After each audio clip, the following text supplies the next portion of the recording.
So this is totally hell freezing over. Let's do this, but let's do that for a minute while I talk. Because it's right on a major spoiler. And we don't want that to be the thumbnail or anything for a while. So here I am in the middle of this epic cutscene of whatness last night. And then 90K'd, and I realized my internet was gone. I checked the TV and all the TV channels are like black, and I'm like, oh shit. Now I was an idiot and I didn't try to reboot the modem. Maybe I should have, because I did it this morning and then it just started working, even though all the TV channels are still black. So I don't know what Rogers has done. I don't know, but I got at least the internet is working. Definitely, though, it was out for a while. I saw a lot of complaints too, on Twitter. So something was up. Anyway, but yeah, I just was like, well, I was like screeching and like going, no, like you have no idea. Oh God, I was like, especially because this is so like what this cutscene. And I wanted to screech at Haley and things, and I couldn't even, like, I couldn't do anything. And problem is, where I live, we are in a very much a cell phone dead zone, so I couldn't even talk about it to anyone. I had no internet at all. I can't even seem to get onto my damn phone cell signal right now. It's getting really tiresome, that. So, yeah, it's great. Great.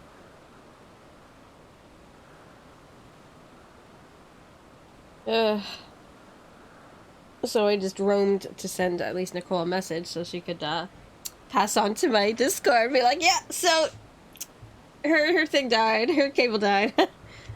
Thanks, Rogers. Oh, that was not fun. But yeah, so I just, in the end, I was like, well, I'll just go to bed. Hopefully I'll wake up. And I left, like, the TV on, hoping it would, like, when the cable clicked back in, I would wake up and hear it and be like, back to my cutscene! But, no, it still was black when I woke up a couple times, and I woke up, finally, it's like 8 something, and I'm like, it's still black, why? And I reset the modem, and then it was like, oh, internet, so we're, oh, okay. Why is the cable like black? Okay, anyway, whatever, I got my internet back, that's the important part. So,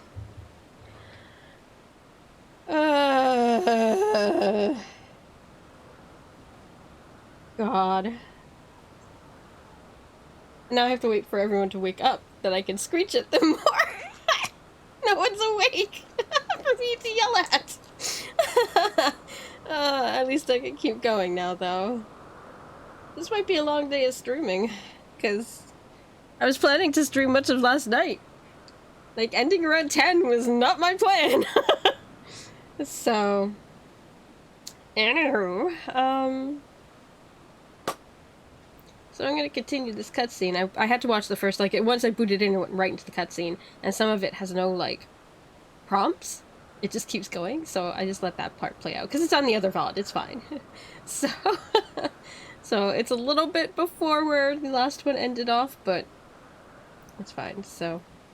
Yeah, we're firm in spoiler world, so, like, just saying to anyone, we're way in spoiler world at this point. Anyway, let me hide this. Just didn't want to leave that sitting there, because, you know, that's, I mean, awful thumbnail spoileriness. I've tried to switch some of my thumbnails. I was looking at the VODs, and I'm like, let me change some of these to something a little less obvious. Just so if anyone does look at my channel, it won't be, like, sitting right there, right?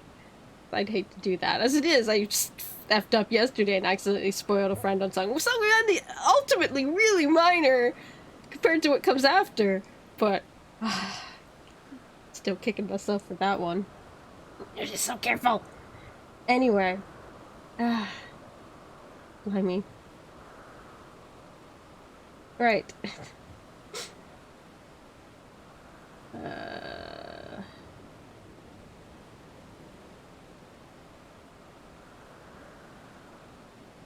I guess I can continue this now, finally. Like 10 hours later. No, or 11 hours later. Oy. Alright. Oh. Let's get my controller.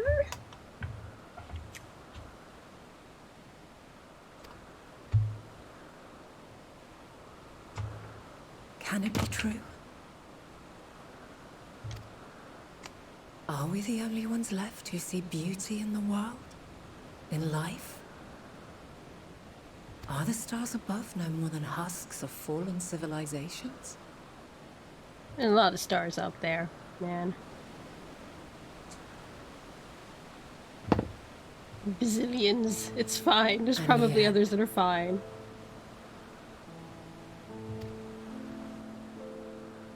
I feel her.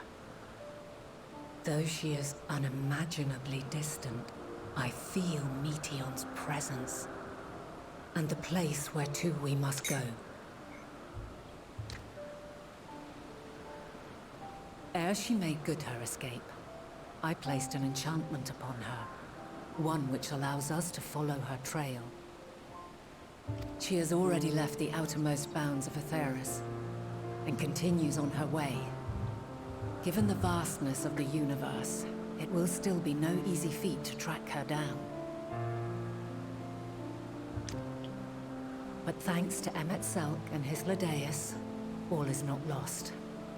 We remember. So long as we remember, our fates remain ours to shape.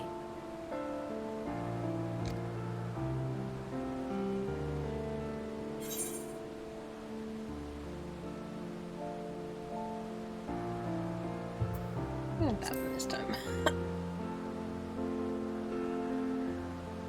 What indeed? Let us begin by ascertaining the situation at Catesis Hyperborea, where the others should still be.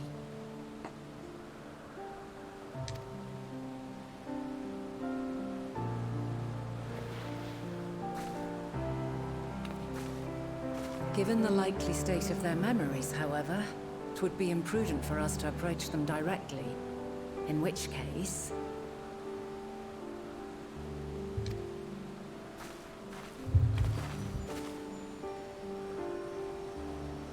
I am sorry, my friend. I've asked much of you this day.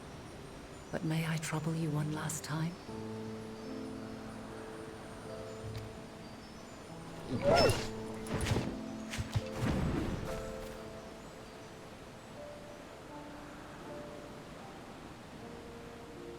Argos will investigate in our stead.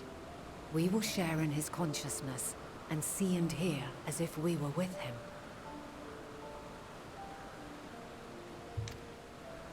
Now, close your eyes and open your mind.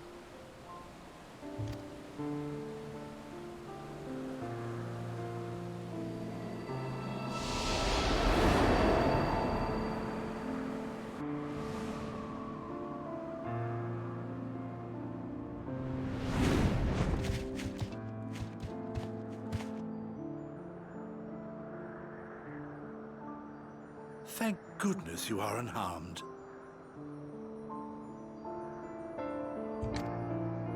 Unharmed? There is a gaping hole in my memories. I can scarcely remember arriving here in Elpis. Forgive me. I was preparing to demonstrate the functionality of Kairos to our guests. But Meteon, her shared consciousness became unstable. And she... So, that's what prompted the state of alert. And when you went to investigate, you were caught in Kairos' accidental operation. Yeah, So accidental. it would seem.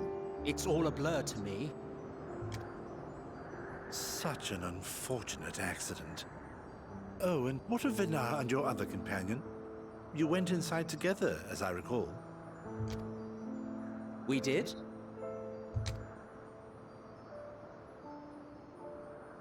If Venar was with us, I have no recollection of it.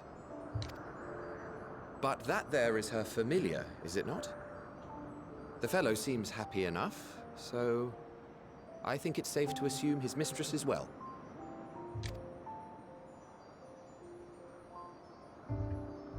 I haven't the slightest notion who this other companion might be, however. Ah, well, that individual struck me as a bit different, for want of a better word.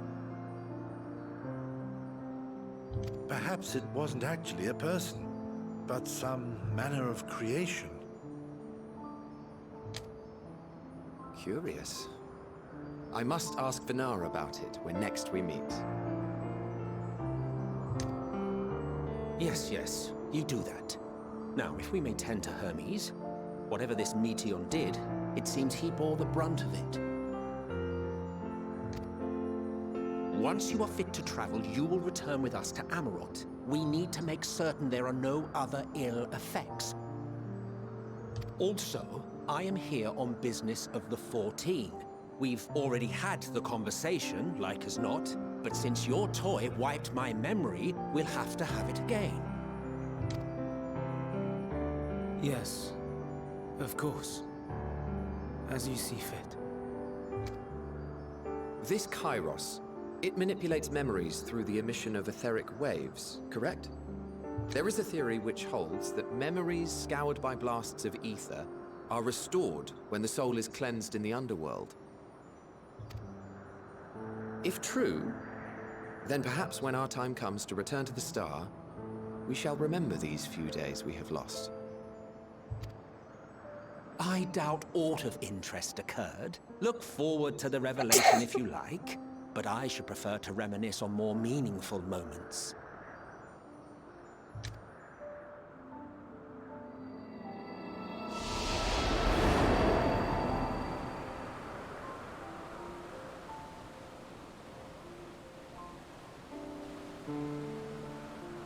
Let us rest. If only for a while. After all, you and I... Oh, we still have a long, long way to go. No kidding. Understatement of the century. I don't even know. Of the ever. Or even more.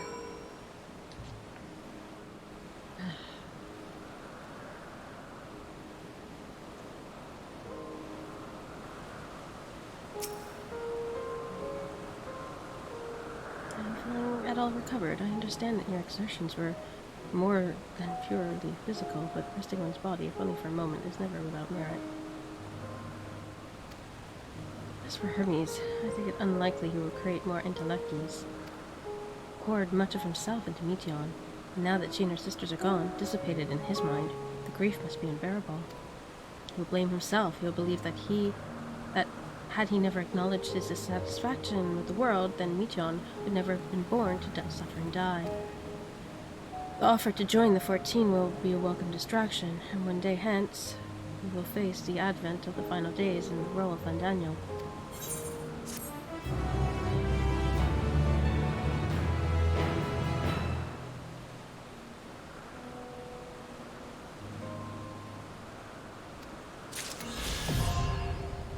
Yay!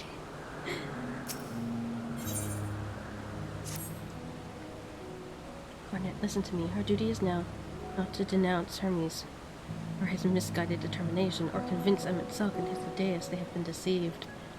No, we must instead ensure that the experiences Hermes sought to expunge are preserved.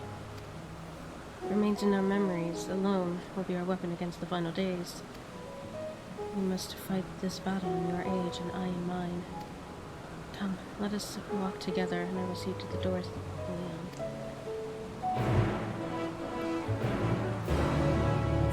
Do I get to go home?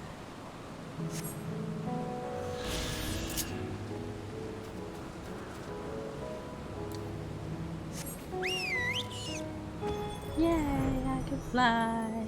I can tele, but I also know I can fly, so. Right at the very end. Of course.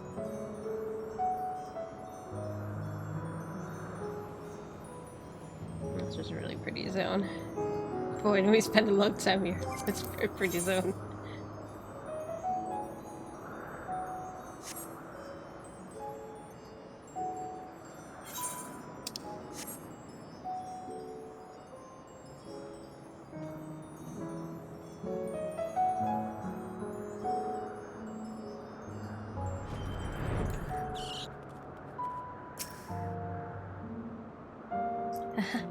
Well, our time in this age is drawing to an end.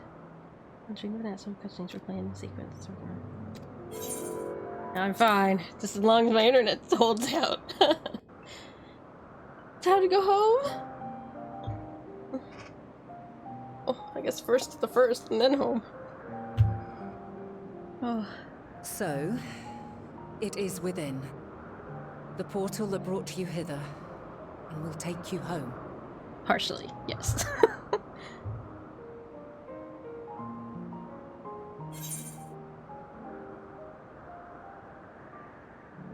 Nah. We gotta. She wants to get home. I gotta get to my friends, man. May you and yours emerge triumphant.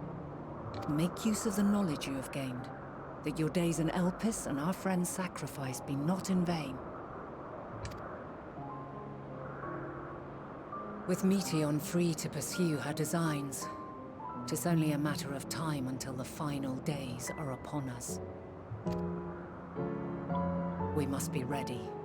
From fortifying our defenses to securing our escape, there is much to be done. In spite of this, we cannot allow the report that set this calamity in motion to become common knowledge. Were the masses to learn the fates of the other stars, I fear the situation would spiral out of our control. I must carefully consider who can be trusted and bring them into the fold.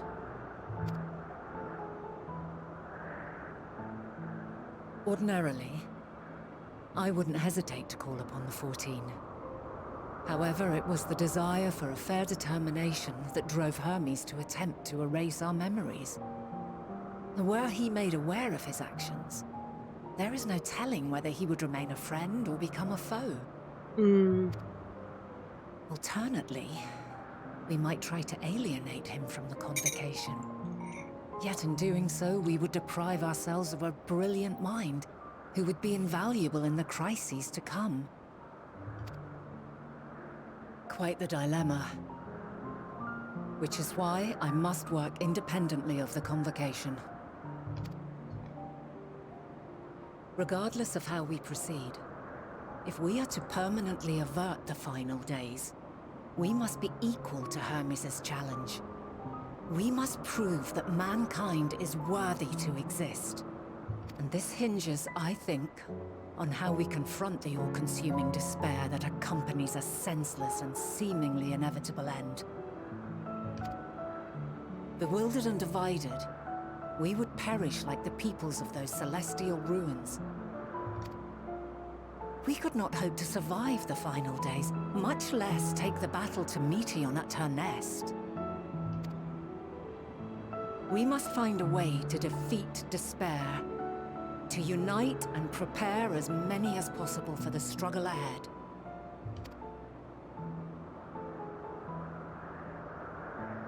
Heavy will weigh the burden of guiding this legion of souls.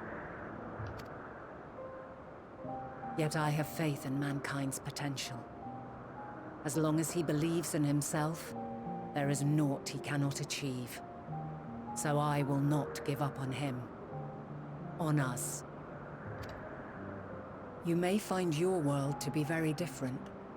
Or perhaps the erasure of our friend's memories has sown the seeds of a conjunction between us. We cannot know until the moment is at hand. So shall I strive to do my best, taking naught for granted as I walk my path.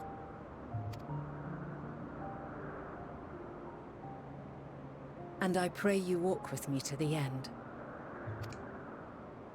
As you move forward, so too will I, as will all, resolved to fight for the morrow. And when mankind has found the strength to stand against despair, we shall silence the song of oblivion. She who sings it will learn our journey is far from over. This I promise.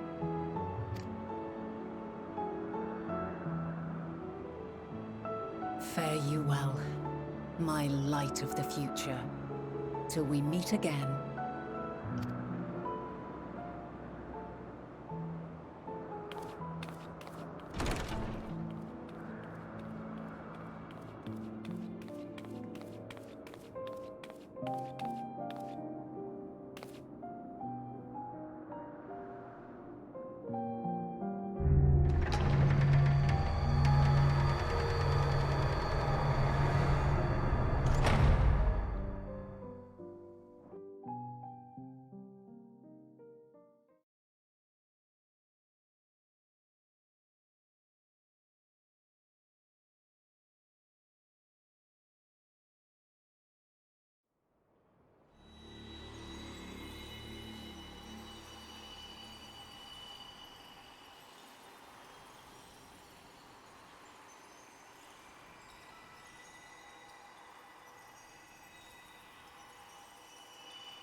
From this day forth, I shall strive to bring honor to the seat of Vandania.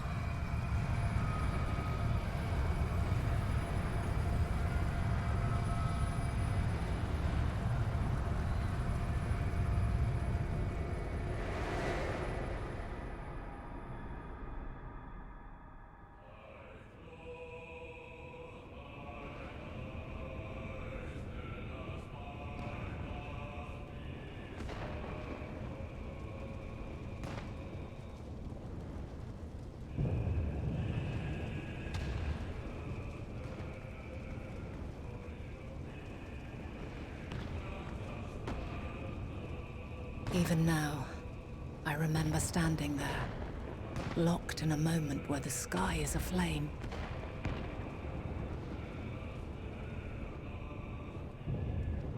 Where stars fall as tears, and screams darken the seas. Where resignation rots the trees.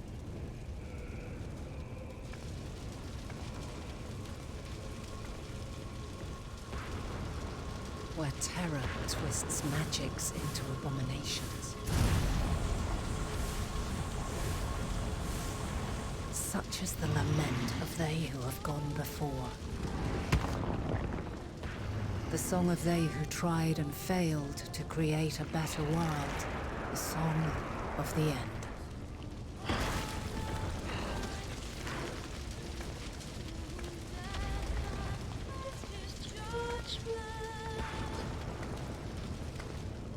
That which hides at the edge of the universe is no longer Hope's creation.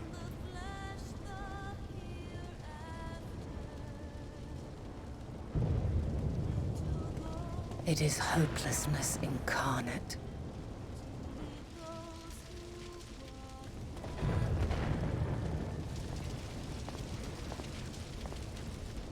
That day, mankind saw half of its number sacrificed to bring forth Zodiark.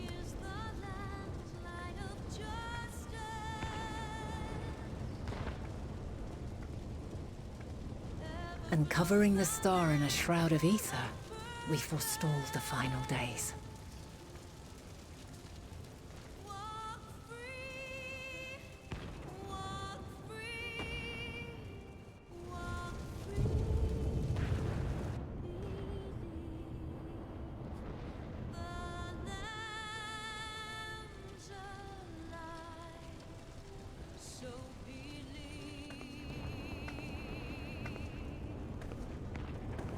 Yet the cries echoed still.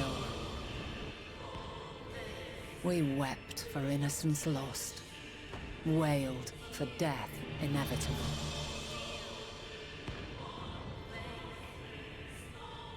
A reality too terrible to bear. And for too many who sought comfort in gilded memories of joyful days and tranquil nights.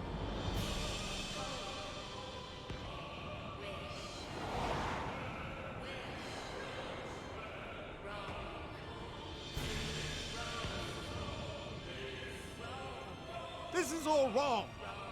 Why must we suffer so? It needn't be like this. No. There must be a way to restore things to the way they were. To reclaim the perfect paradise we once had. No, my friends. Suffering exists, and we cannot pretend otherwise. No civilization, however great, could eliminate it. If we would live, we must accept it as our constant companion. Let us not seek to forget this tragedy. Let us carry it in our hearts, that we may grow stronger and know true happiness. We can't accept it. We won't accept it. It will be ours again. A world free of sorrow. No, it will not. For there has ever been sorrow. Mankind was but spared its biting sting for a time. So please, open your eyes. To try and reclaim those lives we lost by sacrificing yet more isn't wisdom. It is weakness. No paradise is without its shadows. If we cannot accept this truth and learn from our pain, then our plight shall be repeated.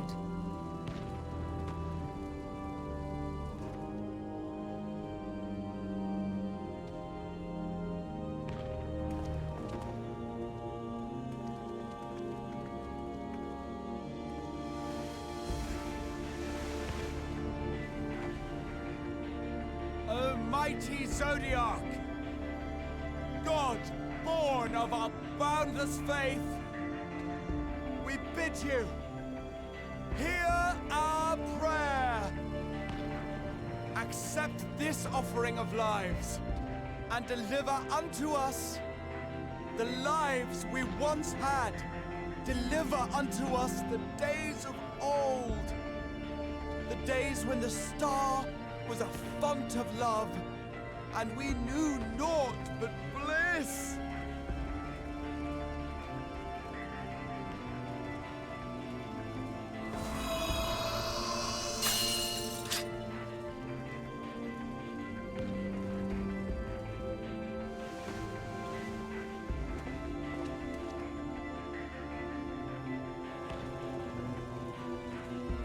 You would destroy it?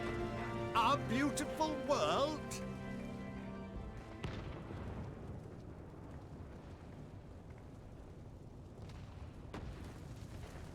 Lands that stretched on forever. Skies one could drown in. The heartbeat of nature, silent yet strong. And amidst it all, a people. Beacons of light and life. Laughter that warmed my heart like naught else before. They are my meaning and my purpose. My love. In spite of, or perhaps because of this, I choose to believe in mankind's potential, in his ability to find a way forward.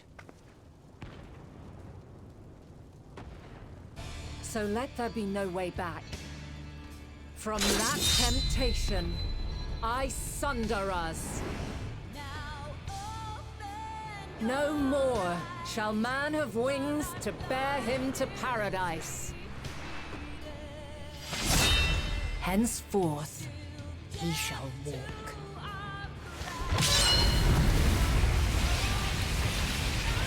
Don't even that. Wow.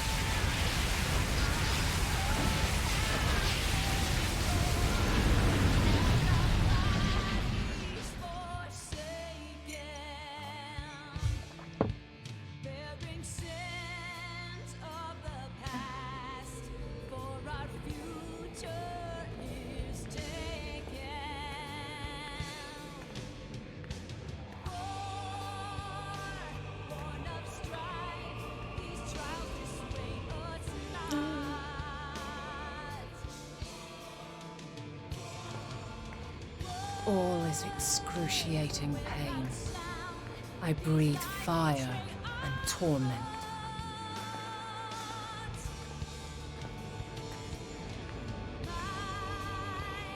I birth a world of suffering to mire and plague.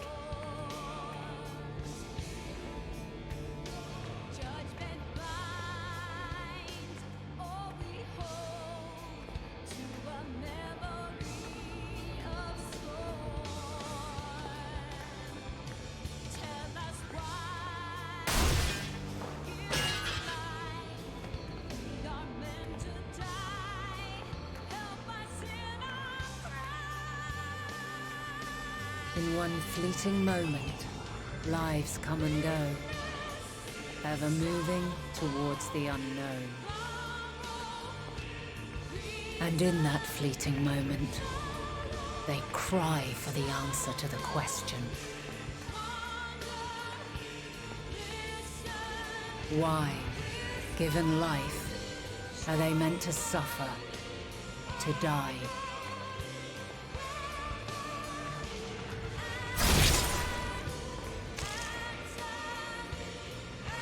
As fragmented, imperfect beings, yours is a never-ending quest.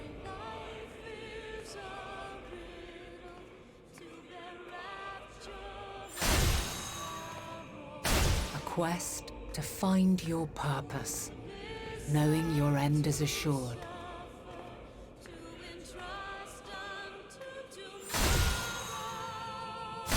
To find the strength to continue when all strength has left you.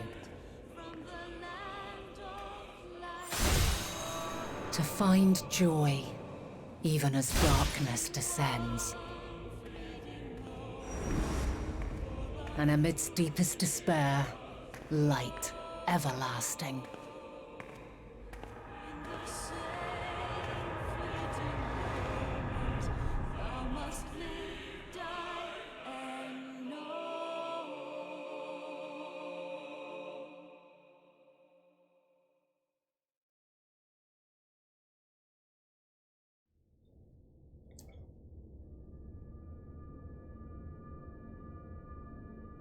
A conjunction has begun to form, an intertwining of your time and mine.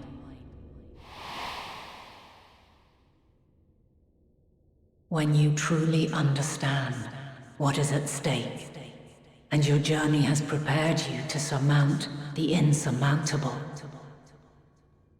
then shall I honor the promise made in another time, another age.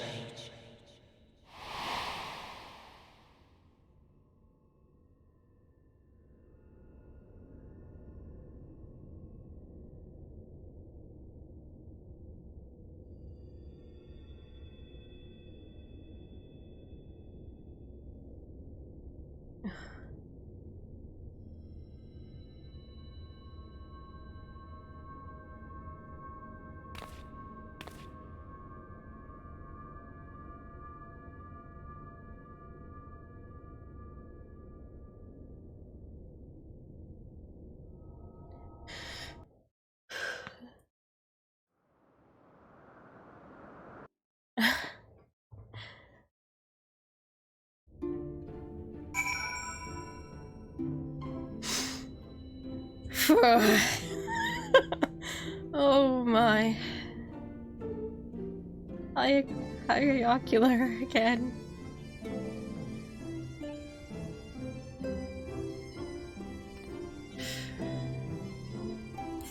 Report to Cryle.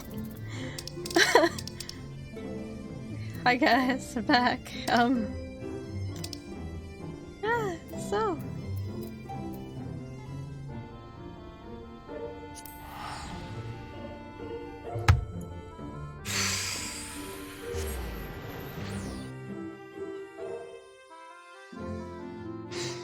Oh my goodness me.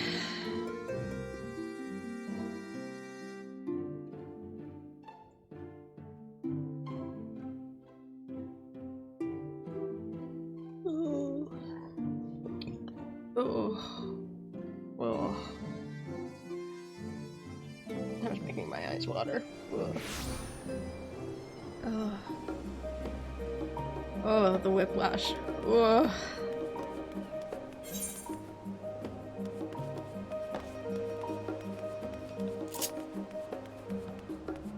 I'm totally not going, whatever.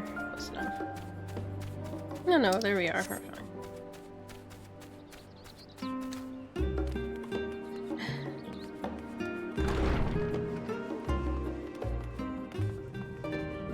Just how much time has passed between. It'd be like either an hour or...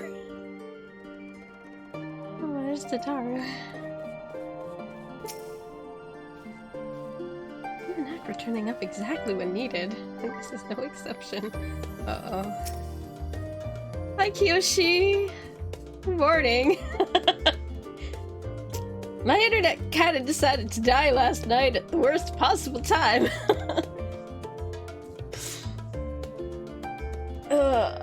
How are you?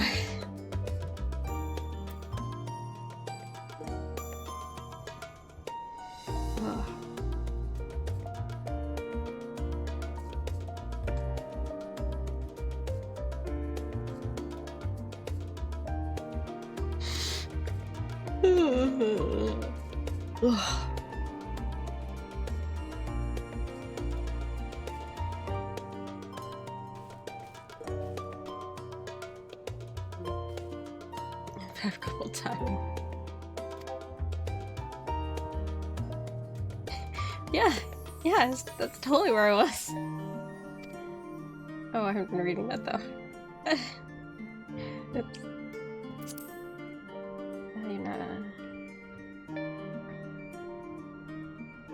Oh, yeah, they're having lots of...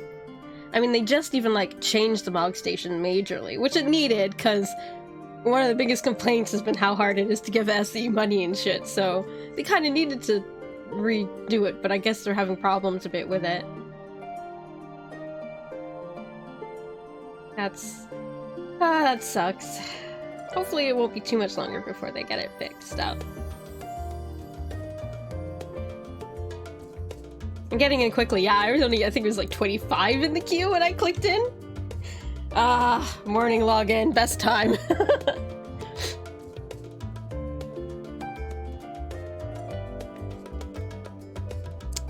Cornet, impeccable timing as always. I'd heard you were often the first as a part of our efforts to investigate the final days. Well, as so often seems to be the case, while you were away, we've had some few developments. You've had developments, Cryo. Which we can discuss in just a moment. For now, however, I cannot tell you how wonderful it is to have you back. How long was I gone? That's my question.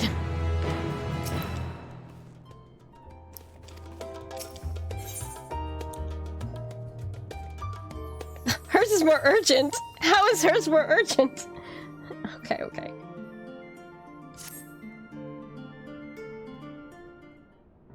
You would not believe. So have you learned aught more of the final days? Not.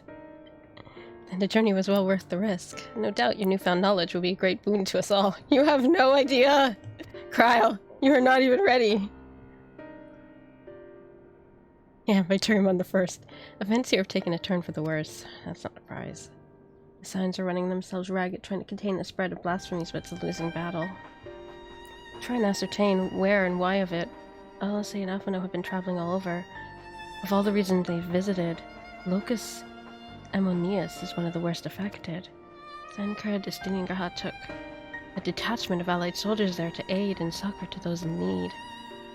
But the province is vast. They only managed to visit a handful of coastal villages. It was an accomplishment worth celebrating still, but a drop in the bucket at best.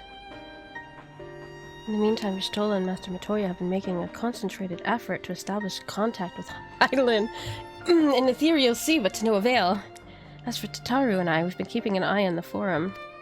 From what we gather, they've been constructing a vessel to ferry people to the moon, an ambitious project that has likely been years, if not decades, in the making. However, since we've seen no sign of it thus far, I suspect it's still incomplete.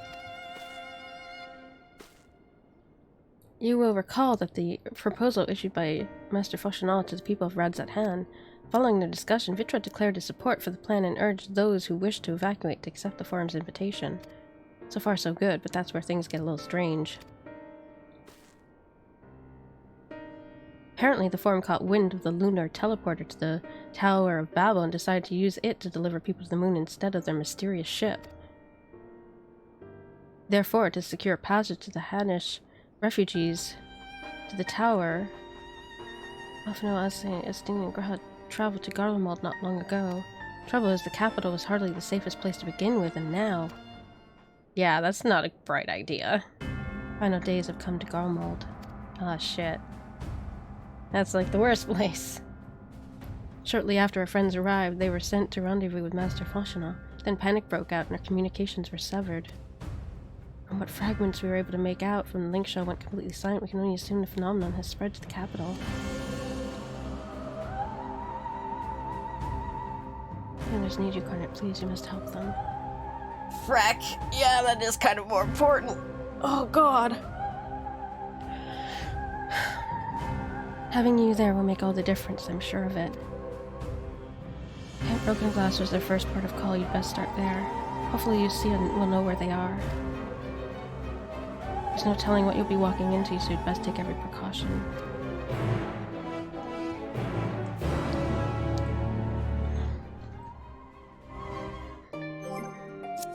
So how long has I gone? Hers is just vague. We should let Thancred and Shtola know that you're back. At least they're still responding to their link pearls. It pains me to send you off alone into the unknown peril if you've just returned, but 12 willing, you won't be alone for long.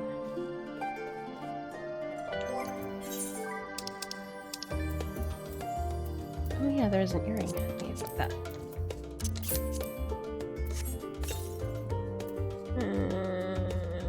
Oh yeah, nerve gloves. Everything else was like...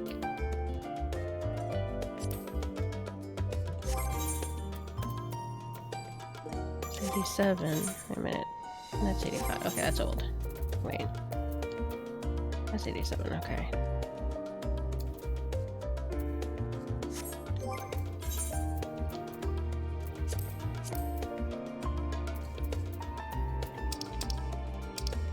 God, rip my inventory.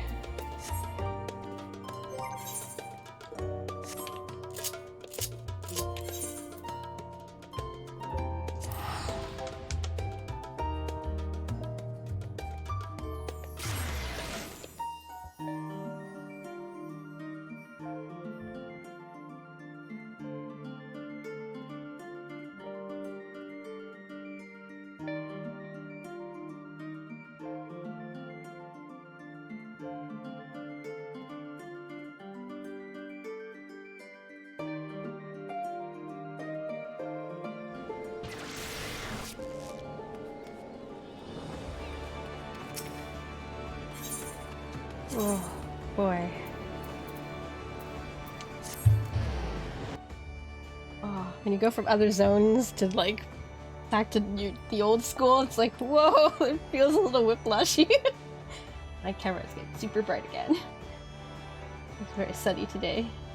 Here, down a minute, there we go.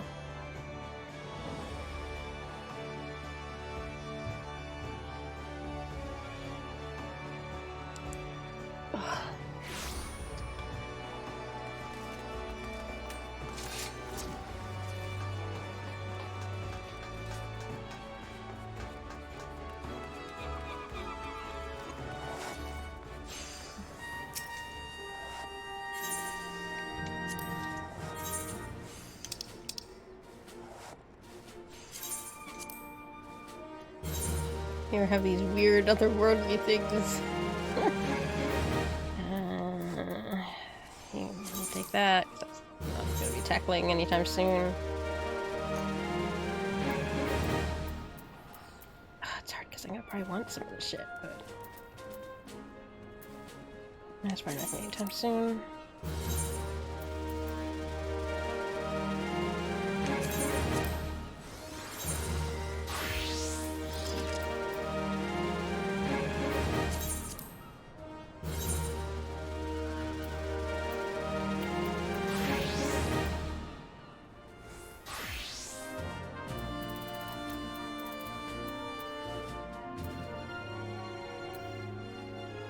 Let's ditch the fending for now.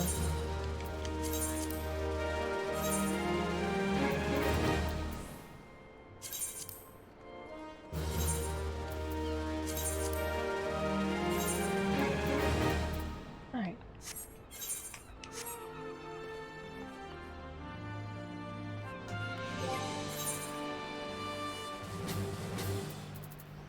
God, I still don't have a better ring.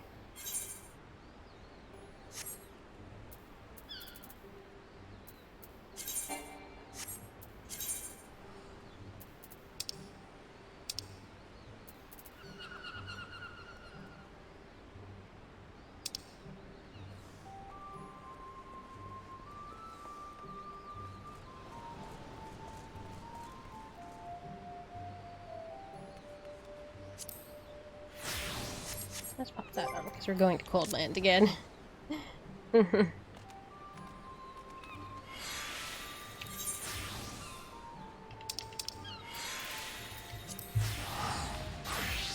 to Cold Land again. Let's put the cold one on. Oh wait, did I put the right one on? I don't think I did. Frick. Wait, shoot. I put the wrong one. Damn it.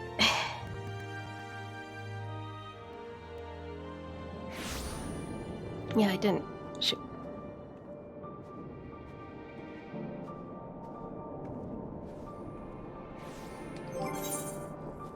I meant to put... Yeah, see, now I can't touch my glamour buttons.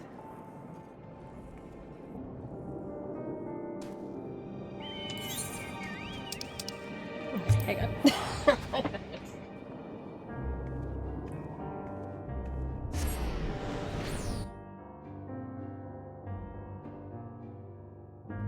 Maybe I should see if I can get another ring, actually.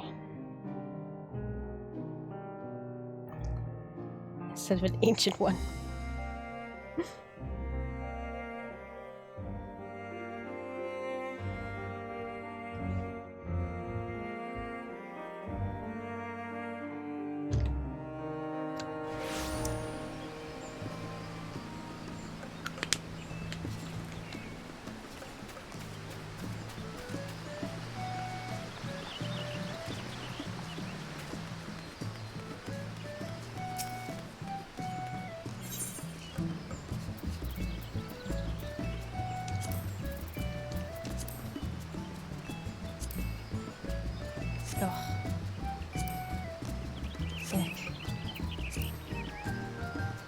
What are these now?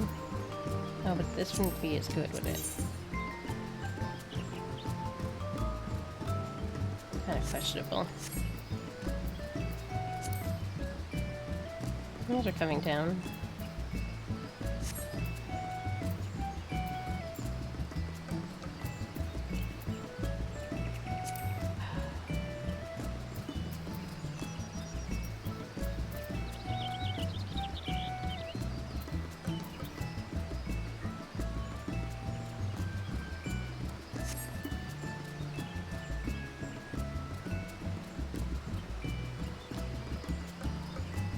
Checked the quest if there were any 88 quests before I left. I was dumb. Oh well.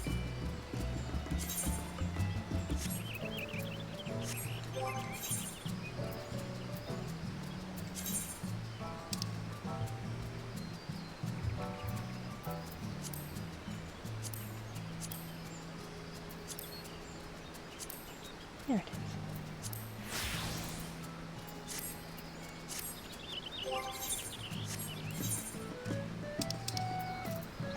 Let's try again.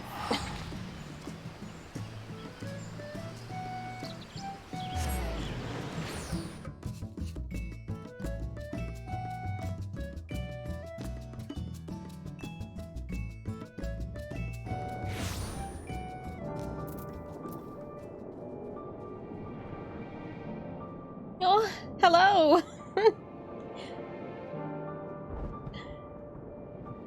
Welcome! Sorry, I don't know a lot of... It's sad, I mean, I know bonjour, obviously, but I live on the border of Quebec, but I'm terrible with French. It's pretty bad. But hello. I spent a lot of time living in the States, so my French went like...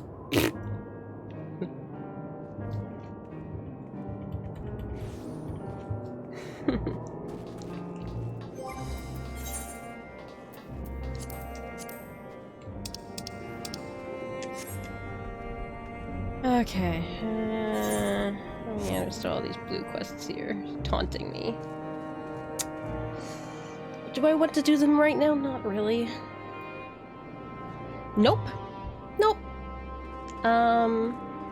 The only place that sort of is a have to speak French is in Quebec, but even then there's pockets of Quebec that definitely have a lot of English speakers, especially like Montreal. There's some pockets of Montreal that it's not uncommon at all. Like, you're rare to find someone who doesn't speak English. But Quebec is the only place that it's hard to get by without at least knowing some. The rest of Canada, it's generally optional. It's like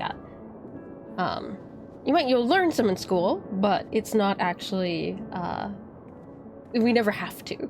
There's plenty of pockets in Ontario, for example, places that, like, I have a friend who barely knows French. I have lots of friends who barely know French. So, nope, no one has to. Now, it's a boon if you are bilingual, because a lot of companies and government staff jobs, they love it if you could speak both, so it's a boon if you do, but...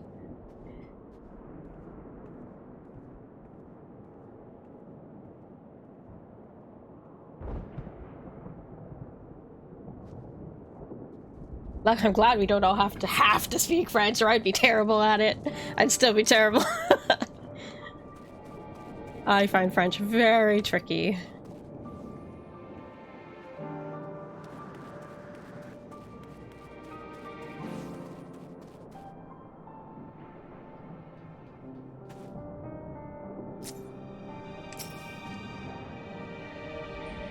Alright. Let's see. What's going on? Cornet, not a moment too soon. The skies are regardless or ablaze, but it's the events on the ground that concern me. As you've heard, your fellow Scions arrived ahead of you. We cut the customary greeting short after we received word from our troops on the Magna Glacies that the Forum's airship had landed. Oh boy. It was...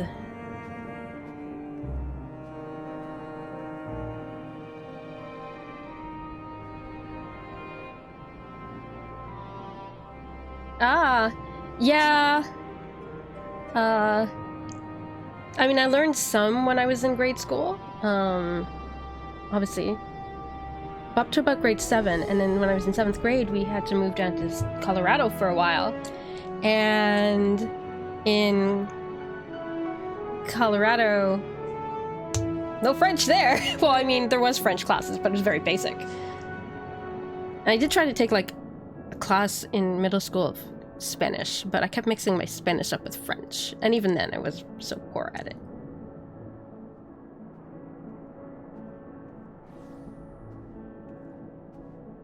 Oh, okay, so you are a fellow Canadian. Okay. You trick, you see.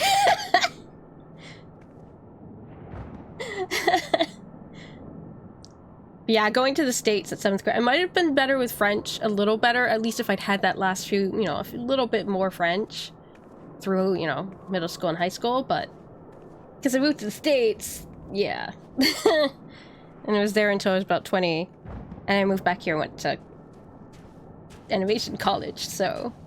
Oh, shit! Guess where I am? I'm just on the outskirts of Ottawa. So a fellow Ottawan, no less. Hello. Cool. Shit. That doesn't happen very often. I bump into someone who's living in Ottawa. Like, that's pretty not common.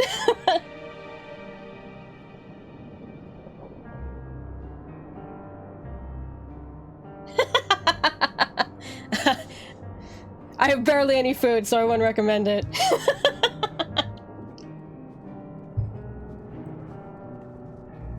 But Hey, now you can understand why I was cursing Rogers last night.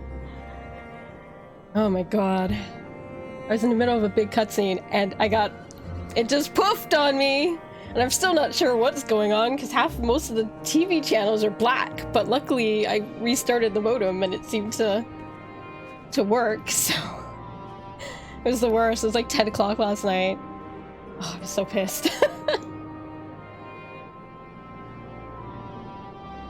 And the Rogers account isn't mine, so I couldn't call them and be like, hey, what's up? Because I don't know what the account thing is. And the person who does isn't here, so... Damn it, Rogers. Anyway, that's why I'm not usually streaming this early, but I got up and was like, I gotta get back to where I was.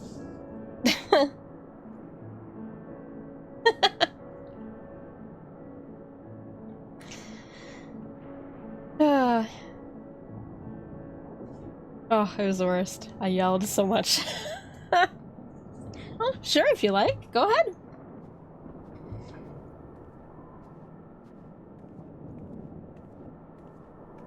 Fire away.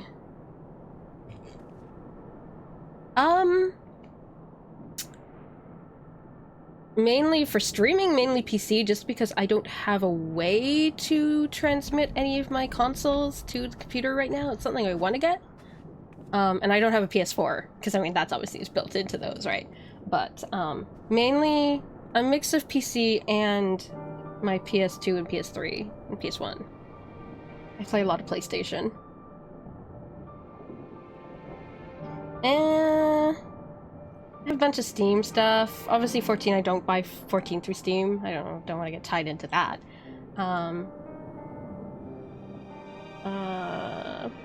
But I guess a lot of them are through Steam these days, not necessarily by... A lot of them I got gifted, which is nice.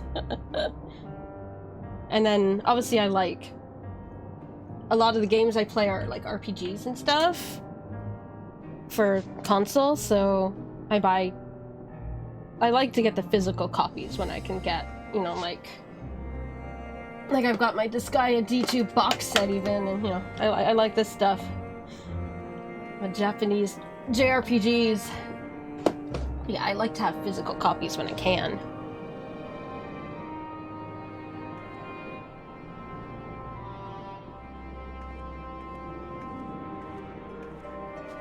But usually, I guess I have to... Those I order through Nipponichi. I haven't bought many games lately. The last one I got was... Other than Endwalker, obviously, was, I got a Switch and a copy of Animal Crossing, and that I got from, like, Shoppers. Of all places, right? It was there, though, so... There's a small gaming store nearby I really want to poke into one of these days. Because those are kind of few and far between.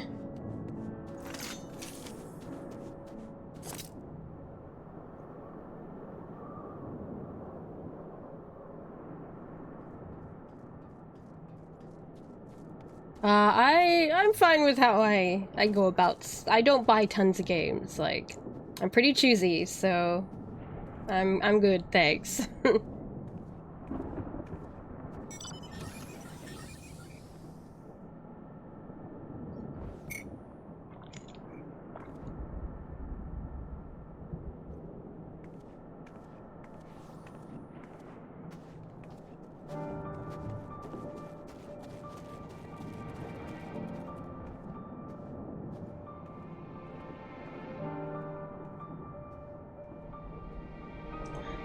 Then that the heavens began to burn. I dispatched your friends at once to ensure the refugees came to no harm. I would have you join them immediately. Additional support is en route, but we will discuss them later. I trust you are ready to depart. I guess so. Upon departing, cutscenes will play in sequence. Yeah, I got all the time in the world. In addition, you will be required to participate in battle. Your progress will be saved at certain points in the event you were defeated. Please note that if you enter the battles associated with the quests are low. Okay, yeah. Okay, let's go, I guess.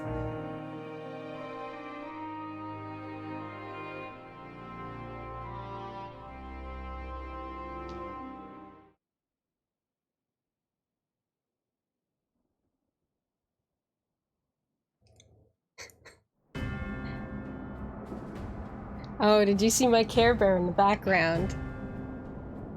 I know every 80s themed cartoon song ever. But right now is not really Care Bear time.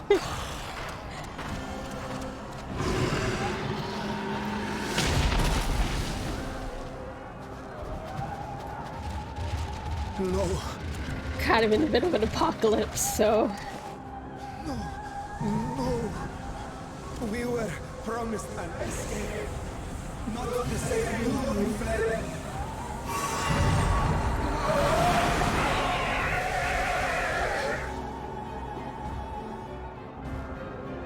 I shall not meet my final days here in this blasted waste.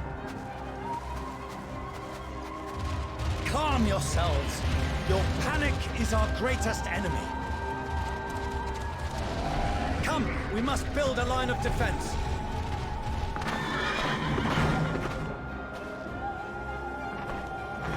Wow, he's useless.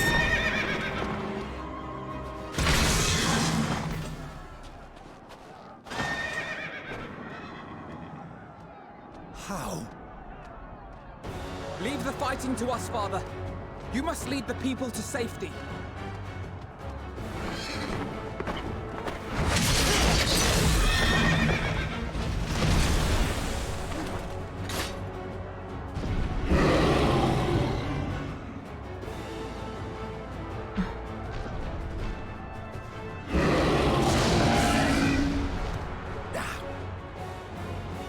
I can handle this pair. You shall tend to the refugees.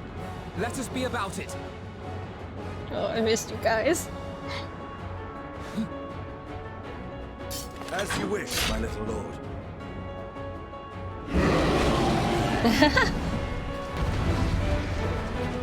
I liked Gem, but it wasn't my favorite. I was a big Rainbow Bright fan. My Little Pony and...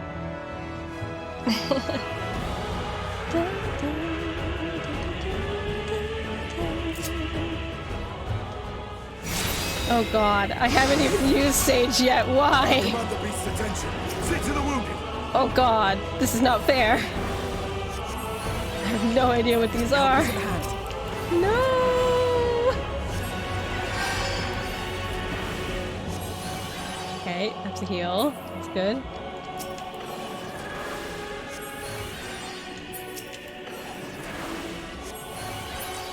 God, no, don't send things at me. I have no idea how to stuff yet.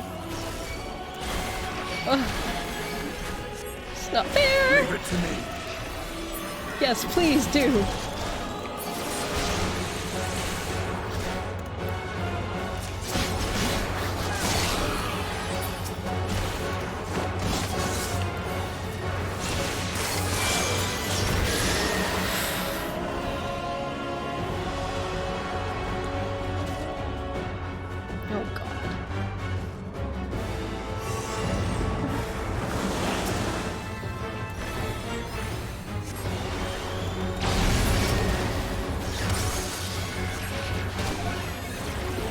Those who can stand, come with me.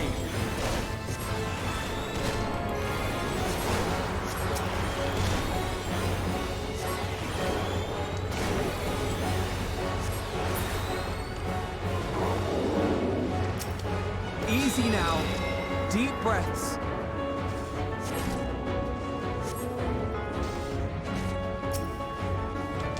You're safe now.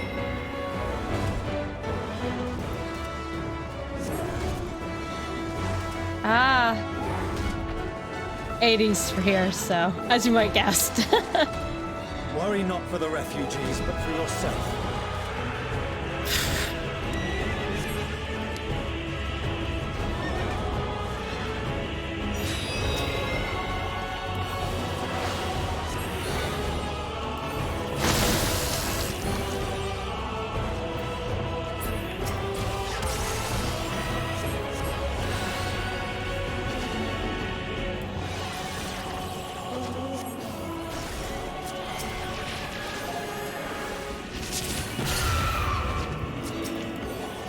What do any of these others do?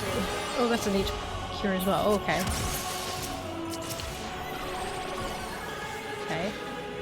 What's this one? The barrier thing too?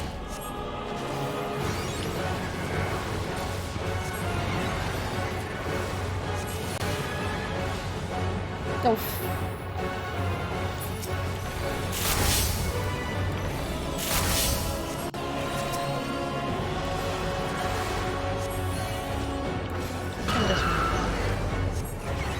Oh, that's a big heal, okay.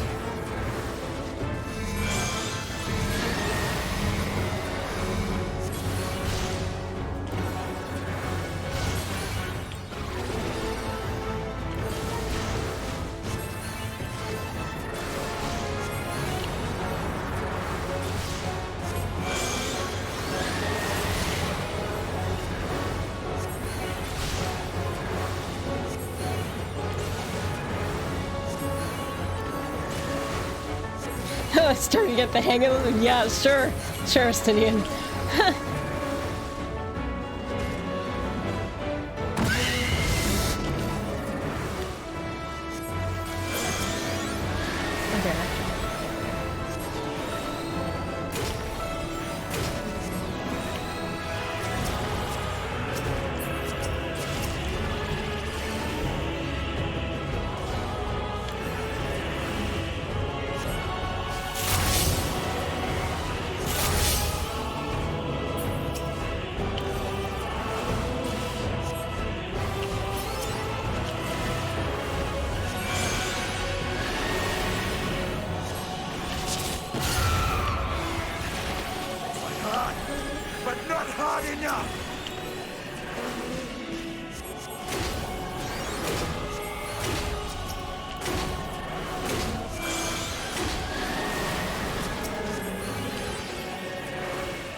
Let's chuck the job you haven't played yet at you.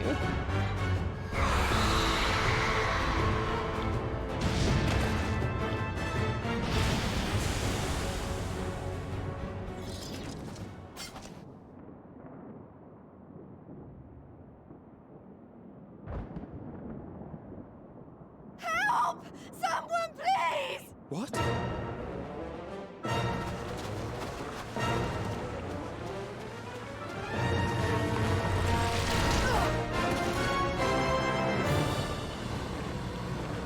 Lord. Don't. I don't want to die. Forward! Let not a single fiend escape!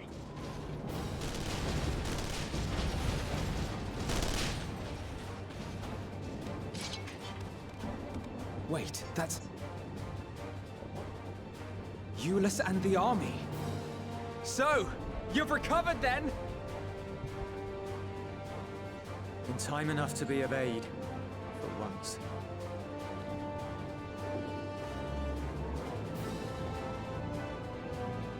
We can speak of it more later. For now, we must fight! To repay your salvation in kind, or with better! For Garlemald has her pride!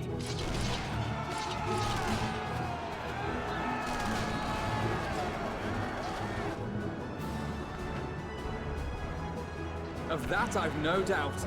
Good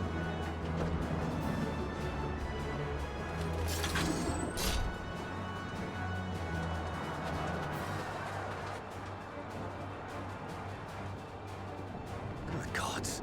Of all possible saviors, the Imperial Army. That's cool, that's fine.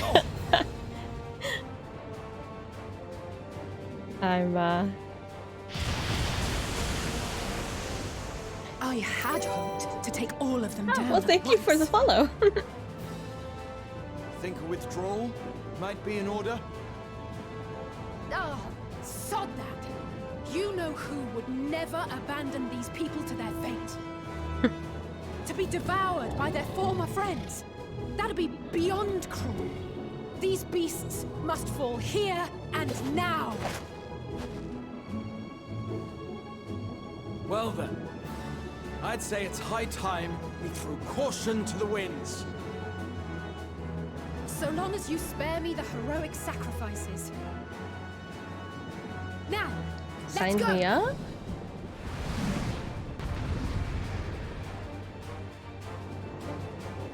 Oh. Oh, good. Okay, I can do Alice. That's fine.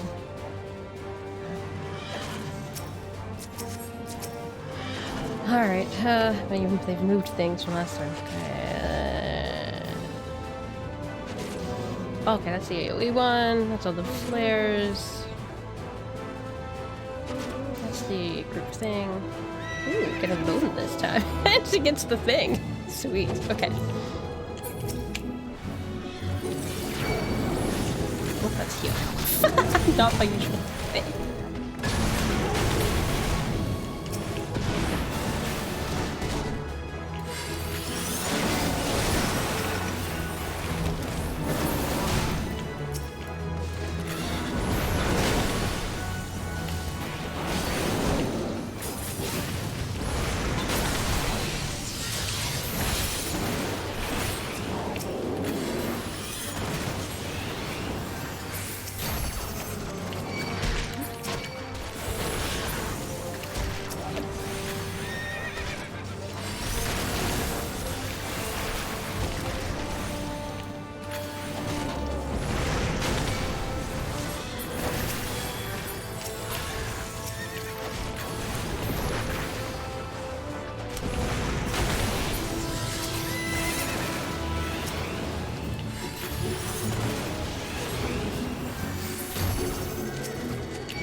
Stopped it. Great.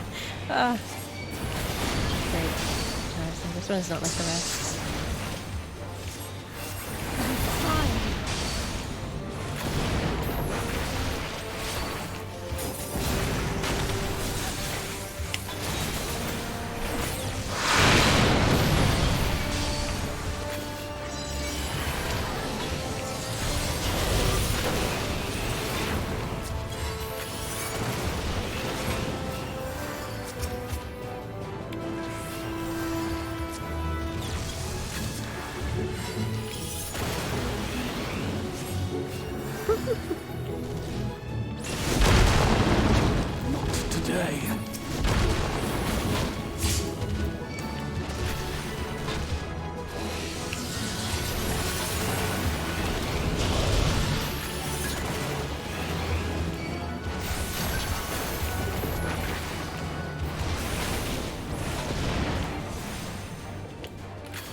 None to worry about. Really?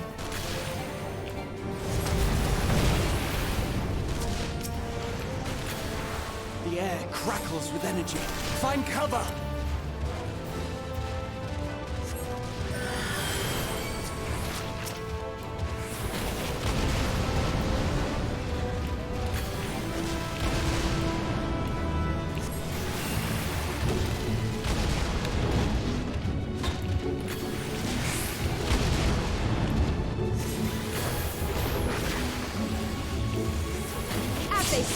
Turnabout, spare play.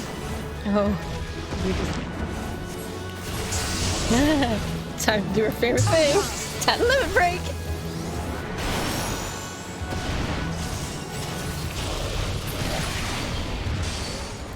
Phew.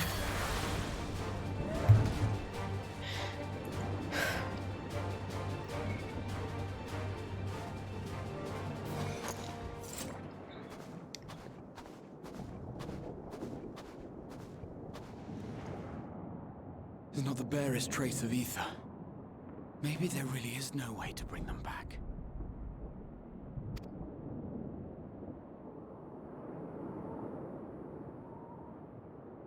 Thank you for saving our lives once again.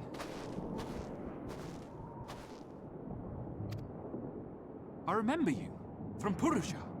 You helped us there too, didn't you? Ah, you're from Palaka's stand. I'm glad you're still in one piece.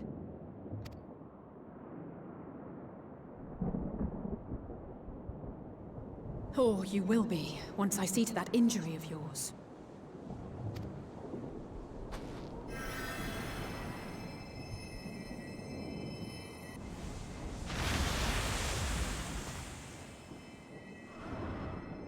Look out!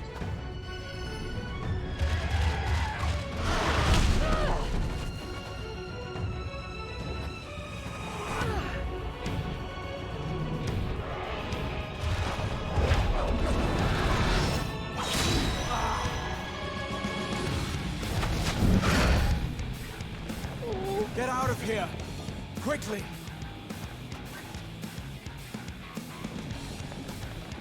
I won't lose them!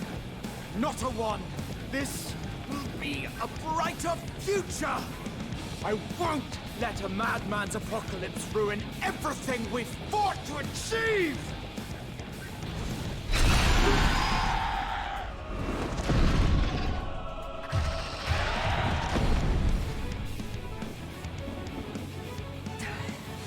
Get it together, Alize. You're embarrassing yourself. And in front of Father, no less. You might never measure up to our champion.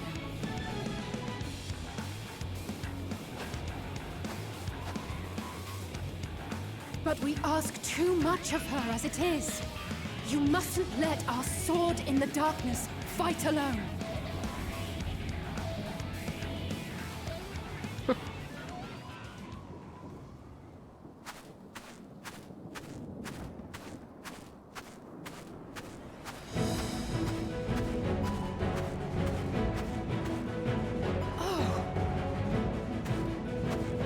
Hi guys. You didn't put a hat on, Elsie. Still.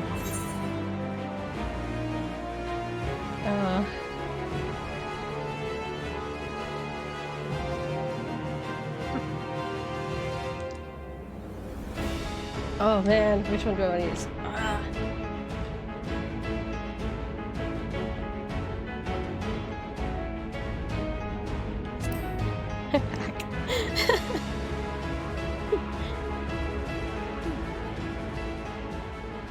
I can look after myself, you know. Yeah, I know.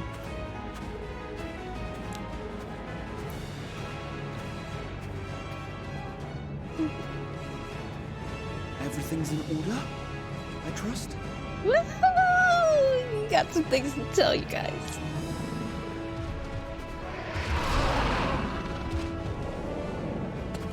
I've had enough of this rabble! Come on!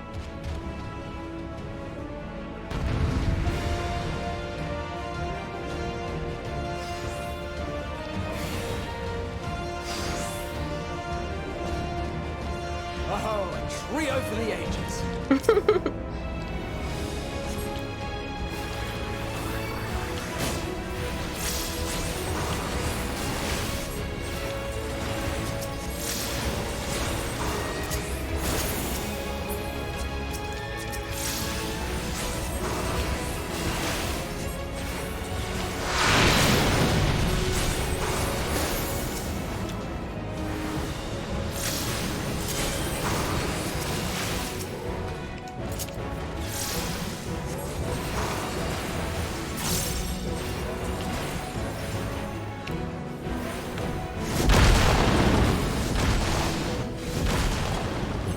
just the beginning.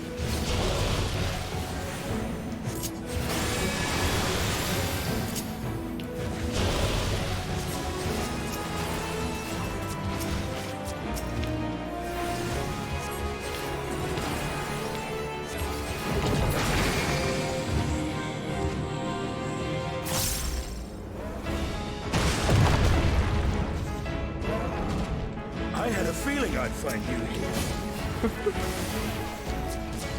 This should be the last of the worst troublemakers. With me!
You must board without delay. The ship will depart ere long. Your offer to host us in Sharlayan is most appreciated. But will the final days not soon fall upon it as well? Your hesitation is not unwarranted. The satrap entrusted me with your lives, yet I have failed your comrades. Nor are you wrong to fear that this corruption will continue to spread. I cannot promise you complete safety, even in my homeland.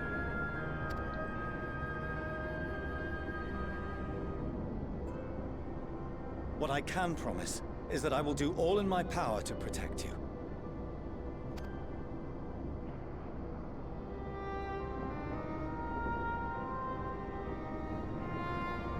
That power is not inconsiderable.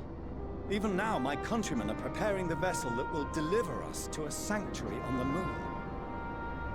Join us on our journey there, and beyond, to new horizons.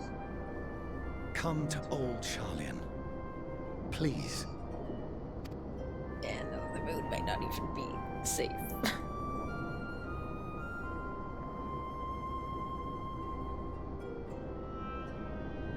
We would be fools to refuse such a generous offer made in earnest.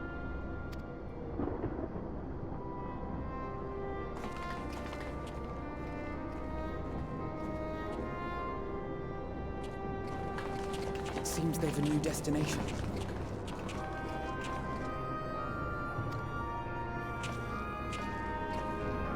The people of Radzat-Han have known too much suffering. The march to Garlemald will only bring them more, short though it may be. I quite agree. Fortunately, they have you to look after them. Yes. Well.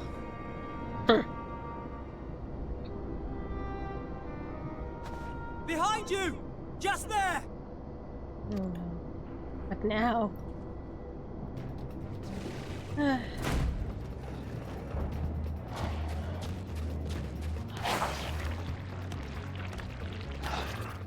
More of them.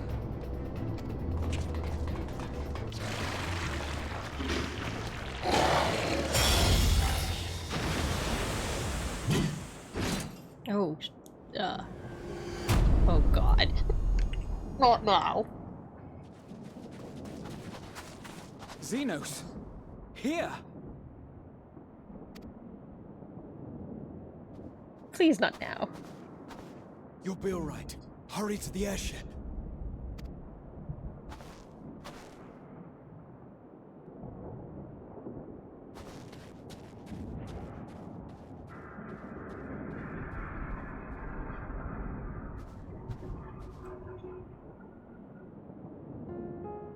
Why have you come? A heretofore unseen beast. 'Twas ripe for the slaying. Poor sport, alas. Unfit to temper my blade. Oh, for the love of... You cannot still be on about a rematch. That is, and has ever been, my sole concern.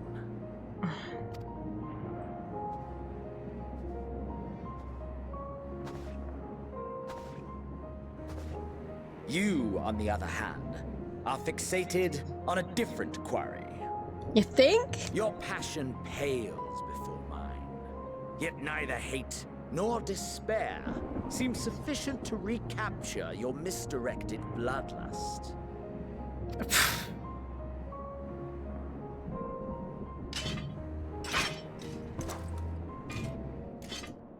So, I hone my blade, and I wait.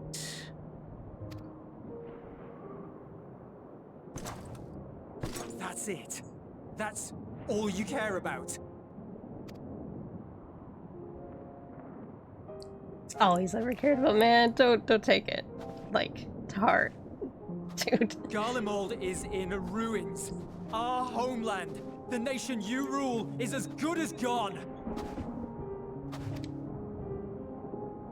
Along with so many of its people. Not just soldiers like us.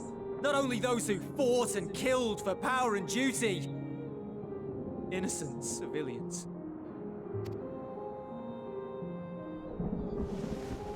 Murdered by their own flesh and blood.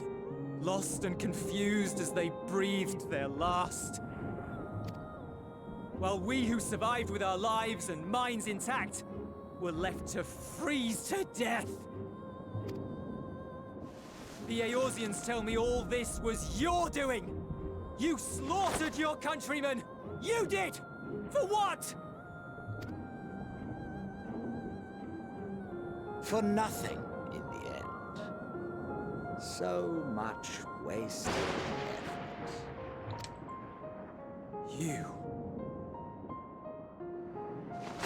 You bastard!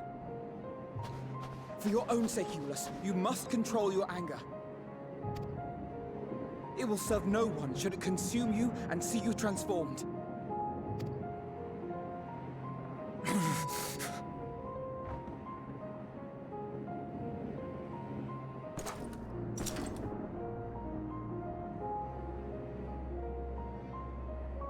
Would you be happier had I a good reason? What? If my motives met with your approval, would you no longer resent the outcome? If so, then perhaps a beast's skin would suit you better. Go away, Xenos. Duty, honor, morality. All constructs of convenience when put to proof. Yeah, this is something you won't be watching. This is such spoilers, Kyoshi. You really shouldn't be even watching. Like, surely the war taught you how easily power becomes the tool of the self-righteous. How the people's justice was merely a means to their ends.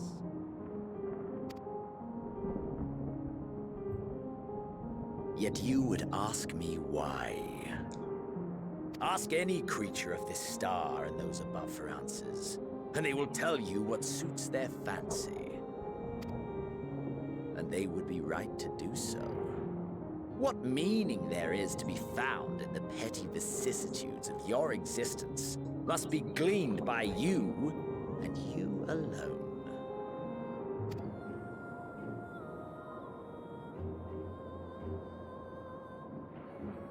Should you seek it in battle in the fruitless pursuit of my demise, then come. Assume your rightful place as a notch on my blade.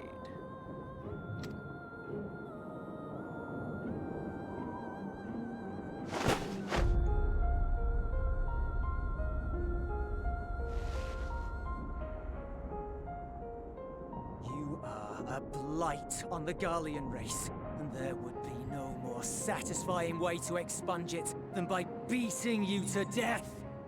oh, gotcha. Oh, both two quests. If you took, did you take both of them or just the one, the Thavnir one? If you only grabbed the Thavnir one, the other one will be back in that back room of the Sharlayan Annex, of the Badusian Annex, rather. The other gang will be standing there with the quest. If not, if you did take both at the same time, the other one might be over towards where the library, big library place is, I think. Yeah, or else it would be in that back room where you started. You can also check your journal.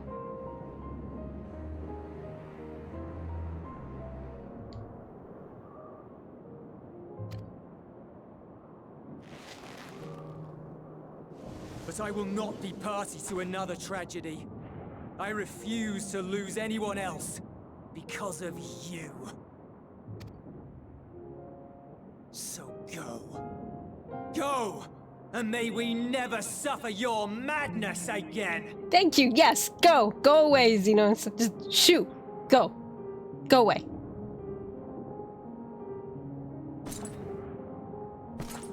Xenos!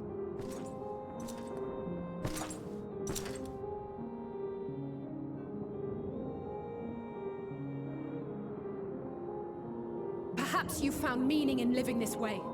I cannot deny you found strength. Yet if you only pursue your hedonistic pleasures and pay no heed to the plight of others, then no one will give you the time of day. You will never get what you want. Not even the battle you pine for so dearly. Thank you, LSA. You'll be alone for an eternity, and you'll deserve every agonizing second of it.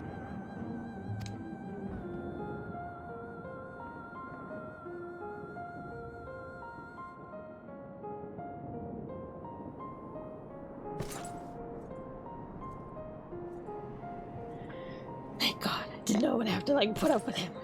Go away, Xenos. Just go. Go away.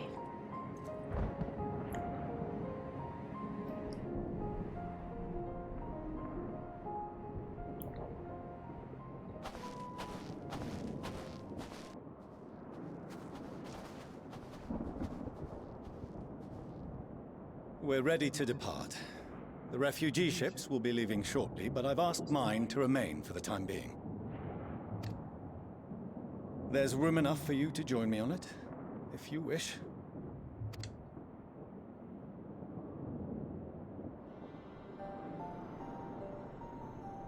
Do contain your surprise. I needn't agree with the Scion's methods or intentions to acknowledge that their deeds are deserving of gratitude. We appreciate the offer. But might I ask why you are delaying your departure? I presume it is not solely for our benefit. Xenos is very divisive, I find. Either you like him or you really hate him. I don't mind. Like, I appreciate how much they went with his character thing and they have embraced it. But I also just want him to go away. Maybe it's because I play the white mage, so I'm always just like, why do you want to fight me? I'm just a white mage. I heal people. Go away. Not even like you're gonna get like a sword-on-sword battle out of me. It's like, you want me just to glare you to death? Go away, Xenos.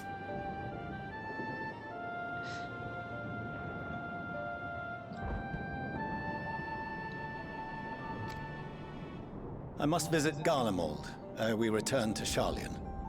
Having caused such an uproar, 'tis only meet that I explain myself to the Ilzabard contingent.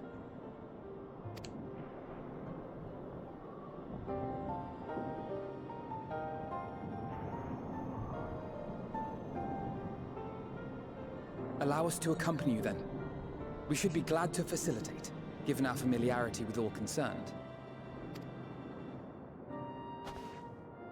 If you would like to join as well, Eulus, we can speak of recent events on the way.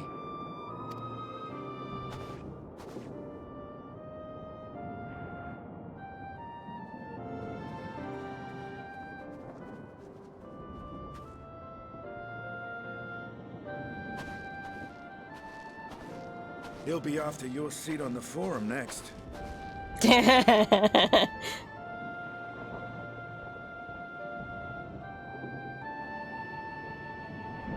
Palestinian.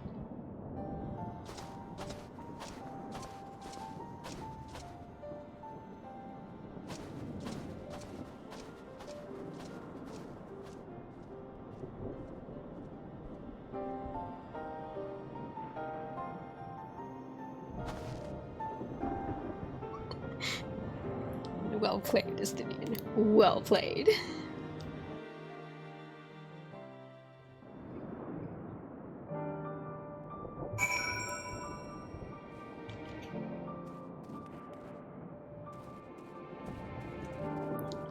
I don't know, it's...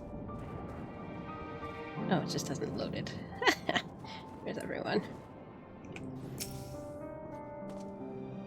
I couldn't save them all, but if we'd arrived any later, it would have been a massacre. Things were looking bleak until you and the first turned up.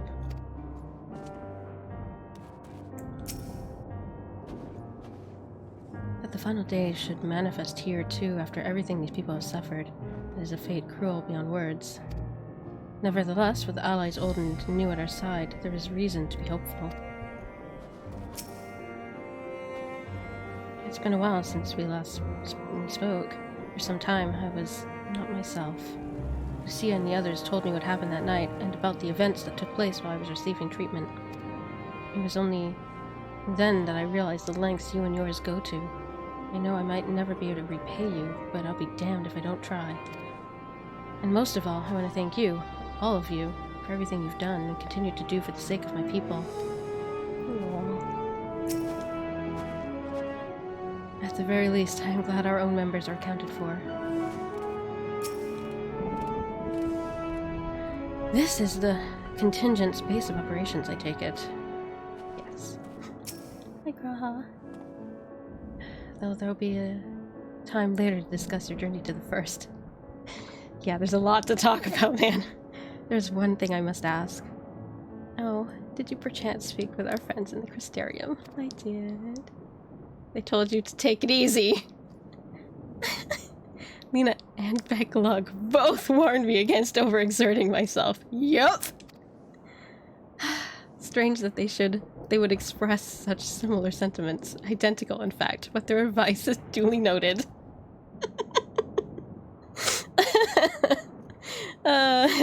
In fact, Becklug told me to tell you until your ears fell off.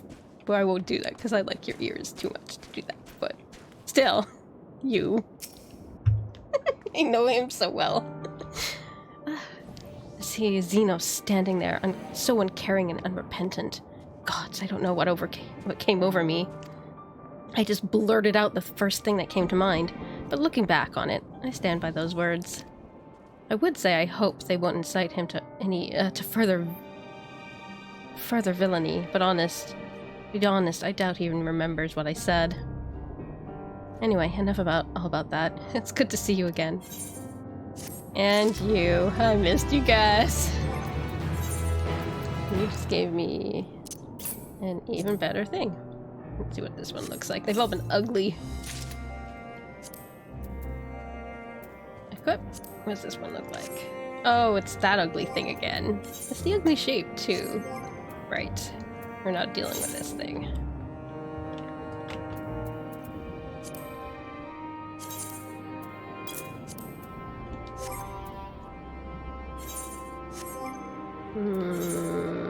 Not me. This. It's like, hang on, guys. Hang on. Ugh. There. If it's gonna look like anything, we'll make it look like my Nirvana. There, that's better. Priorities. We still need to quiz you about your time on the first. Yeah, my time on the first! Yeah!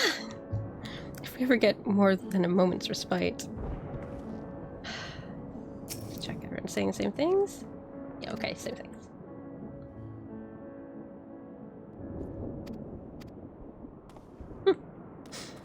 Alright.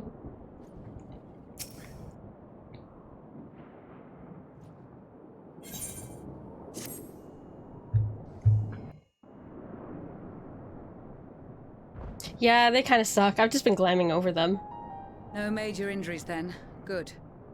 It's why I keep some glamour prisms on me, and I have like my Nirvana as a good backup, because I can't put it in a box or anything. So it's like, well, this works. I'll just shove my Nirvana on. Can't go wrong with that.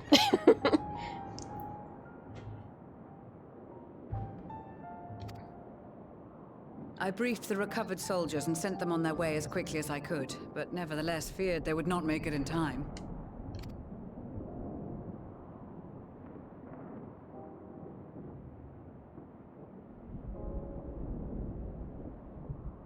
The additional support was invaluable. Your men saved more than a few lives.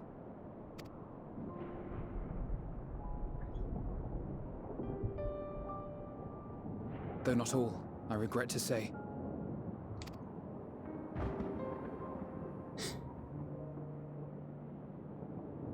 I take it that I'm addressing Lucia Junius.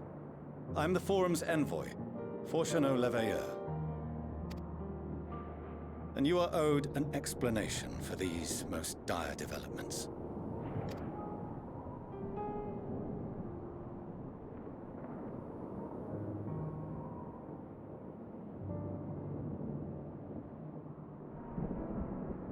Another trial wrought by the final days.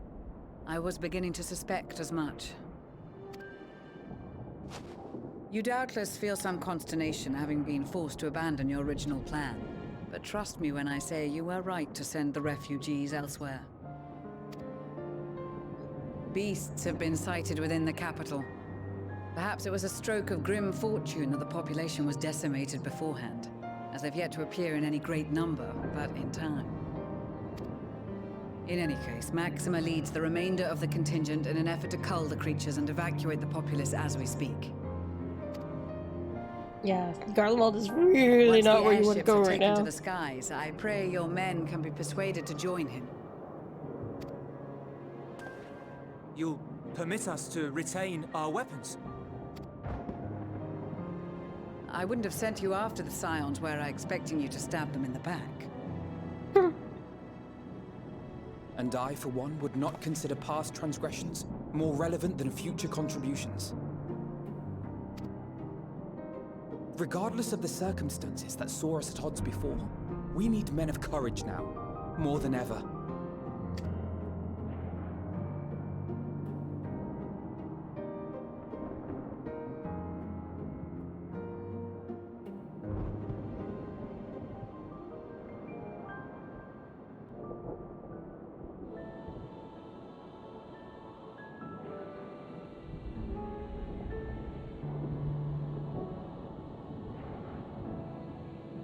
We swore to defend Garlemald, and so we shall.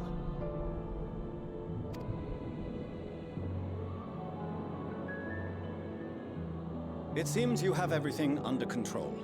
You will excuse me then, for mine own duties await. A moment, Master Fortuno. You did desire to express your appreciation for services rendered, did you not? I did. Though if you intend to again ask that Sharlayan alter its course, you will find my gratitude insufficient. 'Tis nothing so onerous. I wish to hear the details of this grand endeavor of yours.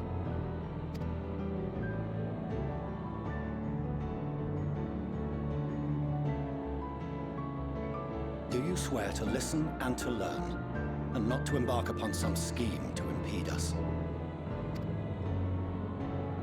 I swear.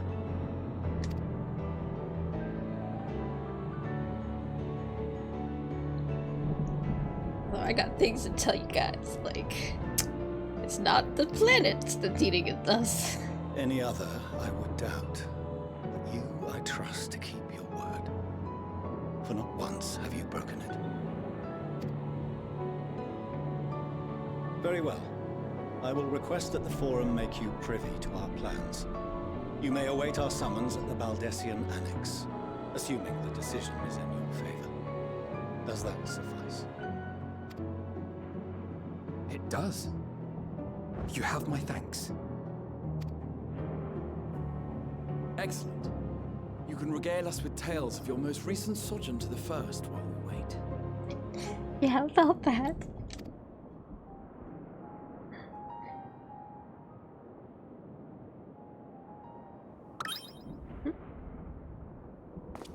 Did you hear something just now?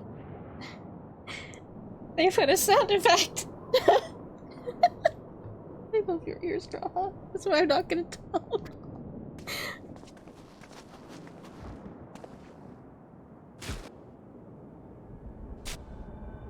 Oh shit. Oh no. What?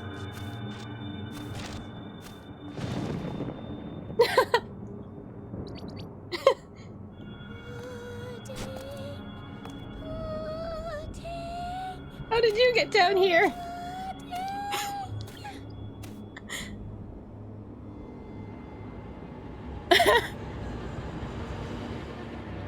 Where is this stars blasted pudding? Oh no. Oh no. Hooray. Oh no. Oh no. Oh no. Well, Foshanot, here's your saviors. Dawn may banish even the darkest night, and to this bitter clime bring warmth and comfort. Hi, Yaryashi.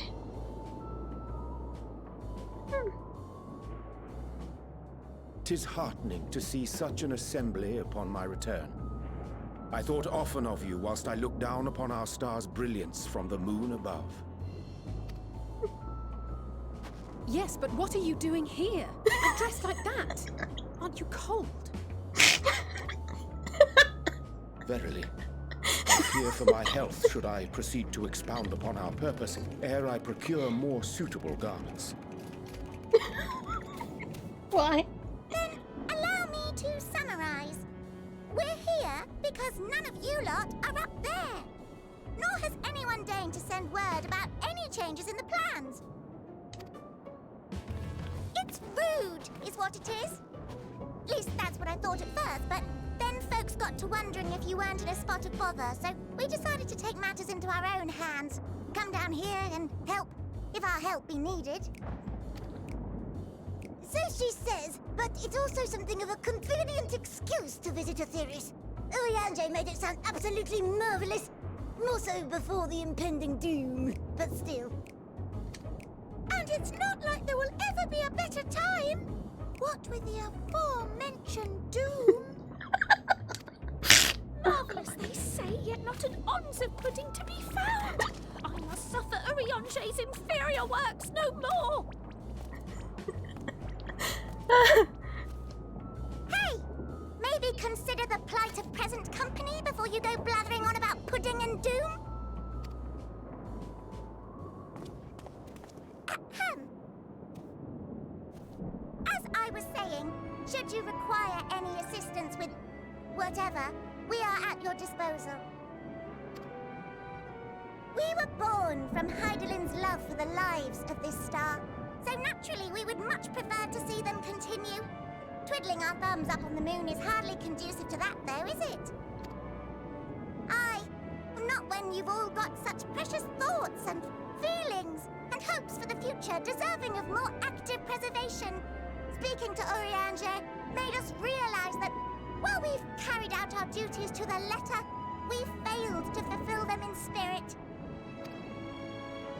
From there, it was just a hop, skip, and a jump towards resolving to do better. So please, show us how. Help us help you.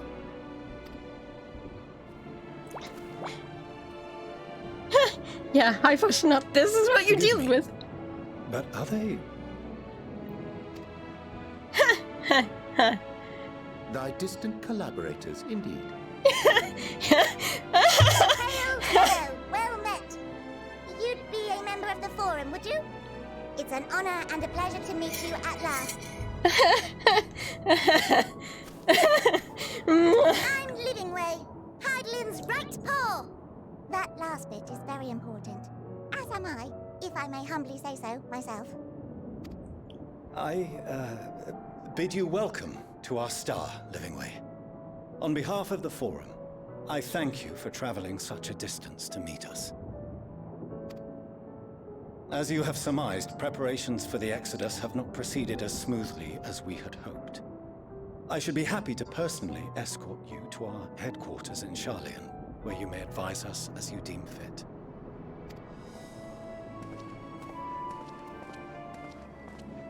'Twas with reluctance that I set aside the great work of readying the moon for habitation.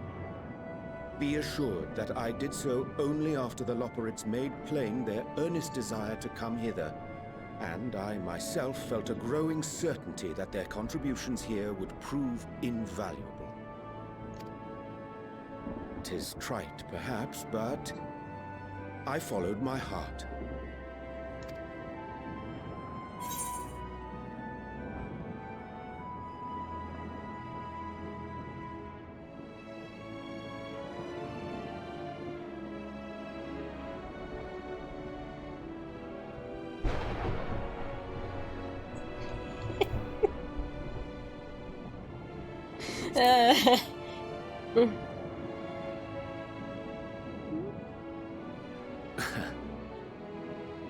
I am no esteemed philosopher of Eld. Nevertheless, 'tis my hope that what little knowledge I shared shall serve them well, and perchance help save us all. Oh, you don't know nothing yet, Urianger. I got shit to tell you. Wilt thou attend us at the Forum and lend thine own wisdom? Oh, I got so much shit to tell you. You have no idea. If that's all quite settled, can we start moving before Urianger catches his death? Even I'm freezing out here. Well, you guys didn't change again. Ugh. We're gonna do I it. dare say you'll warm up quickly once you're aboard the airship. Sat shoulder to shoulder with our fur-covered friends.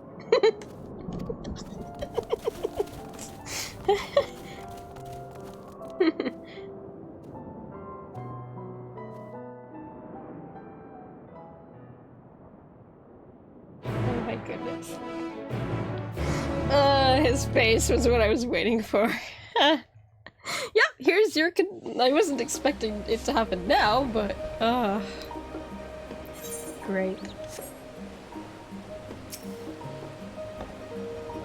I dare say Master Fauchelevent was nonplussed as we to learn the identity of Heidelin's lunar custodians.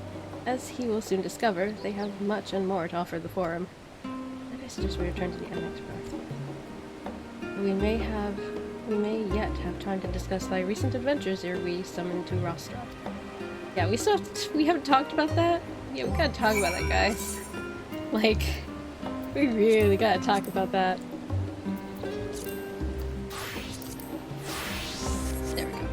Oh, wait a minute. I didn't have the new staff. Shoot. Oh, wait. Yes, it did. Okay, we're good. Wait.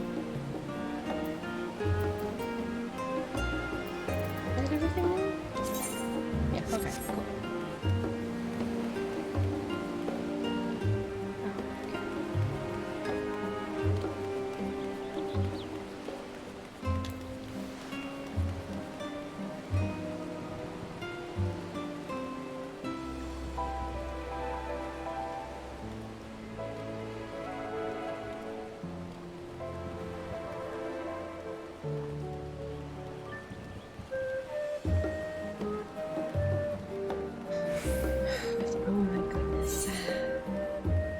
Keeping me in the suspense, telling them what just, like, I went through. Like...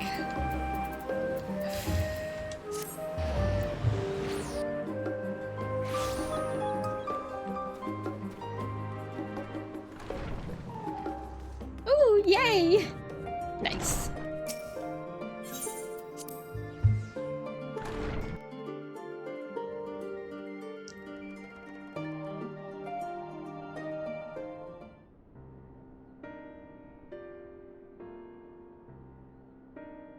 Oh good, everyone's here.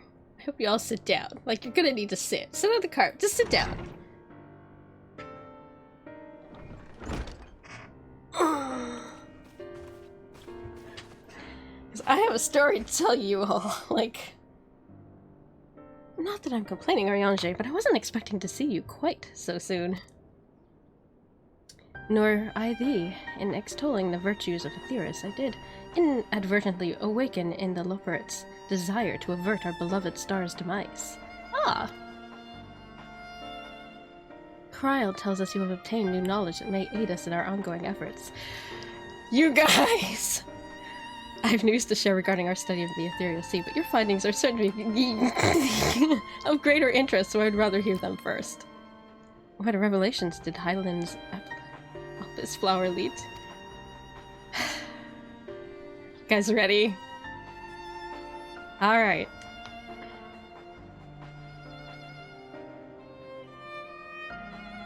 I hope they're all sitting. They better be sitting down. Please have them sitting down. No, we're not sitting down. We're just dead. Okay.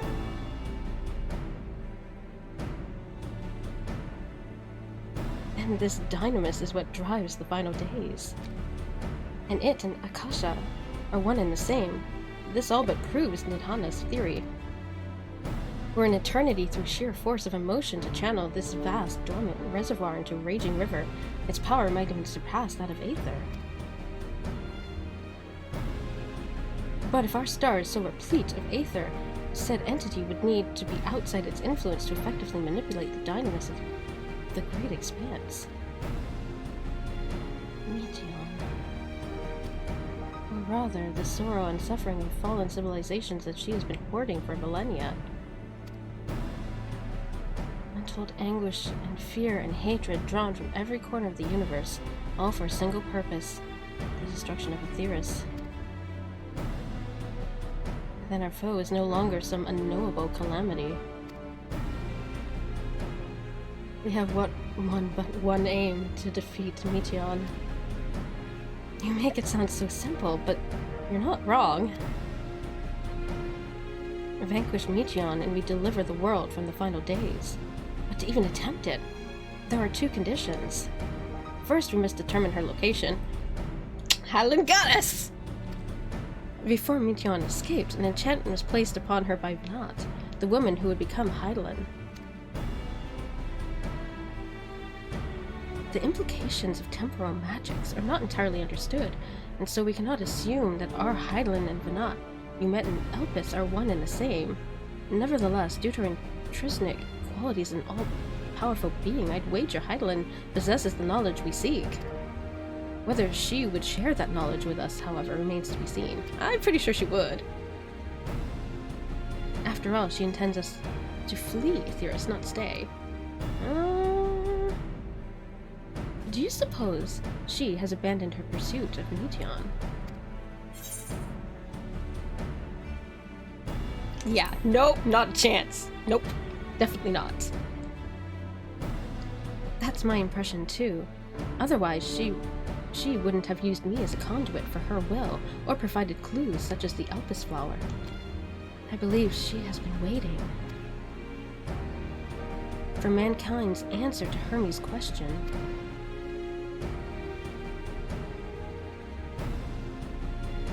So what's the second condition? We must find a means to reach Meteon. Naturally, our chosen method will depend entirely upon wherever so she has made her nest. And to the universe, from what we gathered. Then communing with Hydaelyn must by necessity come first. Did you and Master Matoya have any luck with your investigation into the ethereal sea? Sadly not. Though we enlisted the help of Arnvald and other Echo-blessed allies, we couldn't detect so much as a whisper from Hydaelyn, even from within the antitower. Master Matoya is of the opinion that in the years since abandoning it, the Forum has found some other method of receiving instructions from Hydaelyn. If so, it would most likely come in the form of some apparatus for observing the ethereal sea, but built closer to home.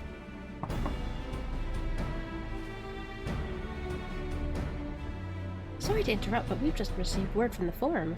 Your presence is requested in Nerostra, where they intend to discuss the Great Exodus.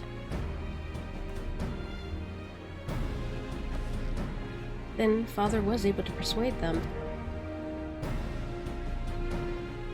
They're finally taking us seriously. Let's hear what they have to say.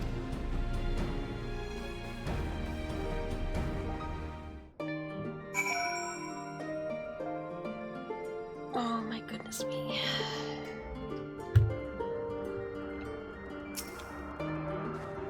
"'Twas Hydaelyn's commandment that in the event Zodiac should perish, the Loporrits were to deliver the people of Aetheris from harm. Though that be the limit of their duties, they possess knowledge unparalleled of the great expanse and the means of its traversal. Should they be persuaded to assist in our efforts to reach Meteon, we would do well to heed their counsel." At first I wasn't sure what to make of Hermes and his motives. But it's like we discussed at the Great Work, when faced with the harsh realities of life, some seek the release of death, others grow defiant, they fight. Either way, it's our right to choose.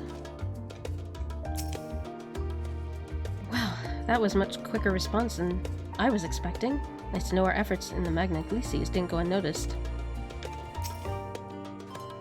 Father has granted us the opportunity we've been waiting for. Though we know not what information, if any, they intend to reveal, there's only one way to find out, to the Rostra. I hope you don't mind me staying behind while you attend the big meeting. Rostra reminds me a bit too much of the supremely scary tribunal in Ishgard. You'll forgive me if I keep my distance. Yeah, don't blame me, Tataru. After you left for Garlemald, I went into Labyrinthos and tried to reach Hydaelyn using the Elpis flower.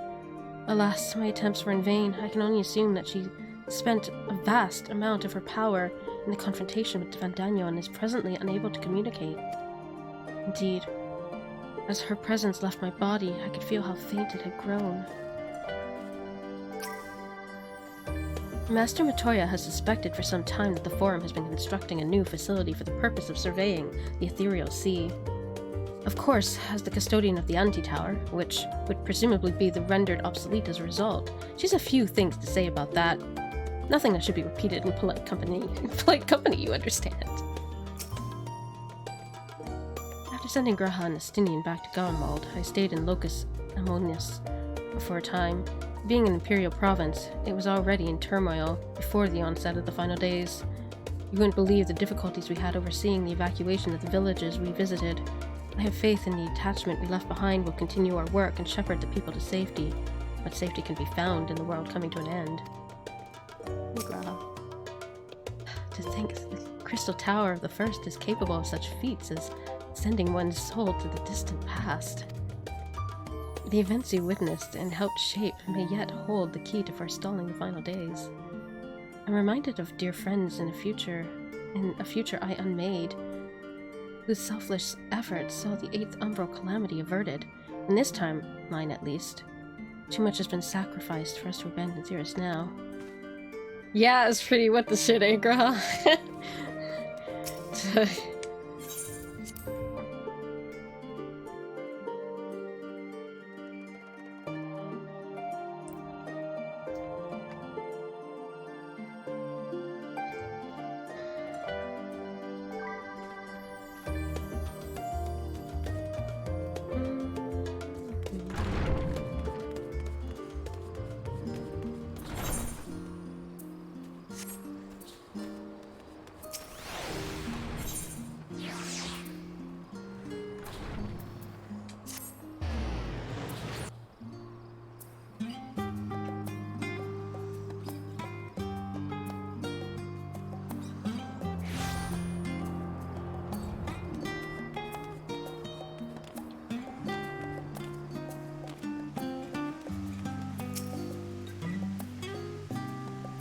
The forum is in session, and as such, the rostrum is closed to visitors. A sign of the 7th dawn. Very well, you may wait in the corridor. Of course, entry will only be permitted on condition you leave your armaments at the door, lest you forget this sacred institution holds irrational discourse in the highest. The implements of war are expressly forbidden.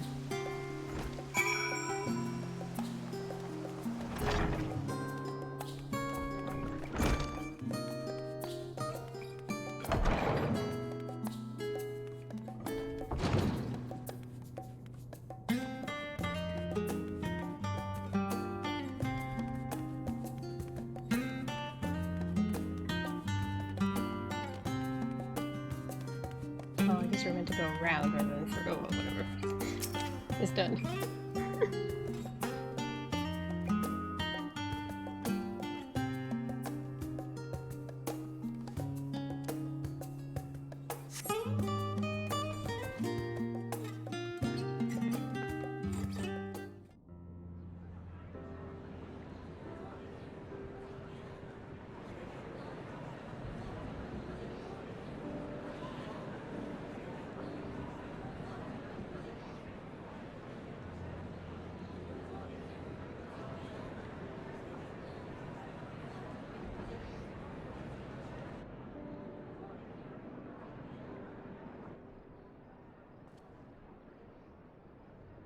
There is a matter I wish to raise with you before we enter.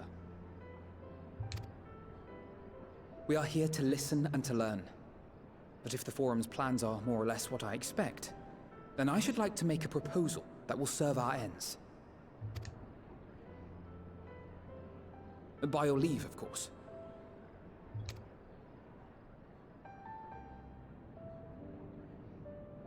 I don't see why not. Your words and wits have gotten us this far. Agreed. I will present our queries so that you may consider the most advantageous way to advance your proposal without distraction. Thank you, everyone. If I may have your attention, the ad hoc session will now commence. The purpose of today's assembly is to brief the Scions of the 7th Dawn, at their request, on the Great Exodus. You may enter.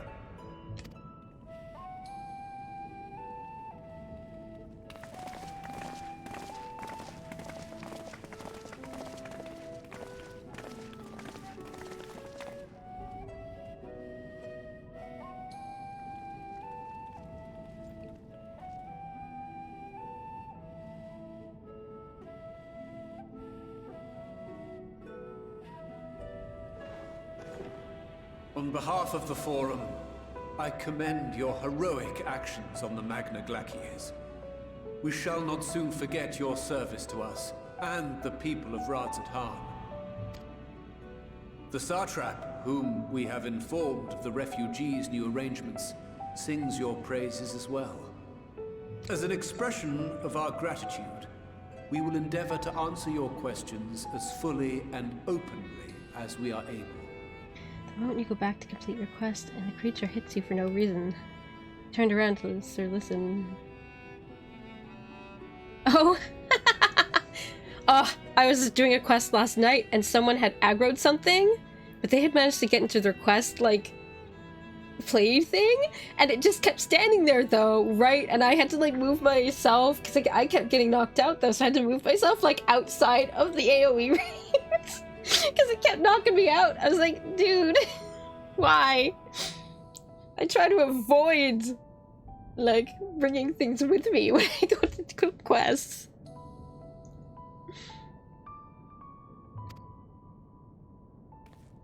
Then let us begin. First, it is the Forum's objective to ferry the life and knowledge of this star to the moon. Am I correct? You are. It is for this purpose that Charlian has labored these many long years. We have collected biological samples and scientific records from across the star. When the time comes, they will be moved from their places in Labyrinthos and Numenon and conveyed to safety. Once that critical task has been accomplished, we will begin transporting the Charlian citizenry, which has been categorized into groups. The earliest arrivals are to ensure hospitable environs for those who come after. Following our people, we will send those of other nations in turn, beginning with our allies. Radzat Han was foremost among these, but since the final days have already come to Thavnair, we saw fit to include the refugees with earlier groupings. An ambitious plan. You have accounted for the safety of all nations and tribes, then? As many as we can. And how, pray tell, do you decide who to leave behind? To journey beyond the sky is an unprecedented and immeasurably difficult endeavor.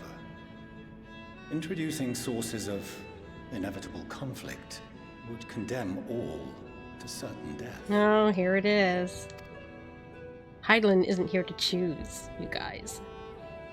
She's doing it to save all of the people. Questions as to the validity of that approach aside, are your plans proceeding apace? We're under the impression that your primary means of celestial transportation is incomplete.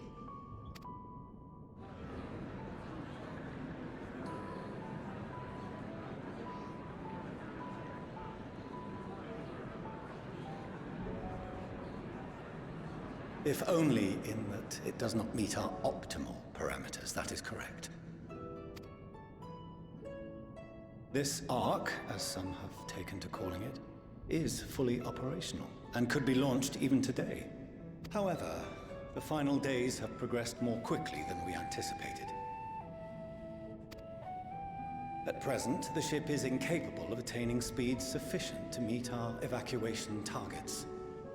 Should we put the vessel into service, as it is now, we will be unable to travel to the moon and back quickly enough to complete the necessary number of trips. Precious lives and knowledge will be lost. Seven hells. Is there anything to be done? The ether burner, the primary means of propulsion once the craft is in the space between stars, is undergoing testing to determine whether it can be made more efficient. Though cargo is being loaded for the initial phase of the Exodus, we are prepared to continue our experimentation up to the day before launch, should it prove necessary.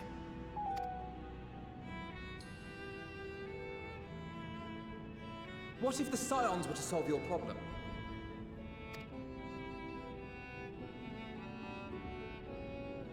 We shall help devise a means to improve the ether burner's efficiency, on 2 conditions. If we succeed, you must allow us to meet with Hydaelyn.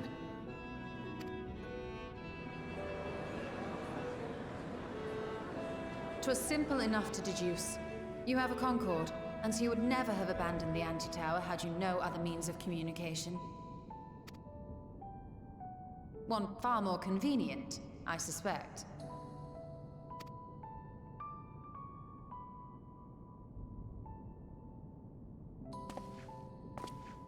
The second condition, also to be met upon our success, is that we be permitted to propose another use for your Ark.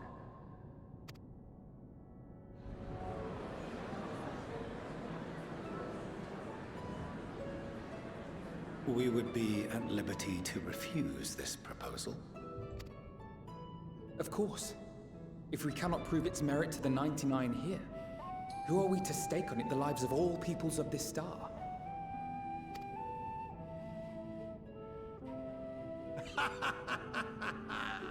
Delightful as always, Master Alfino.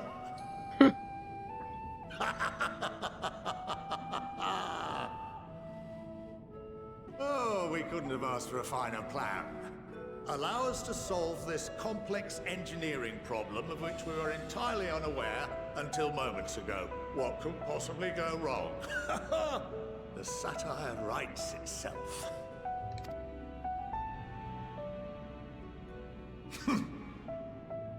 Yet, what field has not benefited from a change in perspective? When we are at wit's end, what we need is not the same dry theories recited ad nauseam, but fresh inspiration.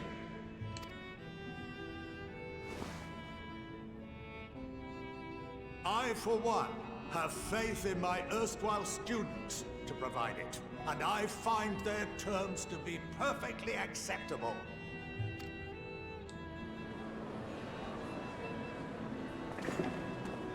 Order! Order! We have no time to waste on debate. I call a vote. All in favor of agreeing to the Scion's terms?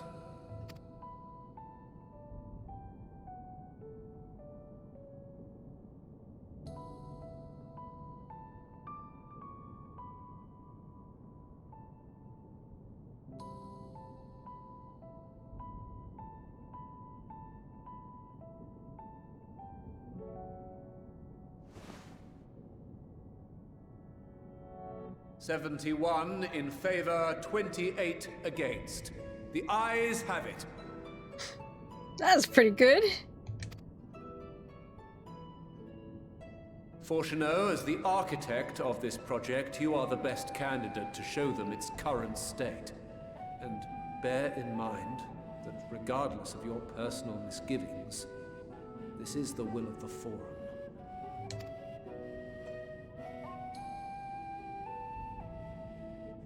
Very well.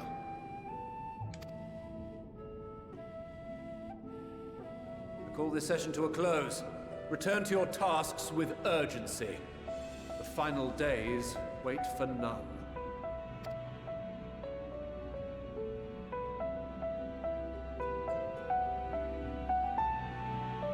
And for sure, when we go talk to Hydaelyn, maybe just come with. Just come with us. Come along. You see, I know her kind of a lot. Well played, Alphino. Rest assured, I have every intention in honoring the Forum's decision. Good. Well, I very much take issue with the Forum's approach to selecting whom to save and when. They're not wrong for wanting to minimize potential conflicts. Fortunately, if this plan of ours actually works, the Great Exodus itself will become entirely unnecessary. Whew, I'll admit, bringing up the issue of the Forum's incomplete arc is more than a little daunting. They were, to their credit, quite open to the current state of affairs. What was even more surprising, though, was when they took Alphino up on his offer. Probably because a lot of them don't actually want to leave. I'm a little vexed that we've yet to learn of the Forum's replacement for the Anti-Tower, though I expected that in time they'll share that with us, and with Master Matoya, if they've any sense. The further we pursue the mysteries of the universe, the more I struggle to comprehend the fortuitous nature of time itself. We measure and quantify it based on observations of celestial bodies, such as the sun and the moon. But from your account, it is unclear whether the ancients view time in a similar manner.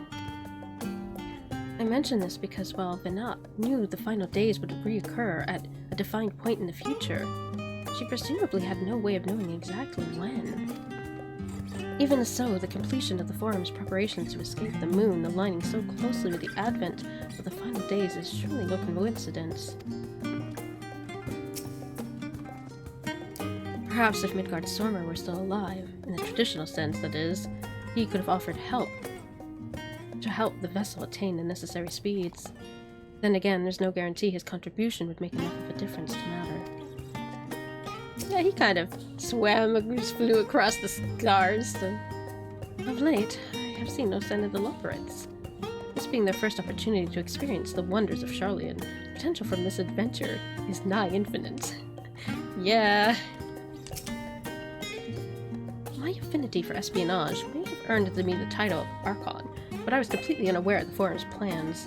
There may have been clues here and there, had I been of mind to look for them. But contemplating that possibility only serves to further wound my pride. Not that anyone could have realistically surmised that their brilliant stratagem was to build a giant ship, fly to the moon, a still larger vessel in truth, and use that to travel to another star.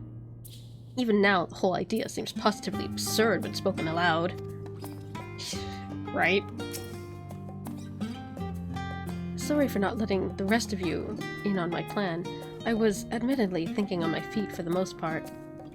But since we require both a means with communing with Hydaelyn and reaching Meteion, in the spur of the moment, I saw involving ourselves in the completion of the Ark as a way to work towards both objectives simultaneously.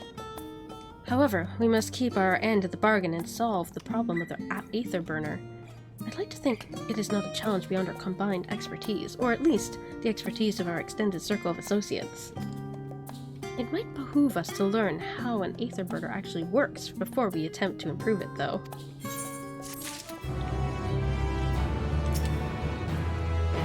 As Father seems so eager to help, maybe we can have him educate us about the Aether Burner. No, it's probably all the same things.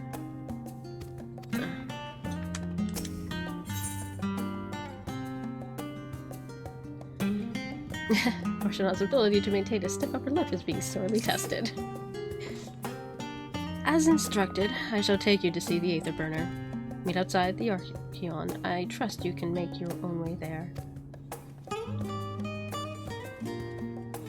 So, the Ark is being built in Labyrinthos. Hardly surprising. Where else could they conceal such a massive undertaking? Yeah.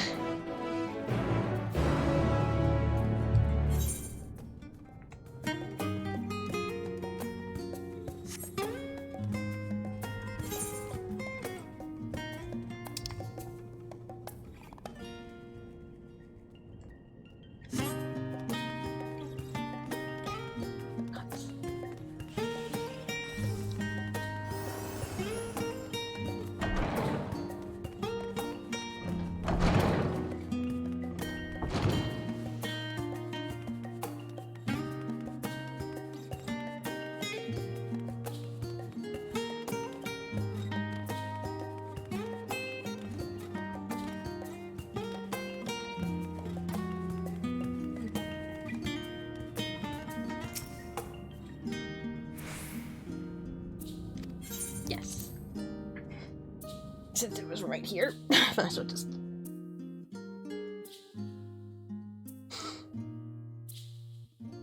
Oh,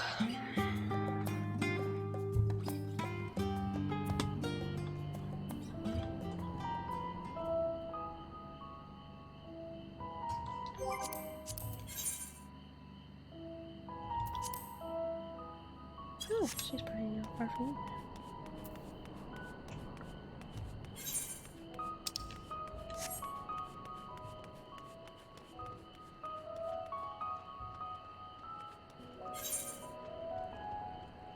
Oh, meeting over there. Oh, okay. Maybe I will tell you then.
Many varied documents sent to the moon, I did chance upon several inventories made in the Archeon.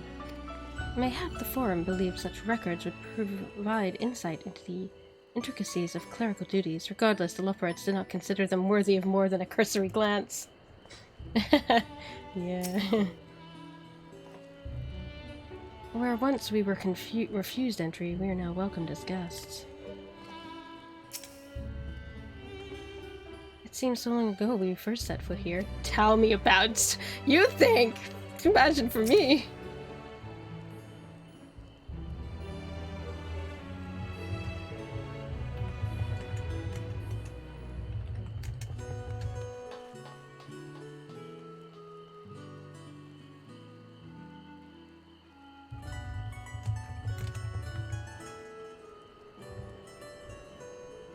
Do they intend to carry everything in the Archeon to the moon? They said they'd started loading scientific records and biological samples, but do they really need all of it? Fair point. Priorities here are a little skewed. Some would surely object to the Forum's allowing foreign elements to have run at their secret facilities. We should count ourselves lucky. It has been many moons since I last visited Labyrinthos. As vast as the archives were back then, they've only continued to grow in the days since. That we have been granted permission to enter the lower levels is proof of our increased standing. Would that they have been willing to confide in us sooner. Yeah, really. I don't understand the appeal of reshaping it to look like the world above. Make peace with what it is, or go outside if that's what you prefer.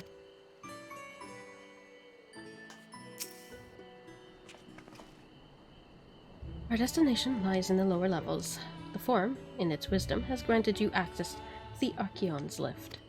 Step inside and have Olifine take you to the medical circuit.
Wish to use the lift, yes?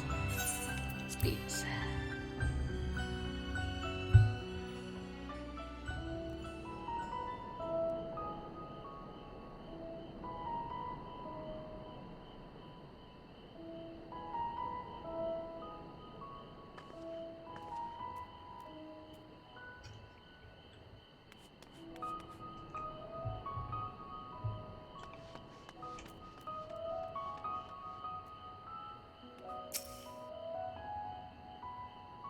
I have sent your associates ahead to the oh god, these names.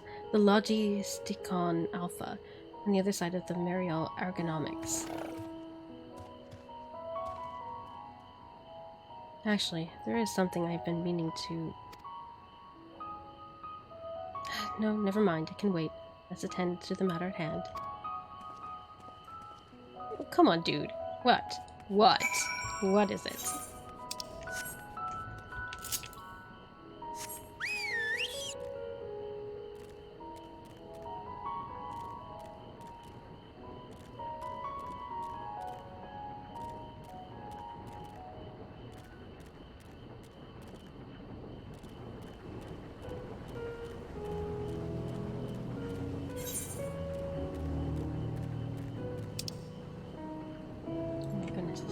humongously.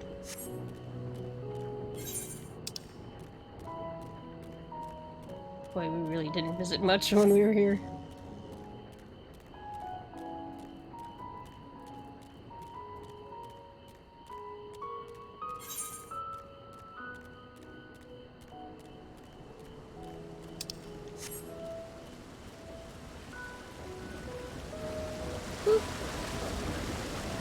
Ah, shit. Oh.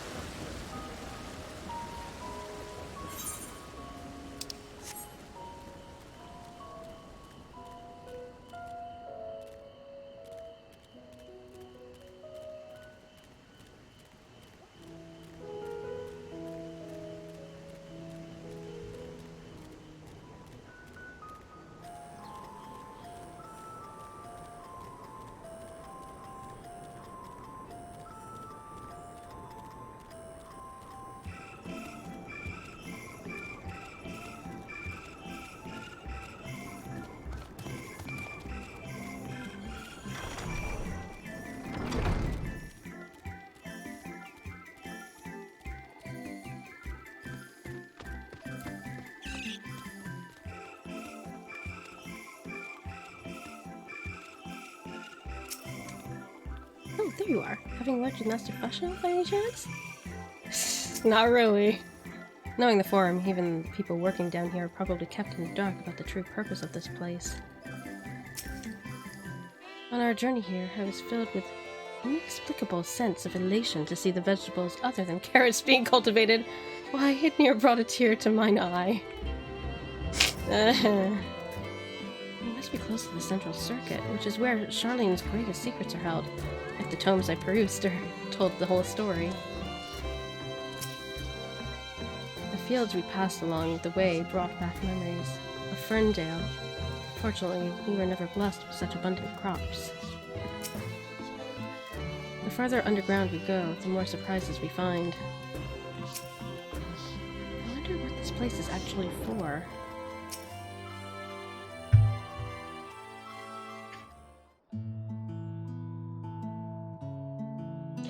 We are to wait here while our father arranges for us to use the next lift.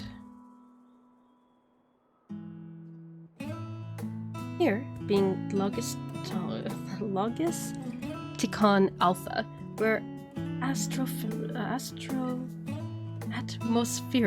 atmospheric conditions of Labyrinthos are regulated.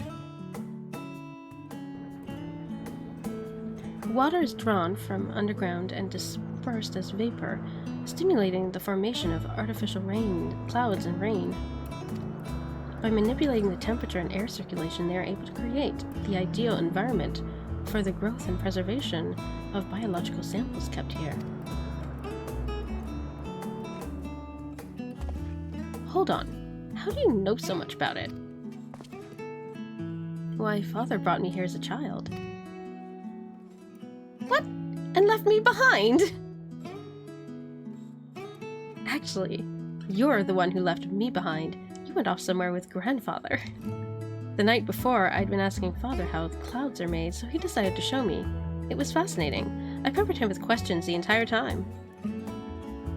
'Tis all too easy to take for granted the many interweaving aspects of the natural world, to grow inured to the wondrous. But having gained an understanding of complex mechanisms employed by the Loporits in recreating a similar environment, I've come to view such processes in a new light. Subterranean gardens of Labyrinthos, and the lunar prison forged to contain the ancient Zodiac, the habitations built for all mankind neath the moon's surface, each unique yet undeniably similar. 'Tis no mere coincidence.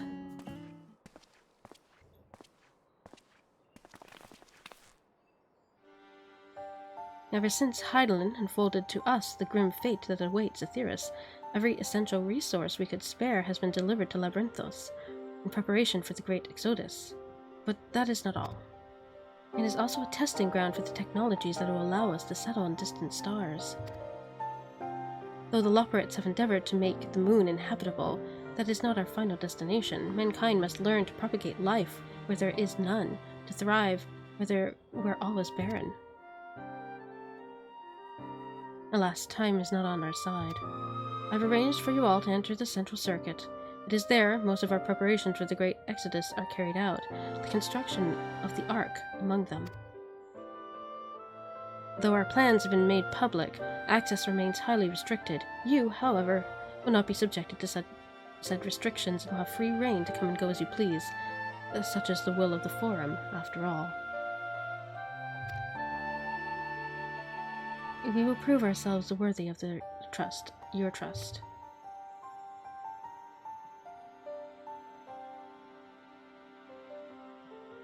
Then let us proceed.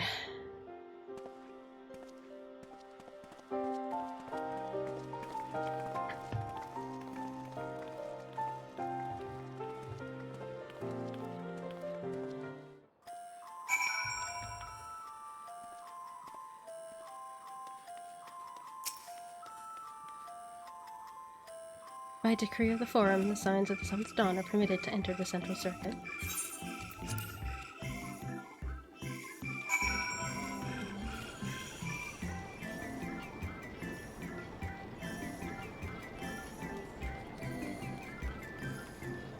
Man. We might finally have the chance to commune directly with Heidelin, provided we somehow manage to succeed where Charlian's finest engineers have failed. Still, it won't hurt to have a look. This is it, the central circuit. Please tell me we're almost there, or is there another underground level we have to reach? The even more central circuit, perhaps. The farther down we travel, the more expansive the sky above becomes, artificial though it is. Would that the heavens elsewhere be so idyllic. Yeah. I imagine the secrets kept here would be of great benefit to mine own research, but I will refrain from indulging my curiosity for the time being. I have no idea what makes Alphino so confident we can solve this problem of theirs. Relentless optimism, I presume. A not unwelcome trait in a youth, but less so in a gambler. Aye, let us resolve never to let him set foot in the gold saucer.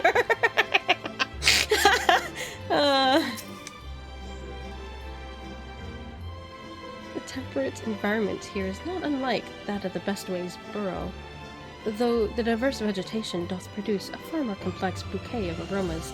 A welcome difference indeed, for I have grown weary of the scent of carrots. You weren't there that long, Ariana, but boy. The sooner we can get a look at this aether burner of theirs, the sooner we can start working on how to improve it. There's some optimism. The aether burner is being constructed not far from here. Overseeing the work is Kokol,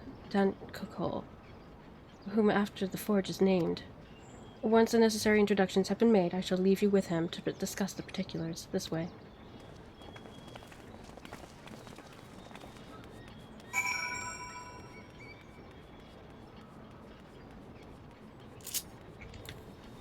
Oh, here we go.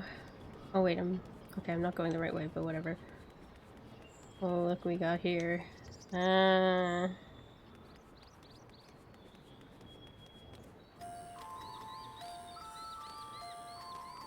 a look-see at this. Oh, this does have some rockety looking. Oh, it's lacking much upper. And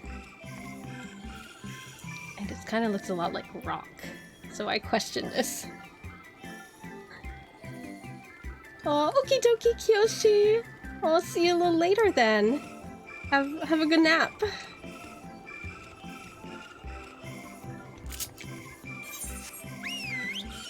Oh wait a minute, there is an aetherite over here. Let us go mush our faces into this aetherite.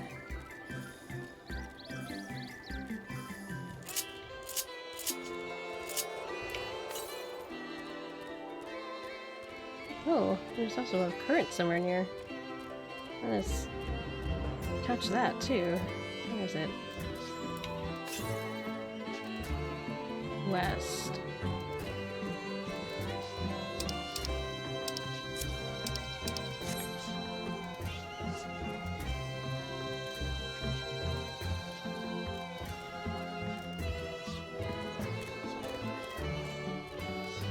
Aha! Hello, little aether currents.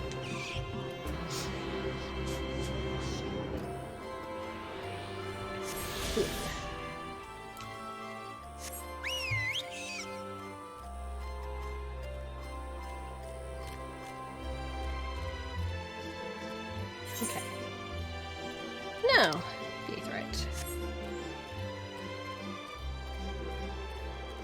Don't mind me. Doop doop doop.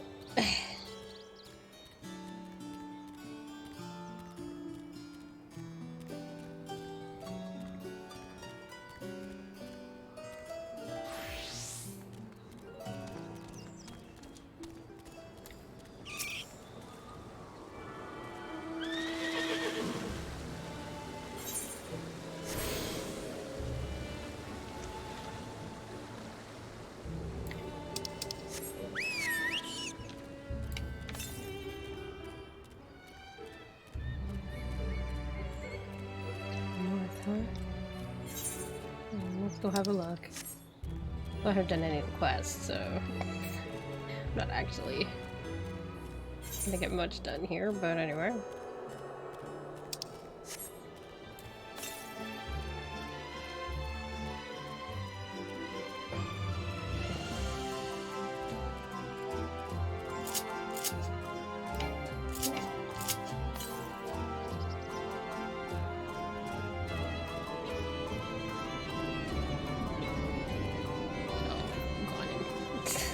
Good toward me.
Maybe up here somewhere or something. I don't think there's any way.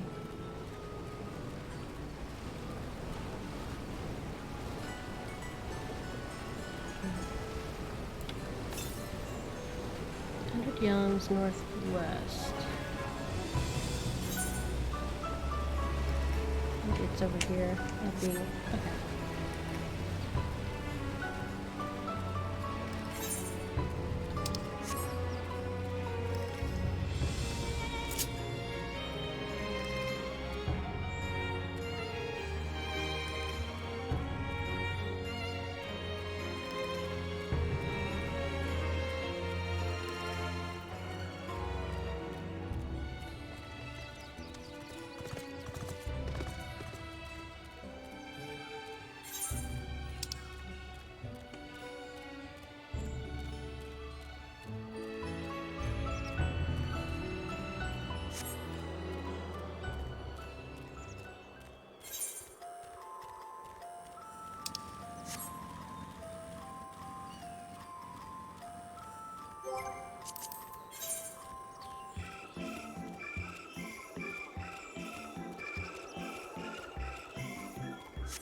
I was expecting a Sky Steel manufactory, but instead I find a village smithy.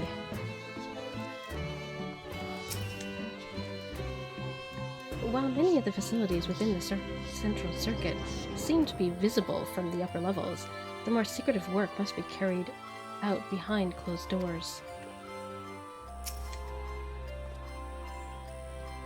For a closely guarded secret, you can practically see everything from the outside, even with the magical barrier surrounding it. Surely the Forum hath already petitioned the aid of the Loporits, given the familiarity with such technologies. Probably not. Is he talking to himself? He looks lost in thought, although it seems he's hit something of a stumbling block. He hasn't even realized we're here, or perhaps he has realized but just doesn't care. Perhaps you'd like to break the ice. This is the man we seek. Do try not to startle him.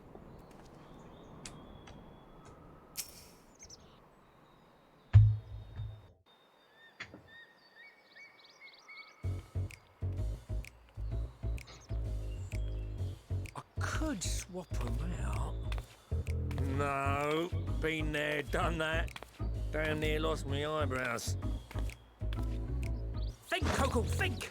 We'd be well on our way to paradise. Visionaries patting themselves on the backs for their grand accomplishments if you'd only think!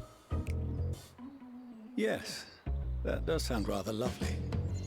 Yeah! I mean, masterful, you know, what a pleasant surprise. We're not blasting off already, are we? The schedule remains unchanged, for better or worse. Which is why the Forum has elected to accept assistance in resolving the ether burner conundrum.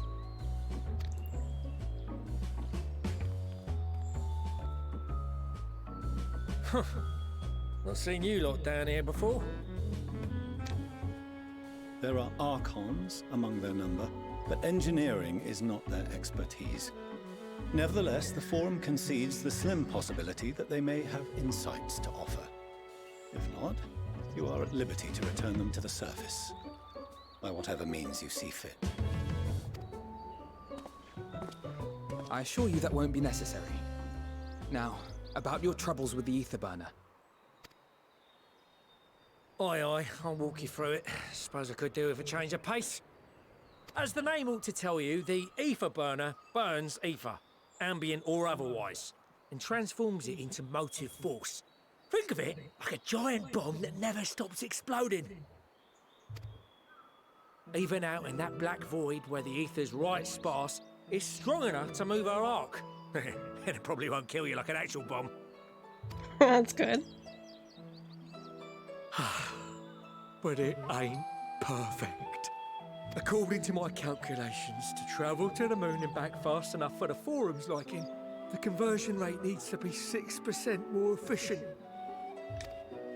A measly 6%, you say? But if I could have squeezed even another 0.6 out of it, don't you think I'd have built it that way in the first place? Hast thou consulted with the Loporits? Yes, they too are conducting their own research, for lack of a ready answer. The moon's propulsion systems are considerable, naturally, yet they are commensurately massive. It is no easy feat to convert their technology into an efficient means of propulsion for a teeny tiny toy boat, as they say, and as I most certainly do not. Yes, exactly! Damn it all, I asked for refined adamantite and they send me uppity rabbits with inscrutable, ancient, incompatible technology! You trying to drive me mad? Do you speak of Allegan refined adamantite, perchance? Ah, there you go. You know of it? Of course he does! Only in the most general terms, I'm afraid. 'Twas an alloy of Allegan make, but the secrets of its production were closely guarded. As I recall, the record stated it was vital to Dalaman's construction and launch. Aye, that's the stuff. No material more conductive far as I know. Slotting some ends like blowing up a dam and watching the river of ether come rushing through. Ain't a living soul that knows how to make it, though. We were fortunate enough to salvage some for the ether burner, just a wee bit, mind, from a chunk of Dalamud that came hurtling into the Northern Empty during the calamity. With more, well, that extra 6% efficiency would be child's play. It's a crying shame that we've no other sources.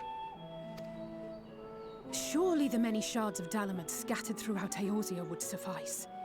Why not get the refined adamantite from them? Oh, we tried, believe you me. But only a few specialised pieces would have had any in them to begin with.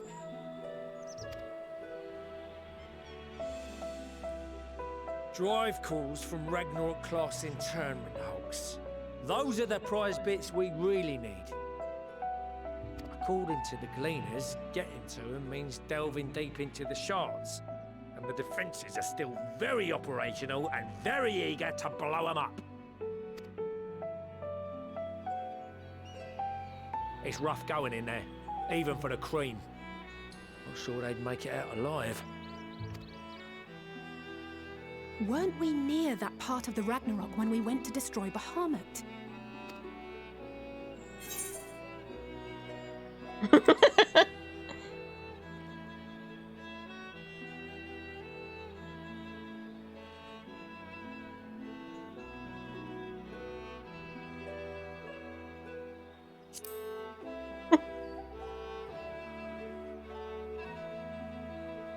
That may be for the best, though you doubtless find the task too dull for your liking.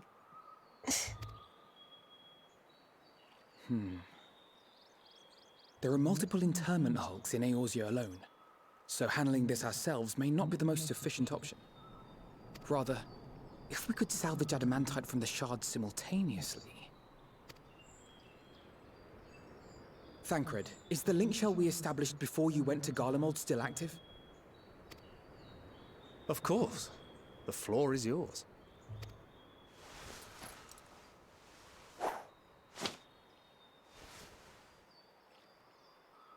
What's all this?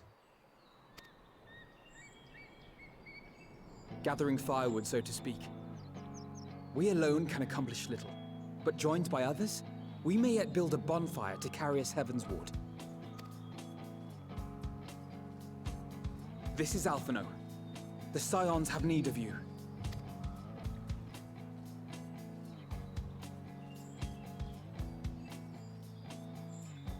Understood. I will contact the Lord Commander and dispatch our finest at once. My sisters are somewhat preoccupied with the final days, so I will lead the 12-Wood expedition myself. Are you aware of any other sources of refined adamantite?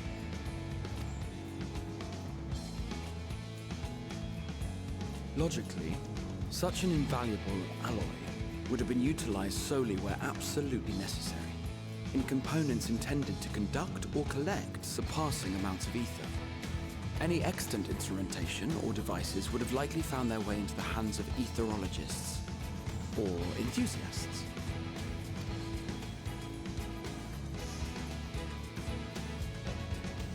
Magical artifacts of Allagan design? The Eastern Alliance will send word to one and all. Are there other ways we may offer aid? No shards of the Lesser Moon scar our soil, but our stake in this cause is no less for it.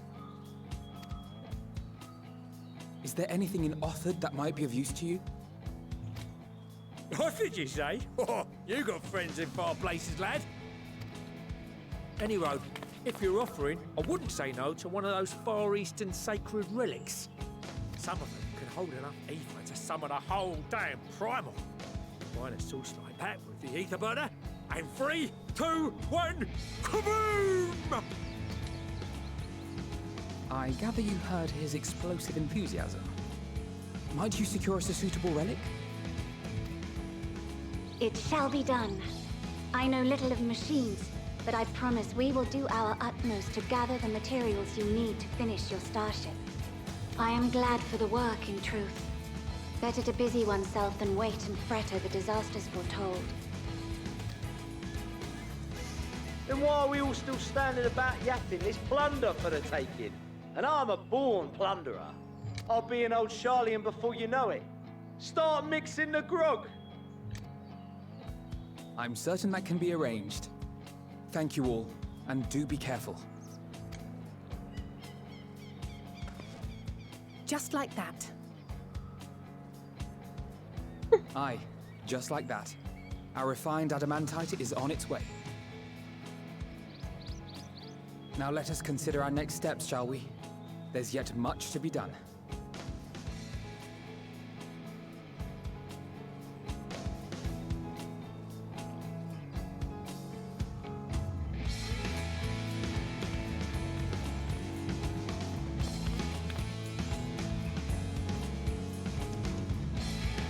That's what happens when you're so secretive and shit. Maybe try making friends. Get shit done. Potional. Happens when you go hiding.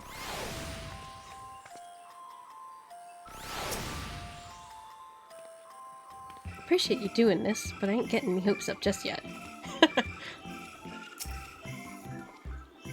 There were no oaths or contracts binding the members of the Isambard contingent, and in many ways it was even more loosely organized than the Crystal Braves.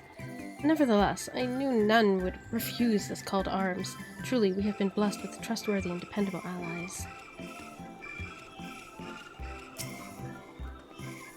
The Bahamut is long gone. The internment hulks are far from safe. It could be much worse, of course. They won't have to fight their way past Mercidian dragons, nor is there any danger of the Elder Primal might be summoned again.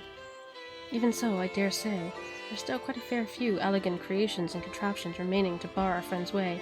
I only hope that Grandfather watches over them.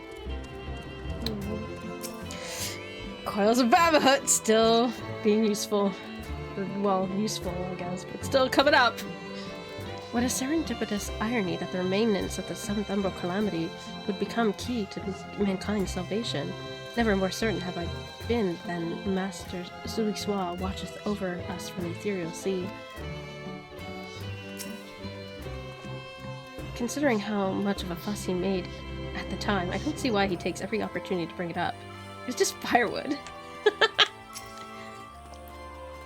First the Telephoroy, now the final days. No one can accuse the Isambard contingent from backing down from the challenge. Of course, they weren't also so committed to the cause when we first set out. But after seeing the example set by you, Alphino, the others, the change was palpable. They couldn't help but believe. I'm confident that our deadliest Allagan defense mechanisms are no match for our allies.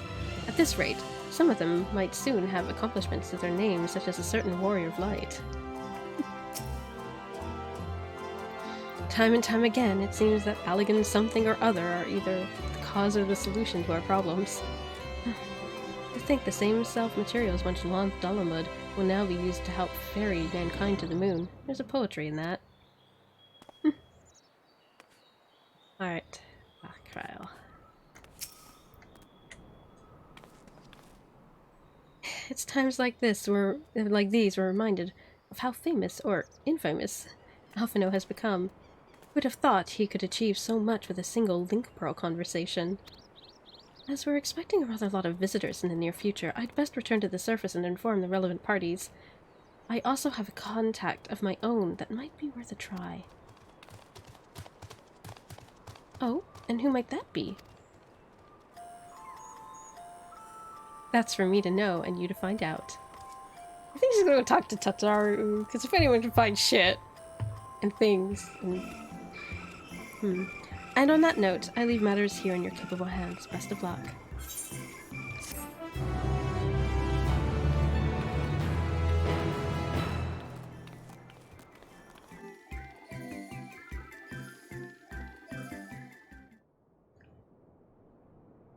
Meanwhile, in Ulda, oh. Shit about to get stressful.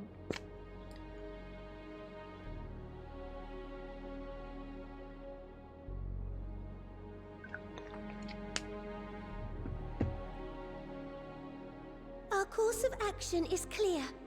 We must harvest refined adamantite from the shards of Dalamud and procure arcane relics of Allagan make. Summon the best and brightest of our immortal flames, and form an expeditionary party at once. Call upon the Sultan Sworn and Brass Blades for support as you must. Papashan, send word to the guilds. We will require the expertise of master artisans if we are to have any hope of identifying and recovering these elusive materials. Hasn't done an animal voice in a while. Little high-pitched there. There, guys. We have need of your stone torches. They are to assist the immortal flames in scouring the ruins and to help secure the surrounding areas. I trust I can count on your support. As commander of the Stone Torches, my son Zimberg will personally see it done. Pippin, I would have you lead the raiding party. Assemble your finest, and with Chizona's blade, clear the way. That's something better. There we go. Lord Lolorito, I pray you take charge of the search for Allagan relics. Surely you know of some being traded on open or clandestine markets, or sleeping in collectors' vaults. Of course, I ask not that you do this out of the kindness of your heart. By all means, profit on the transactions. I wish you the joy of it. The final days descend upon our world. If circumstances are truly as dire as they say, Uldar's best efforts may be for naught. And yet, when we Eorzeans rose from the ashes to rebuild our broken realm, did we not learn one simple truth?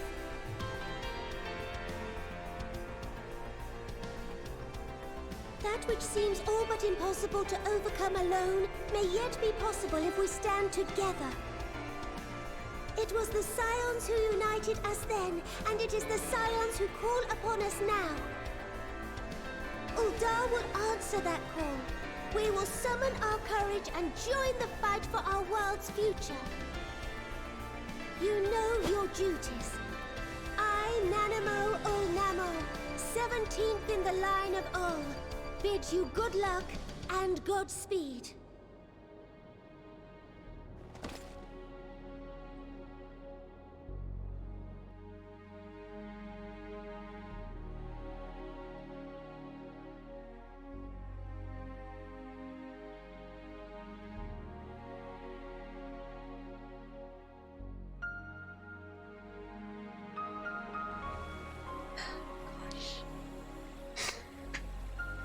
Gosh.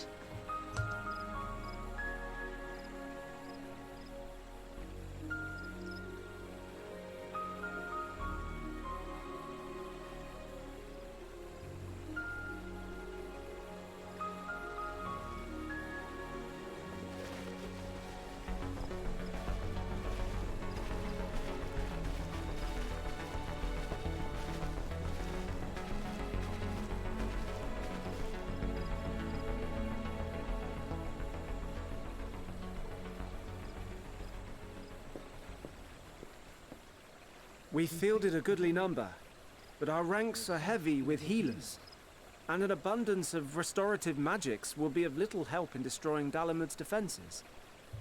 Still, it has ever been thus with Gridania.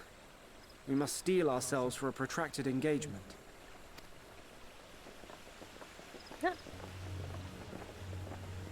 In that case, might I suggest taking us along?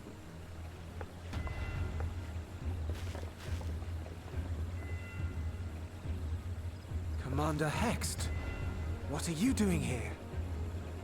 None of the shards in Girabania are big enough to hold an internment hulk. So we said to ourselves, why not lend our neighbors a hand? We thought you might be short on people with a talent for breaking things. While it pains me to admit it, you are right. Our deficiency is so plain to see. It might have been a lifetime ago, but I was once one of the Scions assigned to the Shroud. I know this forest well. I know your people. And I know we will be stronger if we fight this fight together.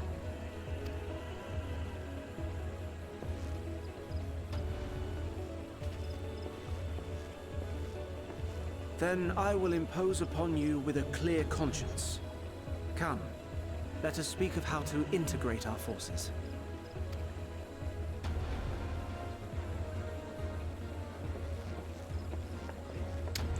Good job, please. Yeah, there's someone good at breaking things. Right there. I won't let it all be for nothing. I promise you, Papalimo.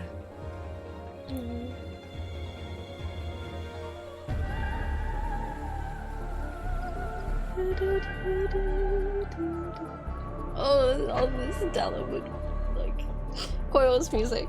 Oh, man. Man, if anyone who's doing this and they have done Coil, is for shame. Gorthus.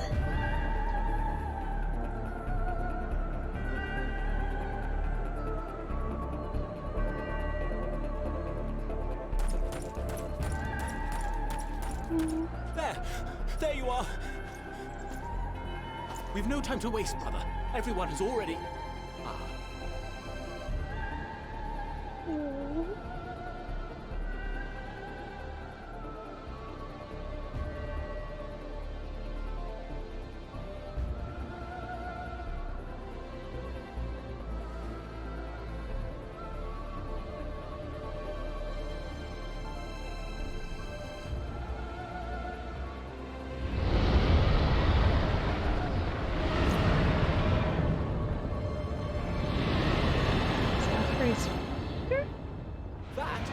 That was a roar! A dragon's roar!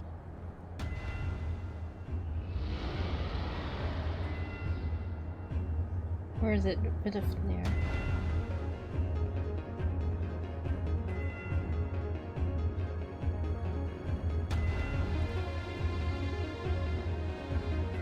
Oh, we don't get to find out. Okay.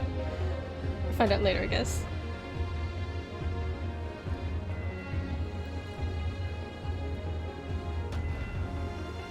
Oh, shit. And so, in summation, the Eastern Alliance, as well as the Honorable Lord Lolorito himself, reached out to me for assistance in procuring these treasures of the divine, and I, in turn, do beseech the Confederacy for aid.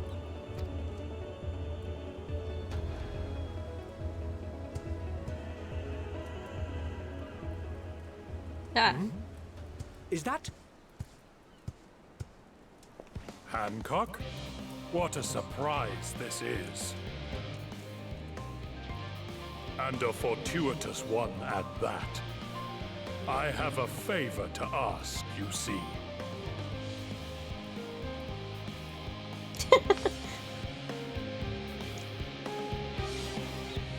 If you need relics, there you go.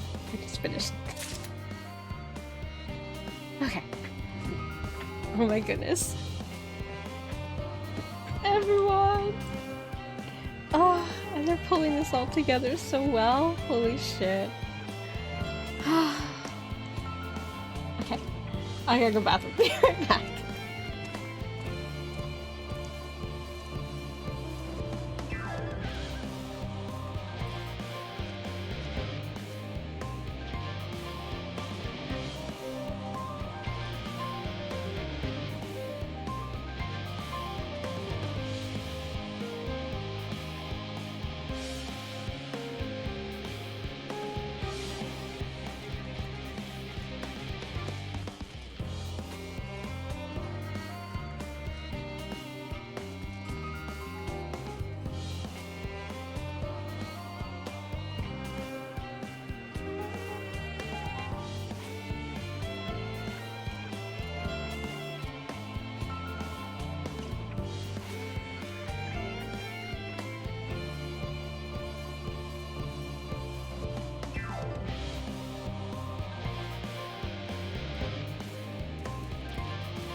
It's getting a little dark in here. I'm back. I decided I was hungry.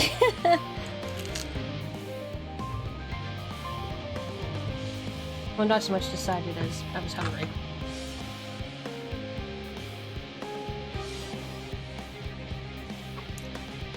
Alright.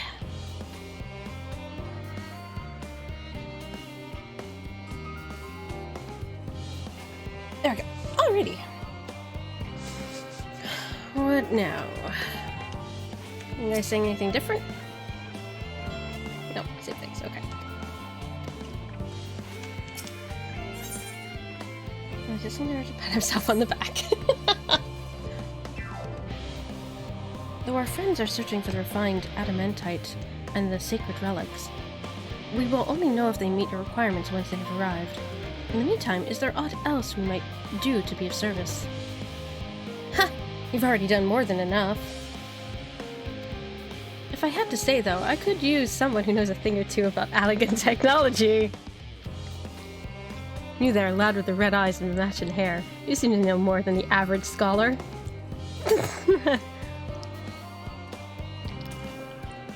I'm surprised everyone didn't turn and look across.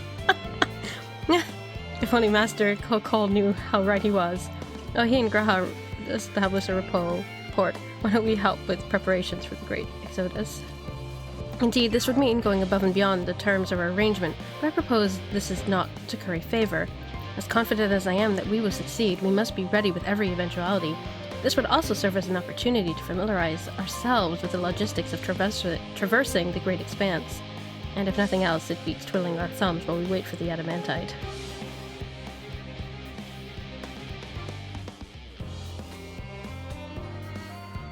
Well, ain't you a bunch of helpful buggers? If you've a mind to lend a hand, I know where you ought to go. Charlene Hamlet is lousy with researchers and scholarly types, busying themselves preparing for the Exodus. Pah! That lot need all the help they can get. Well then, off we go.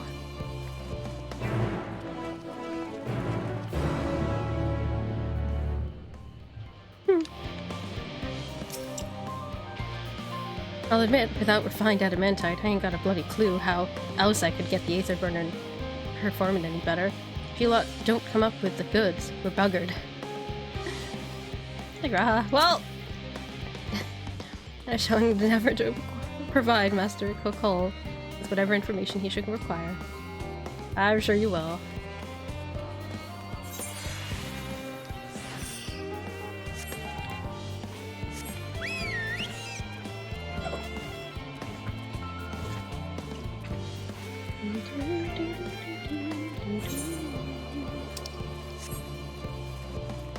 Wait.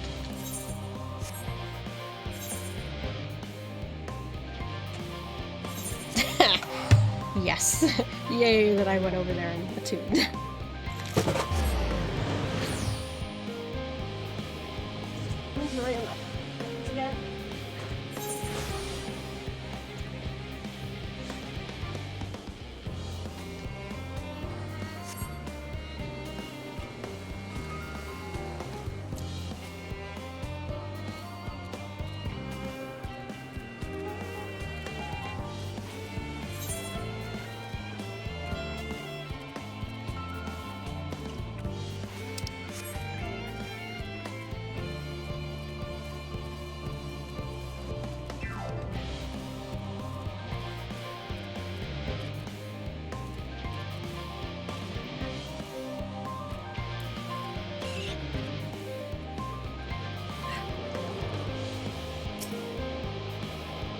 In order to protect the secrets of the central circuit, the researchers must navigate the bewildering maze of paperwork before they are permitted to return to the surface.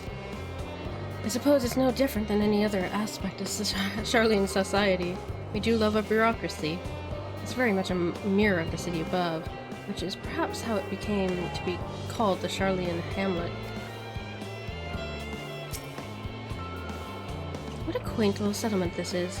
Shame it's hidden underground. I don't mind a bit of heavy lifting, but I draw the line at paperwork. So much as a wave of a sheaf of documents at me and I'll put my hands through it. As surprised as I was to learn the Forum planned to send everyone to the moon, I can't imagine how the common folk must feel about it.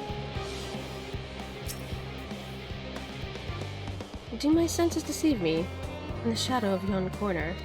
One can only hope that this leadeth not to mischief undertakings.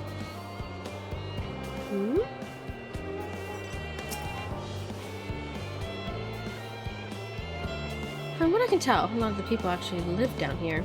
I don't know how much help we can offer, but I dare say they'll benefit from some of that fresh inspiration Scoliarch Montichon mentioned. Let's start by asking around, ideally without getting in anyone's way.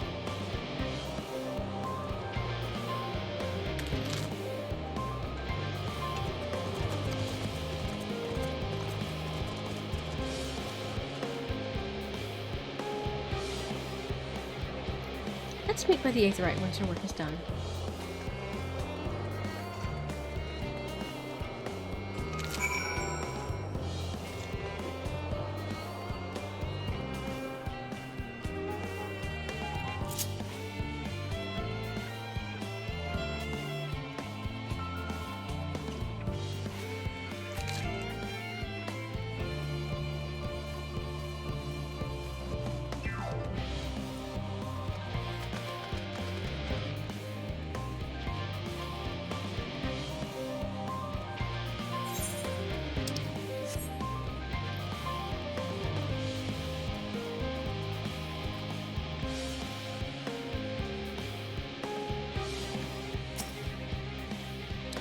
Oh, hello.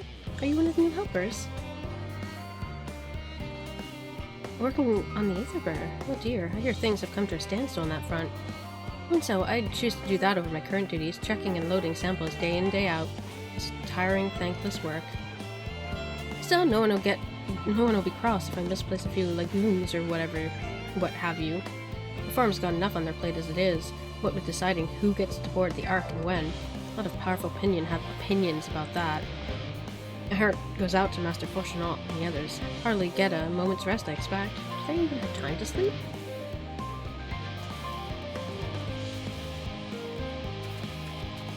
Tell me about... Not compared to me.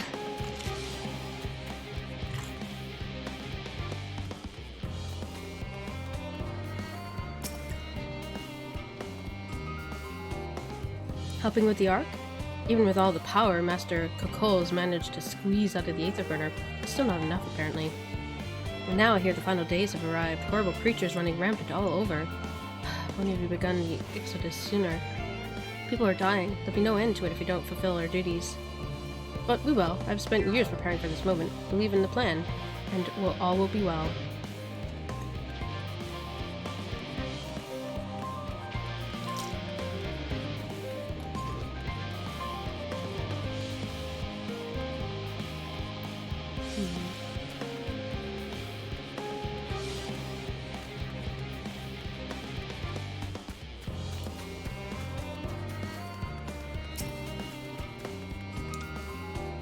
Offering to help? That's very kind, but I should be able to organize the rest of the documents myself. It's mostly lists of things we'll need once we arrive on the moon, and then whichever star we choose as our new home. My duties largely concern the maintenance of living conditions, so I'll be a lot busier after we depart. I hear that our lunar collaborators have come down to assist in our efforts. I'm looking forward to finally meeting them in person. Having communicated with them in such a limited capacity thus far. To be perfectly honest, I'm not even the slightest idea of what they look like. I do hope they're not enormous living giants. Why, I would much prefer something small and fluffy. Like that if we had a rabbit that ran by. Well, I got news for you. Oh, look, frog familiar.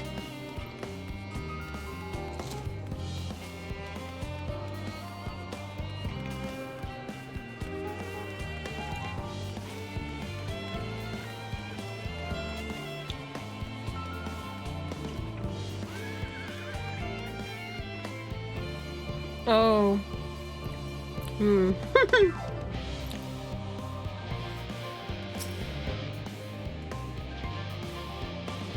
Twould appear the Loperates have infiltrated Charlian's most heavily guarded facility. How, I know not.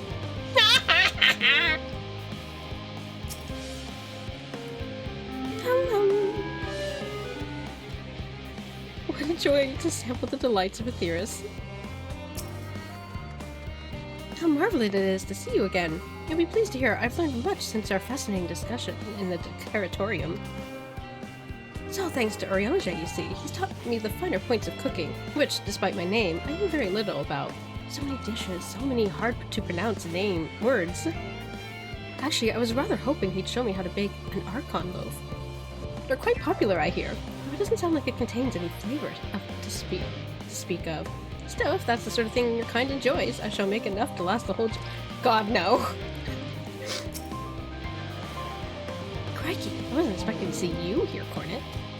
I'm sorry I didn't have a chance to say goodbye. And for, having those other lobberets attack you. Terrible misunderstanding that. Not to worry, though, as I have since recovered from the savage beating you administered. They bear you no ill will. Well, perhaps a little, on the account of the savagery. But time heals all wounds. Most anyway. Hi, you. Fancy meeting you here, Cornet. Our friends in the forum brought us to see their teeny tiny toy boat, which was quite impressive considering they didn't use any creation magics. What we're really interested in is the Theris itself, though we now find ourselves in a sort of funny underground miniaturized version of it. We were hoping the forum would give us a guided tour, but it appears they're rather preoccupied. Honestly, all the time to prepare and they're still not ready. I suppose we'll just have to show ourselves around, or at least that's what we were planning to do until we chanced upon Urianger and your good self. Since you're both dawdling about, engaging in idle chit-chat, perhaps you could show us a few points of interest. Won't that be fun?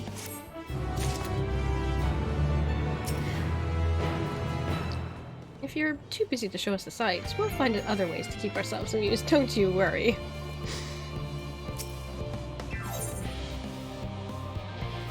Tries he might, Urianger cannot free himself of the lore. A tour of Labyrinthos. An unexpected yet prudent suggestion. Given the similarities betwixt this artificial environment and the Bestway burrows, it would be in our best interest to have the Loporits acquaint themselves with those conditions deemed optimal by their Charlian collaborators. I fear, however, that continued reliance upon my limited knowledge would risk narrowing rather than broadening their perspectives. Mayhap thou art better suited to lead this venture. Pawning it off on me, aren't you? What a marvelous idea! Might we begin with that great big what's-it over yonder? Ah, yes. The what's-it. I shall leave the explanation to Cornet. Urianger! Urianger!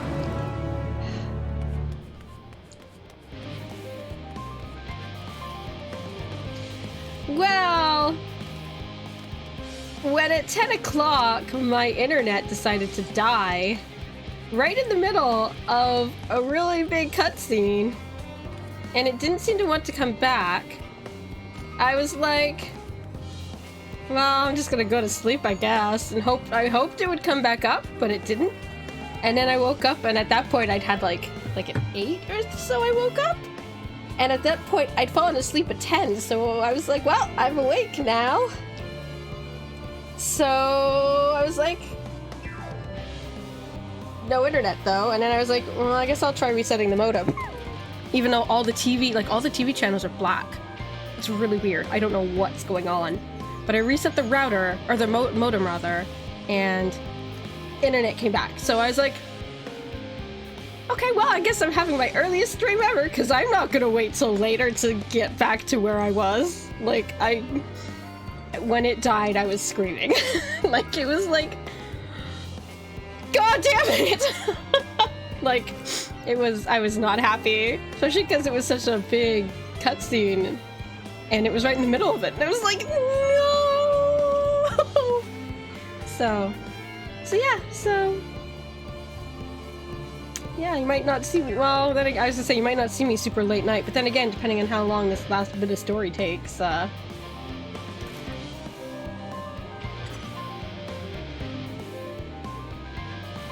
could be here all day.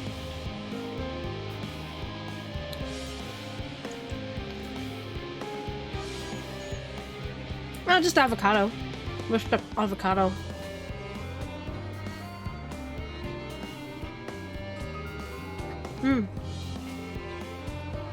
It's actually quite good. I don't do it very often because I try to go easy on avocados these days since people are burning down forests and shit for this, but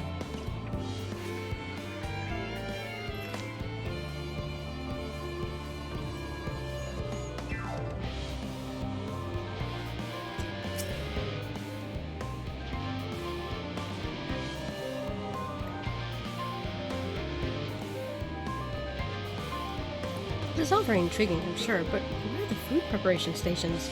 The, what was your word for it? Kitchens? That reminds me, Puddingway, our newly appointed Chief of Pudding Research, a discipline he himself founded after sampling Ariange's delights, has gone in search of Aetheris' ultimate sweet treat. Well, provided it's a pudding, as that's all he ever talks about these days. Have you seen him? My word, what magnificent architecture! Such immaculate curvature. I'll have to make several adjustments to my work if I'm to match the degree of craftsmanship. I shall leave no corner unrounded.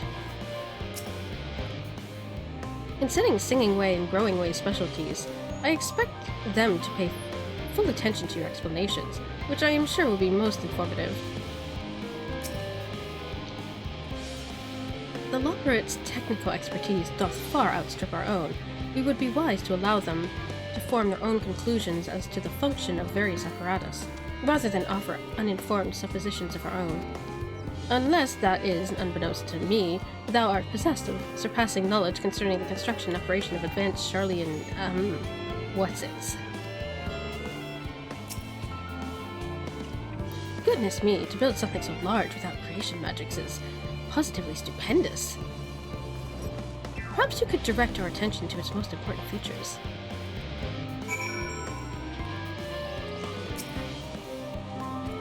Search the apparatus for points of interest. And we move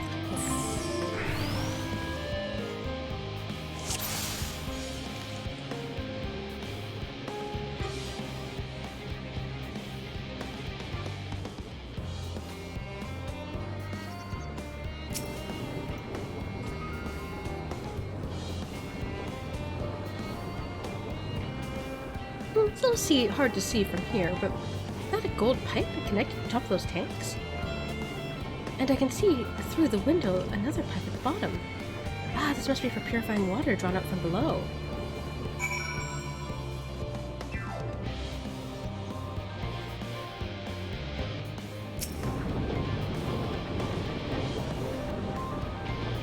Is that water I hear from inside the great big tube? It must be because those cogs and gigantic wheels at the top. Oh, I see, that's how they draw the water out. There's probably some sort of spiral-shaped mechanism inside it, too.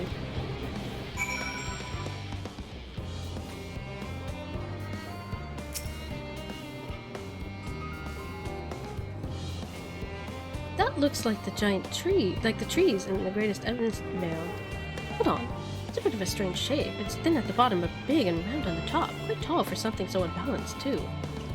Ah, now it makes sense. That's where they store the water.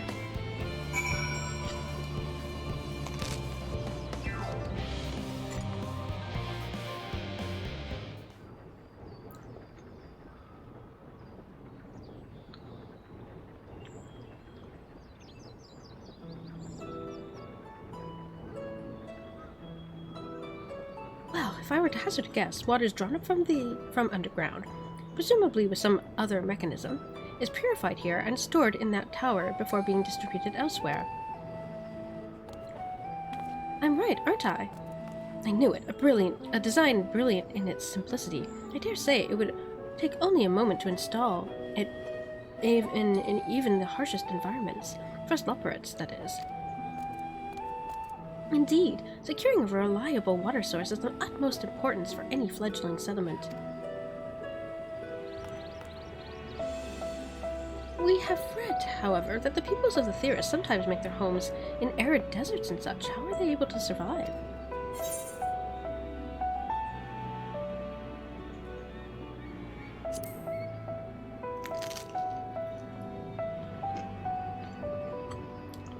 So wherever you choose to live, you're never far from water.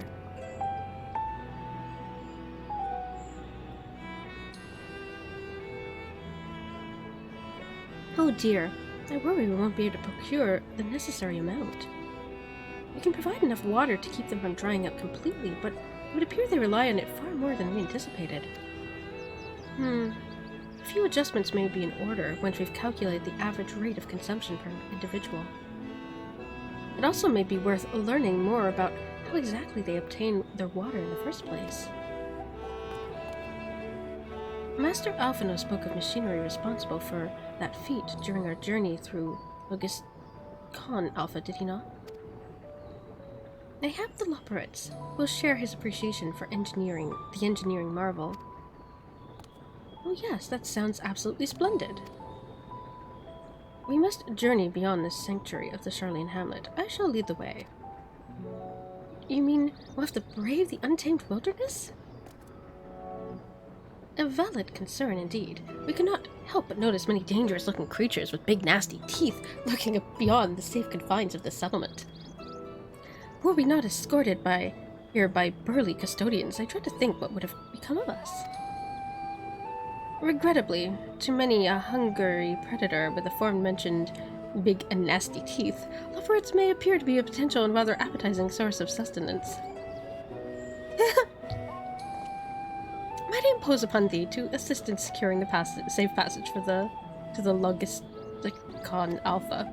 For my part, I shall act as an escort to Living Way and Cooking Way. I entrust Singing Way and Growing Way to thy care.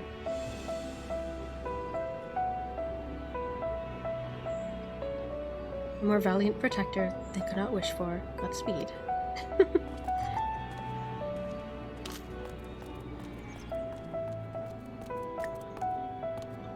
If it's the same to you, I'd rather not be eaten by some horrid beastie. Come along, Rowing Way. To the water extraction, what's it?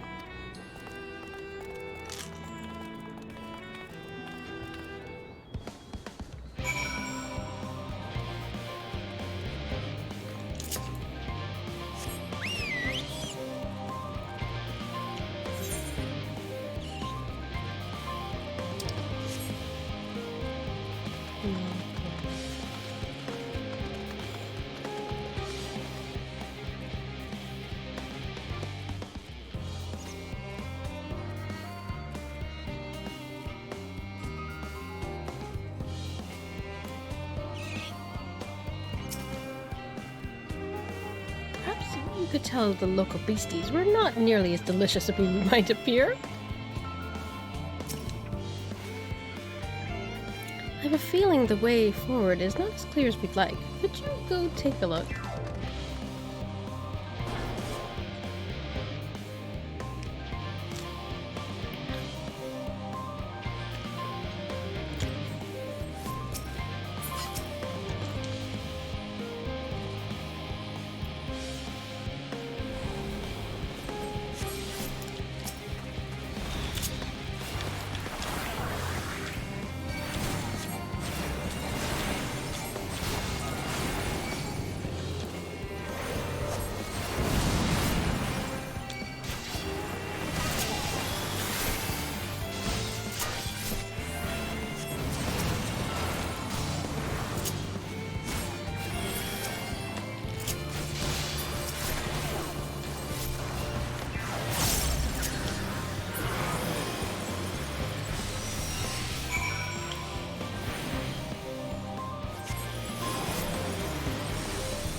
Thank you so much.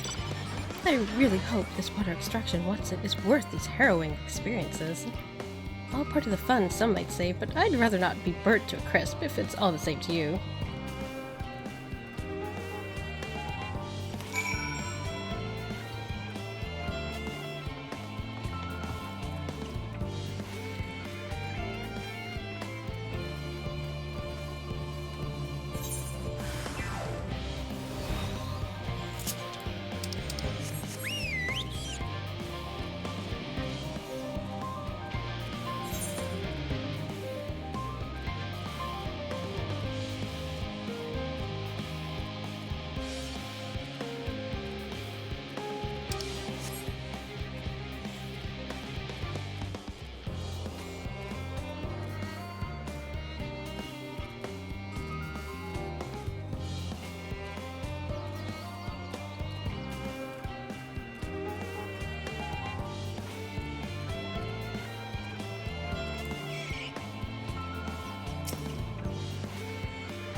help noticing a distinct lack of carrots along the way, or many of the other vegetables I was expecting to see, though I did catch a glimpse of some sort of bipedal tomato charging about. Must have been my imagination. You've done well to see those two here safely. They can be a bit skittish at the best of times, so I'm pleasantly surprised they didn't run off and get themselves killed. That was all very exciting, but I'd rather not do it again. Wait, how exactly were we planning to head back later? Let's get moving. That building looks nice and solid and safe. My friends, I bid you welcome to the Logisticon Alpha. Our destination doth lie at the lift's top. Pray follow me.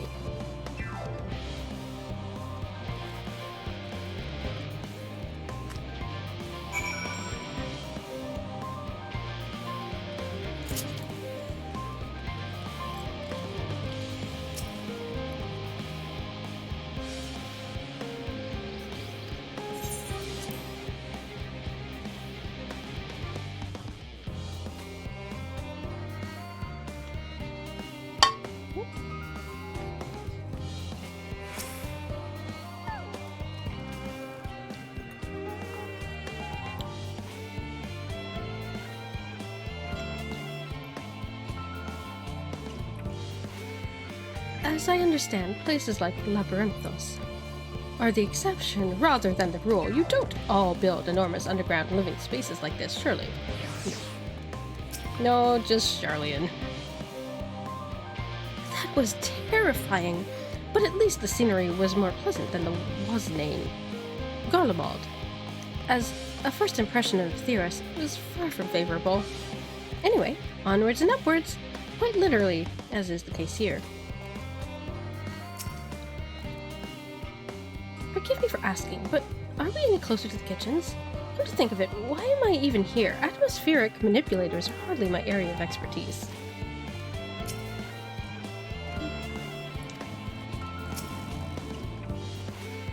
On this occasion, 'twould behoove us to seek the counsel of those qualified to describe the workings of the apparatus. They may also be in possession of schematics or other useful documentation should the Loporits request them. As for this form's esteemed guest, 'tis unlikely they should be refused, yet thou knowest well as I the changeable disposition of the Charlian bureaucrats. Marvelous, simply marvelous. So this is where the magic, or science rather, takes place. The perfect environment of sustained life artificially created. The knowledge we'll gain here is essential when we start to looking for new stars for your kind to inhabit. Apparently most of them don't even have air for you to breathe. You're all very lucky that Aetheris just so happens to provide everything you need to thrive. Or did mankind turn out the way they are because of the available resources, I wonder? Either way, it's nothing short of miraculous, and I cannot wait to see more of it.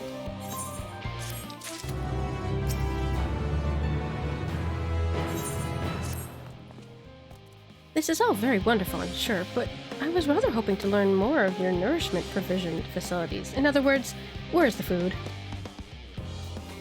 I believe both knowledge and consumables you seek may be found at Muriel Ergonomics. As I imagine Sinue and the others intend to study every conceivable facet of this apparatus, wouldst thou be so kind as to escort our visiting culinarian? Yes, that sounds much more interesting. Hopefully, I'll be able to see some first-hand delicacies Urianger was telling me about.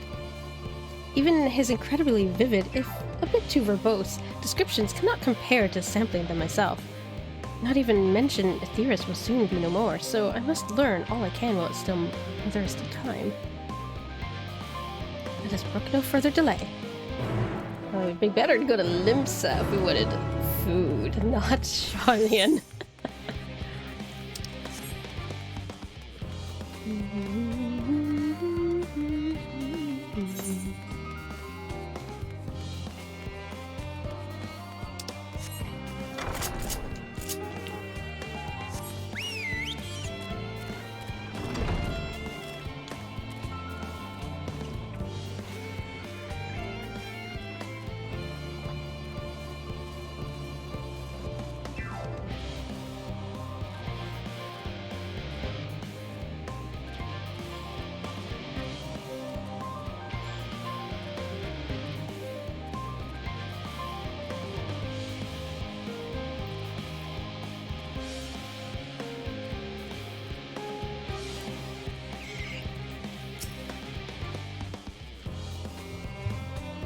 This is the place, yes? The heady aroma was enough to guide me here, and I've spotted several fruit and vegetables featured in our compendium. I'd dearly love to try some, but I read that those who help themselves to a farmer's crops without permission are often caught and put into pies. Perhaps you could ask who's ever in charge if they'd be willing to part with a few samples.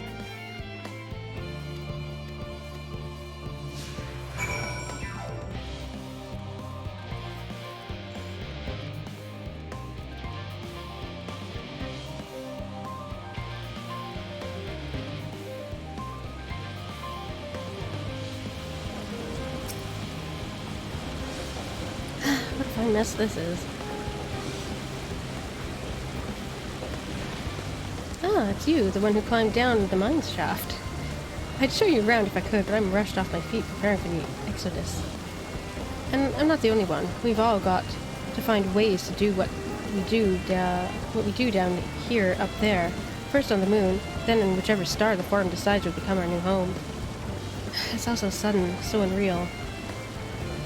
Don't you want to go to the moon? Well, it's better than waiting for the final days to claim us. But no matter how carefully it's all planned, we'll never be able to take every variety of flora and fauna with us. Even the ones we can take may not survive in their new environment, so many species doomed to extinction. Sorry, that's not what you came to talk about, is it? Nothing quite so dire, I assure you. I merely wish to sample a little of your produce, if I may.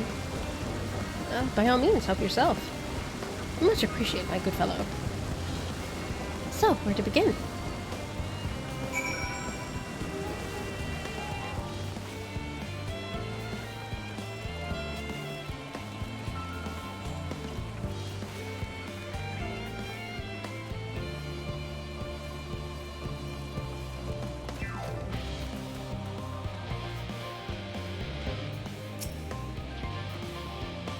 Oh, I know what these are. Grapes, yes? See if they are as delicious as they look.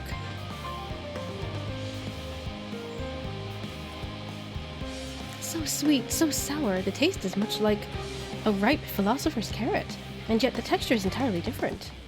The contrast between our outer skin and the fruit within is most peculiar, but far from unpleasant. Yes, I think I'll try another.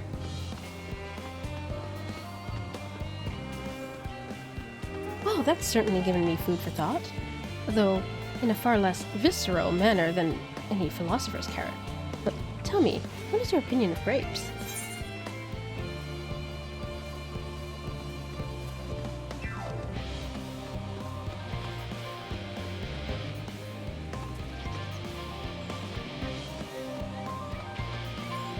Yeah, I like grapes. Meh is too meh. I'd be like, yeah, I like them. Yes, they are rather Moorish, aren't they? And from what I've read, quite versatile too. Something about people stepping on them to make intoxicating beverages, as I recall. Anyway, that's enough about grapes for the time being. On to the next treat.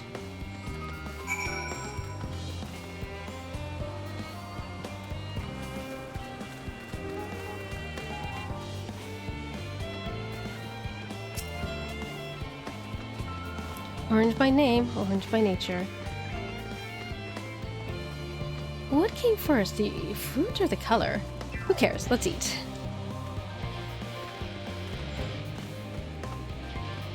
Yes, that's equal parts sweet and sour, as with the grapes, yet nothing alike. I may have to consult Urianger to expanding my vocabulary. I simply cannot find the words to describe it. Perhaps what I'm looking for is bitter. This is all very complicated, you know. So many flavors, so many choices, and each individual with their own personal preferences. Now I see why you all turned up your nose at the idea of eating nothing but carrots. Marvelous though they still are in my estimation. Let no one say I said otherwise. But speaking of carrots, I've yet to sample any of the vegetables. Let's see what's in the field over there.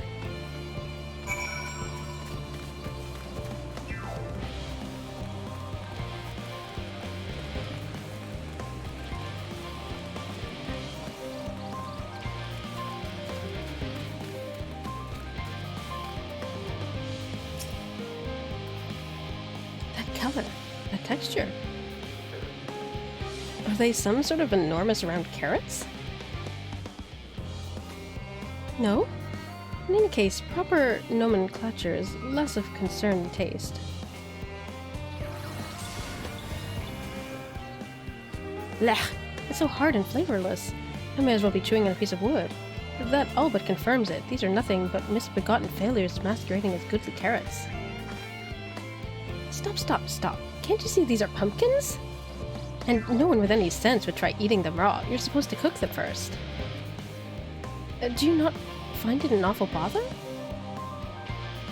Far from it. Cooking is a joy unto itself.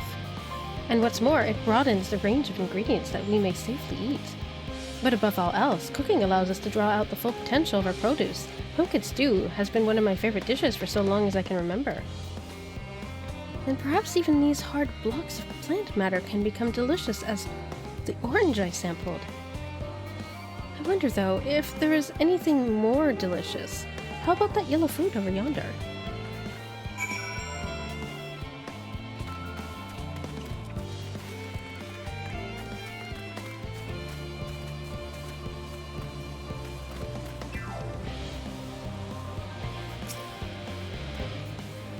What a wondrous fragrance! With luck, I'll have a flavor to match. As I have no idea how these are eaten, I'll just bite into it. These aren't lemons, are they? Ugh. My tongue, is this poison? A lemon? Oh, they are lemons. You mean it's supposed to taste like this? How can something so similar to an orange be so revolting? Ah, it may be some time before my palate recovers from this ordeal. As such, I had best call an end to this round of sampling. Let's say our farewells and return to the others.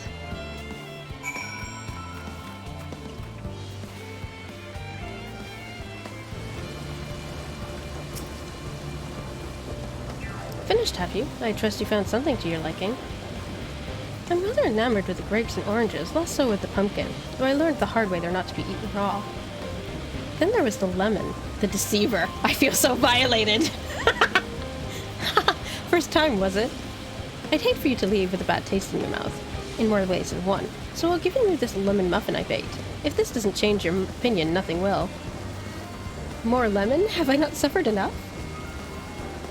Nevertheless, it would be remiss of me to spurn this opportunity to, oof, a bit of sick came up. A bit of sick came up there, to learn more of your inscrutable ways. Very well, lemon muffin, do your worst.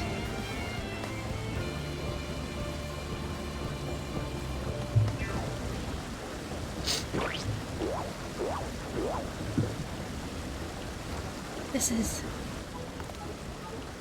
delicious! Although I can still detect a hint of lemon, it complements the sweetness of the dough to create a perfect harmony. I never would have guessed its vile bitterness could be utilized so elegantly. My good chap, this is simply breathtaking! See, we rarely use lemon in its natural state, but it has a starring role in all sorts of recipes, and the same is true for many other ingredients. It comes down to making the most of the resources at our disposal, and sometimes that can even be the difference between life and death. I know we won't be able to take every species with us. No doubt the Forum agonized over what was worth preserving and what will be consigned to history. Hard choices, but make them we must if we are to survive. Such strength of will. Now I know what Heidelin sees in your kind.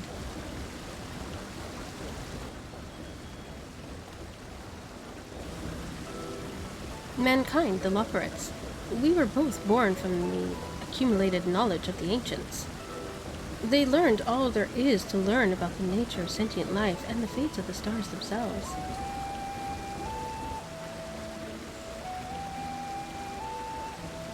Once a civilization has fulfilled the basic requirements for survival, it will inevitably seek to eliminate all forms of negativity and achieve perfection. And therein lies its folly and its downfall. For perfection is an unattainable ideal, is the paradox of the immaculate carrot. Yet civilizations since time immemorial have deemed the pursuit of perfection as progress. They pay no heed to the costs incurred in their futile quest, and all too often become the architects of their own demise, their dreams forever unfulfilled. What, then, is the alternative? The answer lies in knowing that our existence can never be perfect. To be content with what we have and make the most of it.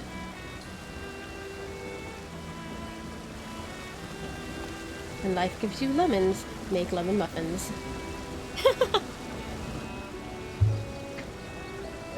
Pardon my Eorzean, but what in seven hells are you on about? And who are you, anyway? Cooking Way at your service. I'm here to help prepare for the trip to the moon. And once you get there, you'll be able to try my carrots. I've been growing they're all different kinds. But don't worry, there'll be room for your crops too. We'll work together to preserve as many of the Theris' species as possible, if you're up to the challenge. Yes, of course, I look forward to it. Well, this has been highly productive. Probably. Let's go see if Urianger and the others have run out of machinery to expect, shall we?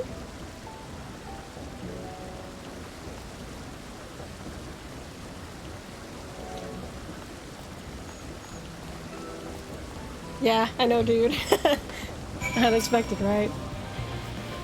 So he's the one of the four's lunar collaborators. Not quite what I was expecting, but he seems a decent sort. I'm glad he enjoyed the lemon muffin, too. Hopefully next time he has one, he won't be so compelled to wax poetic about the meaning of life and the immaculate carrot again.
By Cooking Way's broad grin, I assume your excursion was a roaring success. Oh, there you are. Have the others finished talking about rainmaking whatsits yet? Where have you and Cooking Way been? The two of you were engaged in pursuits of educational nature. You should have taken me too. I am the leader after all. Not to rub it in, but we had the most fantastic time while you were away. Urianger was able to obtain all manner of meteorological data for us to pore over. I'll be sure to put my newfound knowledge to good use once we return to the moon. It's my duty to make your journey as comfortable as possible, though there's no telling how long it will be. 100 years? 1,000? Probably closer to 5,000, give or take. That was most enlightening, especially the part with the lemon muffin. Actually, I was wondering, do you know any other places famed for their cuisine?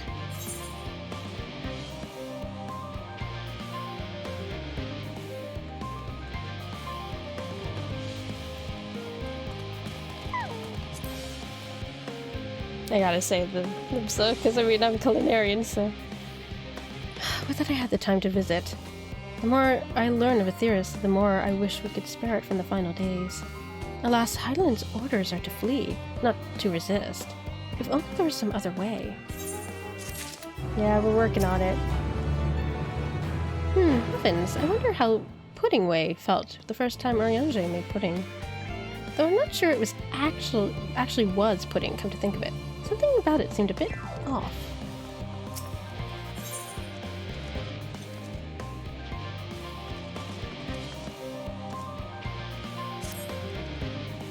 Cornet, I trust thy time in Muriel ergonomics did beareth fruit. Our own efforts too were rewarded. We now possess an embarrassment of educational riches. No doubt our guests' relentless pursuit of knowledge would occupy them, and us, for a fortnight. Alas, time is of the essence. Let us return to the Charlian hamlet forthwith. I shall gladly attend to each and every luprit there, should further questions within my power to answer arise.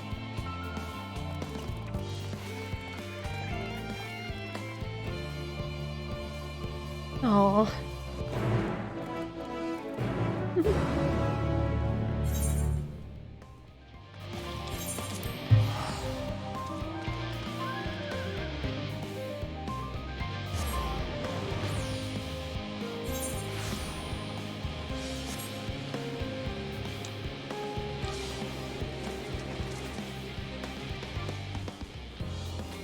Oh, look who's there. Look who I found. That was ever so delightful. And with this much information, I can fine-tune the moon's environs for your people's comfort. It's surprisingly tricky to estimate the appropriate temperature settings for being so lacking in fur.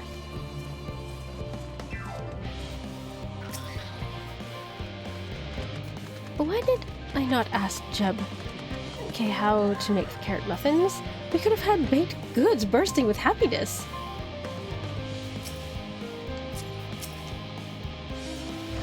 Oh no. There was nowhere in particular I was hoping to go. I simply wish to see, hear, feel, and think as much as I possibly can while we're here. What does that look for? What did I say?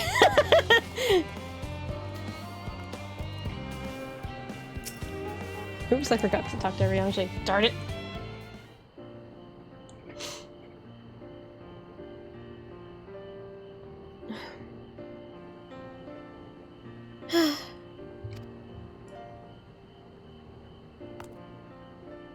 Yes, Cornet, that was indeed me verbalizing aside to express my emotional state. Do you want to know why? Because I saw the reconstructed environmental data for Aetheris at Logisticon Alpha, that's why. A forest so lovely and so leafy. Are all of your forests like that?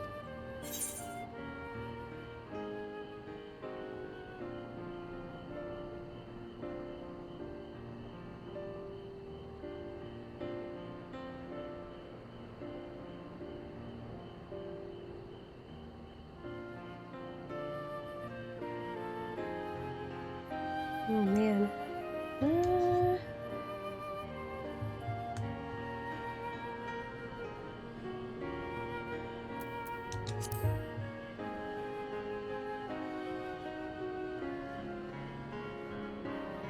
Gasp! Gasp, I say! With a star so wonderful, it comes as no surprise that you're reluctant to leave it behind. I was a fool for thinking otherwise, to assume that the moon was something worth being proud of. Oh, don't think that. How ridiculous we must seem to you, trying so hard yet achieving so little. Not at all. Thy works are no less worthy for their uniqueness. I thought I heard tiny voices. Thancred.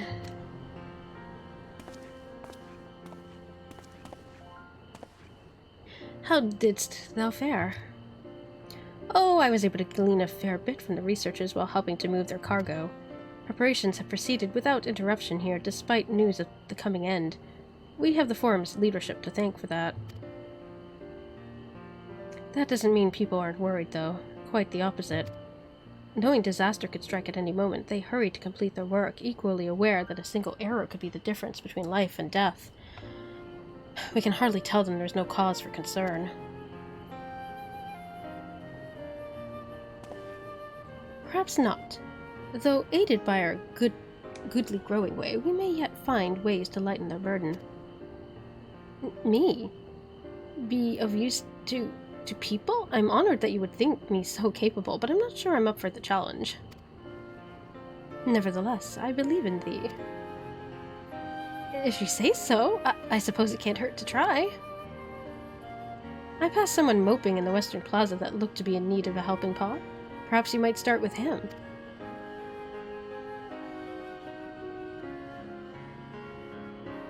'Tis a good place as any. Come.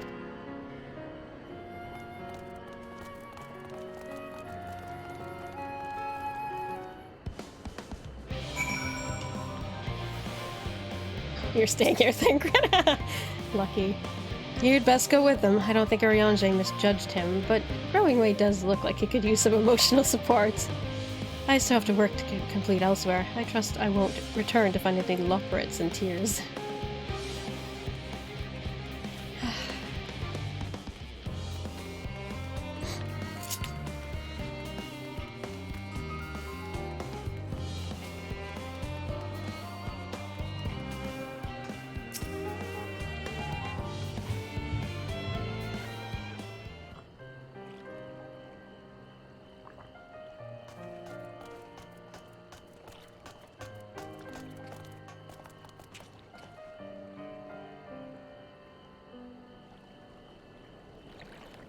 Oh, can I help you?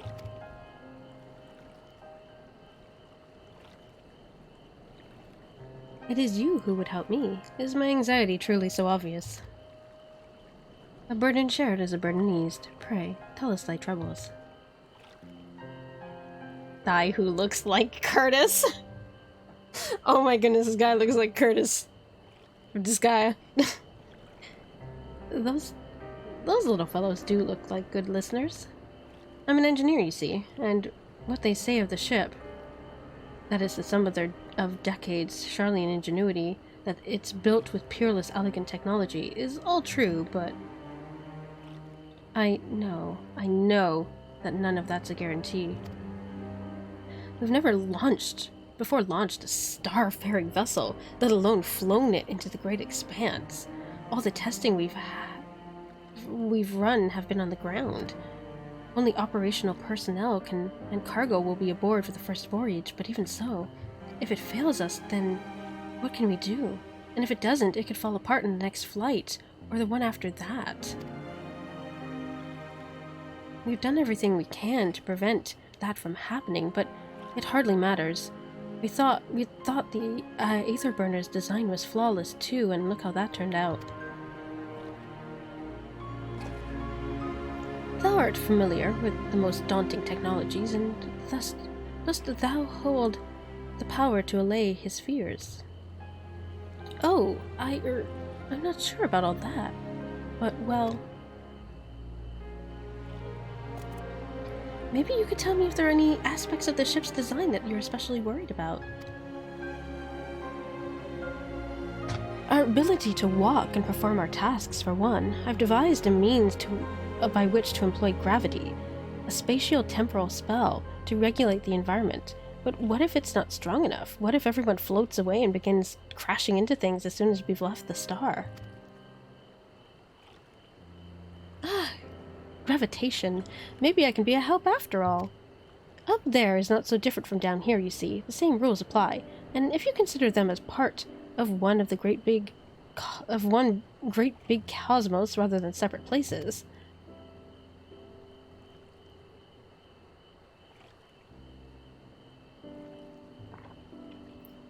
Also, chairs with seatbelts help. Just FYI. Works for us. I suspect both parties shall find comfort in this conversation. Yet, if Thancred's tale be true, still others would benefit from insights born of experience. Might I prevail upon the Loperates to attend them? An excellent idea, if I do say so myself. There is naught we'd like more than to ease the hearts of the fine people of Aetheris, and learn more about them while we're at it.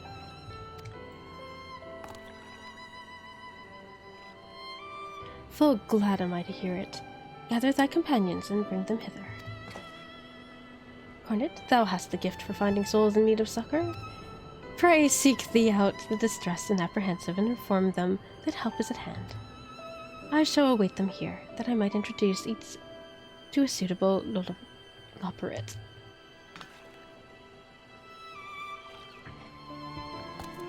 Oh, I do so look forward to that place. A place for every Loperate, and every Loperate in their place.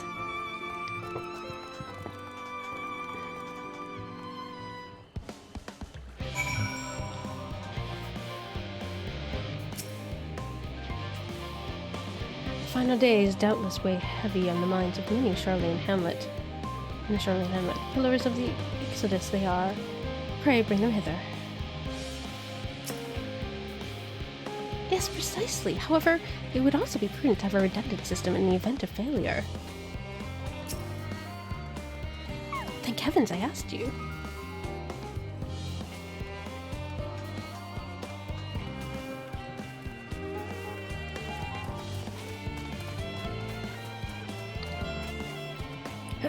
Oh, I can get up over the top.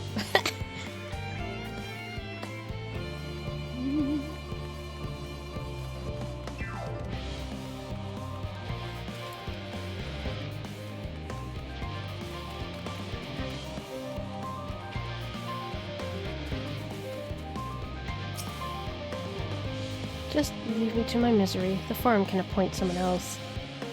I apologize. I simply don't know what to do. How am I supposed to pilot the Ark if I'm already falling apart under pressure? You know a starship pilot that I might be to speak with, truly? Well then, there's no time to waste. They can help me prepare for this monumental task.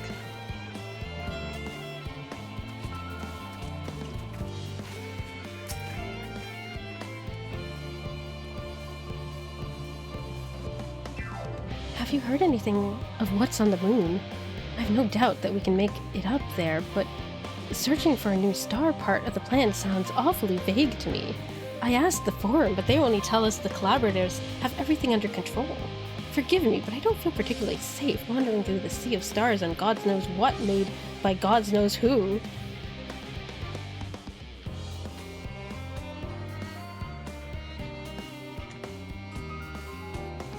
You mean to say that I can speak with them directly? Amazing! I hope they like questions.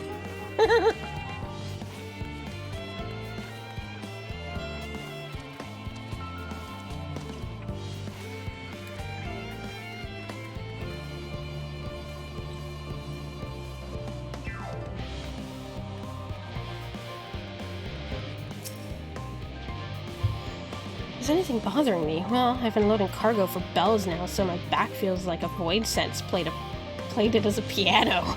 My feet and knees are drums and cymbals, too. The cleaner seems fine, if in need of a break.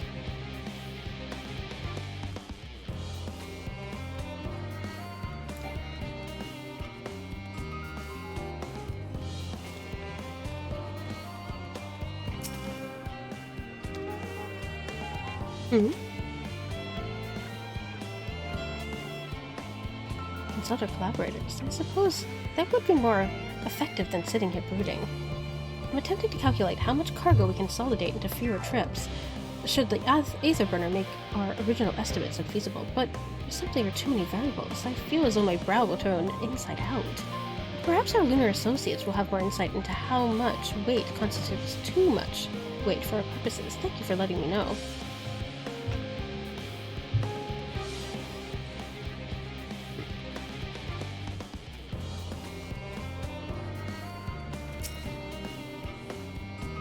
How might I help you? My, what a lovely idea. I too noticed people becoming rather tense, so I rushed out to pluck some fresh and fragrant tea leaves. Now I need to track down 100 or so cups. Don't worry, I can manage. I hope your plan to cheer everyone up goes well. This woman is doing better than you are! It's true.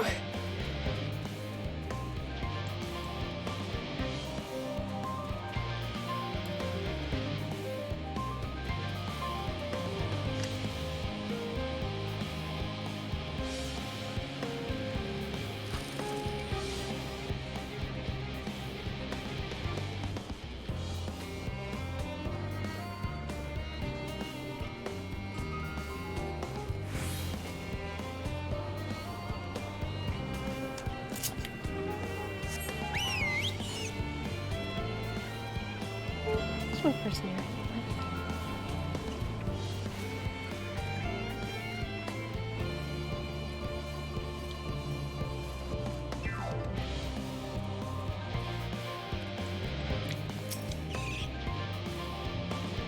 "56 bunches of weeds on the ground, 56 bunches of weeds. Rip one out, add to the mound, 55 bunches of weeds in the..."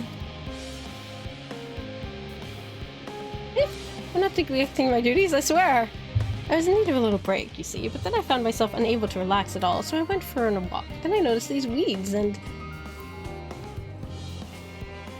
pleasant conversation partners, and oh, so fuzzy. Goodness me, that does sound like a much better way to relax.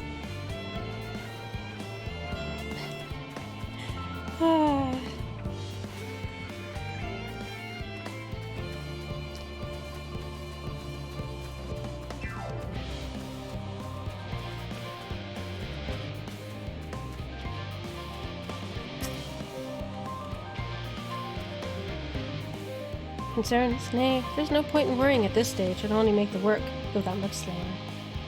I'm coping well.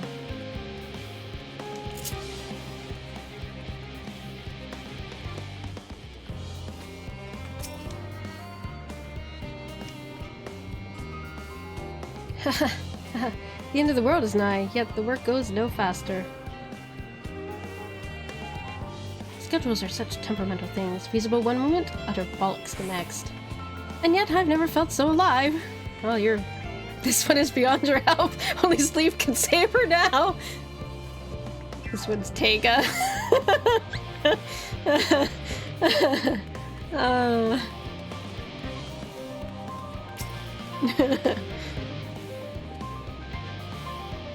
Yes, you idiot. Have you seen an envelope lying about? This imbecile refuses to give me the alchematic... Come on, brain. I ordered without that bloody slip of parchment.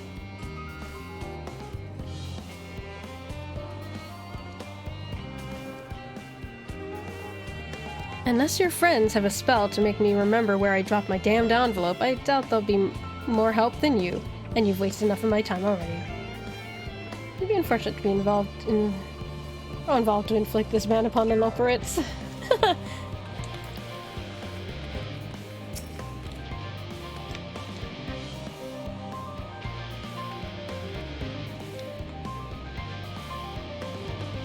My face? What's wrong with my... Ow! Perhaps I am a bit tense. I was tasked with ensuring that the proper fauna, and only the proper fauna, are brought with us to the moon. However, the suitability of a few species is still under debate, and I can hardly make the decision myself when I know so little about the environment up there. Including the Loperites in our discussions is a wonderful idea. I absolutely will. Thank you. Perhaps their biology itself might offer some clue as well.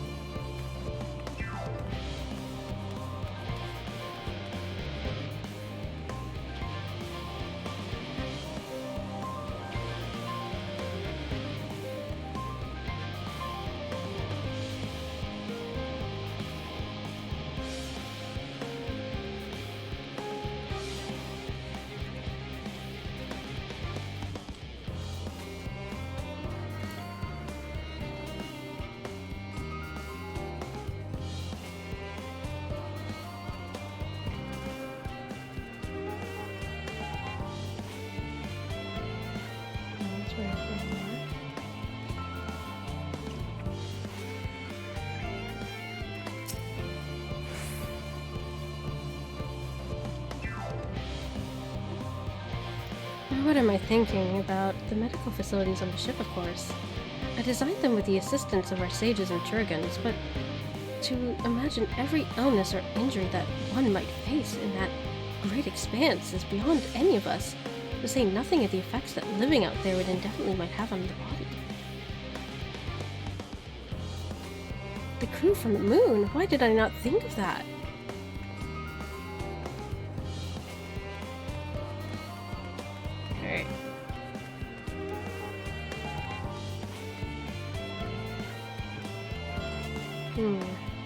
Now where are you guys hiding the past view?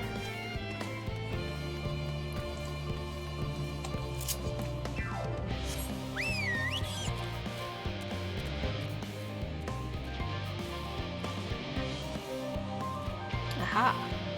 Oh no, you're unconcerned. Apologies, but I'm awaiting a delivery. Whatever it is, we'll have to wait. Maybe Danny was too busy for chat.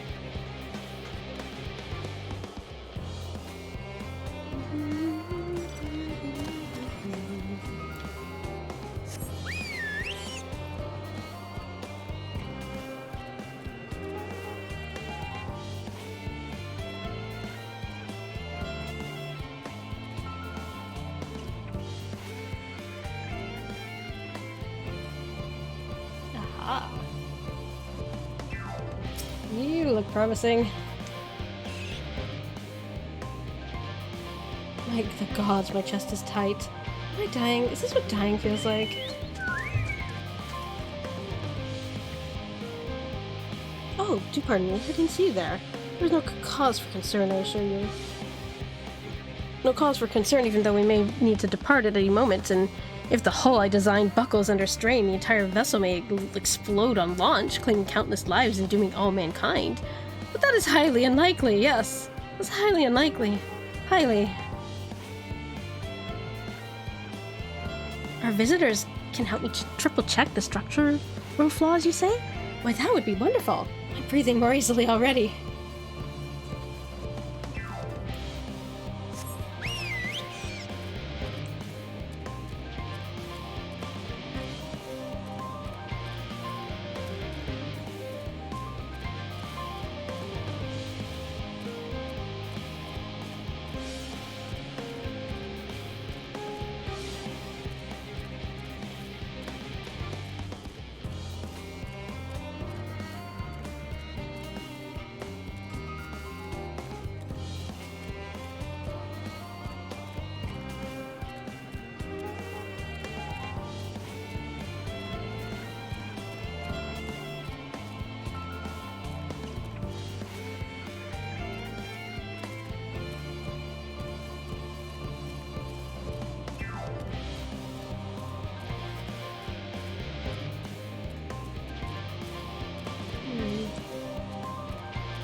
Yeah, I've been floating the book.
This is calm, but you know.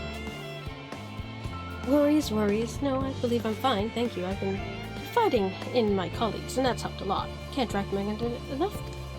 Mr. Jerry has the support she needs.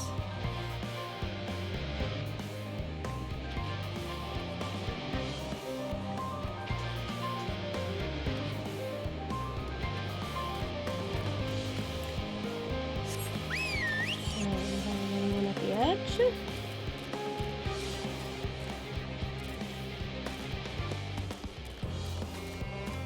Looks like it.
There we are.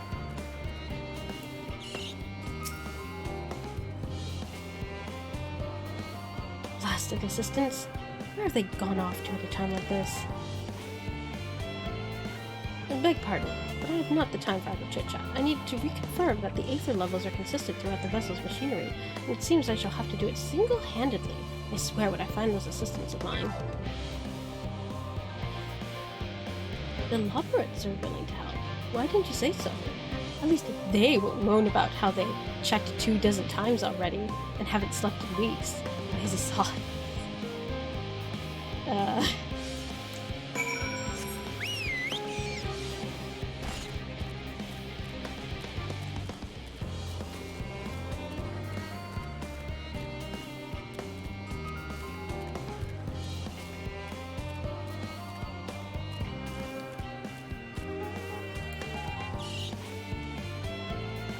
Yeah, there we go.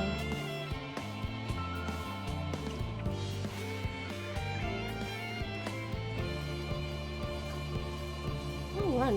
However, most of you won't die. Not that way.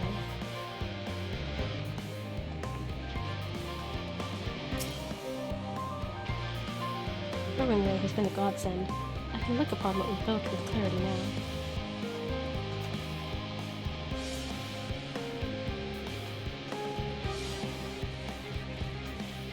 It's wondering that you're scared, you know?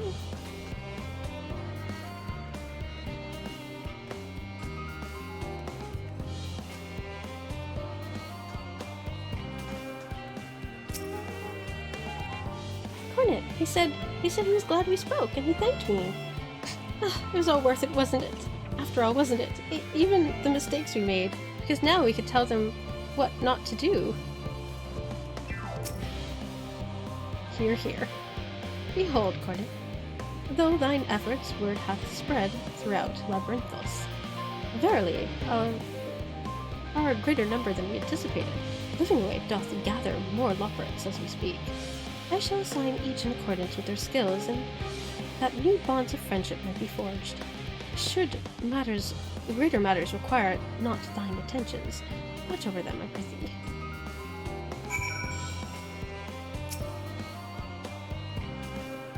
I pray Living Way is joyed to see so many heart and souls when she doth return.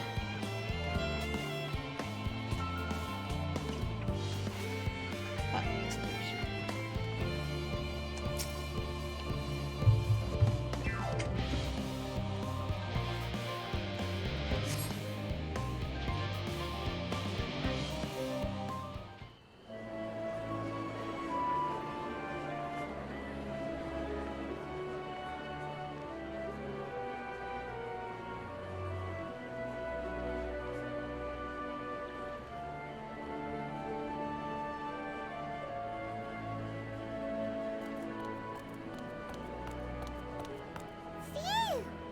Oh, finally some rest! Why, I haven't spoken so much in, well, in forever. Lively, isn't it? The town is abuzz. Everyone eager to meet with our friends from the moon.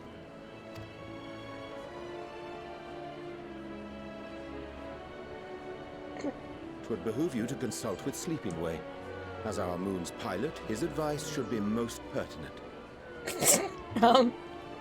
I'm impressed. Truth be told, I struggle to tell one from another. No offense intended, of course. None taken. After you and your friends left Mare Elementorum, we spent no small amount of time with your Urianger. Oh, the conversations we had. He told us all about Atheris, answered our every question, no matter how trifling or trivial. That's Urianger for ya. Look! Every page filled to the margins with knowledge. When I first arrived, I was struck by how little I knew. It was daunting. But then I realized that, were it not for Urianger and his teachings, we'd still be stuck on the moon, gazing at your world and wondering what we've been missing.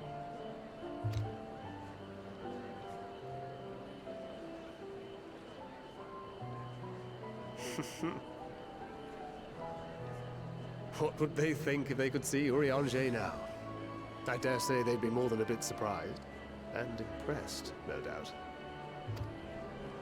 Considering he used to hide. Minfilia, Papalimo, and not to forget.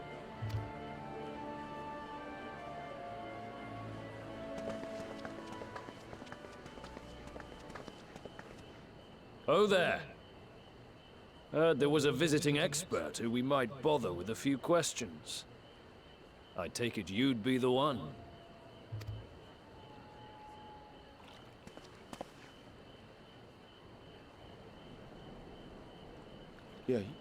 Yes, I am. Oh. Wilson and Blovida, Charlian's foremost researchers in the field of teleportation magic, and Moonbreeder's parents.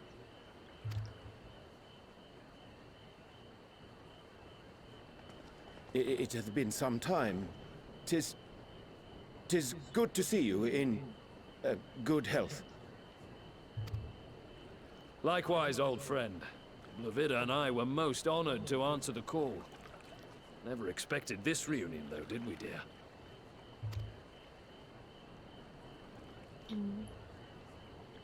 Arthur, the nerve.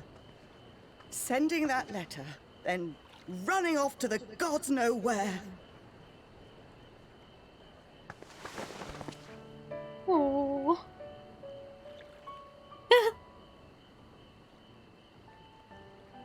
Do you have any idea how worried we were? I'm sorry. 'Twas remiss of me not to deliver the news in person. No, more than that. 'Twas I who... Our daughter was disillusioned after Master Louisoix left her behind. The day the Scions called upon her was the happiest I'd seen her in years. She made her every choice of her own free will. No one could have ever forced her to do otherwise. Don't blame yourself for her death. Celebrate her life. You know that's what she'd want. If there is one thing we resent you for, it was that we could not be there to mourn her with you. Reading the words you penned in that shaky hand, we must have cried as much for you as we did for her.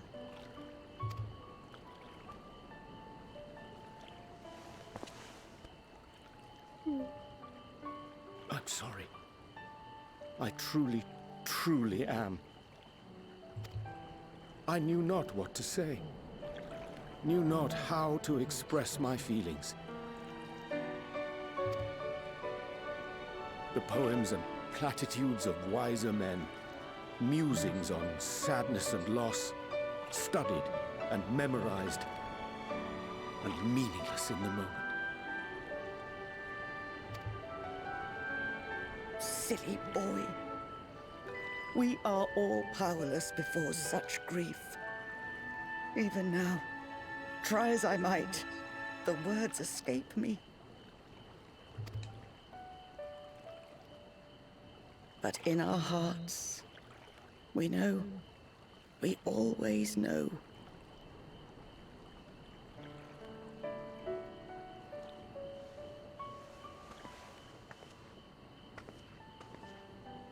Boy, that's the best talk they've ever done in this. Well, maybe.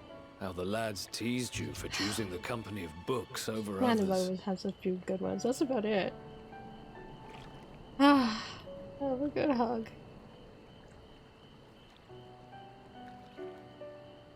Our moon didn't take kindly to that.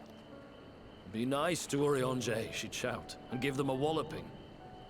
No matter how many times we scolded her. So we offered a suggestion.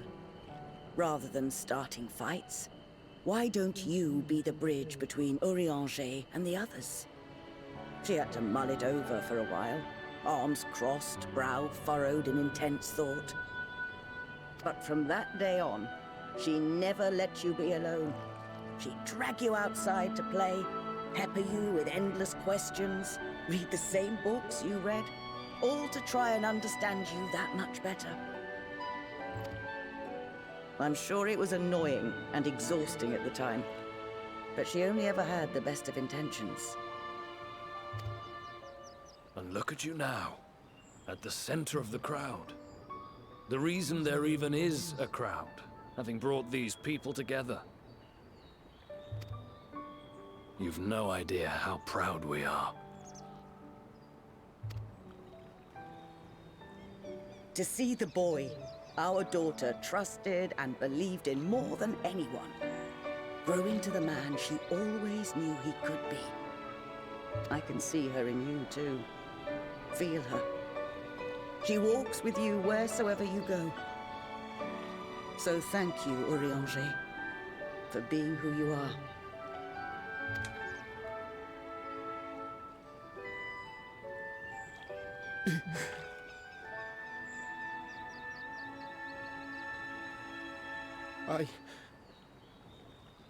I think I can feel her too.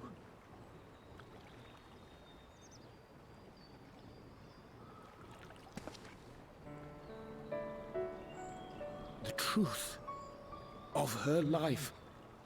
Not sorrow, but hope and love.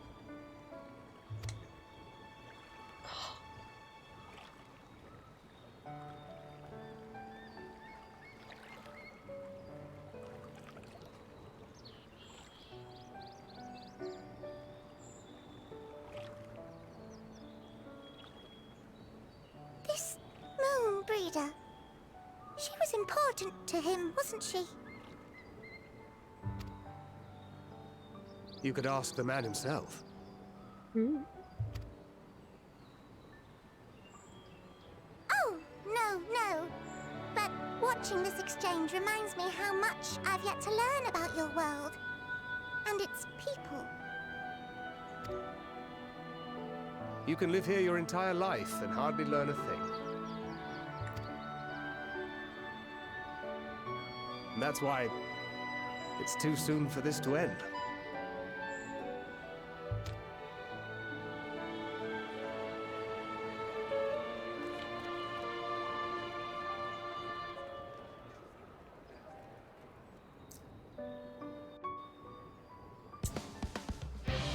Man, they wrote that music for Shadowbringers, but I'm glad they're making good use of it because it's so good. Oh man. That made Zala running around with all the biz worth it, doesn't it? Remind me to invite Urianger for a drink when we have a moment to breathe. We're long overdue for one. You raise a glass to Monbrida. I was so busy asking questions about a theorist that I never thought to ask more about Urianger. I'd like to, but where would I begin?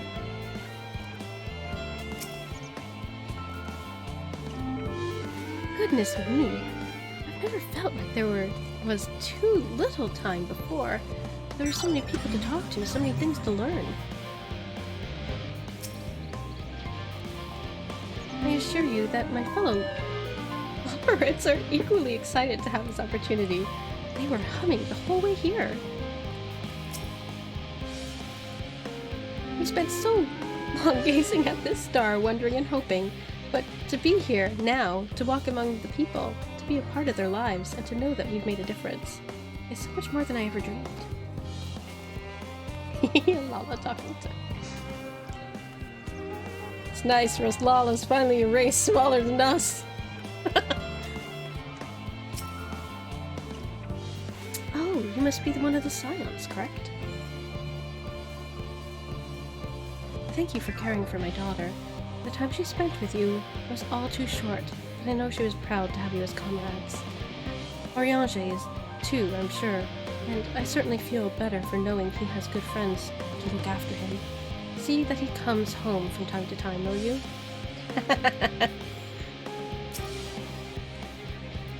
The classic rugged language isn't so different from Eorzea. Do you ever wonder why we named our daughter Moon's Bride? When I first beheld her, the moon was shining silver and full. The whole world seemed to glow. I knew it had chosen her, and that she would be a beacon of that same same light. Of course, we'd later hear our fair share of jokes about how we ought to have gone for sun instead, given how bright and stubborn she was. But as fiery as my Mongrita was, she was always kind and gentle. Who liked axes?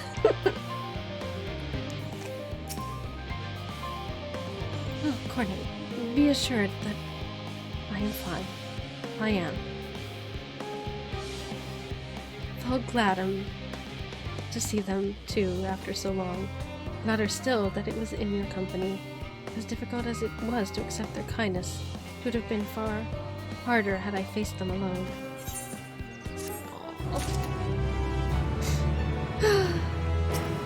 I want a hug. Someone hug me, for God's sake. Thou hast my gratitude for lending courage to the Loporits. Not disposed to the rest of their laurels. Not disposed to rest on their laurels, several of our guests have elected to accompany my countrymen to their stations. Some few may still come hither seeking counsel, and so I shall remain to aid them as need be. If thou art needed elsewhere, do not let me detain thee.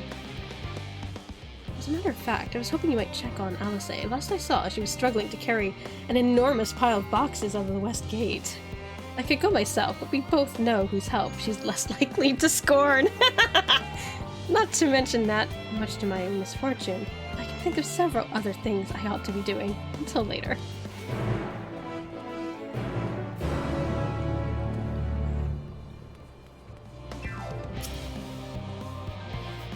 Praise is Mistress Alice. She hath taken up too great a burden, as like as not. Living way, and I shall attend another scene. Okay, so we're saying.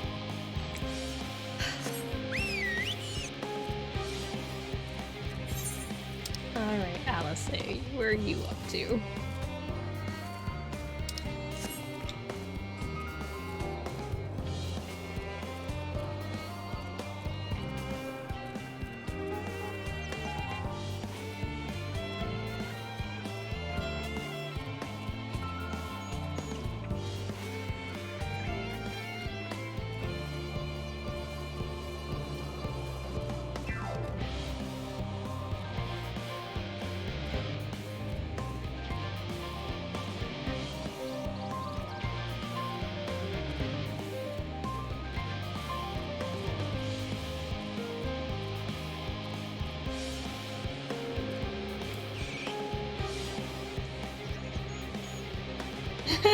There's sound coming from that box.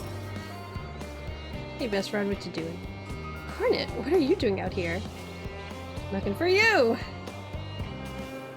No, I don't mind if you help with the boxes, but it's far from the most exciting of tasks, are you sure? I just ran around with it's fine. Well, I appreciate the assistance. We need to get these to Apuria. Time is short, of course, but they're full of organic specimens and samples, so try not to be too rough with them. Avenue should be waiting for us when we arrive. I'll see you there.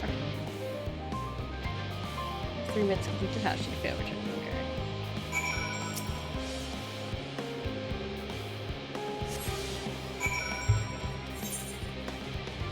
Okay, so where am I going? Ah.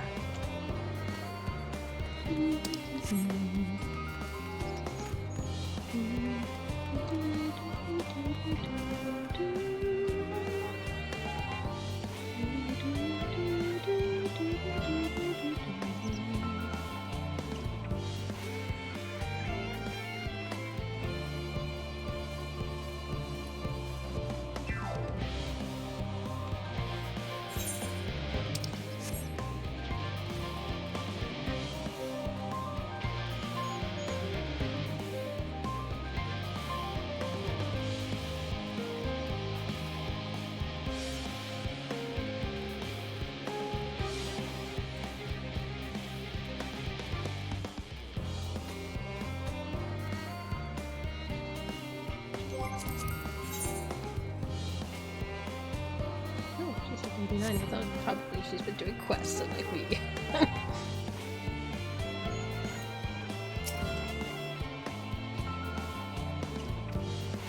shoot, I missed what he said. Oh, you're helping with... Okay.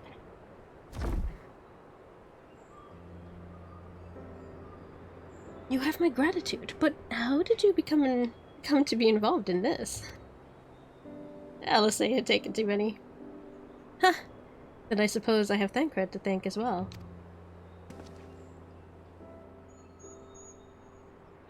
If you're wondering why we were tasked with bringing those boxes to the Aporia to begin with, so was I. It turns out that this is the base of operations of sorts. With those with final say as to what is included in the ship's manifest can be found here. Father included, I suspect.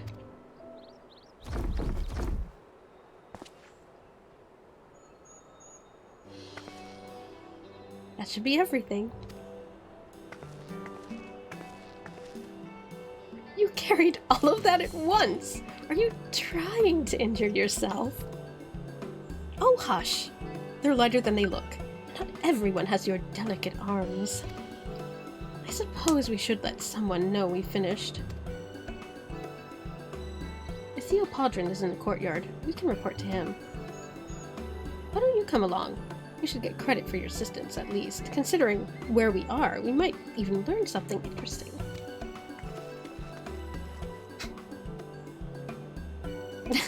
Shrug.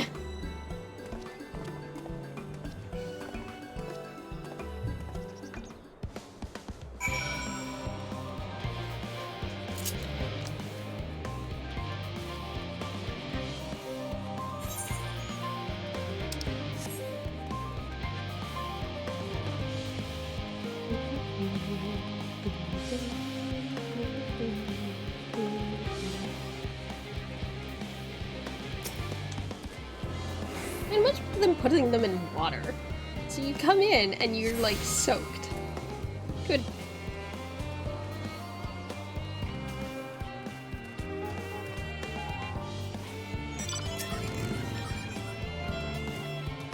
I keep thinking that I've seen him elsewhere, but I can't for the life of me remember when. Isn't that the guy who, like, tattled on us? This must be Theo Podrin. Pretty sure he's the guy who tattled on us. Gods, it never ends, does it? What can I do for you? We brought the samples from the Charlian Hamlet. Series 110? The crates are by the entrance. Ah, thank you. I'd expected one of my colleagues, but we're dreadfully short-handed. Just a moment. Are you Fouchenot's children, are you not? Fino and Alice at your service. We are well acquainted with... You're well acquainted with Father, I take it. Quite. I've been friends with your parents since our days at the studium. I remember when you were yee-high, waddling hither and thither. Okay, maybe it wasn't the guy at the desk. Clearly, it's been quite some time since we've met. 'Tis good to see you again, wielding your father's noblest, no less. You knew our parents when they were young? What were they like? Pray, spare no detail. I should like nothing more than to regale you. Alas, I am meant to be in charge here, and reams of paperwork want for submission. We can help with that, in exchange for the sort of stories our parents would never willingly divulge, of course. Very well, then. There happen to be 3 sets of documents in need of delivery, so how about each of you take one?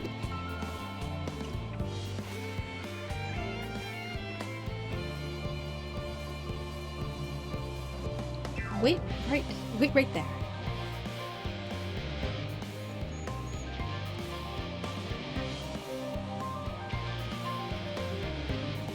You will find a farm representative waiting to collect these near the southernmost structure. I hope I haven't kept her waiting too long. Never mind Alphino and Alice, I'm certain they will be back soon enough. Oh yeah, they ran off before hearing where to go. By the structure, probably up here.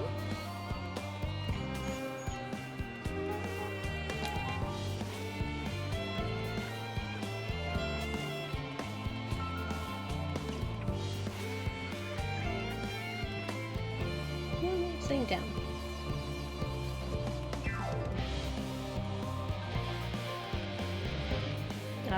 go. Are you not one of the Scions of the Seventh Dawn? I thought you were meant to be working on the Aether Burner.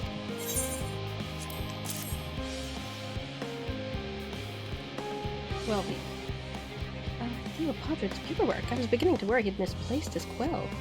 I appreciate your help in seeing these documents to my hands at last. As for your other task, pray keep this between us, but I sincerely hope Scions succeed. The Exodus is, without a doubt, the most monumental undertaking in the history of the Forum, and so we must be circumspect in all respects. Risk is a privilege we cannot afford ourselves. At its heart, however, Charlian has ever been a nation of the curious. 'Twould be a tragedy indeed if we were the only ones to stimulate their pursuits of truth.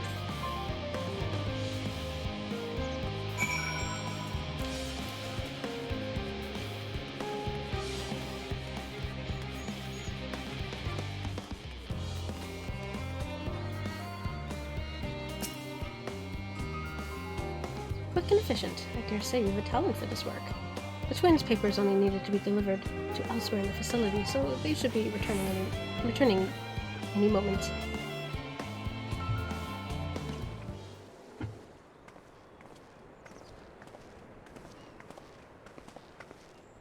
We return, with not a scrap of paperwork remaining on our persons, you will note.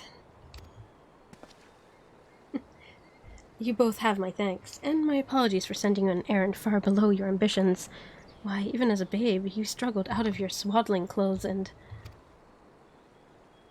that is quite enough of that, thank you. It was the compromising stories of our parents that we'd asked to hear. To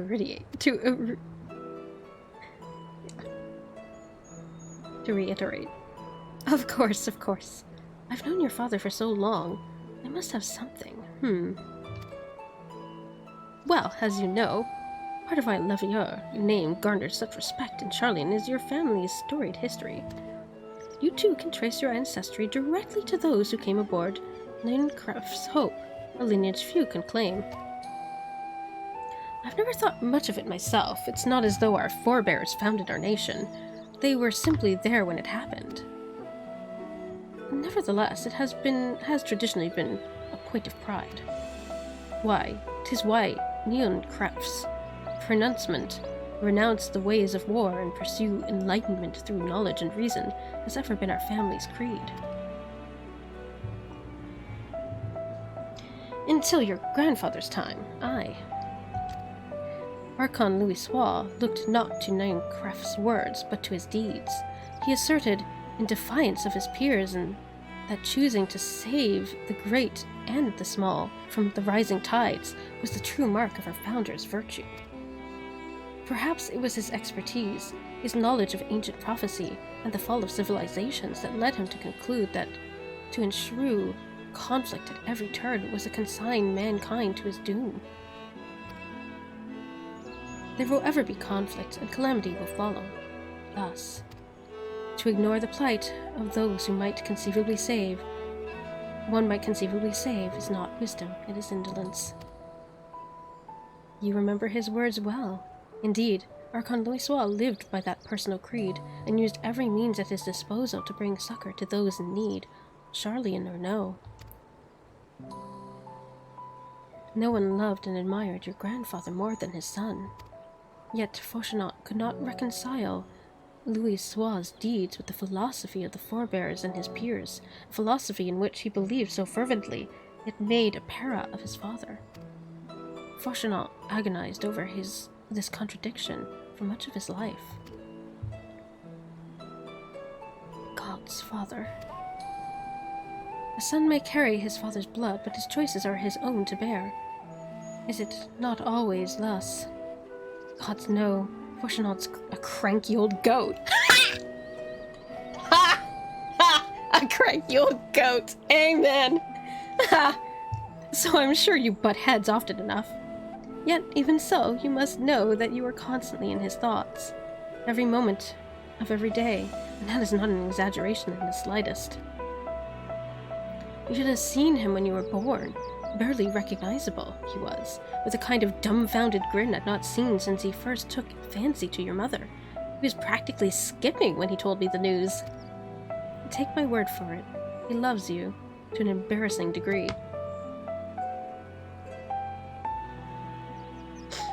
But he is also frustratingly single-minded.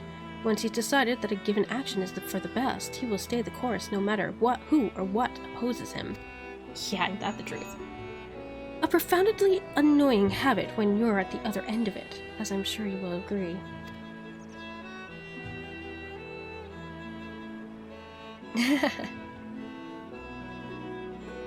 I'll say. Thank you for your insight. When we next meet our parents, I shall mention that we spoke. Try not to get me into too much trouble now. I need the forum on my side. Speaking of which, I ought to be getting back to work. I have to make sure those specimens you brought make it to their proper places, or the cranky old goat will have my hide. We can speak again later. Cranky old goat.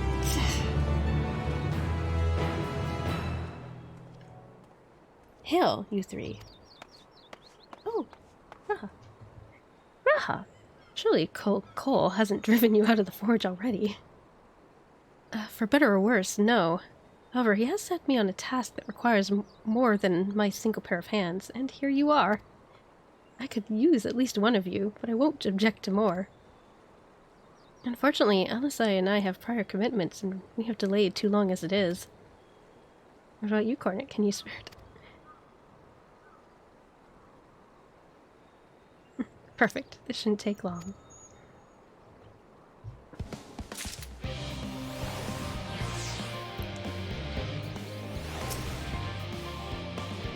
Strange to hear father spoken in such a way, but I suppose he would find your view of me no less odd. Much as I'd like to press Theo Padron for more revealing tidbits, we should be getting back to our tasks. Graha? Didn't expect you now. In the event that our, and I quote, promised heap of adamantite falls right out... Let me read this again. In the event that our, and I quote, promised heap of adamantite falls right out of the bloody sky and into my lap, Master Kokol wishes to be ready to put the proverbial hammer to anvil at a moment's notice. To fabricate these parts, however, he needs the flames in Kokol's forge to burn hotter. He sent me to increase the amount of aether being funneled to his furnaces.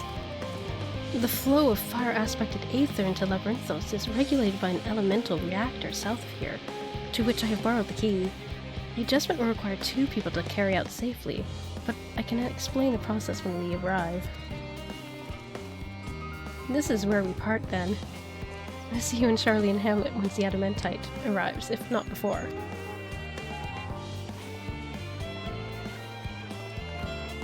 This way, then.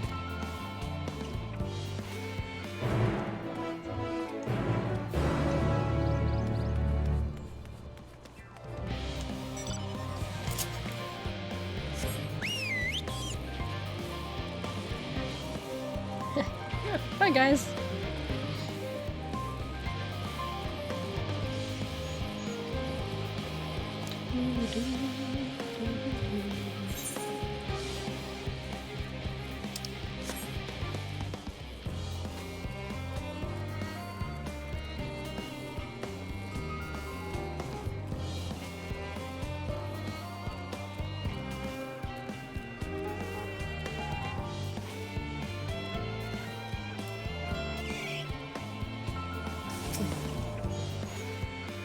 The reactor is housed within this facility. I'll be the one to go inside and adjust the fire aether output. When I do, a rather large amount of water-aspected aether will issue from the top vent at the top. I expect this to attract at least a few elementals, which we would both rather not be drawn into the reactor itself. Trust me. Can I ask that you put down any that draw too near? They'll pose you little trouble, I'm sure. Wait here if you would.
Did everything go smoothly out here?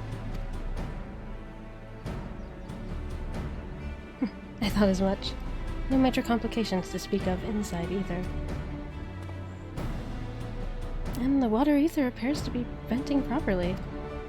I expect Kokol will have seen the difference in his forge flames by the time I return.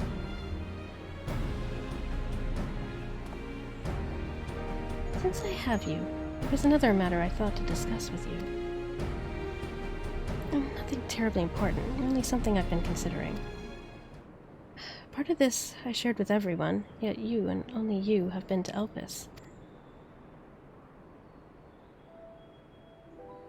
As we have established, refined elementite is a product of Alag, of the Empire's twilight years in fact.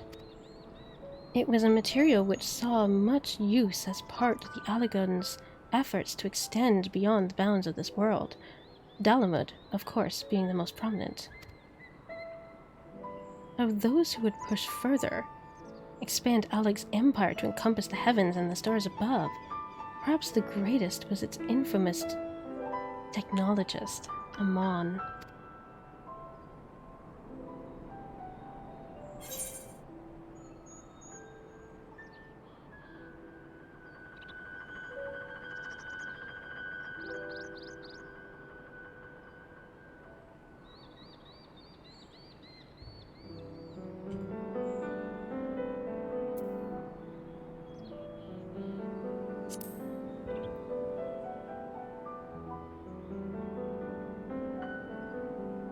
I believe he had his own reasons. There is no evidence to suggest that he retained memories of his former life.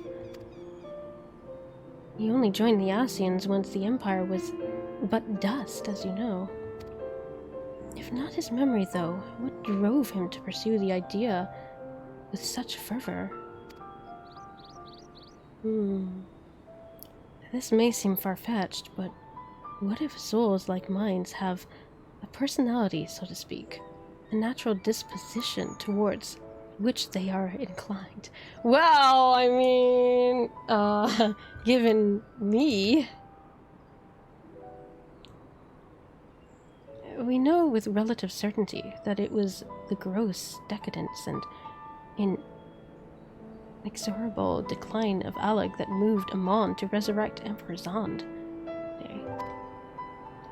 The Empire's people spoke lightly of death and destruction, experimenting on those they deemed beneath them to fill the emptiness in their hearts. In facilitating Zonde's return, Amon provided these languid souls the means to free themselves from the mire of their own indolence. Or would have, had not Zonde been convinced by his own death that life itself was meaningless. Amon's desire for his countrymen to conquer the heavens could only be a means to the same end, to instill the people with a new purpose.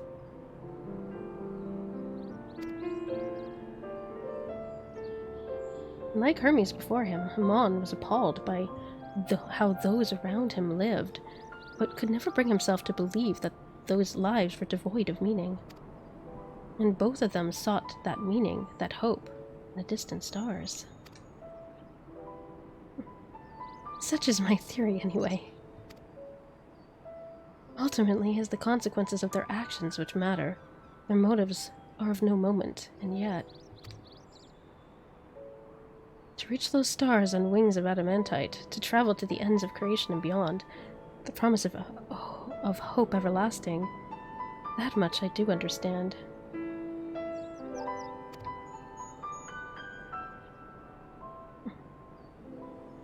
But enough musing for now. Why don't we see how Kokol is getting on?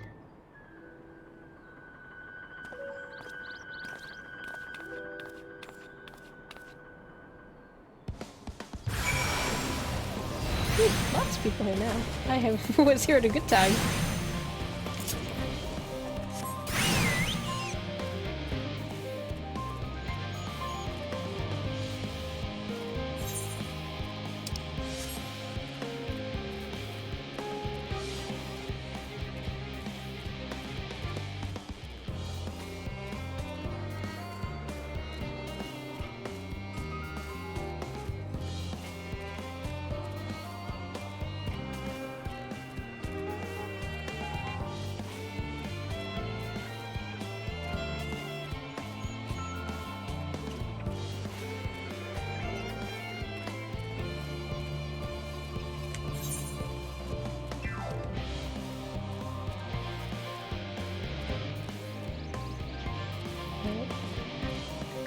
go this way. How do we get back down? Oh, hey, look. Oh, hey, look. I forgot to check. This is an obvious spot.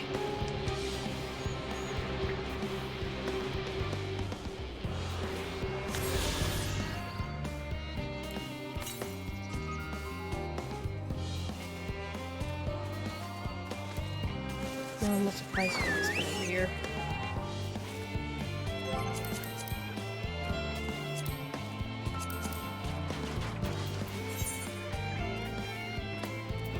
Oh god, there's so many missing. Here's...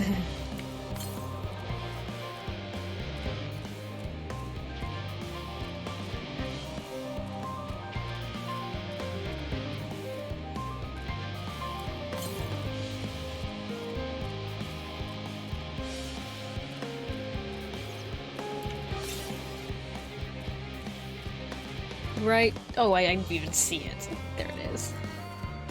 Right near where we were, of course. Oopsie doodle.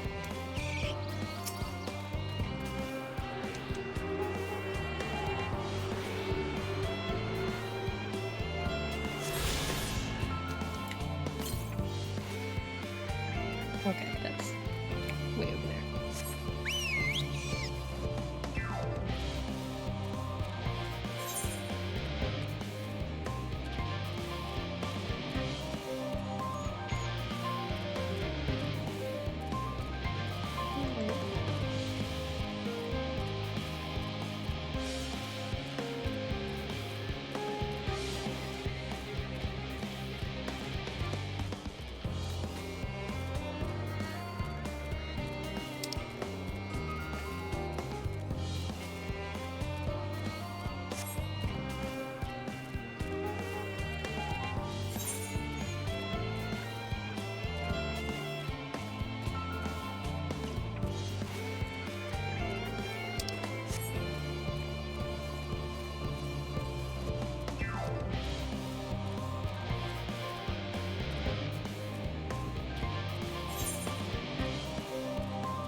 Okay, good.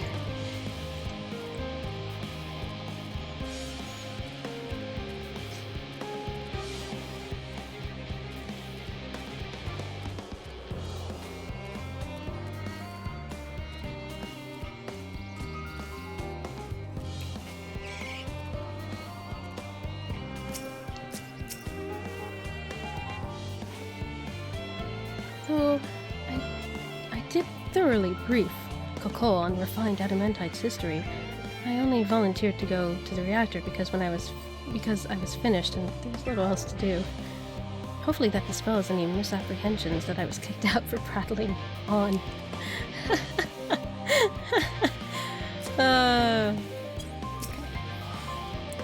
Whew. I can feel those flames ablazing from here. Glad you found someone capable, Graha, but there's not much left for you lot to do. Unless you can conjure up that refined adamantite any faster.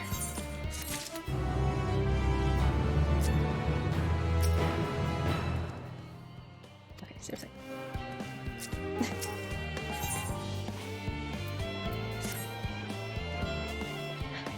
I do trust you to deliver on your promise. I do, only... I hate waiting. I want that adamantite and I want it now. We share your impatience. I assure you. Is there truly nothing else we can assist with in the meantime? I wish. This sitting about's unbearable.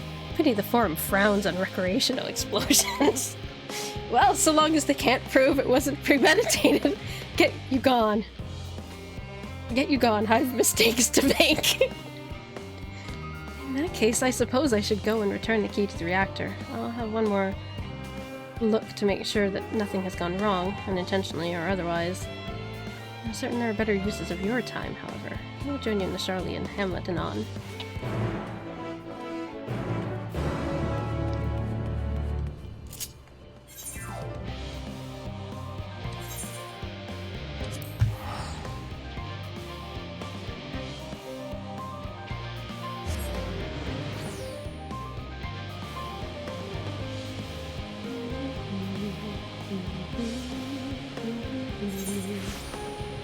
See, whose idea was this? Why do you zap in and you're wet?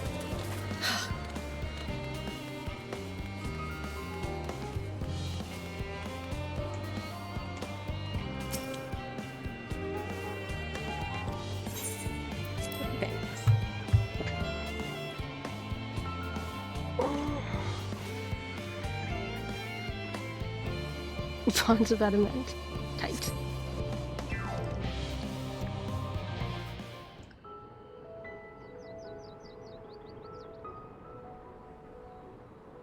All set, I take it?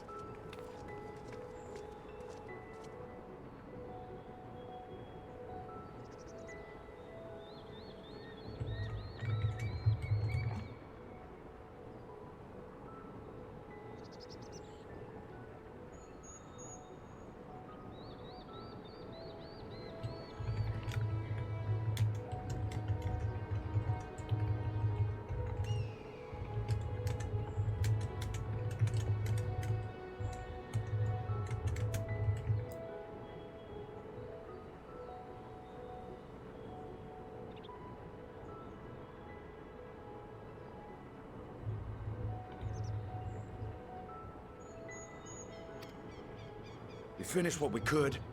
Delivered supplies, tracked down escaped animals. Trivial tasks as they may be.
Oops.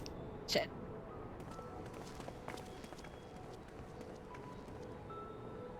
That's enough, don't you think? If there was anything more important still undone, that would be a problem in itself. The vessel is essentially ready for departure. All that remains is to load the final batch of supplies and see everyone on board. Once we've readied the ether burner, that is. Ah, had a feeling we might find you all here.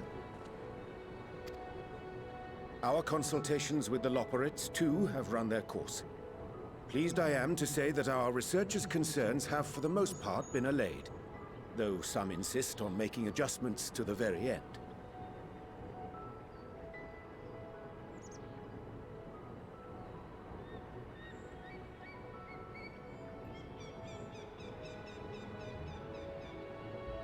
For their part, Livingway and her peers have graciously offered to stay and keep the people company, lest any lingering queries go unanswered.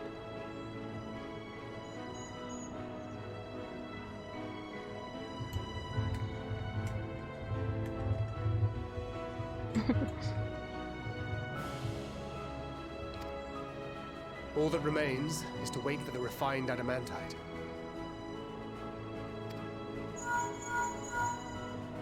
Alphino, are you there? It's me, Cryo. Your special delivery has arrived. Round up everyone and come to the harbor at once. Speak of the devil. Let us go at once.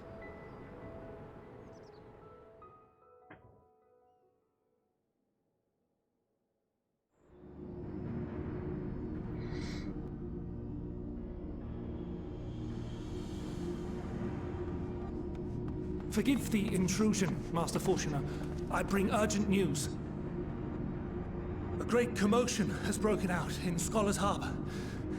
Your presence is requested with all speed. Commotion.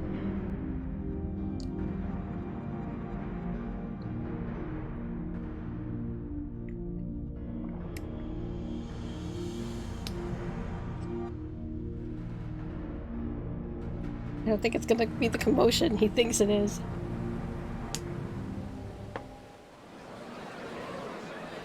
Now, where might this delivery be?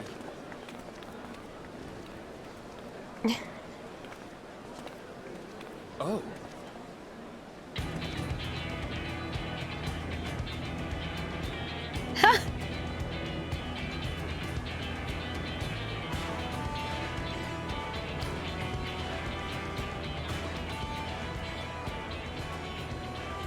I'm sure it's very important, but we cannot accept these without the proper permits. By the 12! Surely, these can't all be.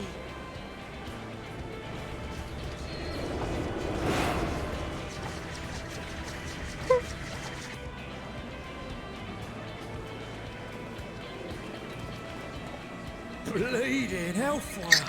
They're bringing them by sea and by air. All these folks in these crates.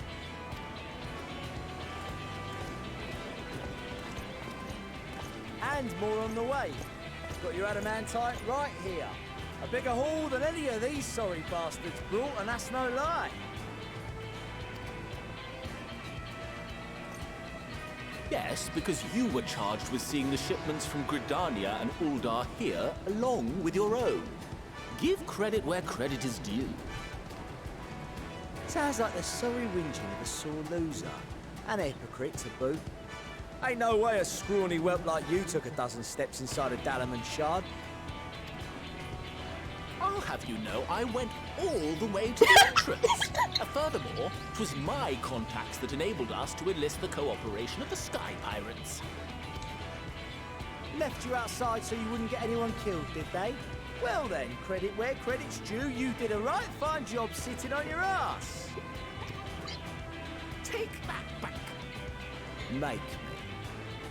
I will not stoop to your level.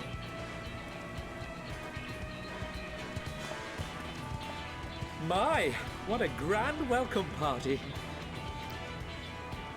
Hancock and Saraban.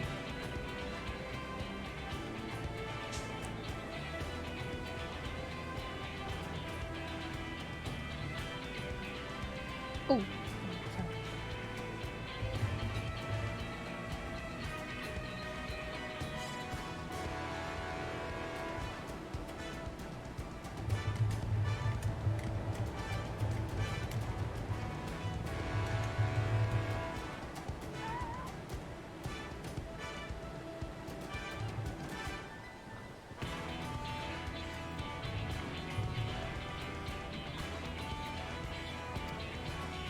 We come bearing relics both sacred and elegant, as well as a few other gifts that may be of help, to be presented with best wishes from the Eastern Alliance.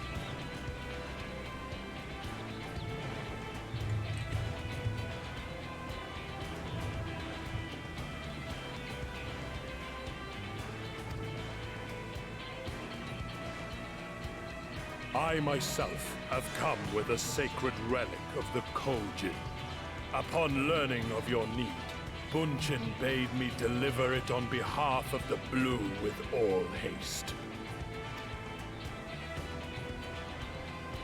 Fearing I could not swim here with the necessary speed, however, I thought to beg our Confederate allies for aid.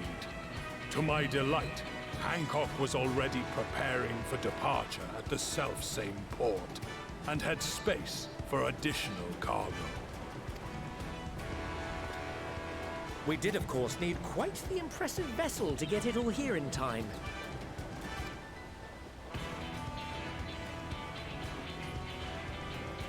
That is all wonderful to hear, but what of the extraordinary cost? I shudder to think of the ransom we must pay for such a bounty. Fret not for your coin purse, young Alphino. Lord Lolorito looks ever towards the profits of the future, and thus the East Aldenar Trading Company went to some lengths to reduce the financial liability. And since the Scions funded the entire venture, not a gill need be rendered up in compensation. Everything is already yours. Oh, Tataru. When? Don't let the name fool you. This coin keeper knows a thing or two about spending.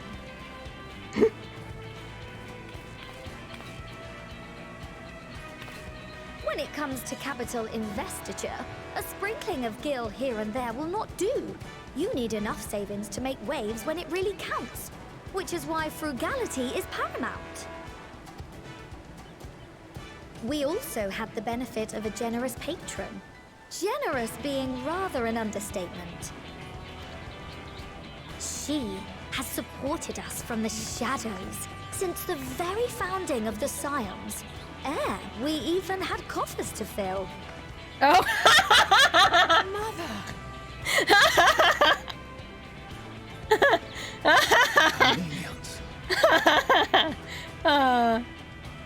I remain, of course, an entirely neutral party. I simply thought our family's coffers were needlessly full. We can hardly take them with us on your teeny-tiny toy boat, now can we? And would be ashamed to leave all that hard-earned wealth unspent.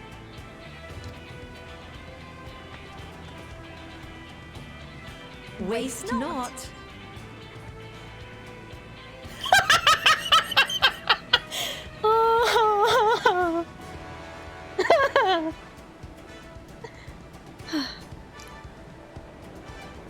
However did you manage so much in so short a time then? We expected word to reach only a fraction of our allies. Did I not tell you I have my ways? Erenville, you were involved too. I received a letter from Cryo after we parted ways in Labyrinthus. She explained what the Scions were trying to accomplish, and why you might soon require the services of the Gleaners, spread across the world as we are. I pray you do not interpret this as a betrayal of Charlotte. I accept that the Forum's aim in pushing us to our limits was to preserve what knowledge we have, and I bear you no ill will for it. Yet, in collecting that knowledge, what I came to appreciate most about our star is that there remains so much we do not know. That is why I chose to help the Scions, to combat the obliteration of those countless undiscovered wonders. I held no illusions that they would be less demanding taskmasters. Though, rest assured, if I had, I would have been sorely disappointed.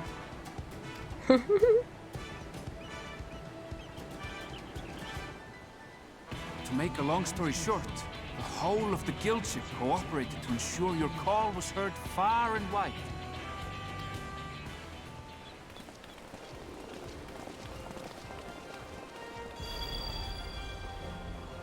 What's this about a ship that can fly to the moon? And why didn't you mention it sooner? The one time you don't beg my aid, your problem's a bloody ship that can fly to the moon. Sid, you brought the team. Of course. Garland Ironworks' finest. You need only point us towards my new favorite ship. As you like us not suspect, we've also brought adamantite for Mordona's Dalamud shard. I admit to some consternation upon first receiving Kryl's message. So few Scions remain at the Rising Stones now. Far too few for such an expedition. However, the Gleaners were able to secure us reinforcements. Idleshires, treasure hunters, not least among them. I know. How the Gobbyflock fought. Slowfix's gratitude for the safe return of his daughter has not waned, and he gathered his kin to our side with an astounding quickness. The clash between their machina and the Allagan defences was a sight to behold. I wager even you would have been impressed by the magnitude of the Gobby booms. Fascinating as all this is, I fail to see how it explains your presence here. Does Razat-Han not have more pressing concerns?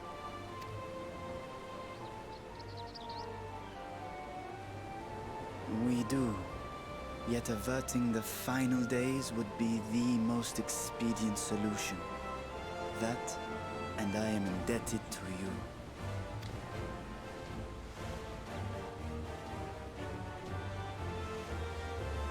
Though they chose to take their leave of Thavnair, those you saved in Galimund remain my people. My gratitude is beyond words. 'Tis appropriate that I aid you in kind. If in the doing we bring salvation to others of this star, so much the better.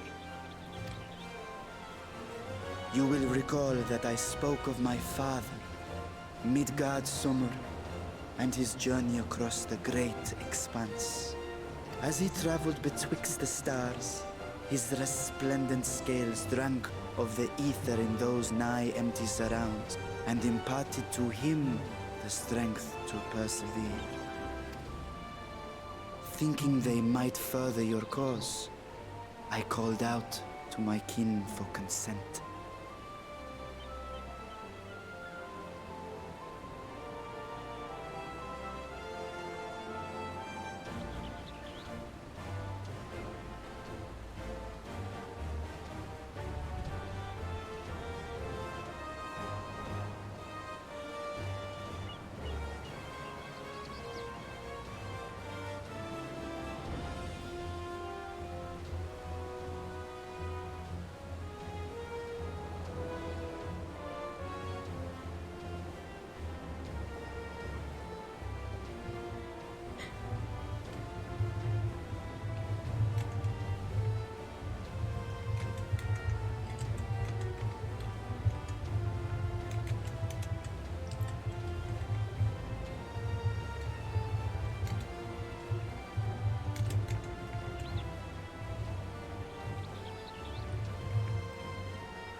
Ajdaya's answer was silence, as ever. Tiamat and Chrisvelgre, however, responded favorably to the suggestion. My sire, too, gave his assent. Thus have I brought you his own worm scales. Fit them to your purpose, and seek a worthier fate for us all.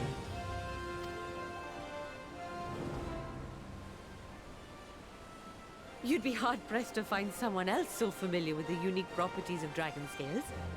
So I invited myself.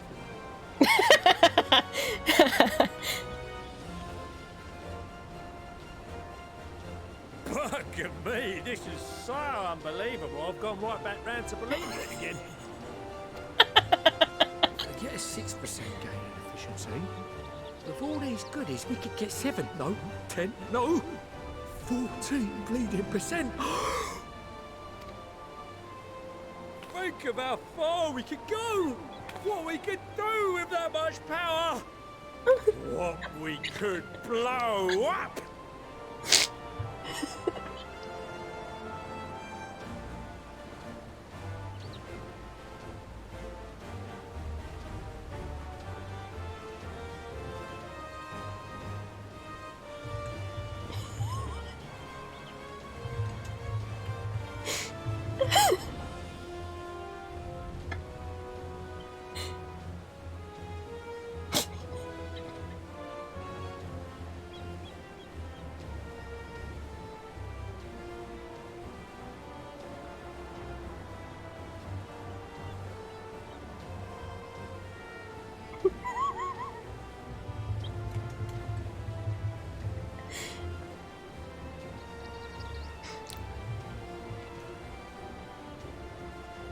Or blow up.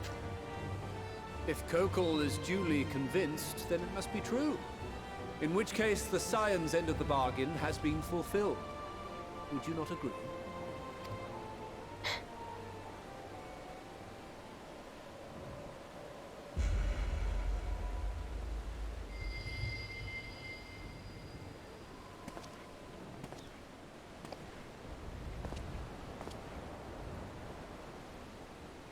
Yes, Father?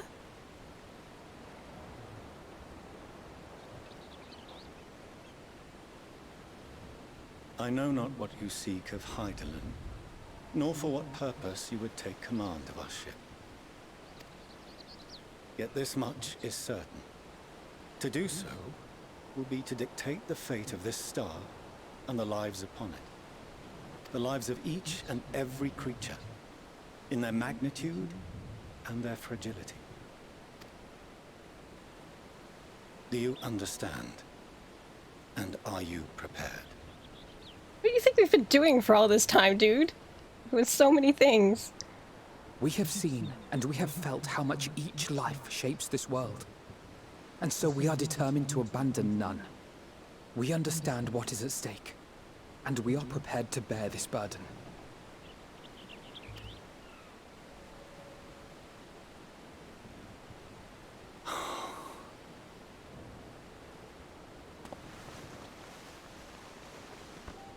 Then I will bear it with you.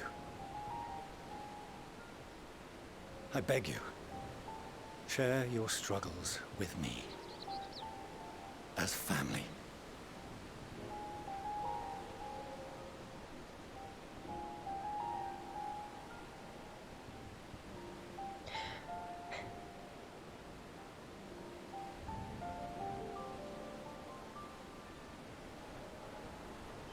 You grasped my fingers with such tiny hands the day you were born.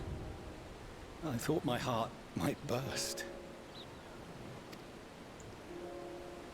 'Twas love and happiness beyond expression. Overwhelming. And a conviction so powerful that I trembled with something close to rage.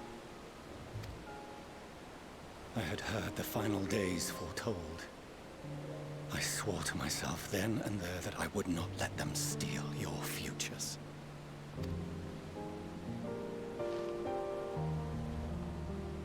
The great exodus would succeed, must succeed. No sacrifice or sin was worse than the alternative. If anything gave me pause, 'twas mine own father. The Archon Louisoix openly decried Charlian's policies, a perspective which I regarded with increasing disdain as I grew older. Yet even as part of me thought him a fool, perhaps I also hoped that he, of all people, would devise a brilliant means to save my children. A naive hope, but stubborn enough that I could never bring myself to keep you apart.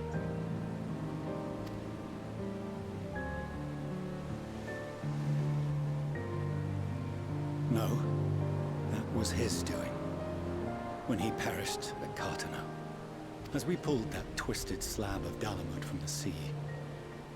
I remembered the warmth of your newborn touch. Chastened, I vowed never again to suffer any interference in my mission to protect you. No matter that you yourselves wished otherwise. Detest me, fight me tooth and nail, I would suffer it, and more, and be satisfied so long as I could force you onto the ship.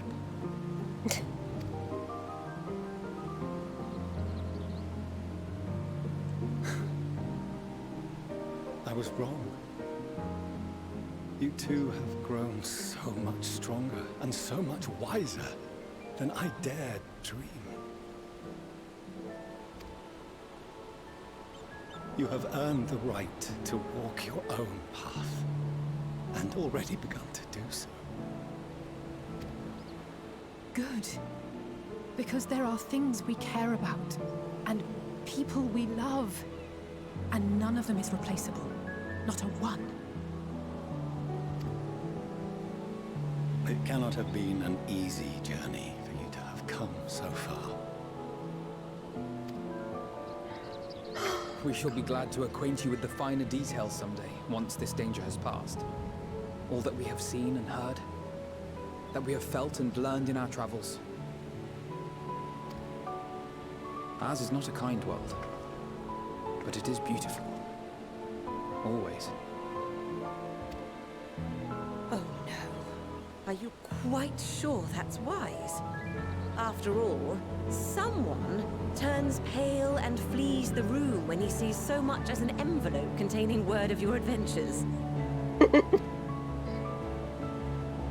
Whatever will happen if he learns what you were really up to? Amelians.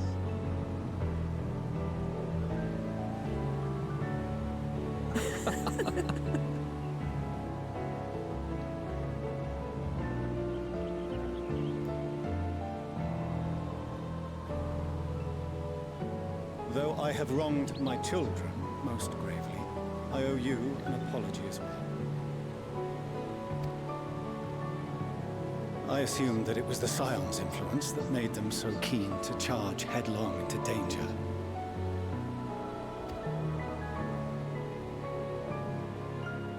Yours, in particular.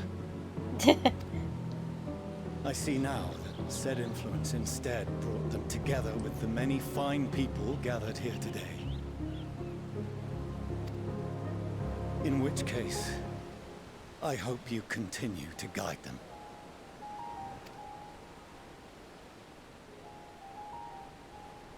If we finish loitering about the harbor, might I suggest we put our plans into motion? People are beginning to look confused. Perhaps you can spare a few words ere they resume the tedious lugging of cargo.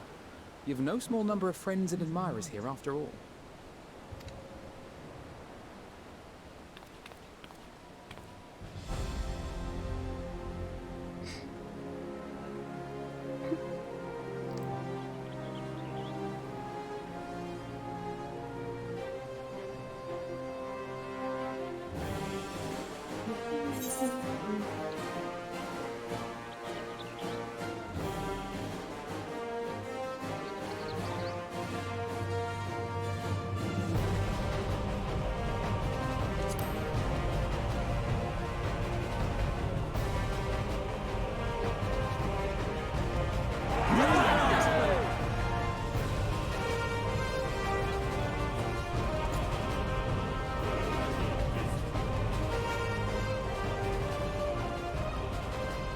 Your assistance is appreciated.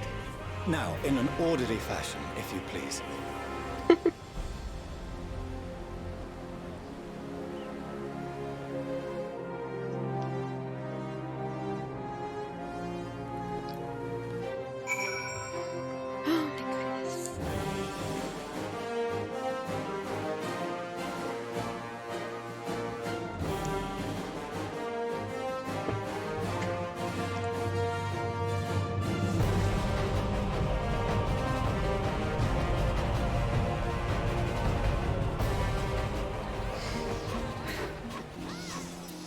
Oh, Tataru. You heroine. My throat hurts from directing so many people into labyrinths, but it only proves we've got our money's worth.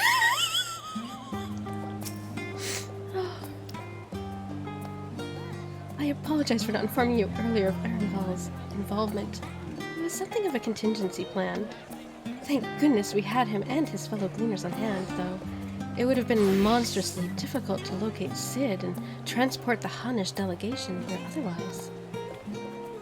Oh, the copies! These berries are most... I've never seen them before. Are they dangerous?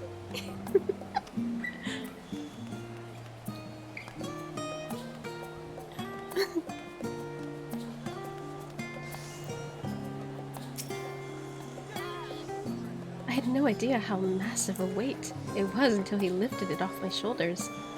But more importantly, his words were an affirmation that the path we walk is the right one. A part of me might have been satisfied as long as my family and friends survived the final days, but to save the star is what we all want most. And if those same people believe that I can help see it done, who am I to say otherwise?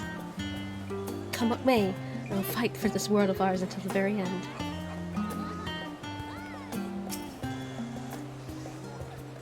The time has come to claim our prize. Are you prepared? Police sent a letter along with Gridania's contribution. It seems she traveled there to aid in their adamantite recovery. Evidently, journeying to Gridania was quite the trial, as I was getting into the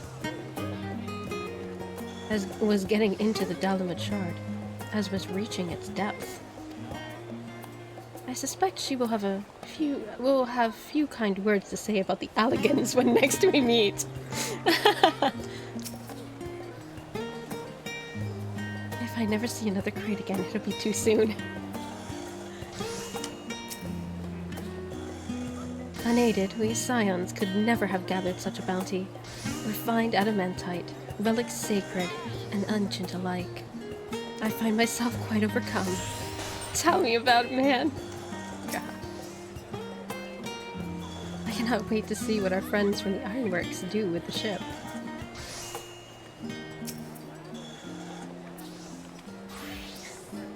We finally managed to clear the harbor, which means the rest is in the engineer's capable hands. Meanwhile, Father has issued to us an invitation. As was agreed, he will reveal the means by which Heidelin may be contacted. We are to meet with him in Aporia when we're ready. Given the vital knowledge he holds, I suggest we leave without delay. It transpires, however, that the Forum's methods for speaking with her is not without risks.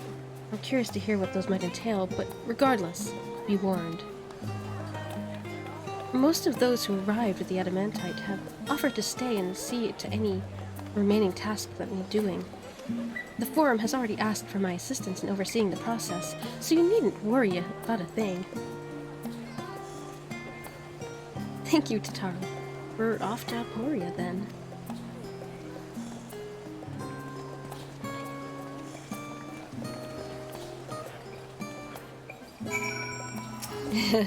And put it in better hands. I don't want any of you getting hurt, but I do hope you wring as much information out of Heidelin as you can.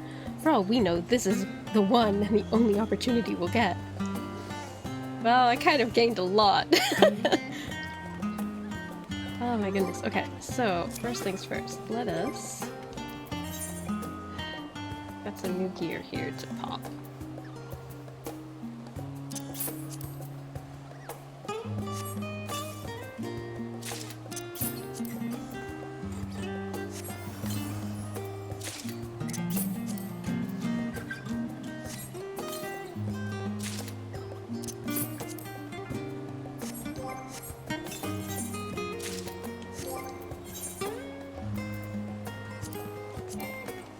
No. Yeah, I'm not surprised.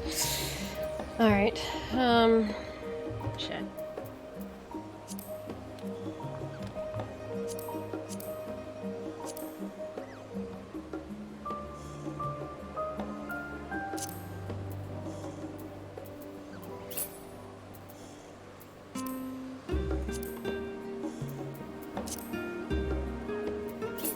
Oof, this one's already even more full.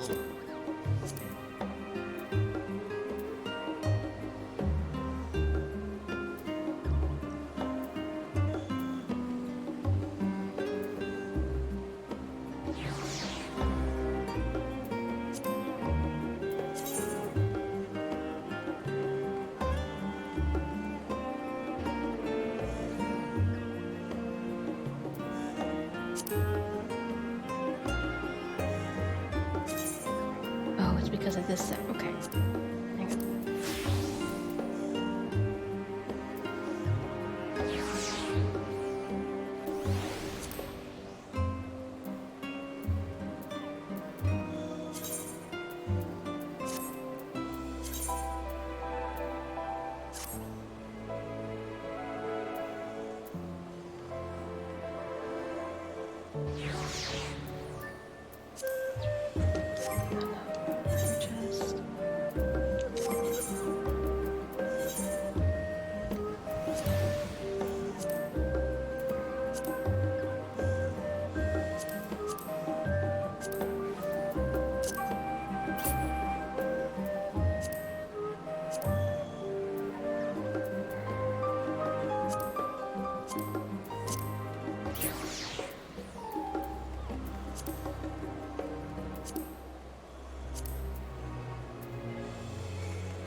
Ah, right. Never worn this piece before, especially because it's super naked on the neck. Oh.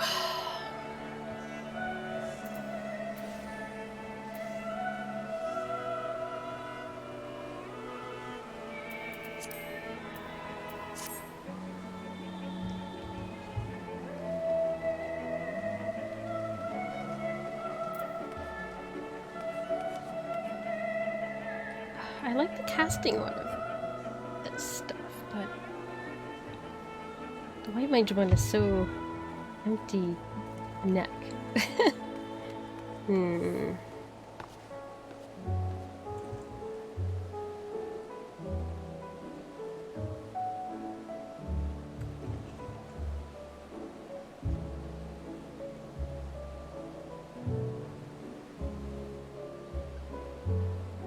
Ah, decisions.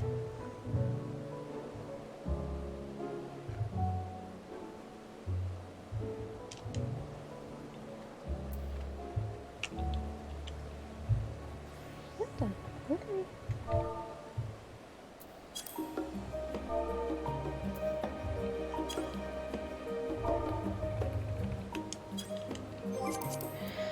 Hmm.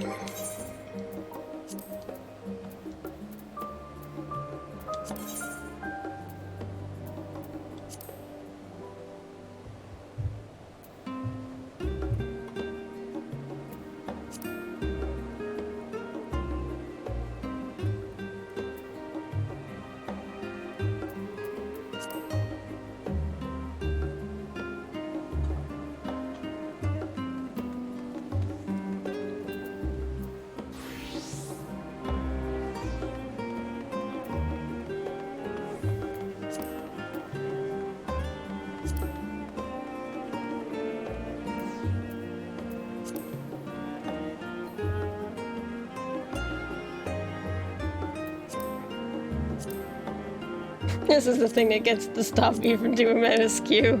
Oh, what color do I want to wear this, or should I glam it back over?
Cat! No, no, no, no! Don't eat that!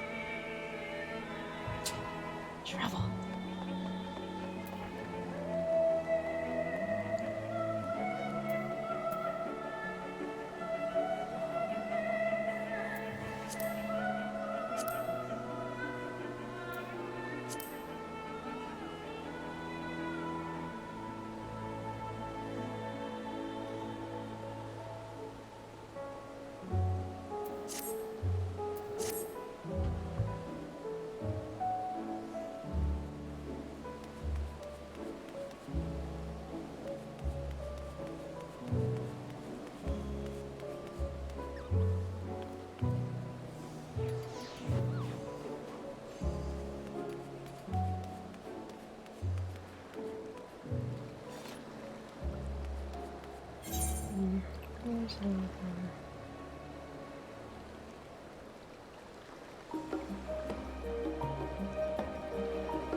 Oh yes, there is a market board right there.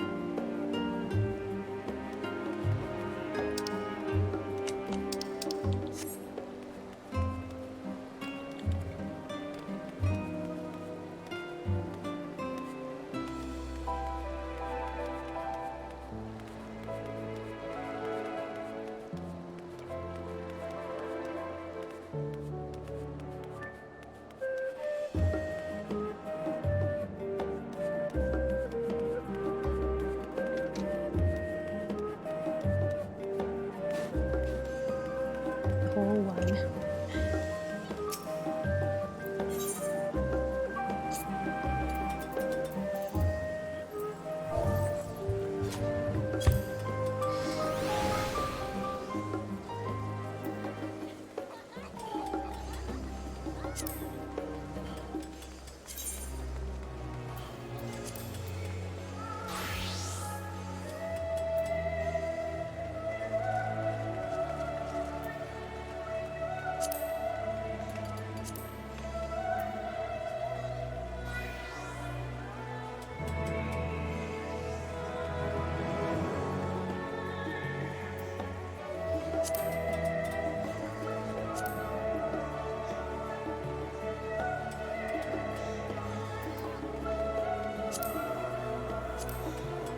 I don't have the white one.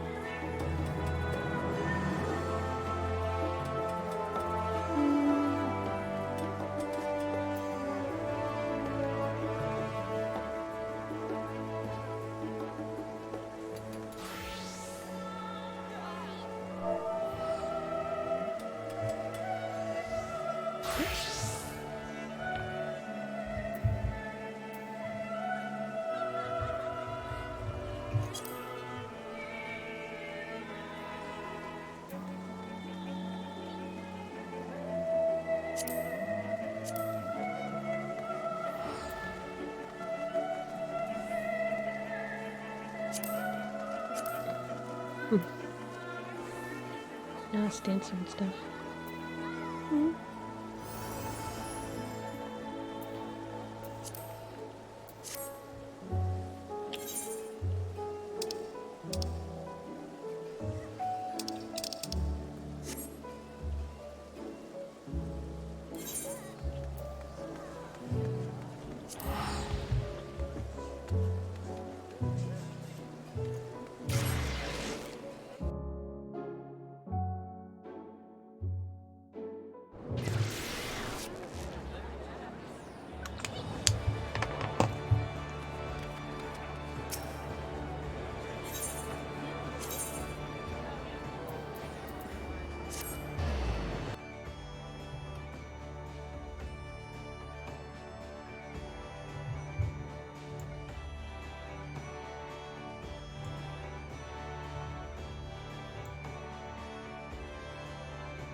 here. Let's see.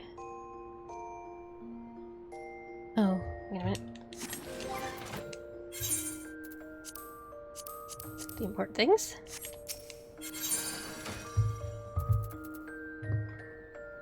I liked these shoes. Pop those in. Oh yeah, let's put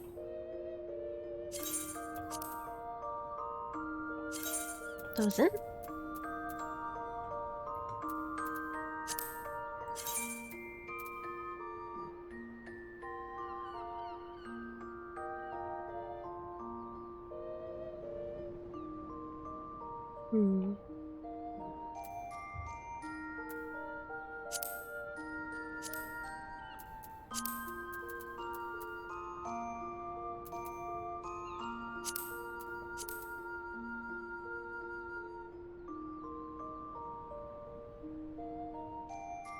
That's actually a kind of useful piece.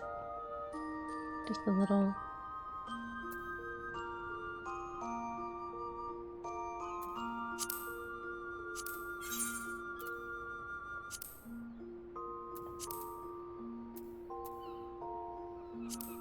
But all dies when you dye it.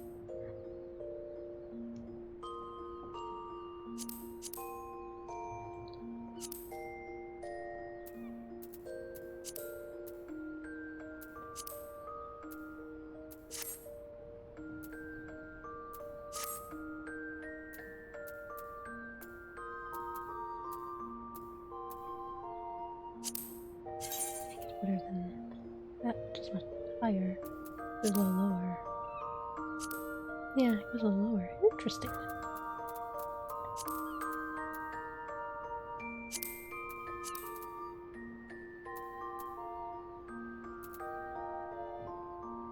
Oh, those are the normal.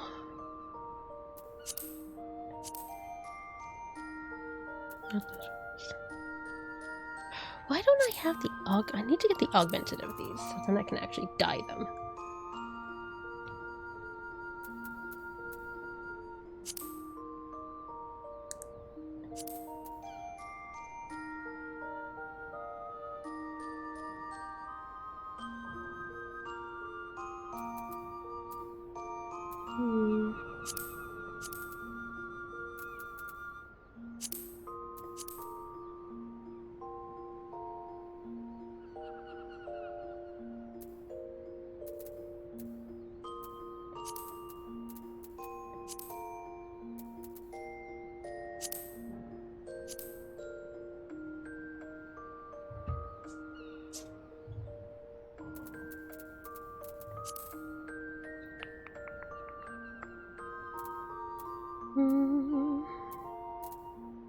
Gotta have some better hands.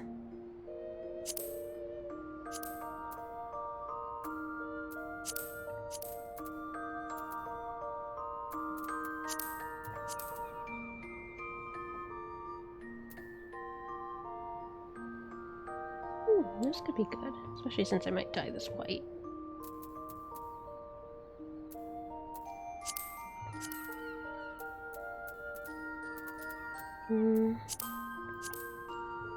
These ones do look cute.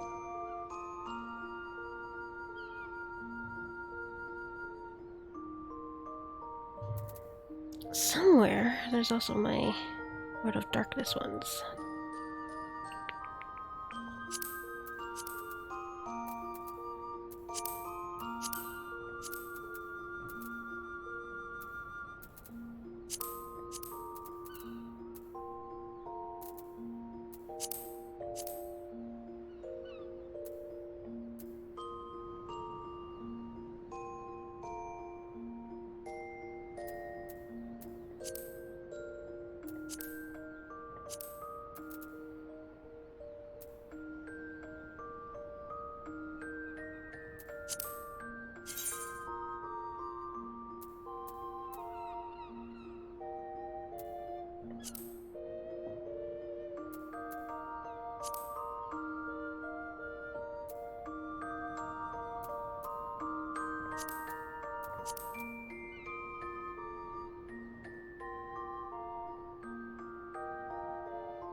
How did...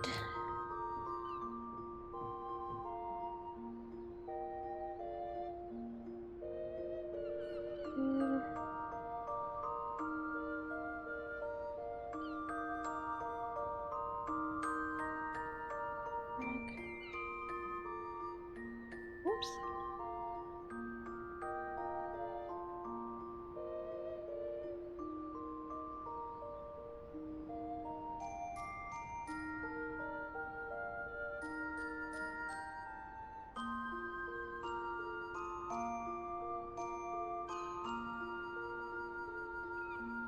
I'm gonna guess you probably can't get them augmented anymore. Or unaugmented.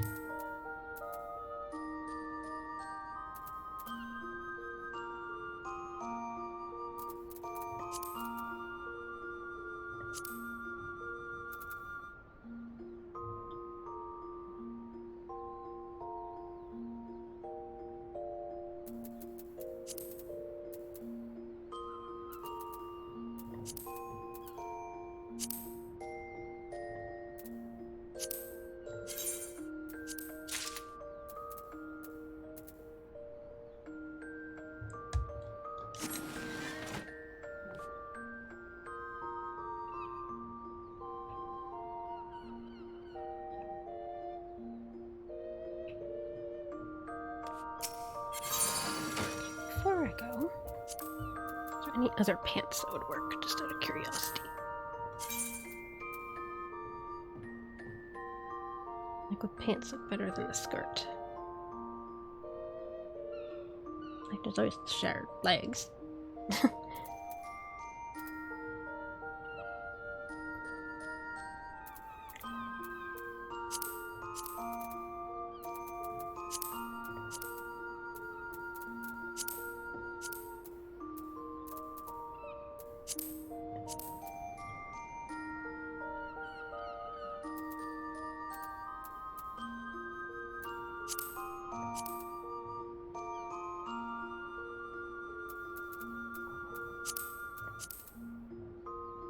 Yeah, that has a little skirt too.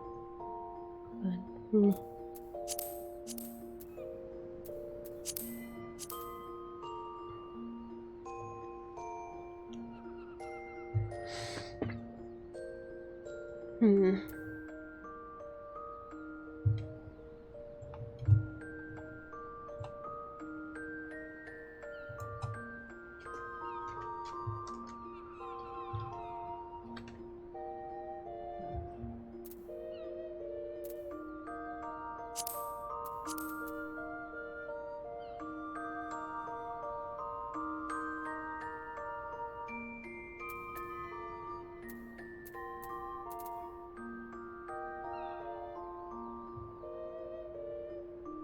so here, blue that one, so.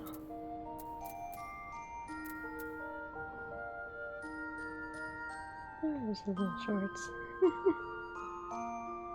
That doesn't look so bad when you've got the taller boots. It's the short boots that look kind of silly.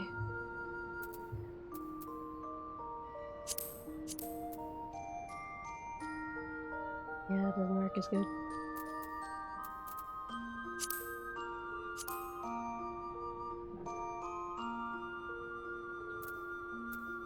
So it's really this?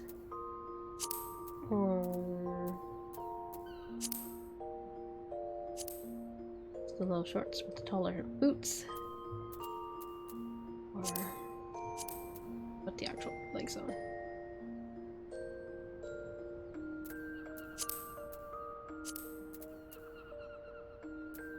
Hmm.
Wait, someone can't be.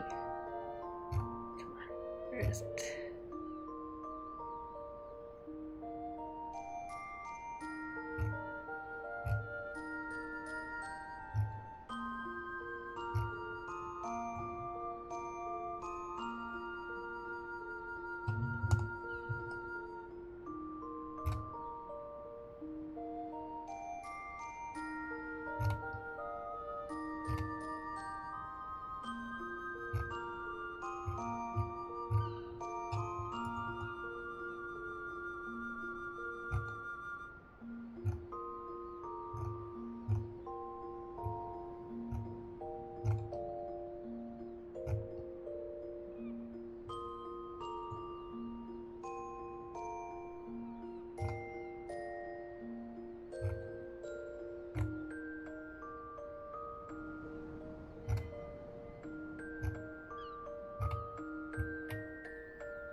There we go.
Oh, let's do that.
Oh.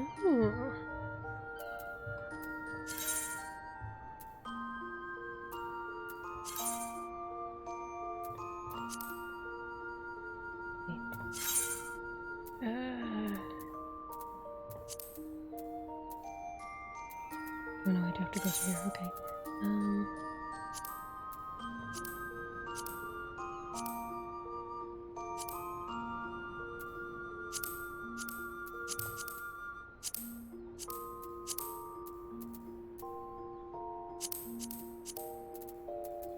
Let's just check.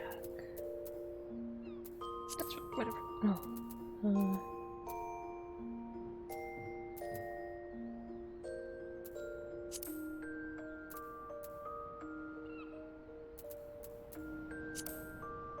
That'll do for now.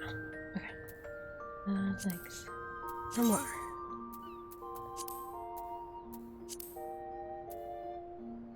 Well, that's a similar effect, doesn't it?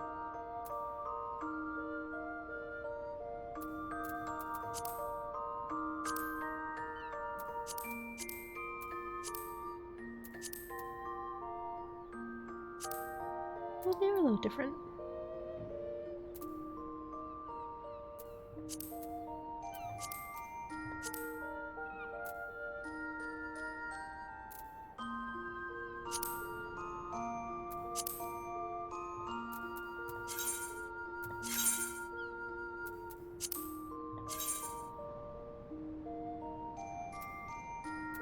Okay, and next.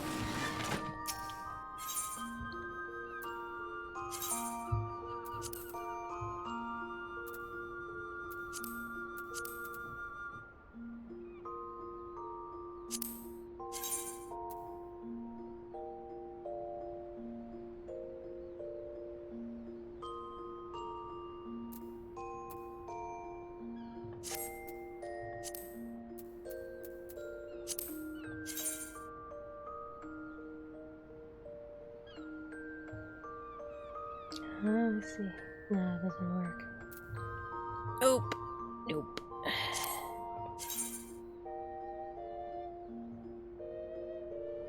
Oh, those make nice little shorts. Huh.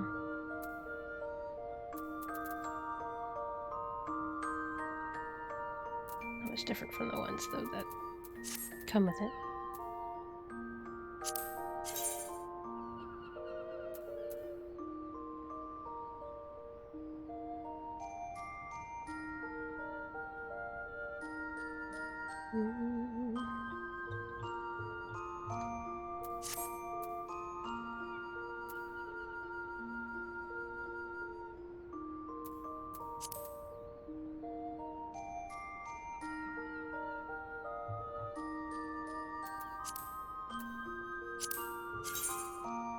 Oh, that pokes too much.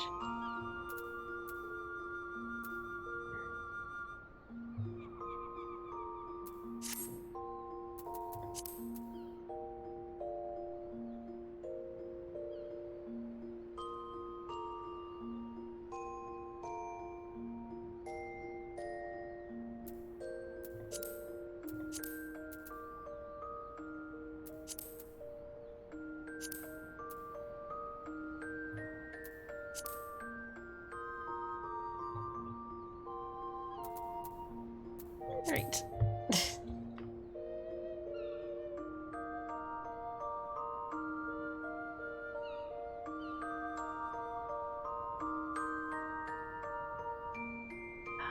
Decisions.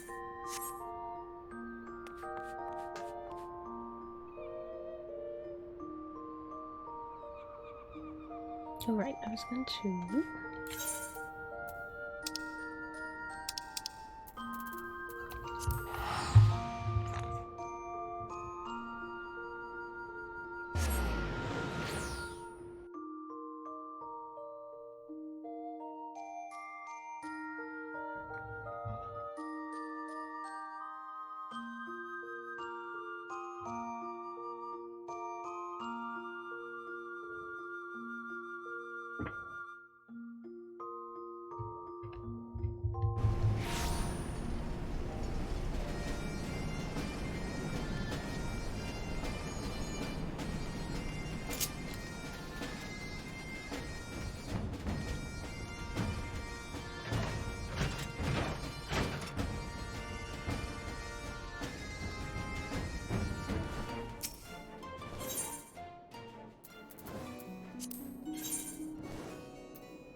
for that.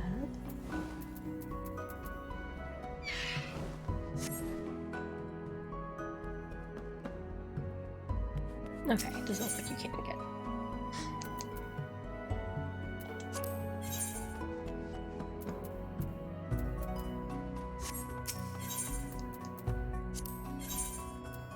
Just get straight augmented now, you can't get the unaugmented.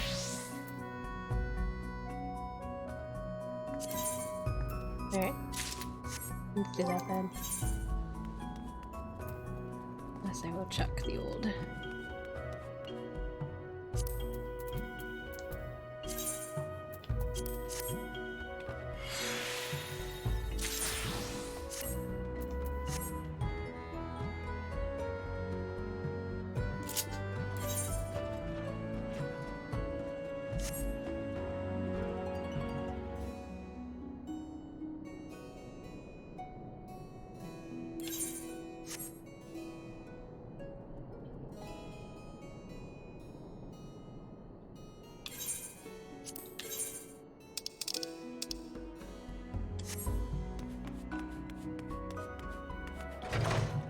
Shit, that's right. What's today? Just remembered. Oh, Winter's Tale book. Tell me it's not dead yet. Oh, good. Okay, I've got to the 14th. Okay. Because I even have the things for it.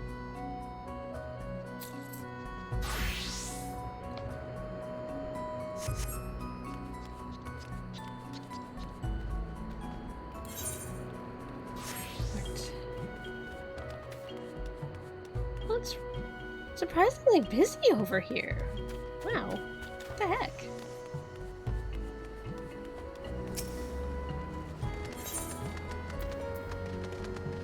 Okay, who has that here?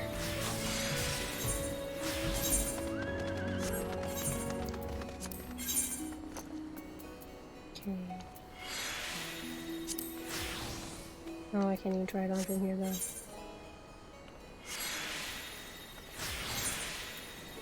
Oh, wait, what? Wait, what can I sell? Oh, I remember.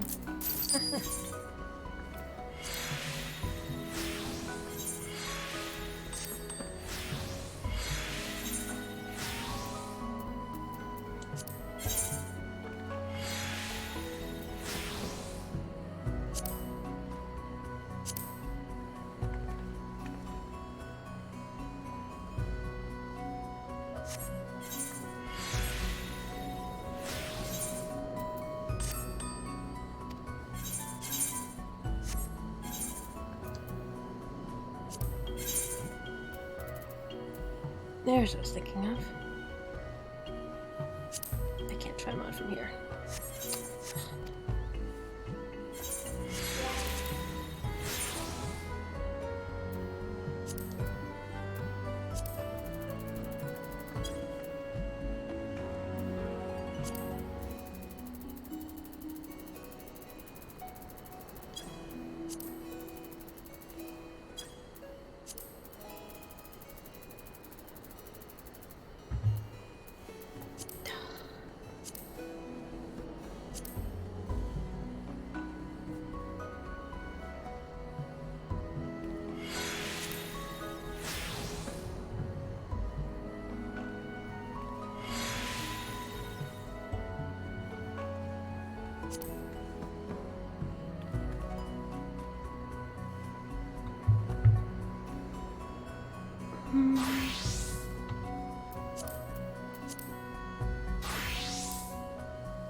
Should I want it?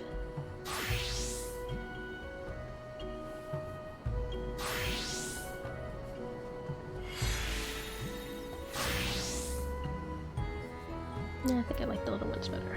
Okay. Cool, cool.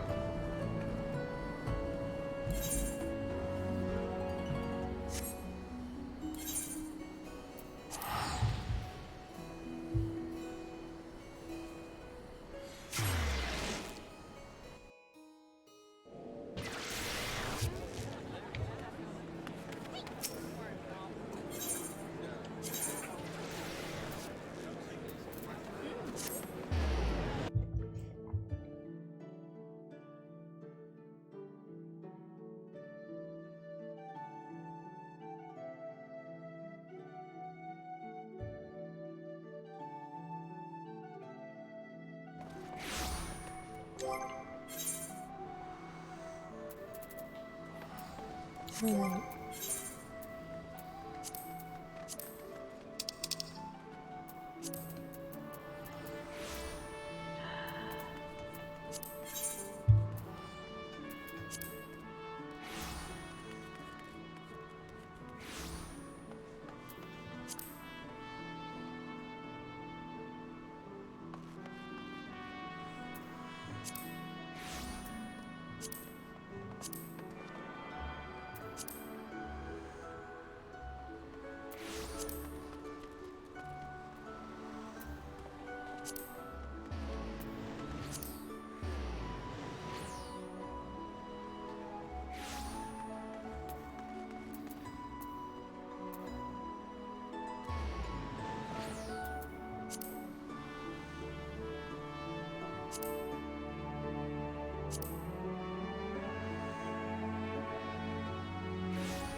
Yeah, those boots. I just got. There we go. Doggy once. Okay.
First.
Did have Lone Brown, didn't I?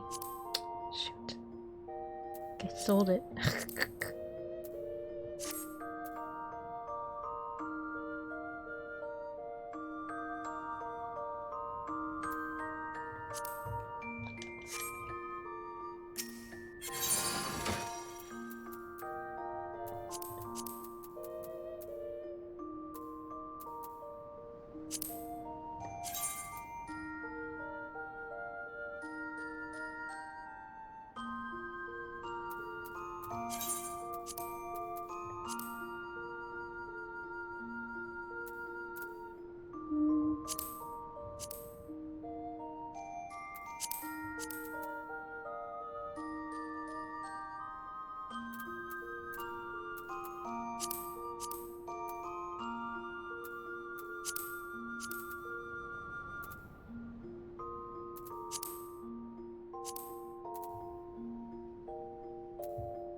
Let's actually see what this is. Oh, it's like a 1-year thing. Oh, weird. Huh.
Oh no, it's shale.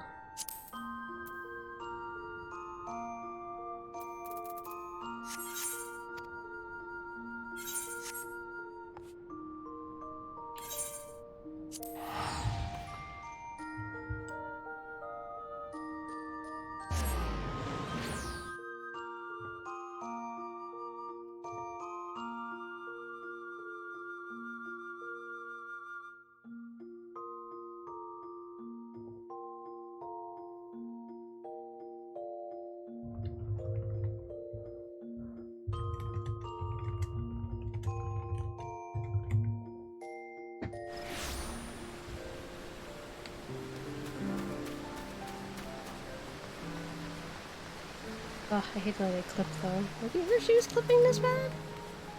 Look at these boots.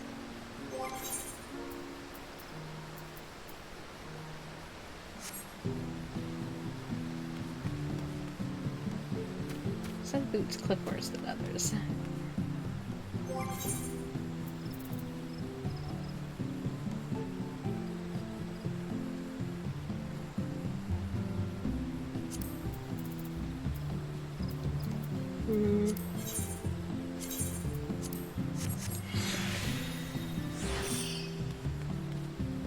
Oh, they were clipping too. Okay, it just looked worse because of the...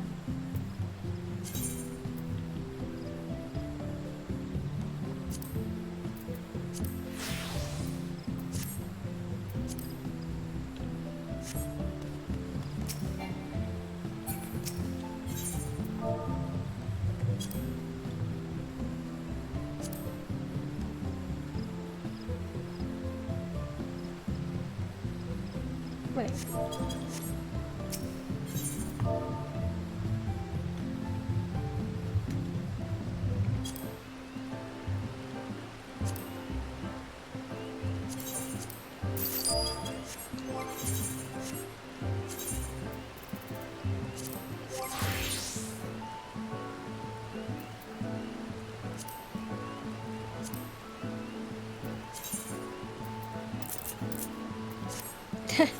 When you realize it's crafted.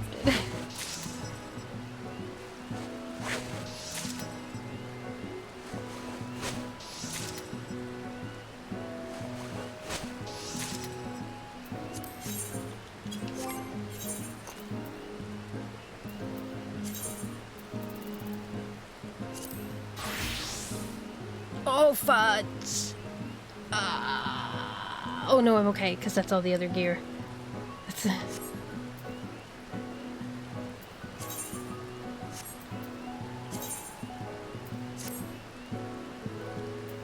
I thought I'd just F up the earring. Gosh darn it.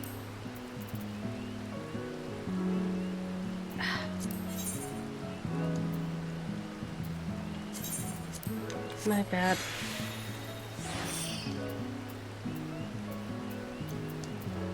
I forgot.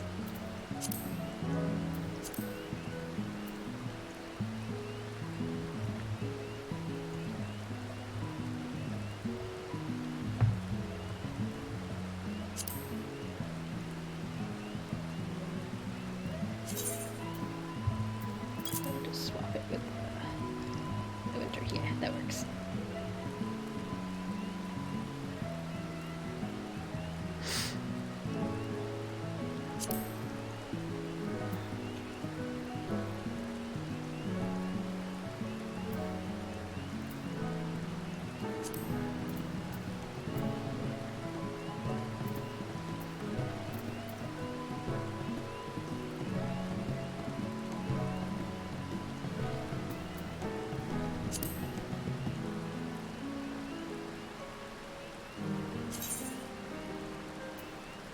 Huh?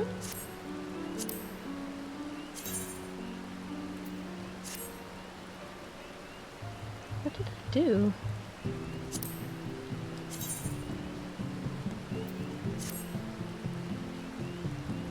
Oh.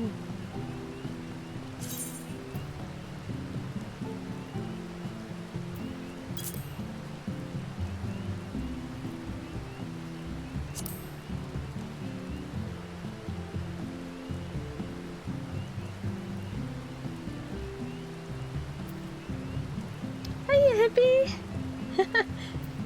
Afternoon for me, yeah. How are you today? Okay, that still got messed up. How did my... Oh, I don't even know.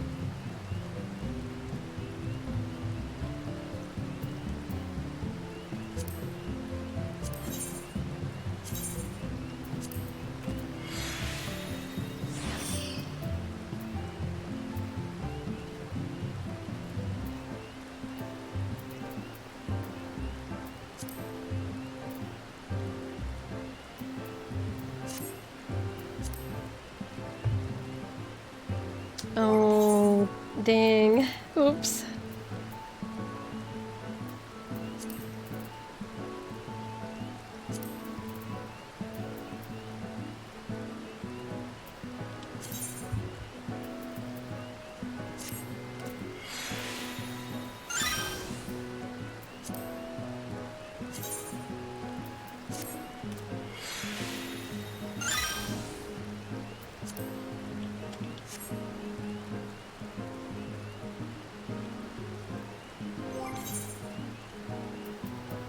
Oh, I've messed up my headpiece.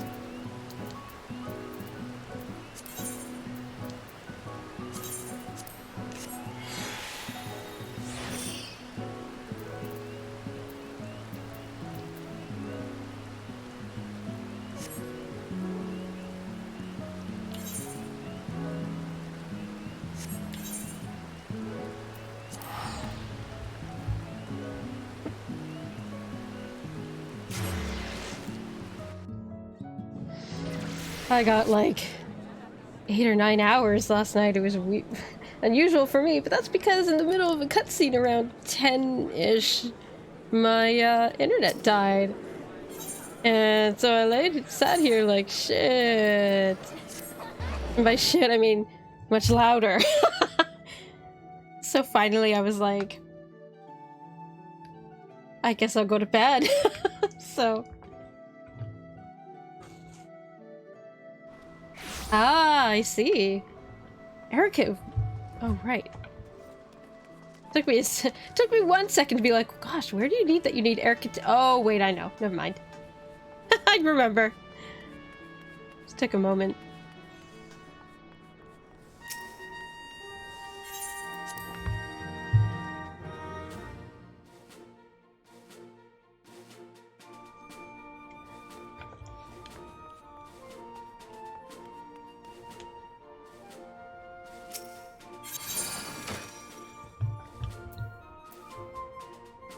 Okay, let's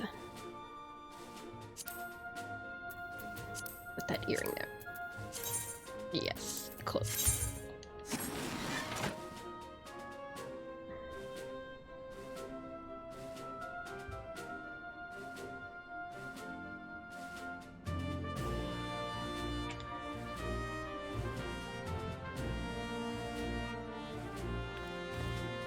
Oh, yeah. Yes, rooms can get quite warm that way, doesn't it? Luckily, because my room is, at least in the winter, tends to run cold because I don't get good enough heat in here. They help. I still have to have a heater, though. It's weird. Why am I not... Where's my pose gone? Huh. I wonder if I've not been... There we go. Like, where's my pose been? There we go. Trying to decide if I'm going to use different gear. Because the gear for this level is the newest Guardian model, so I'm now trying to decide if I want to use that or stick with the usual coordinate look. As I go into... heading towards, I wish I had boots I liked even better, but... I do not.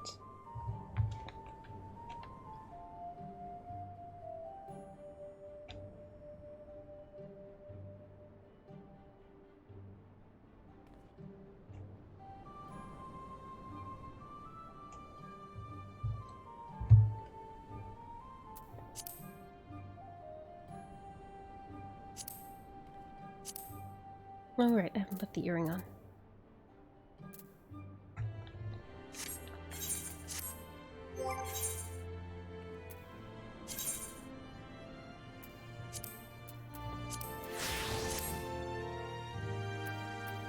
Wait, tell me it didn't just F up. It totally did. Gosh darn.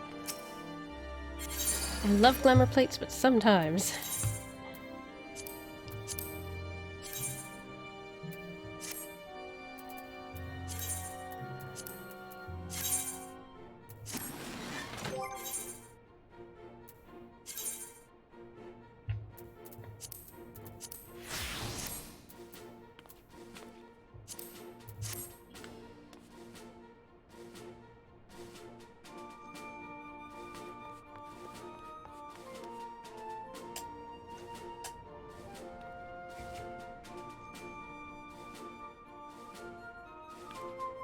Ah, see, I tend to be cold, so... And even in summer, I can get, like, the top of my shoulders can get cold, so... I'm always... Whereas in winter, I never feel like I have enough on. Like, even now, I'm like... My ankles get cold, my feet get cold, and... I don't really like wearing socks and things. I tend to... Like, even when I sleep, I'll take them off in my sleep. So it's a problem. Alright.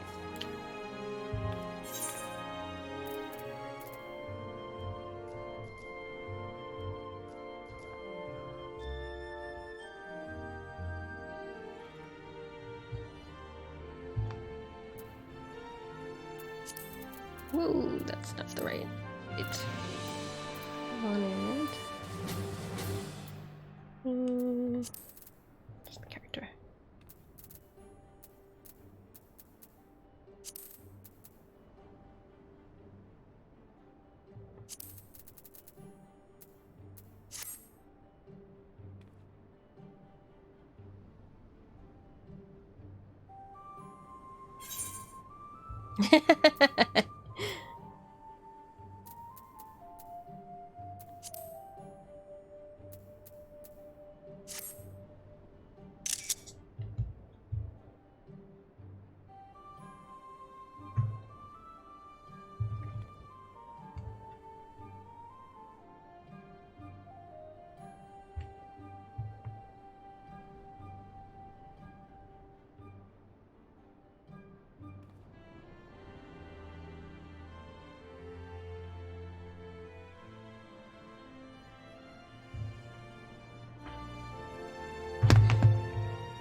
The only thing I want to check.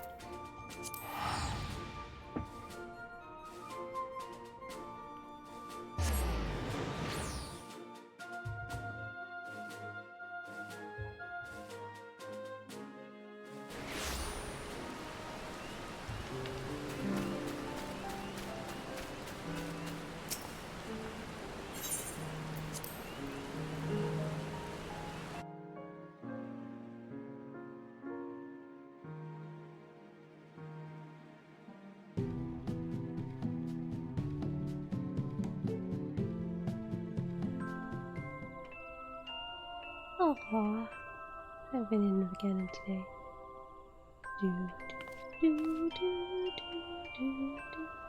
It's so peaceful. Oh, it's ready. Shit. If I have another blank though, I'd have to make it, and I'm not doing that right now. Yeah, I don't have another blank yet.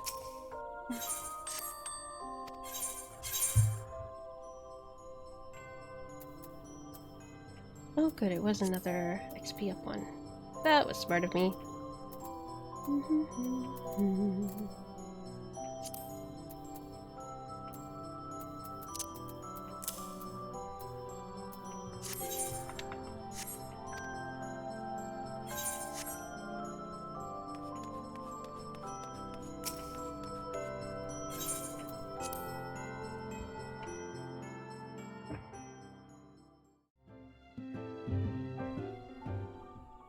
Oh, that's not good. Oh gosh, my camera's really dark now.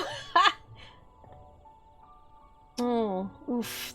Yeah, that's really not good.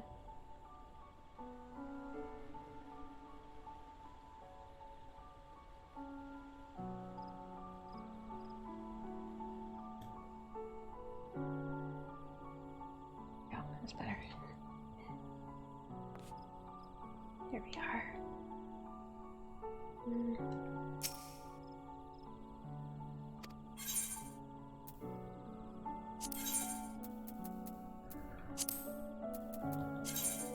These are the other gloves I debated. Nah. No, I quite like the ones I got. Nah. Here's a debate. There's these boots too. I don't think they go any better though. I don't think I like them any better. Ah. Okay. Oh yeah, and here's my Thyris. Ah, the good one. The good old one. My second Thyris. This is my second one. Back when you couldn't get replicas, so you had to make two.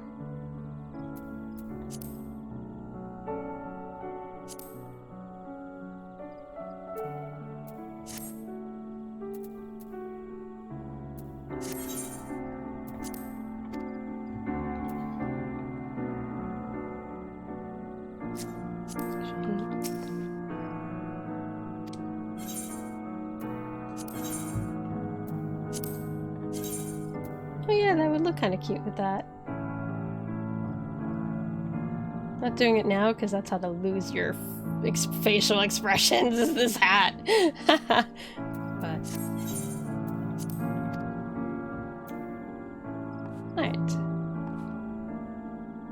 Alright, I guess I'll stick with this for now. Let's see. No, I've not had... I mean, I'm so far at the bottom of the list.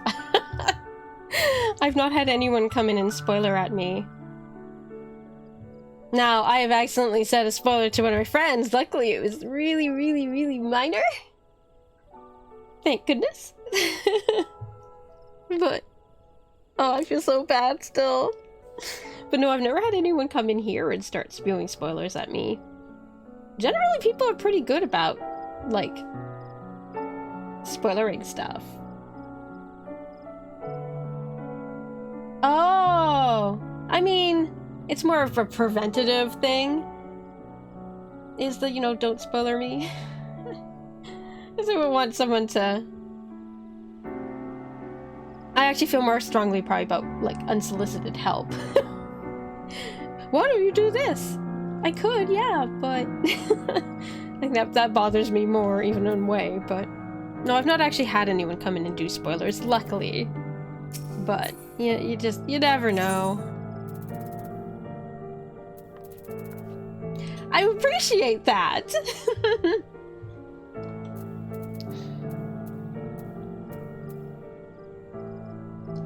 Because, you fill all this out and you sit there going, I wonder if anyone ever even looks over here. I have a fair bit of info there, so it would answer a lot of questions. Where am I meant to be? There.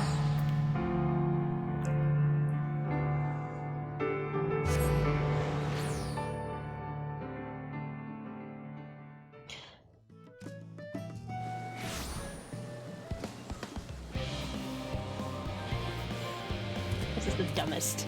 Who puts an aetheryte in a fountain? Like, really? Because then you teleport in and you're wet.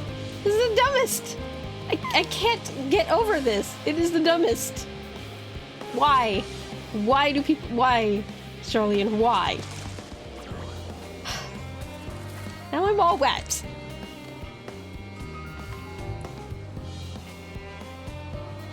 Oh, yeah, the mobile doesn't have it at all, does it?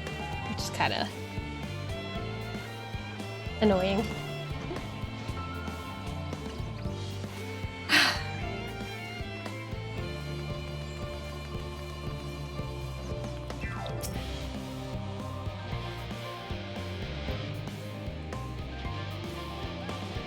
Quit. I have already shown the others inside. You will want to speak with Clary Lane. She has the key to the lift and can send you down after me.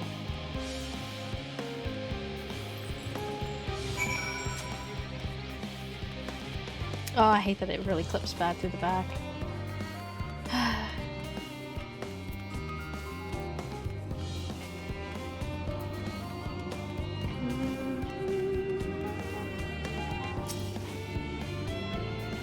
You're here with Master Fauchelevent, yes? Just step inside the lift here.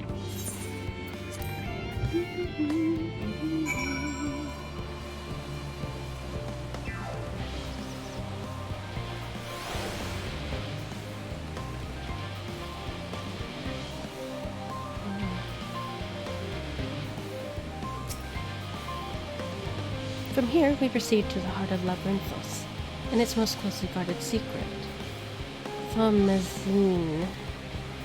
The mark's beginning and end of our efforts want to be dealt to seek an audience with the star, and whence we will embark on a journey to the heavens. This way, if you please.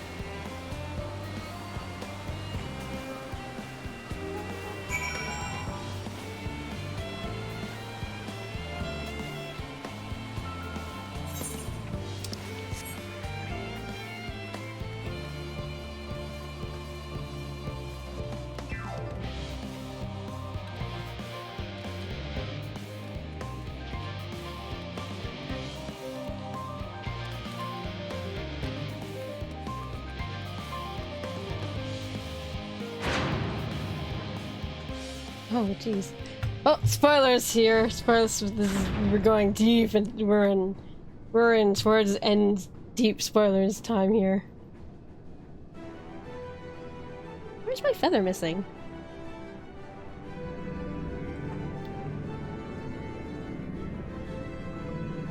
Oh my god, Sid's gonna be salivating.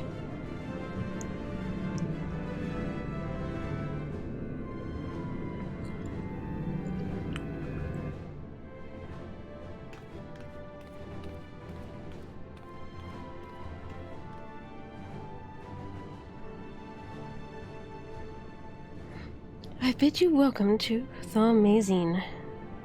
Direct your attention towards its center and behold the ark, for which we have long labored.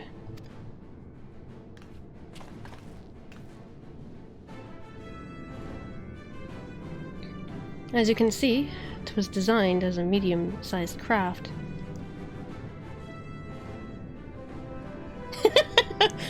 Right? That's a perfect place! Perfect for the Aetherite!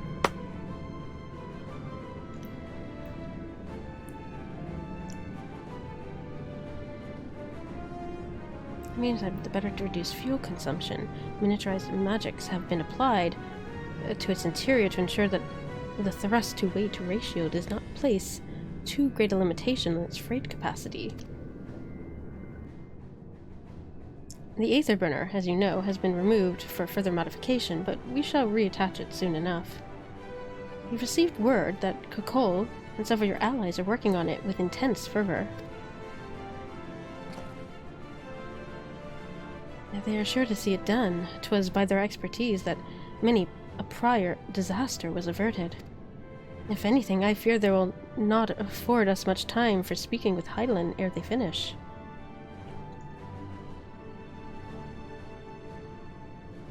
Point taken. Let us move on. I must warn you again, however, that even with the benefit of our device, to treat with her is not a simple feat. Preaching to the choir, man. Preaching to the choir. As, you know, the person who's probably talked more to Hydaelyn than you have, Shana.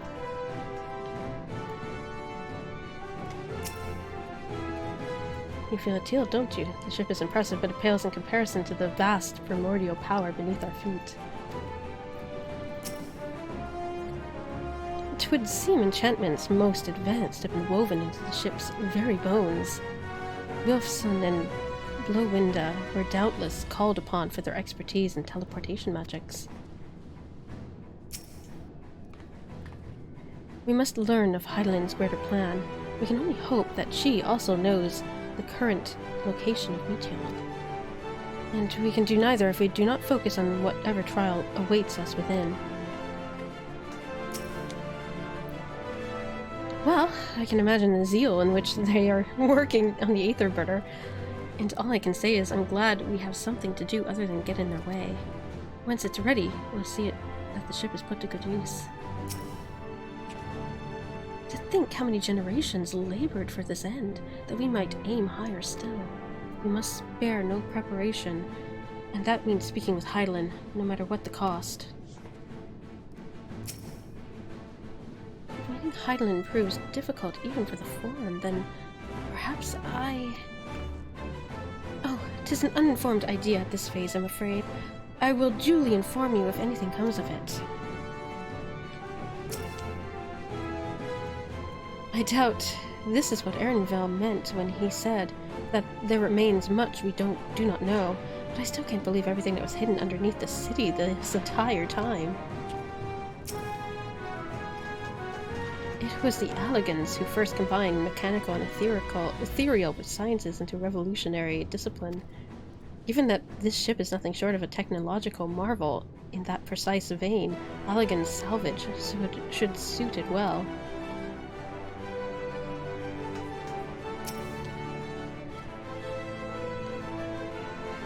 I have done what I can to impress upon you the gravity of what lies ahead. Are you prepared?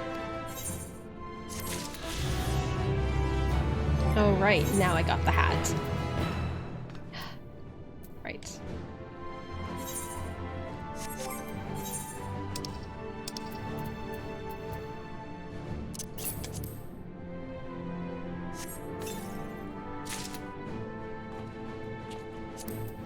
think it's the, yeah, we're not green.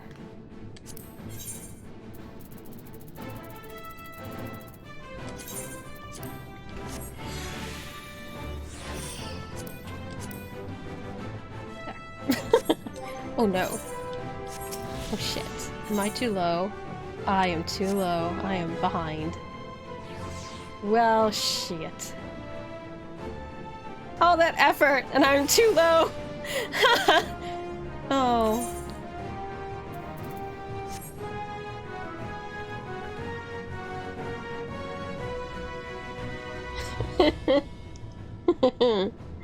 Oh, oops. I guess they expect you to do all the blue quests at least.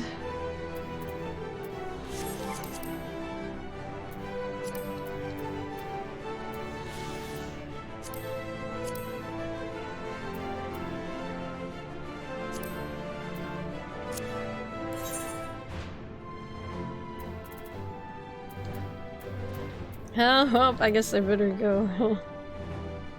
Like... yeah.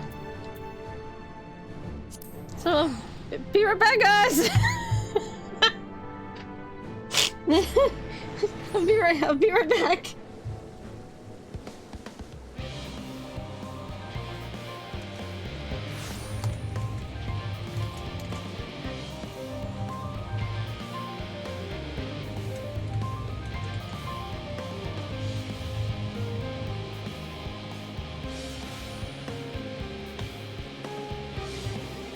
Wet again. Alright. Let's find all these damn quests.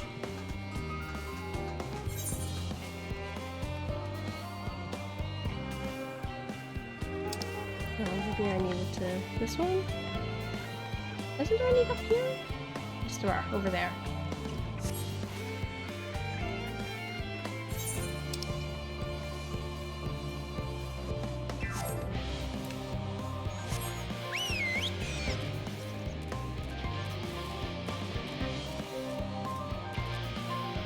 Damn it.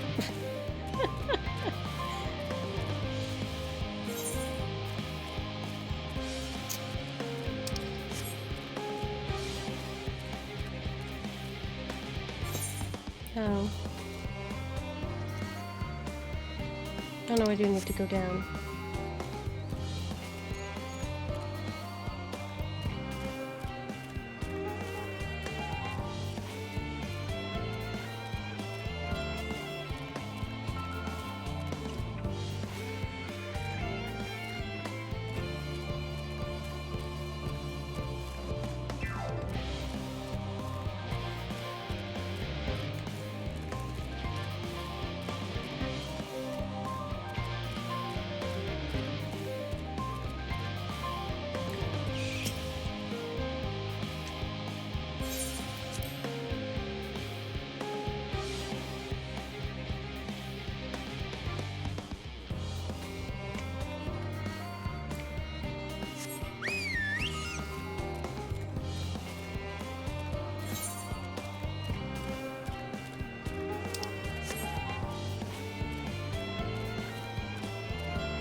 Dear me.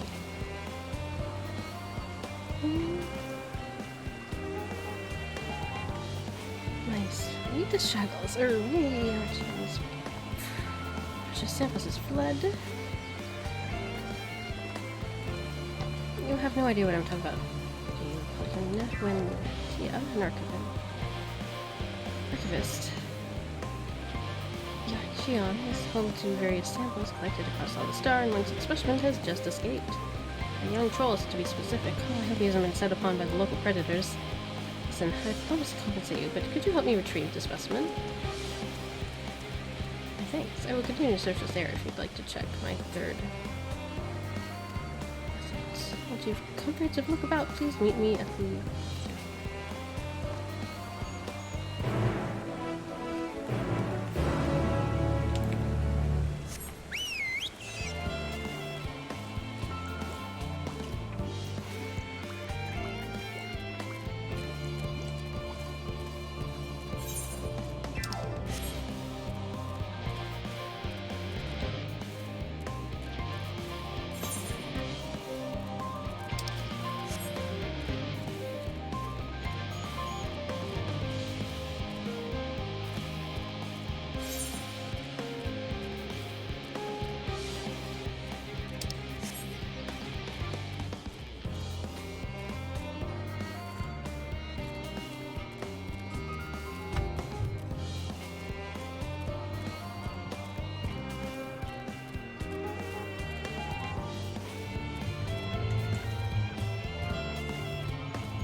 see. I wasn't able to find the specimen either. However, I did meet someone who claimed to have seen it in the Mornvale forest. Let's head there and see if we can track it down.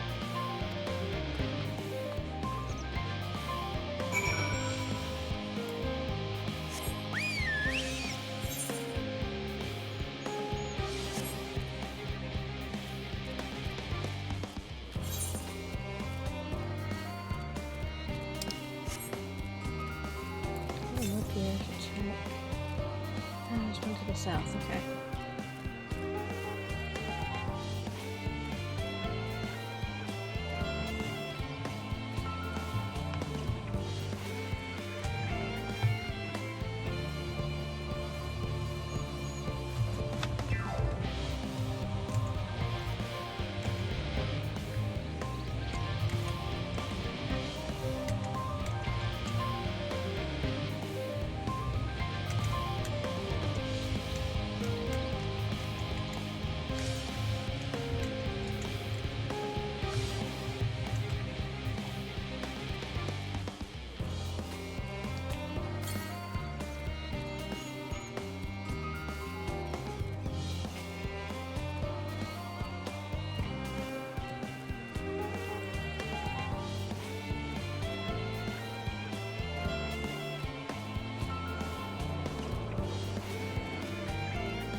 there can be no doubt.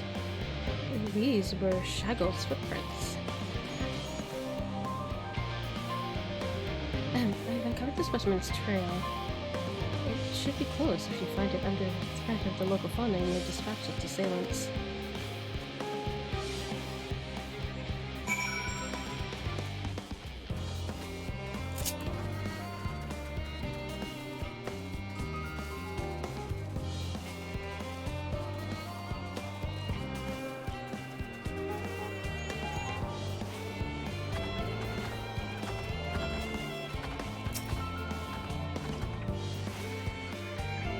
Poor Shackles has been set upon by the trolls.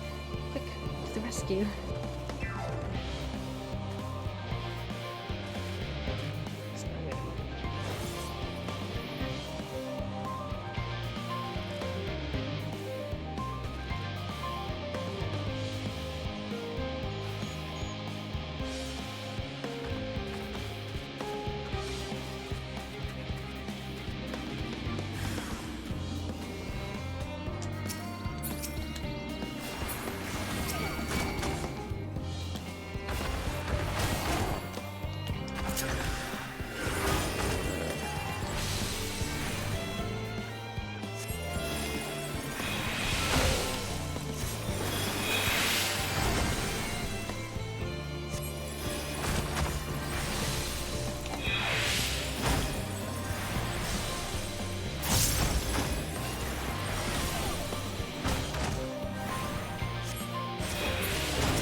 Oh my goodness, it's cute, it's small.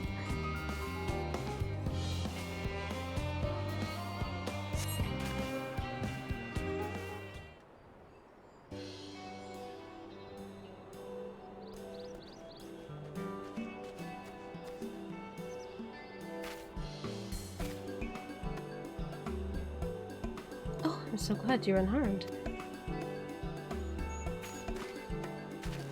You're all safe now. Come on, let's go home, sweetie.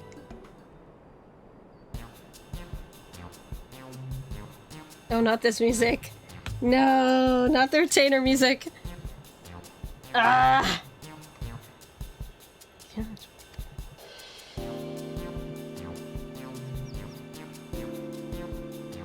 The Arichon is under threat.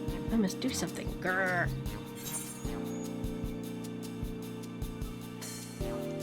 I'm not surprised, but nothing surprises the birth.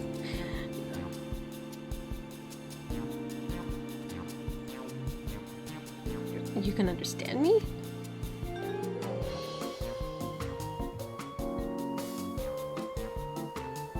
Wait, are you able to communicate with him? It's a thing. Incredible! I've never met someone with such a skill before.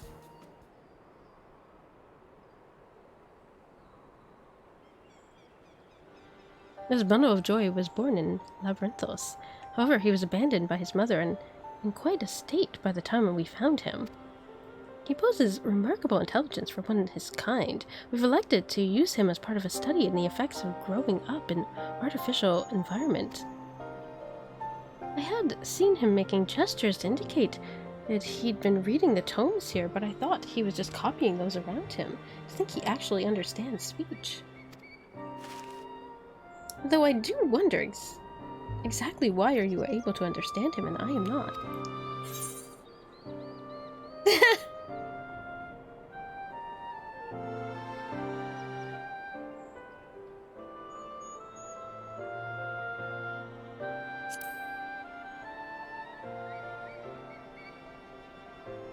Really?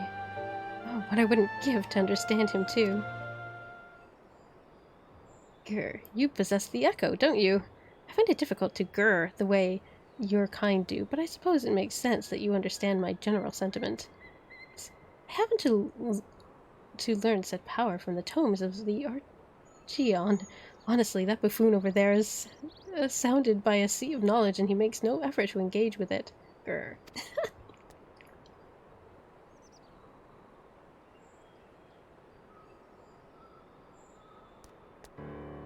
any rate, I'm glad to finally have someone to talk to. As I was saying earlier, Archeon is in grave danger. Some girlless gleaner managed to bring woodworms with them during a visit. If we leave them be, they're bound to cause irreparable damage to the materials of the facility. I tried my best to tell that buffoon, but it was no use. That's why I took a chance and went in search of some of my own kind to see if they would help, but you saw how that turned out. Well, what is he saying?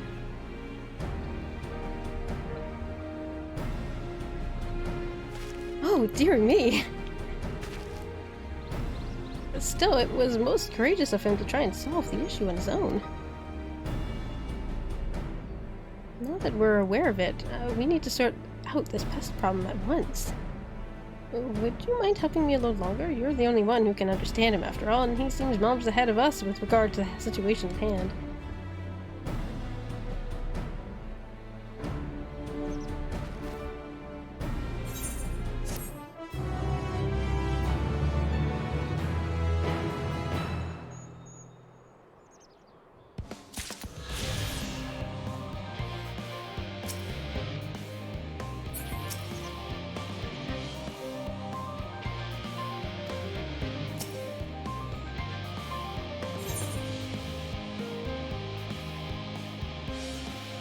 I guess I'll do a little more of these quests, since I'm gonna need more than just the blue ones. I'm gonna spend a few things off first. The staff at the Archeon regularly use etheric pesticides to keep the place free from harmful gurs. Unfortunately, the woodworm I found seemed to be entirely resistant to the type of pesticide employed at the facility. I skimmed a few tomes, including the New Year's Geographic, but I couldn't manage to identify the biokin in the Archeon. I'm guessing it must be a new species. Won't get very far if we know nothing about the enemy, so I went ahead and captured one of the woodworms. We can try showing it to someone who knows more about this sort of thing than I do.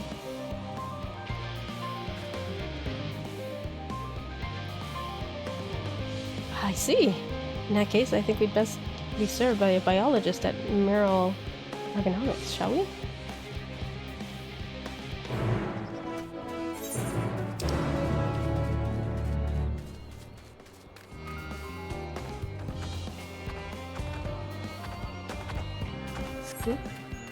That's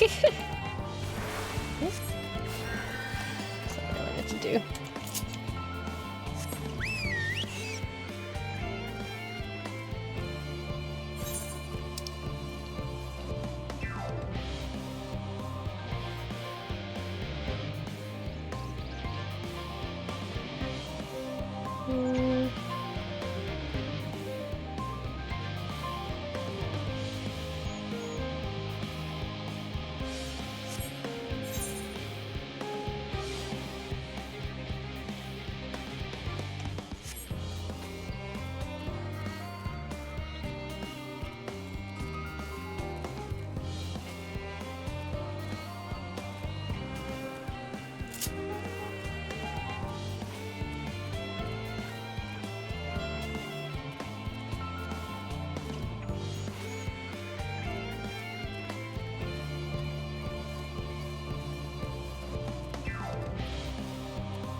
troll showed me the woodworm sample. The best I can do is confirm that I've never seen it before. I'd say your hypothesis that it's an undiscovered species is highly likely. In order to ascertain how best to deal with the insect, we would need to learn about its original habitat. Well, I found it clinging on a Thavarian tool used to make medicine that was recently brought, the Archeon. It was delivered by a Rogadin gleaner. Let's go ask her about it.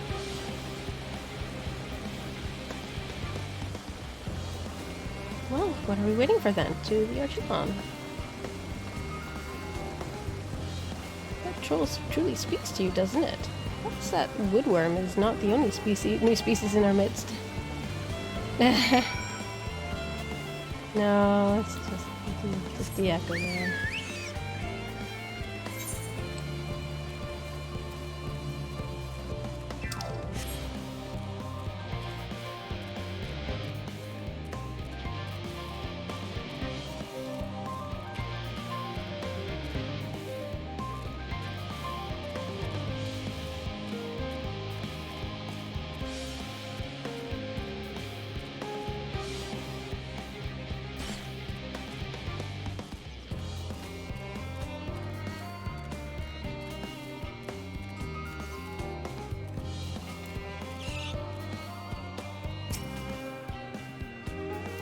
That's the gleaner who delivered the tool. Let's ask her where she got it.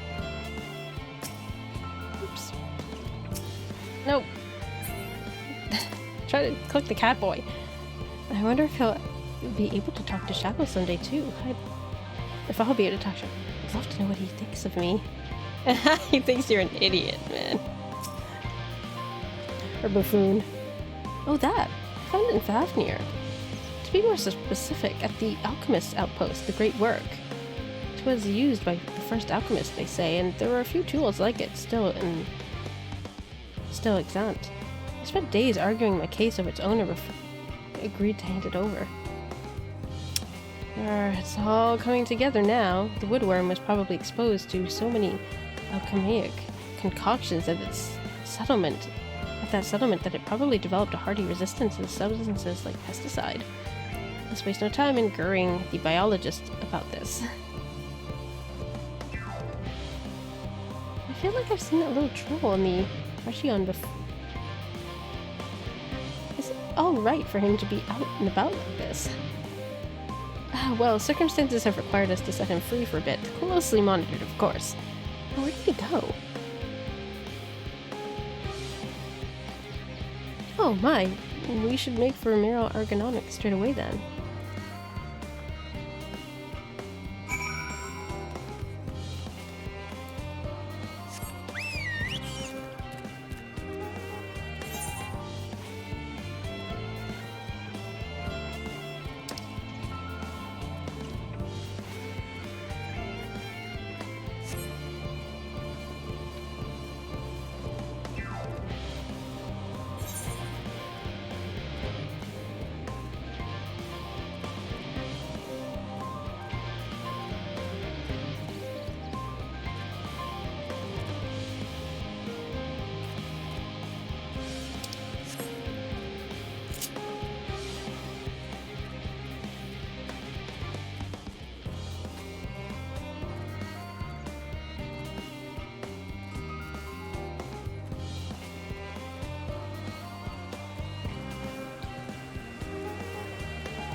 I suppose I should really return Shaggles to the Archeon soon.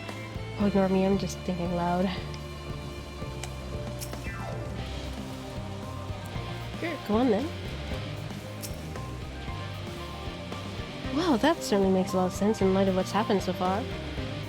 I happen to know that the alchemic pesticide used at the Archeon was created in Thavnir, so it's hardly surprising that our woodworm friend has developed a resistance to it. Now, how should we solve this conundrum?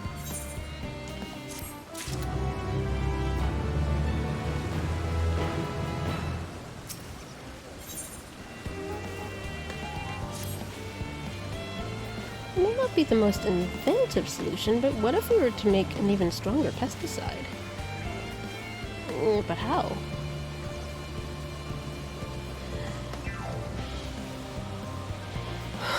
Assuming that's a yes, I'll need you to get your hands on a munching toad's poison gland. I'll take care of the rest. Oh my, despite their adorable name, those toads are not to be trifled with. Think you're up to it? The buffoon clearly isn't, so I'd say you're our only hope. I take it he skipped right to asking you for assistance. You'll find the toads roaming near Panema. Believe. Do take care now.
Judging by the smell, I think it's safe to assume we've got what I asked for. Allow me to tuck that away before we all pass out from the stench.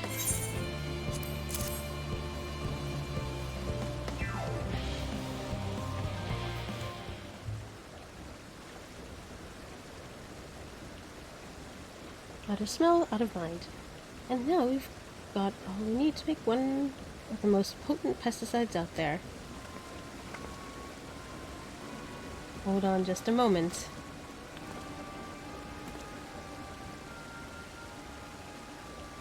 Director. What exactly are you making here, and why does it smell like the inside of a toad? And you, Elitira. I believe your job requires you to bring any missing specimens back to the Archeon, not take them on a tour of the realm.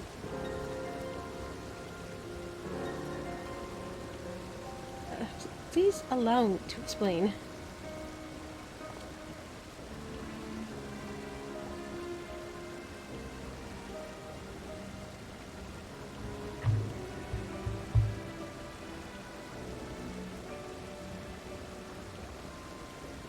I see why you feel such drastic action is needed.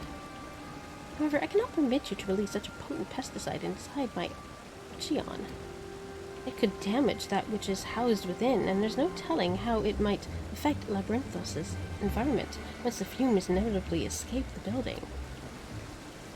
Whilst the pesticide we currently use may be on the weaker side, that is also one of its strengths. It has negligible impact on the environment. You clearly haven't given your plan much thought. Fear not. I shall come up with a solution in due course. For now, let us return the specimen to the Archeon.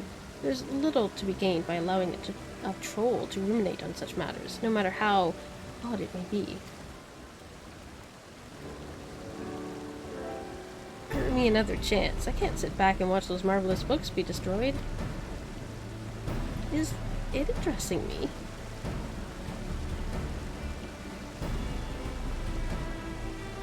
It truly wishes to protect the tomes so strongly.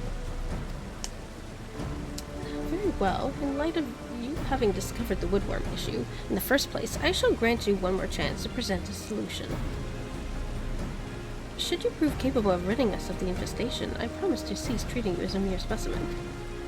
Assuming you come up with a solution all on your own, of course. You are forbidden from consulting with the researchers, understood? Tough, jeez.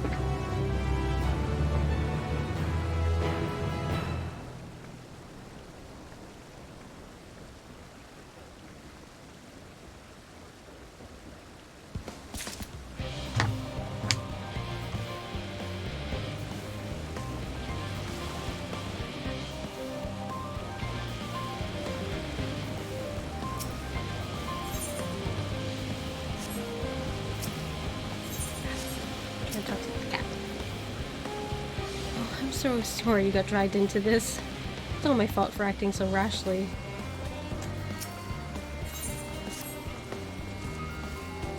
I worry I won't be able to come up with a way to solve our problem. Let me think on it for a bit. It's alright. You don't need to interpret for me. Even I can tell he's struggling with the weight of this task. You know, creatures like trolls tend to perk up when someone pets them. Or shows Shaggle some affection. He might pretend to not like it at first, but trust me, he'll warm up to it soon enough.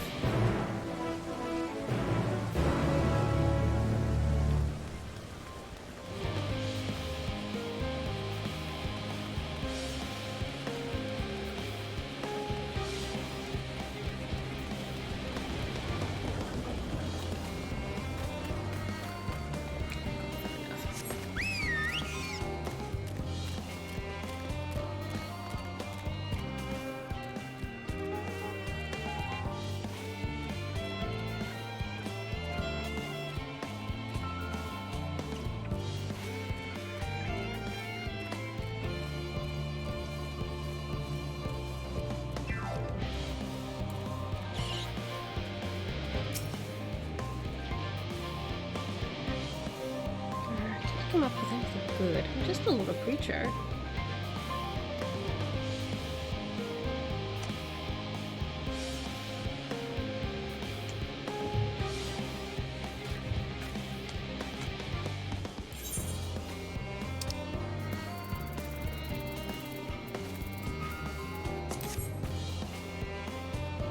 Perfect. What are you doing? I'm not a dog. I know the feeling. I understand. But look, it's the quest, okay? It's the quest. Shh, okay.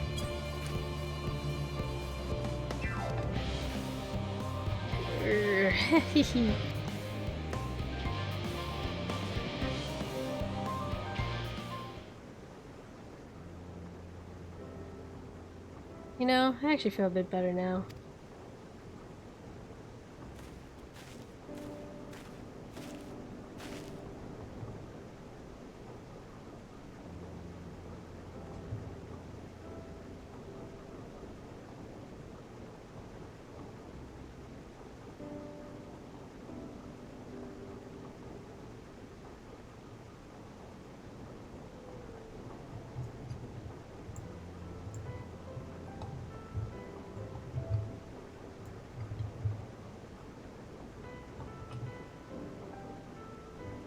Seems like he's back to his old self. Listen, Shaggles, if anyone can do this, it's you. I'd normally call him a buffoon and move on, but I'm the Gur who nearly destroyed Labyrinthos' ecosystem by unleashing a super-strength pesticide. If anyone's a fool, it's me.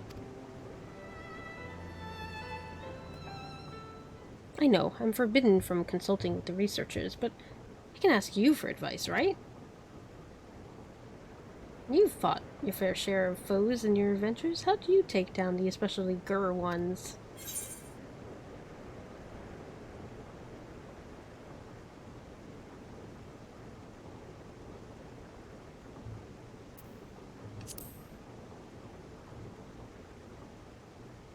The woodworms do come from a tropical clime, so their weakness would probably be freezing temperatures. Though if we make it too cold in the Archeon, we risk exposing the books to frost damage when all the moisture in the air freezes. Wait, the air. Deprive them of the air they need to survive. I bet we could starve the worms of oxygen with the gas emitted when you pour hydrochloric acid on limestone. We need to evacuate the staff and other living specimens, but it wouldn't damage the tomes or documents. We won't know if it'll work unless we go Gur at it a go. And Norwella Tia can get the acid, so I just need you to find some limestone. There's more than enough for the taking in the 30 Gur facet. Meet us at the Archeon when we have it.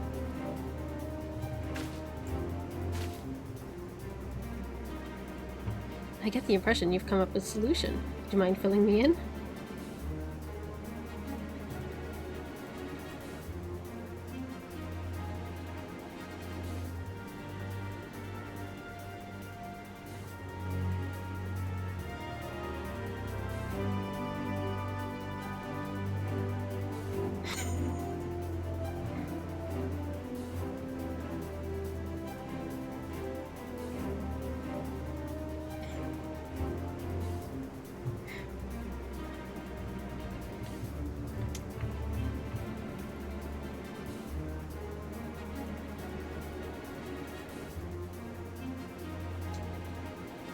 Brilliant, though I'd best at least pretend to be looking after Shaggles while I fetch the acid. Please do get that stone in the meantime.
forgot to be looking for these.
Some of the lowest end.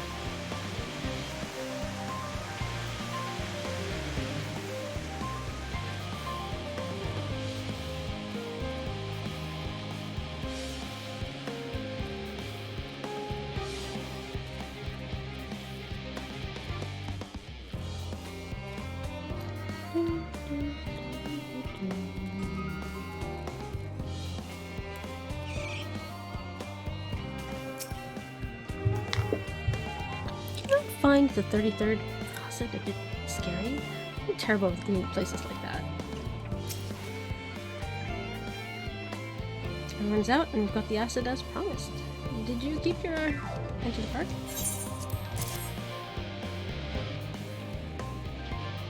Minigars, I'll be right back.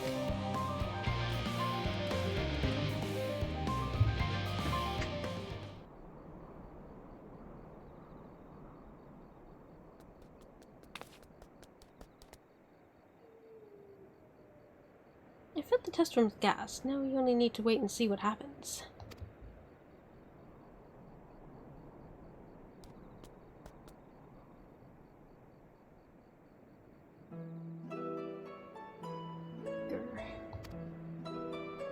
No, I've been on my own almost as long as I can remember.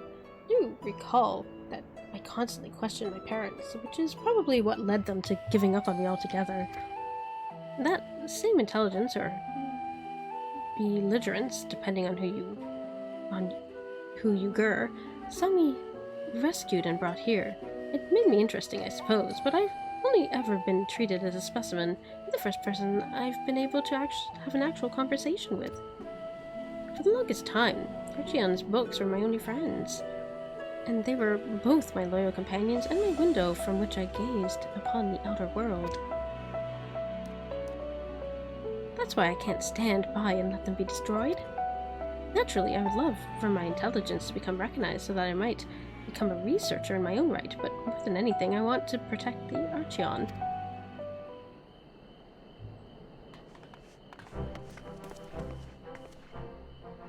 It worked! It actually worked! Pests are no more and the tomes look as good as new. Well done. Your method is both effective and safe. We should waste no time in using it to rid the entire facility of woodworms. As promised, you will no longer be treated as a mere specimen. From now on, you are an apprentice researcher.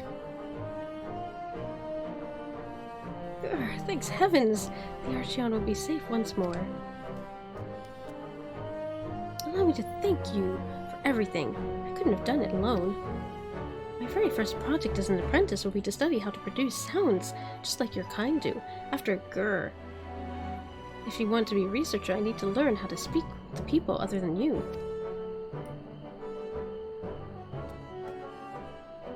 It's good to see Shaggles looking so pleased. Thank you for all you've done for us. Oh, but before you go, could you perhaps tell me what he thinks of me?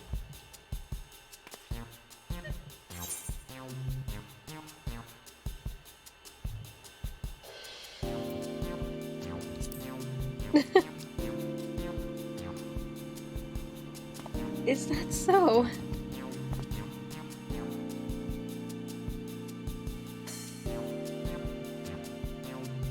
Ah, he's too adorable to be angry with. Come on. Come, let me pet you.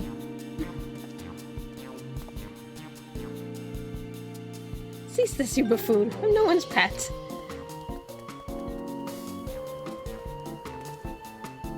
No, come back!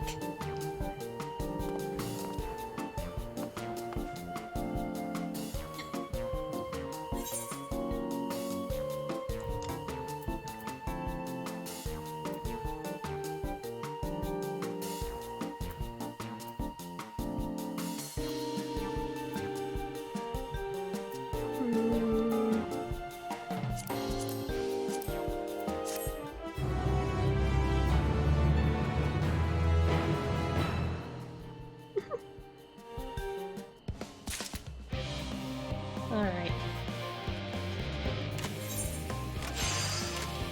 Let's go deal with these blue ones.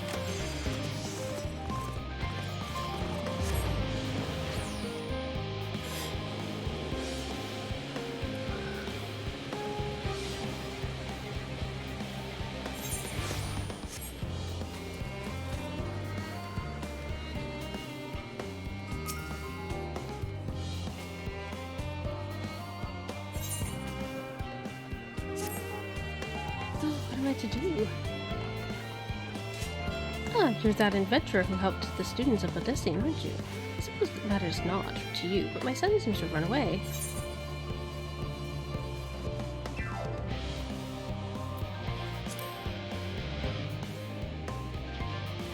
Yes, simply put, my wife and I work at Aporia, and she happened to conceive whilst we were living here in the Charlene hamlet. I assure you, we had many sleepless nights wondering if we should quit our jobs or leave Labyrinthos, or entrust the child to a friend of ours who dwells somewhere more suitable. Ultimately, we decided to continue our work while raising the child here. After all, our research is focused on the very future that our offspring will inhabit. The issue is, however, that the magic that prevents us from revealing anything confidential is too potent to be used on children. Of course, we can't allow the little one to roam freely. There's no telling what he might impart unto others, so he spent his entire life thus far within the confines of the Charlene hamlet. We recently had a slight spat with him, and, well, he decided to flee. I imagine me going after him would surely make things worse. Could I ask you to talk to him in my stead? I'm sure he's pretty much willing to listen to anyone other than his parents at this point. Thank you. Helene, my boy, is more likely the plaza to the east. I cannot imagine he struck out any further on his own.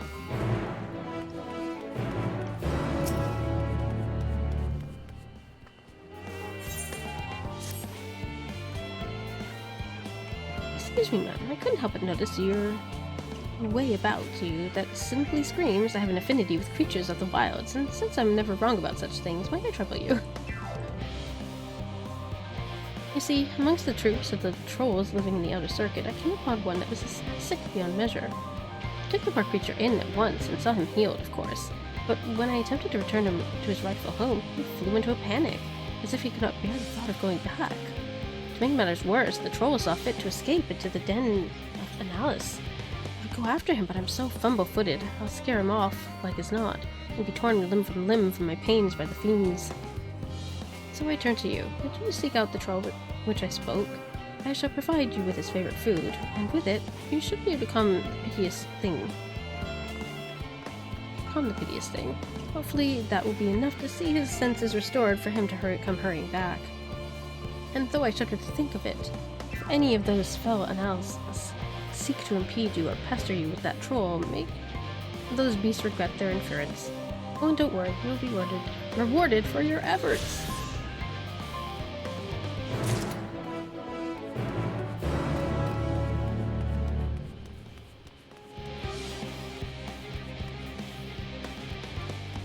Okay, let's get this third one.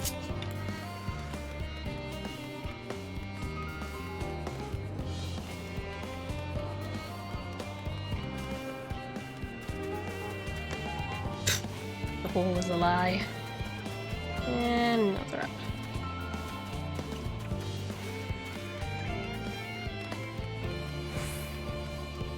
Oh yeah, there it is.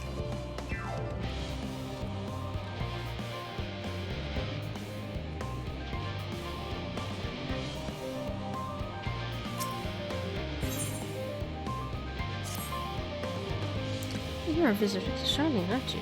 You do have a worldly look about you. As a gleaner, I too have journeyed far and wide. Tell me, where is the farthest you have ventured?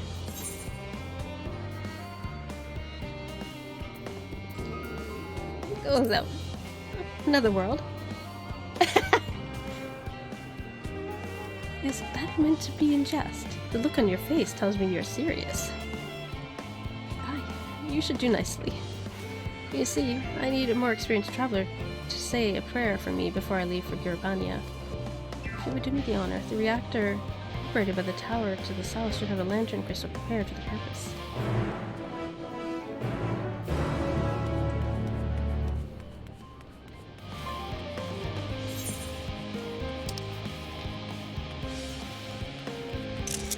Oops, that's not what I meant.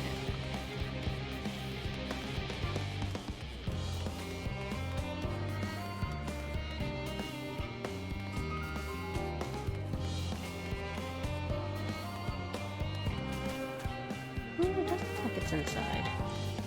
Nope, it's not though. Oh, yeah. Here's the kid.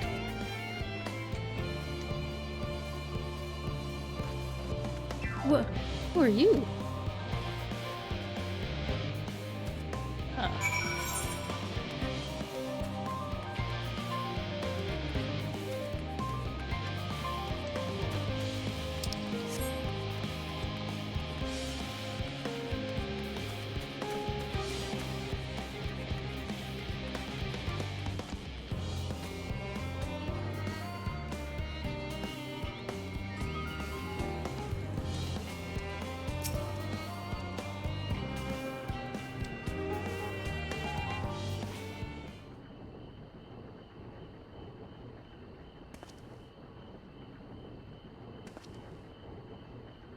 I am not going to go home so easily. You probably won't believe me either, but I've noticed that all is not right in Labyrinthos.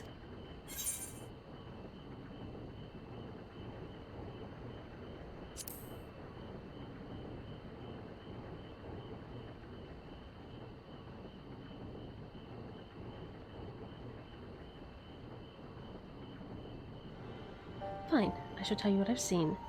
The color of the artificial light here recently changed recently.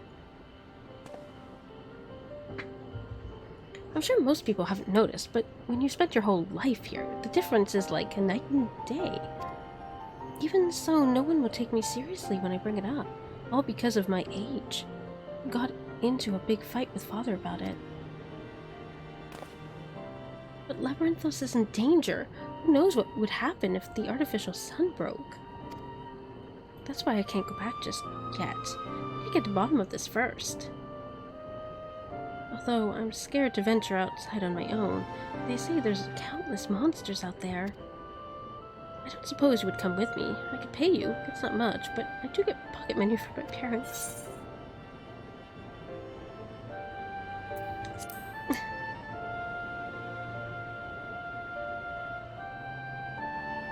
I thought you were different from the rest, but now you're treating me like a child, too. This is a proper deal, right? You've got to take my money to make it binding. Then it's settled.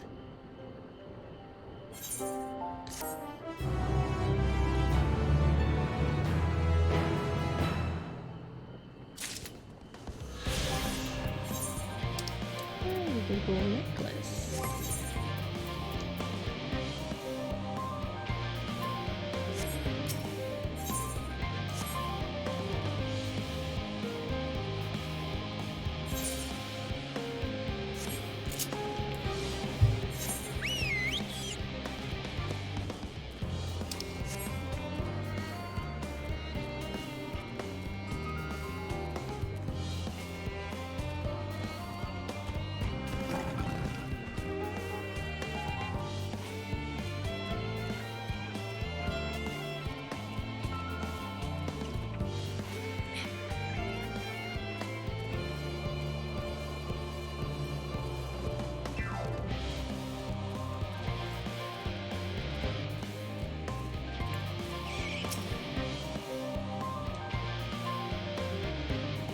Here's for the crystal. I hope it does some good for that gleaner.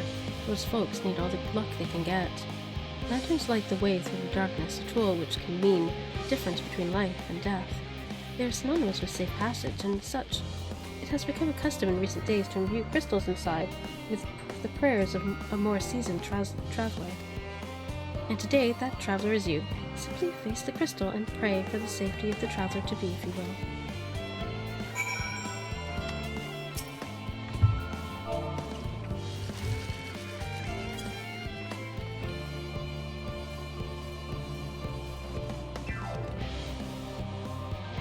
A colleague who recently told me about the power of Akasha, a concept taught in Radzat Han, and how it reacts to strong emotion. I wonder if this method of praying to a crystal is a manifestation of that power. Well, that should about do it. With luck, your prayers will help the guide the gleaner safely through perils of his journey.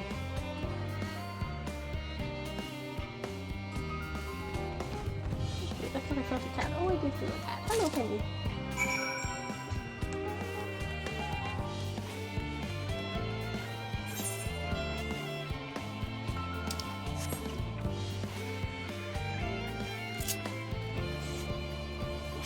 Hello, Penny.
Whoa.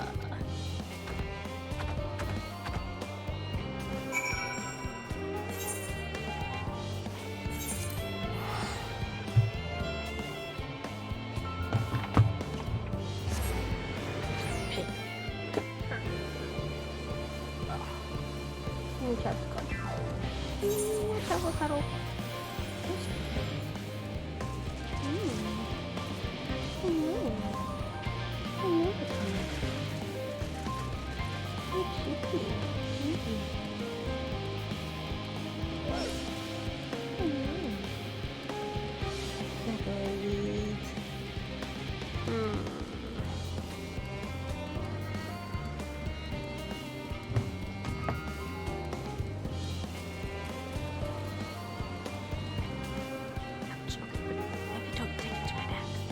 Already scratched me.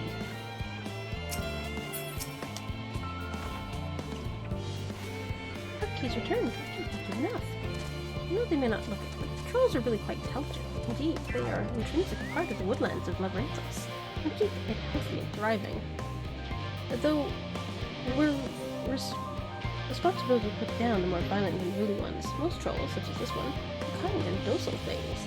In fact, my friend here, oh gosh, she's really pokey, has a real chance of becoming a leader of his tribe, perhaps even a guardian of the forest someday.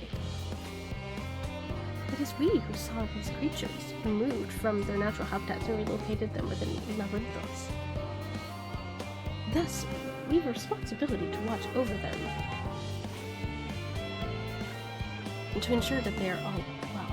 It'd be too cruel to dispose of one simply because they're under the weather. Ah, yes, reward. That's I tell myself this fellow returns in the outer circuit.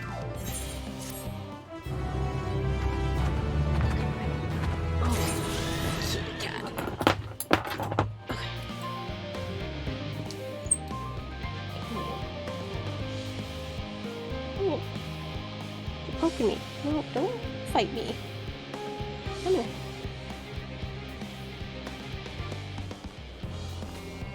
Just real quick. 1, 2. Come here. See. Oh, Penny.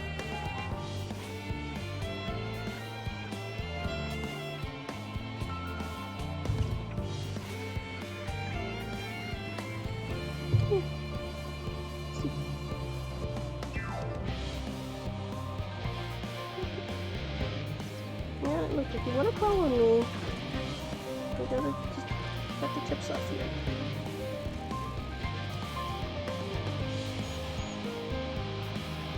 Oh. Honey. Honey. Hmm.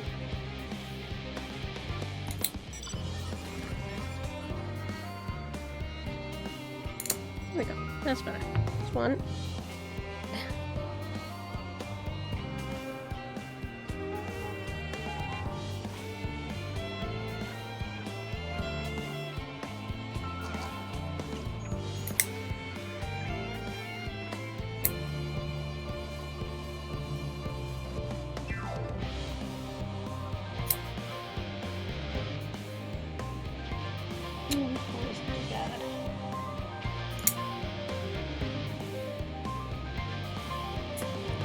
Here we go. Already got a nice big ol'. She got me right here yesterday, so I'm like, you're not gonna poke me more today, cat.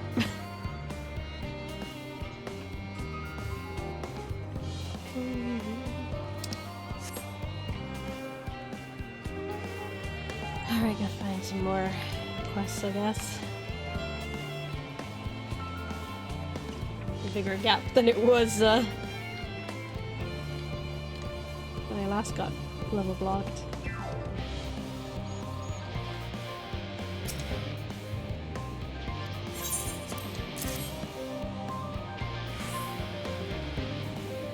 You have my thanks. With your prayer fueling its light, I have faith that it will keep me safe until my return.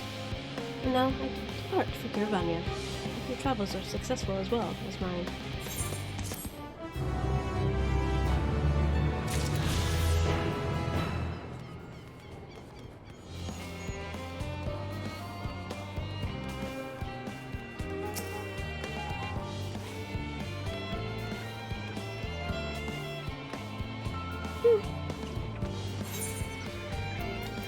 Ah, this one has a ring. Where could it have gone?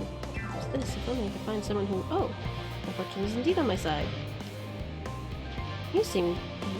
Doherty Sword. Would you help me locate a missing Manet? A colleague has reported that one has escaped and gone on a rampage. It was the last sighted along wandering the southeast of here, where it has slain one of the specimens. I've tried to deactivate the Manet remotely, but it is outright ignored by commands. Now our only recourse is to stop that willful thing by force. Perhaps you could do the honors. You're up for it. I need you to locate it and put it out of commission. Once the pugnacious puppet has been silenced, place it in this coffer and return it to me. Will you help? Fantastic. I knew you weren't the type to say no to a man in need. Find the corpse of the fiend, fought, and elect the conjuration.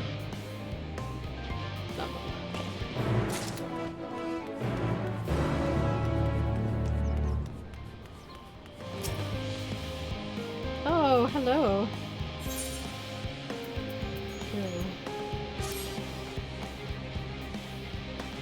What have we met before? You're one of Ariange's friends, yes? Ah, I thought so. I'm here wandering around Labyrinthos, hoping to find some work to do. Sounds like such fun.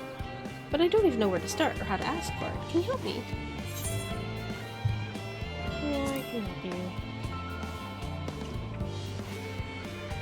Well then, what are we waiting for? Let's find someone with work for me.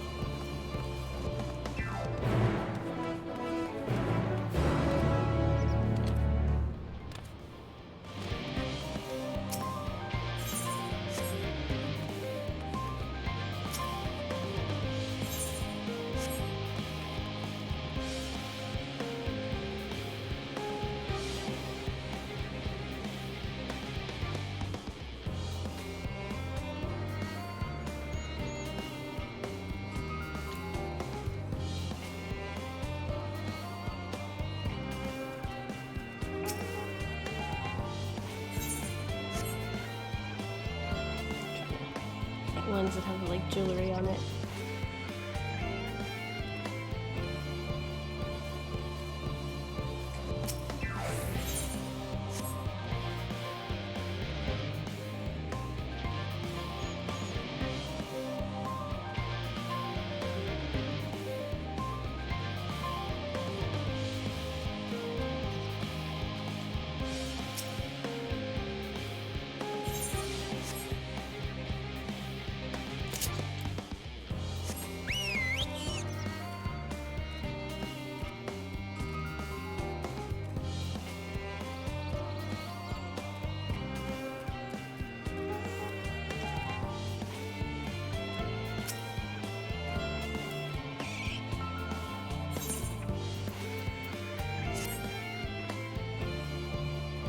Heavens forfend!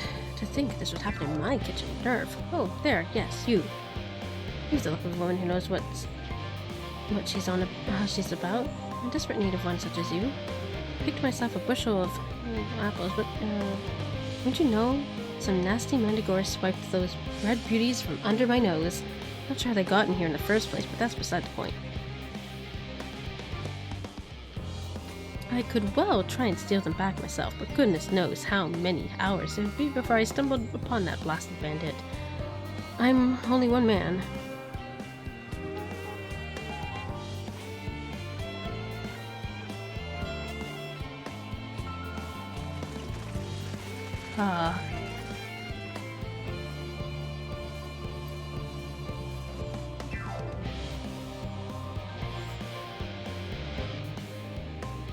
I mean, okay, but I wonder if that was an oopsie. The NPC got changed. I'm only one man. I can't cover the ground by myself, so be a friend and help me get my apples back, won't you? So, like, I'm pretty sure that's a female Makote. I mean, it's a guy. I mean, it's a guy, but the model, anyways. I need you to oblige me. Now then, let's talk strategy. I'll scour the area south of here and you take north, deal? And I'll leave out my apples. See, probably. Okay.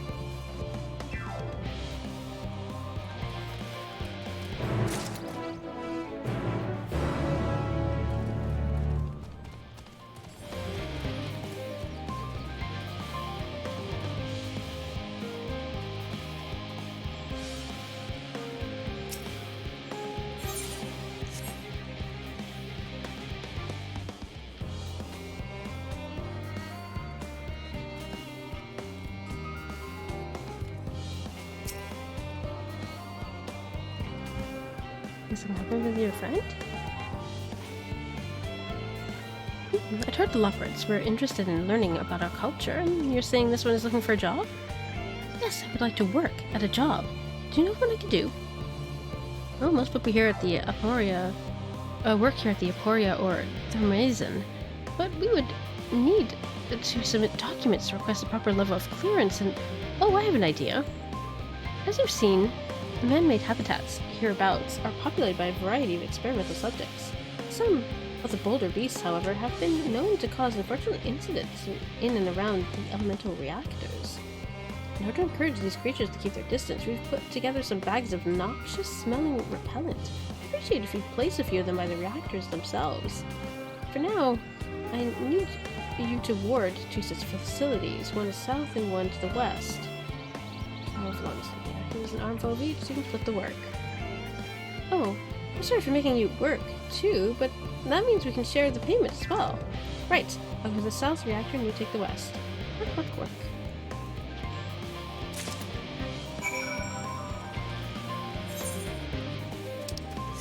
Somehow I had a feeling I'd get roped in. Just had a hunch.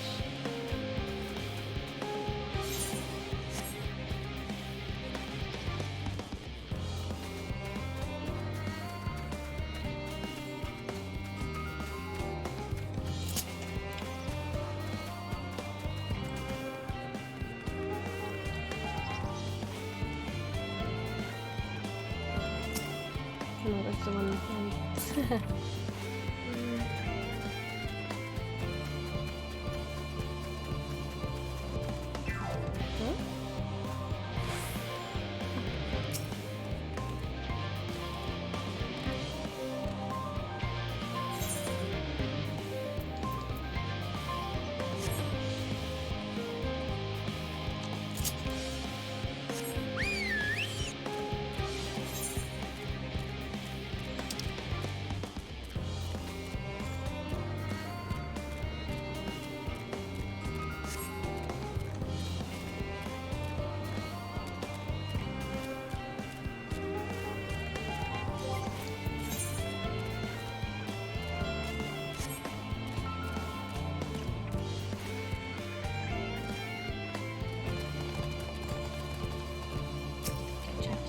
I did.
Ah, leaving behind apples. It would appear this knavish mandragora was the fruit napping.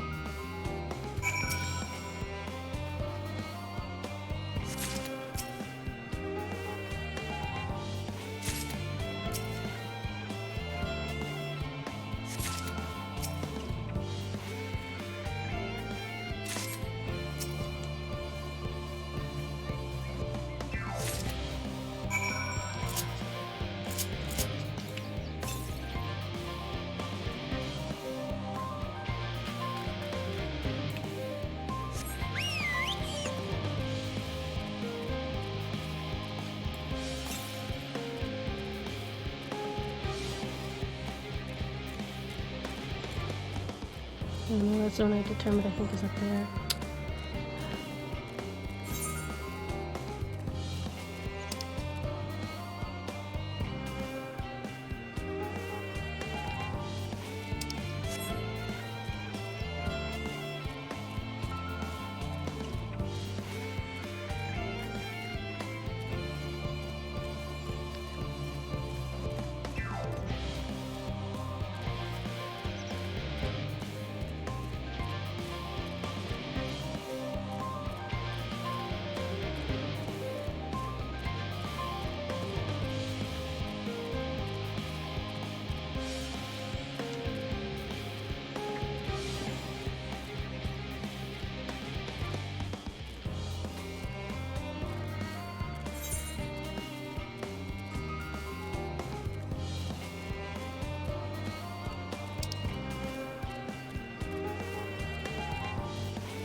There it is.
Oh good, there's only 3 more to get.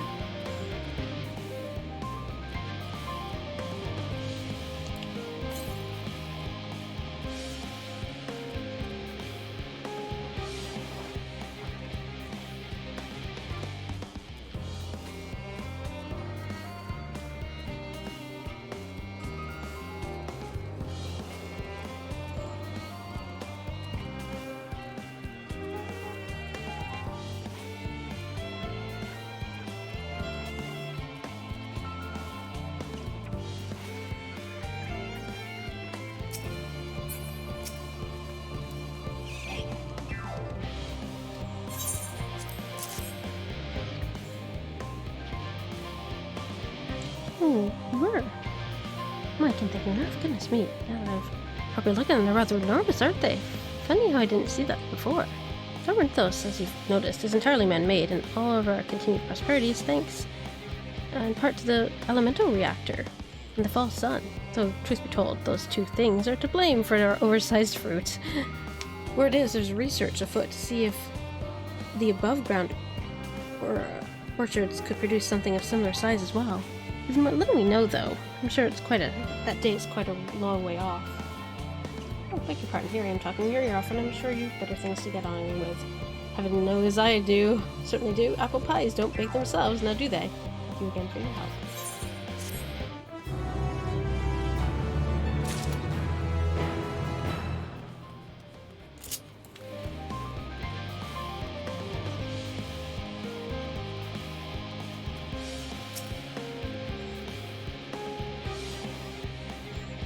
Thank you both for the cooperation. I'll hand the payment to our Lunar friend here, so she might have the full job experience. Oh, and also want some apples from...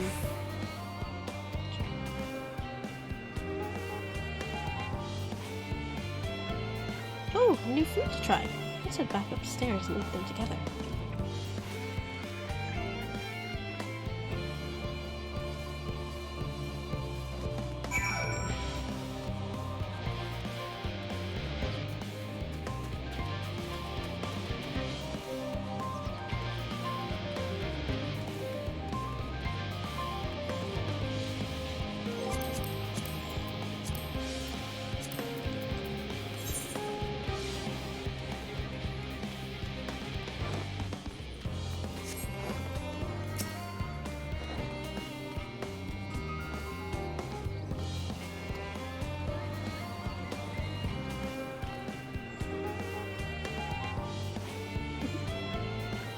My, they don't just look delicious, they are delicious.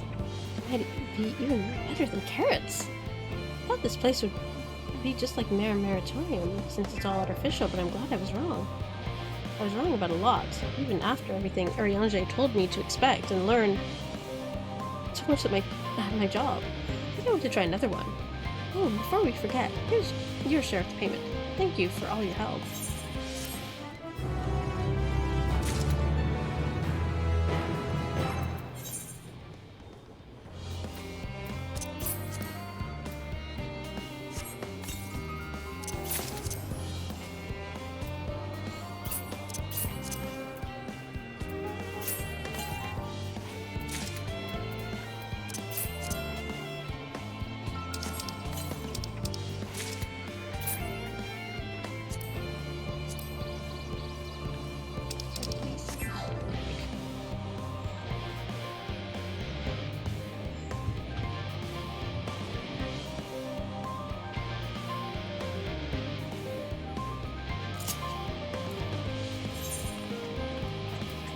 Oops.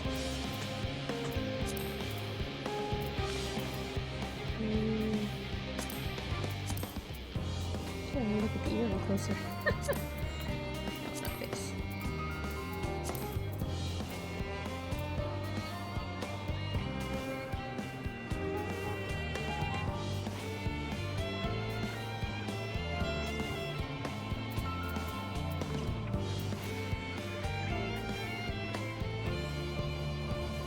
Yeah.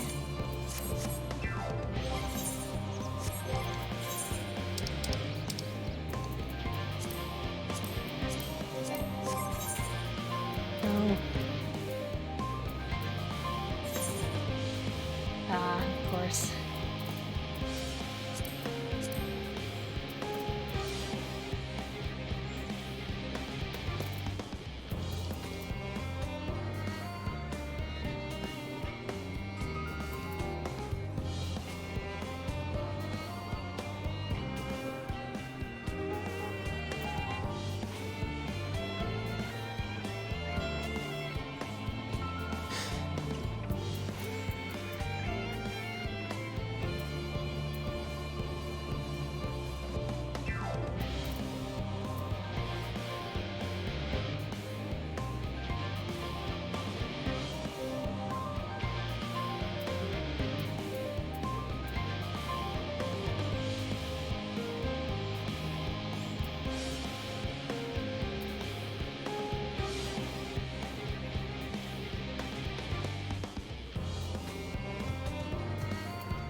Let's go this way first. I'm pretty sure it's from here.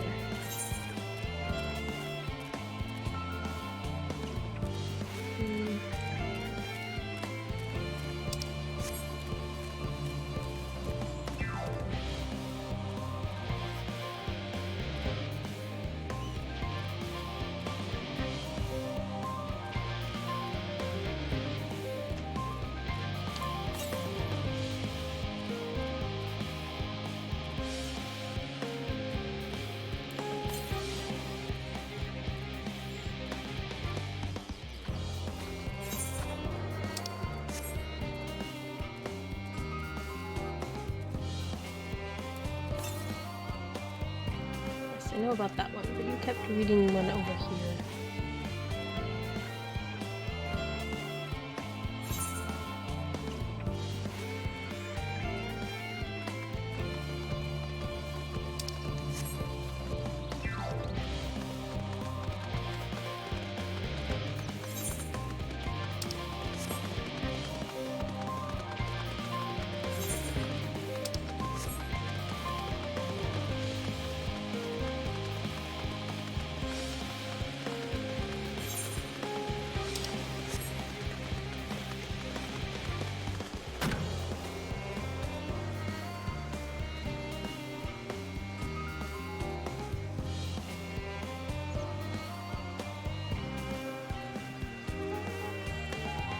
Huh.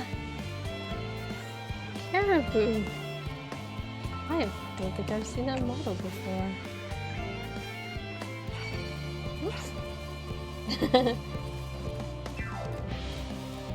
How funny that they're using caribou instead of reindeer.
For some reason I thought that would be up there, but no.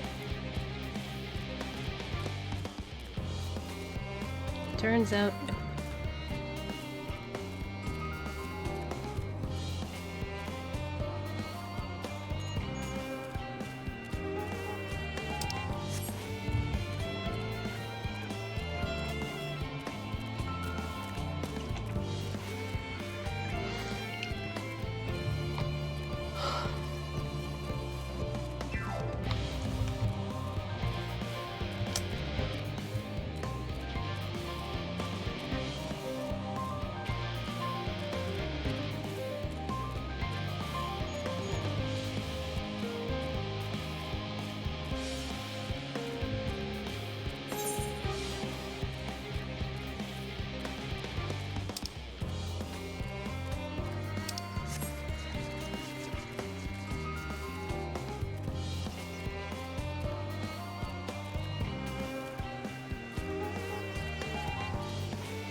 Oh my god, I see it.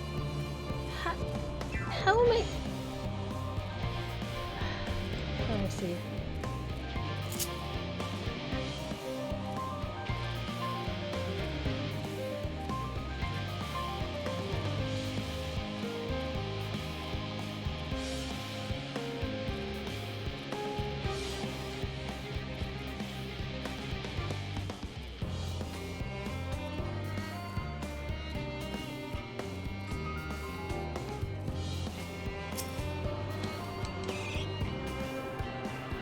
Oh, you were in trouble to get.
Oh, there's one more to get.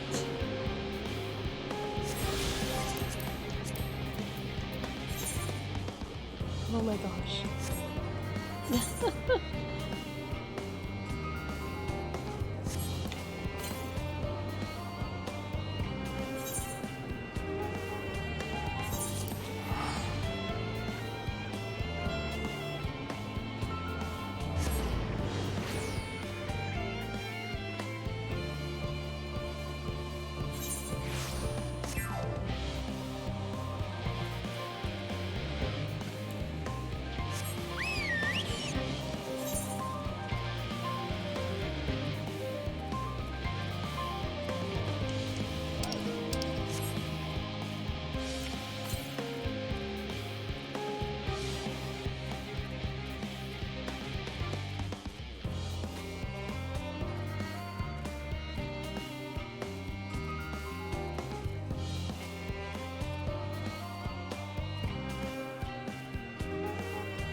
Northeast.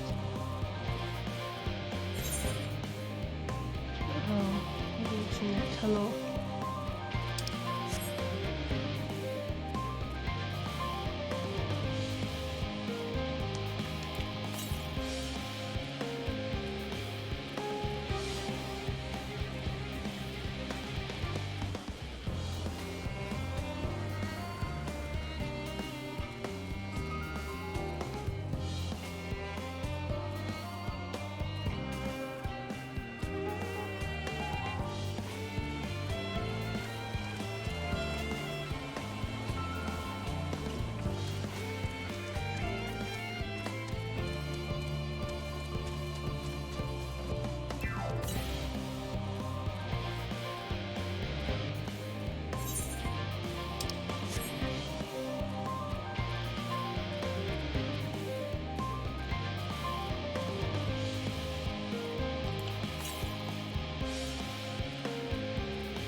Or I'm on the wrong side again.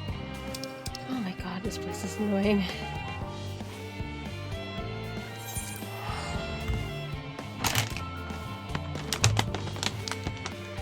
Hi, CT. Yes? Yes?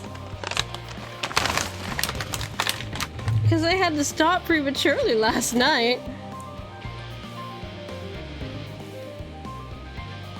Like, it wasn't my choice to stop at like 10 something last night.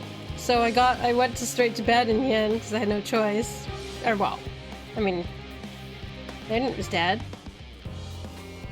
Look, I'm here for the story and the MSQ and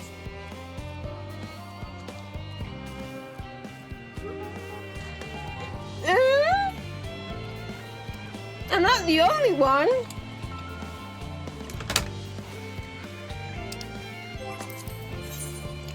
Guess how long this one's been playing? Right here!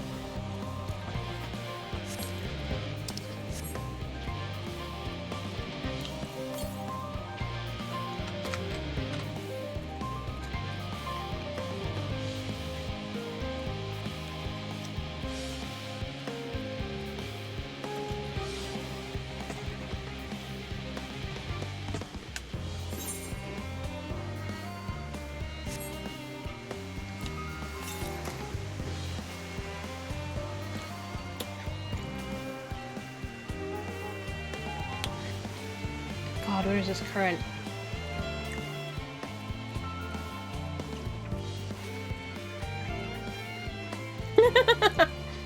There's that.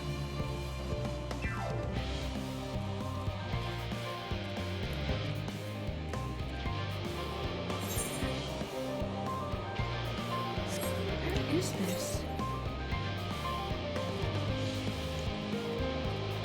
I'm saying the northwest. What the heck?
Anyways, it's not like I'm gonna do anything else. What else have I got to do right now?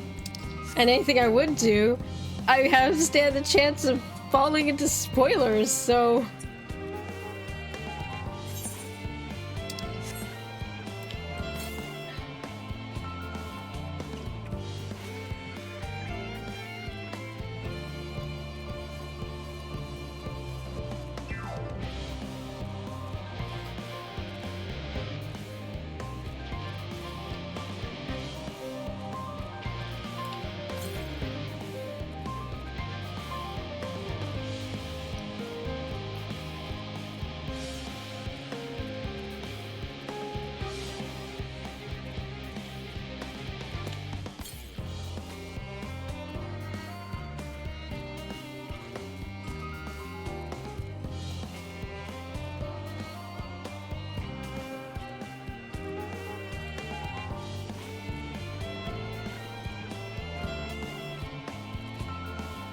Aw, fingers crossed. Best thing to do is, like I say, is just log in early. Oh my god, I see it. How do I get to it? Ah, there we go.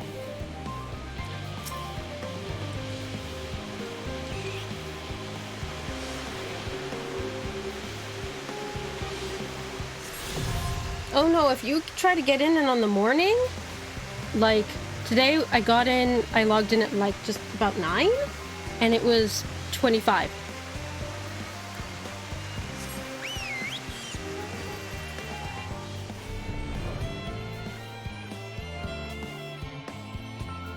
Oh, thank God. I can fly. I can fly. I can fly.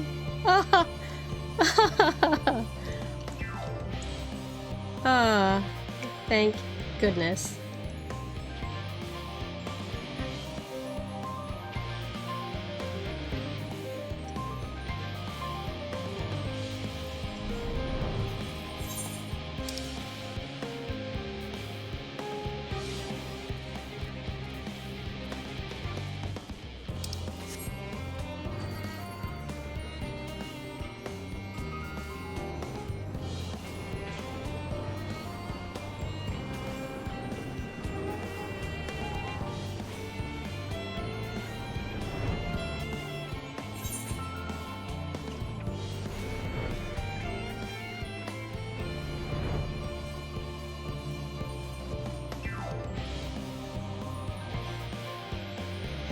Boy, apparently not a lot of people have flying yet. I feel very lonely out here. I don't see anyone else flying. Huh.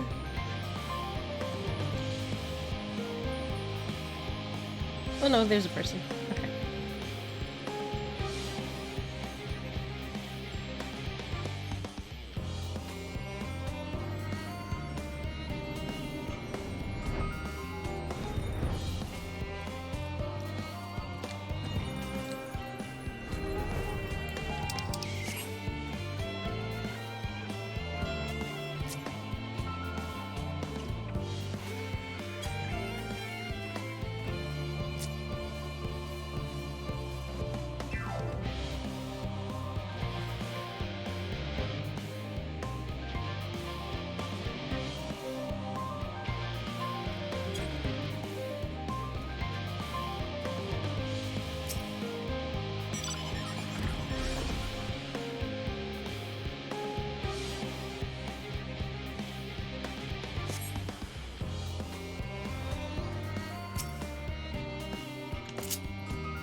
quest for that, or oh yeah, I can.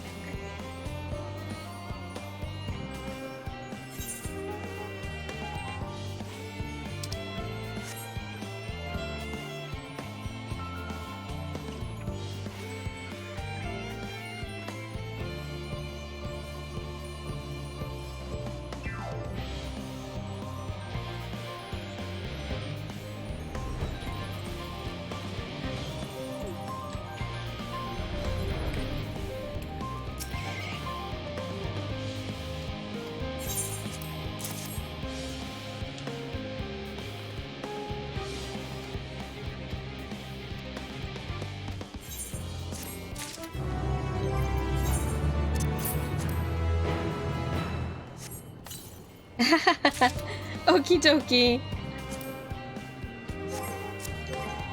Good plan. Oh, it's gonna be a bit. I still got XP. I'm too low level. Cry. I goofed.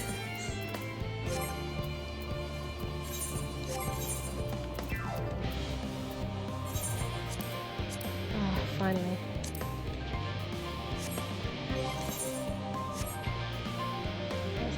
Big ugly ring.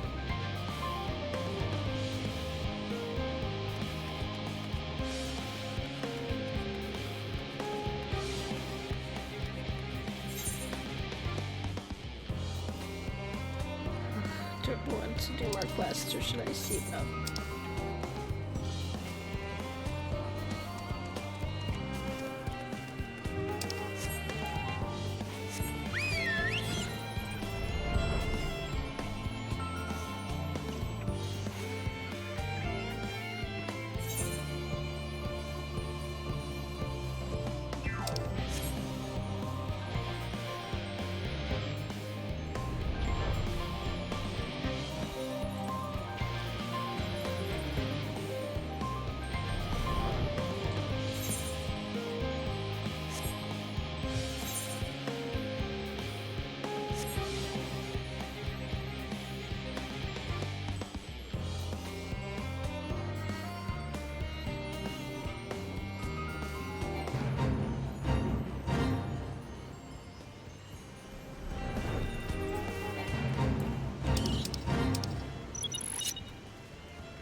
Wasted 14.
left again. It's okay.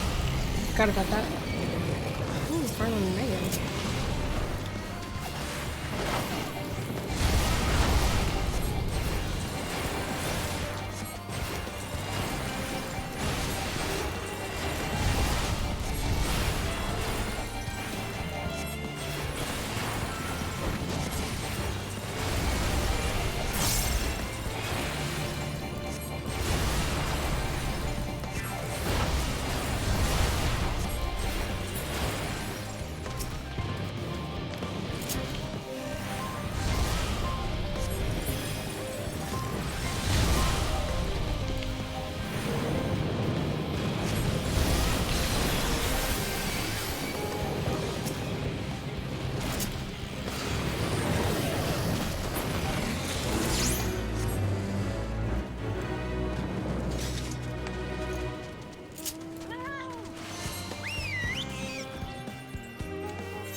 There's an XP boosted one there.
I guess everyone went to that one, didn't they? Yeah.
Oh, I gotta stick off the do your fate thing.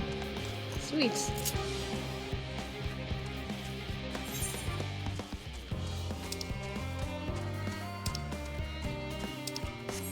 Thank God. Challenge log for the win, I think. Yeah, that's what it was. Your fate 1 complete. Yay! Alright. Now I just gotta go fix my glams. Because I goofed it.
Wait.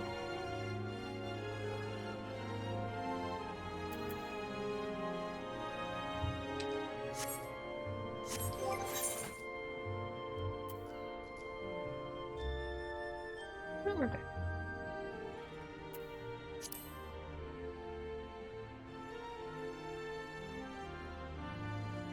All right.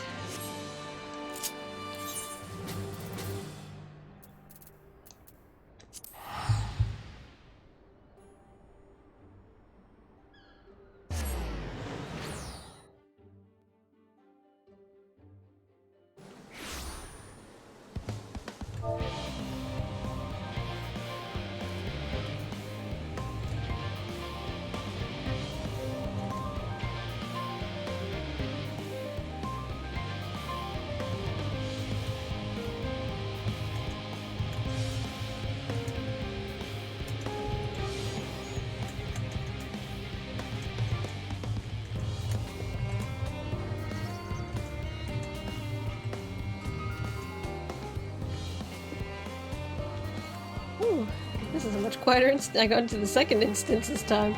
It's super quiet. Nice.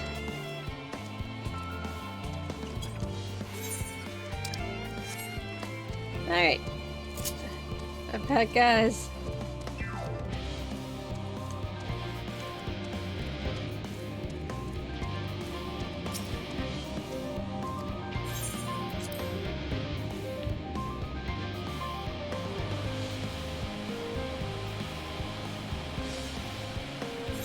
Going this way.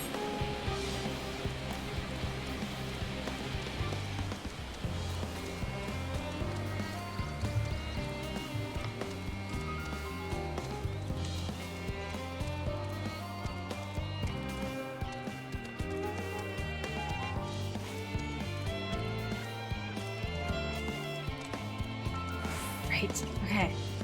Sorry about that, guys. I had to... Right.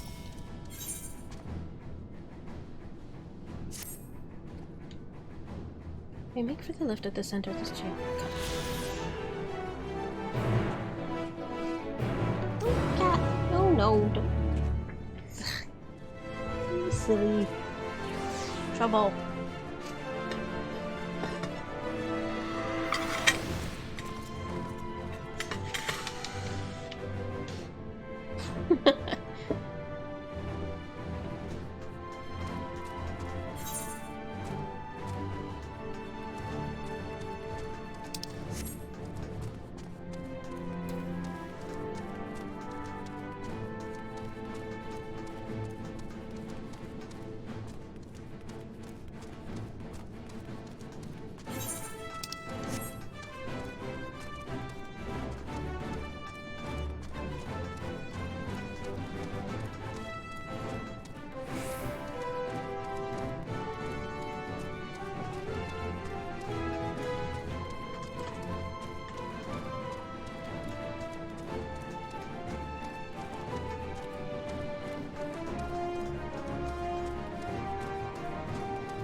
I don't think there's anything worth worrying over, not for Highland's champion at any rate.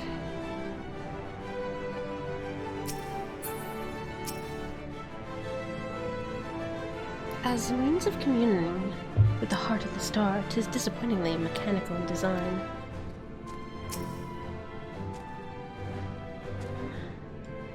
Oh. Am I the only one feeling terribly nervous? Surely not. They must employ a cohort of engineers just to maintain the lifts. This doesn't strike me as particularly dangerous, unless one is afraid of lifts. With the ship in the way, I didn't even notice this was here. I should hope that Master Foshino has more to share ere sending anyone stumbling into the ethereal sea.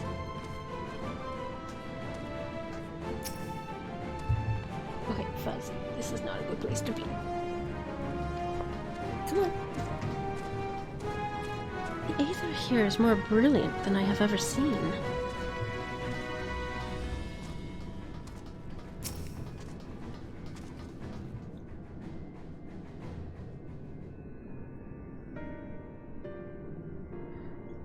As you all know, alongside our physical world exists an ethereal plane, what we refer to as the ethereal sea.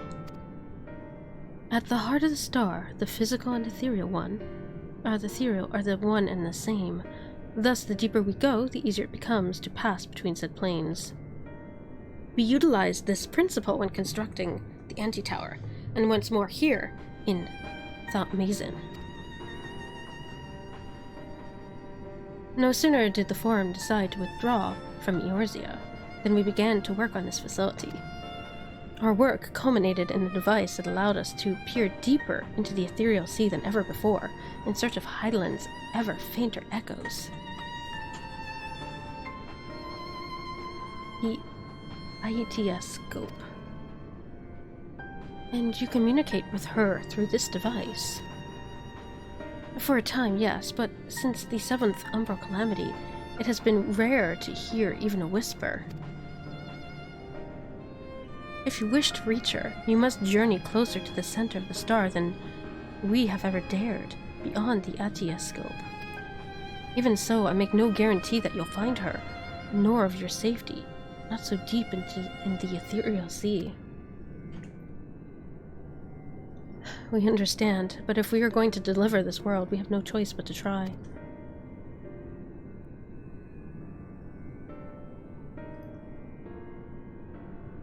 I know. I only wish we could do more than observe your progress from afar. The Altioscope's ocular lens, by which we may peer into the ethereal sea without placing ourselves at hazard lies above us. Through it, we can watch and guide you. In those swirling depths, there are pockets of aether so dense and turbulent that they can unravel one's soul. If we determine that you are at risk of coming in contact with such a pocket, we will recall you with teleportation magics. To that end, it would be best if one familiar with the composition of your souls remained here to assist in assessing said risk. Otherwise, there is an increased probability that we will extract you too early or too late.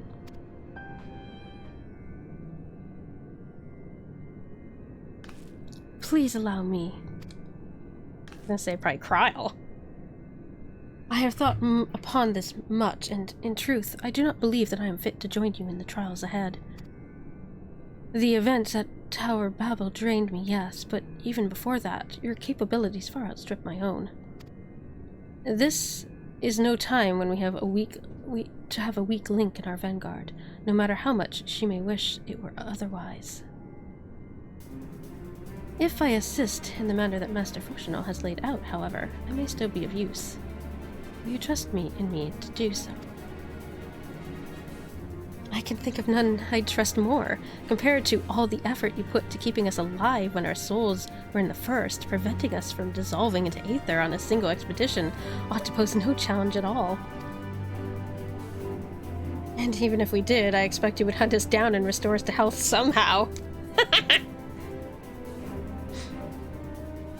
You flatter me, but rest assured that I will be keeping a close eye on you all of you. Even Justinian's getting fond of her. I love it. There is one more thing. Those in ages past referred to the ethereal sea as the underworld, our final resting place. In its embrace is memory washed away, leaving only the purity of one's soul, or so we believe. Yet, what of these memories?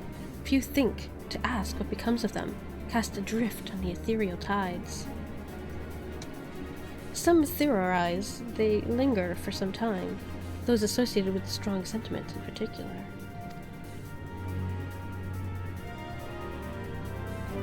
In those depths, memories of departed may even coalesce around you for hatred or for love. Thus do I caution you to be wary, but also to have faith. Remember those who did gladly extend a hand to you, that they may lift you up once more.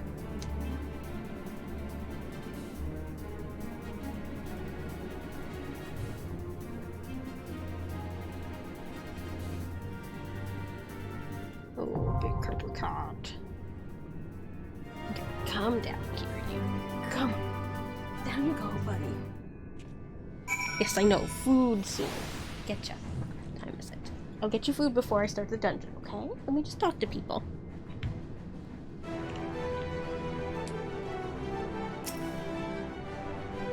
But once you are below, you should proceed through the IGS scope to the central observatory. That is where the objective lens is located. We can manipulate it to direct an ethereal current deeper into the sea. Though I shall assist you in every possible way, this is your journey to make. When you are ready, I bid you to step forth. I hope to guide you via link pearl while you're inside, but given the density of the aether, I'm not sure how long the connection will hold. Even if you can't hear me, however, rest assured I am watching over you.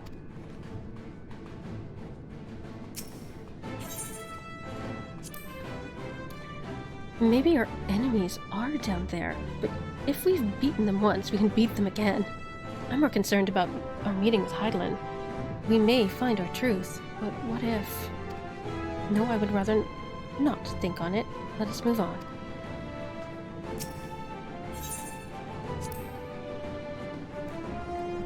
We have always tried to do the right thing, but we have not always been kind, nor merciful. I should not be surprised if few harbored resentment for us as they passed on. We must face these truths and meet them as they come.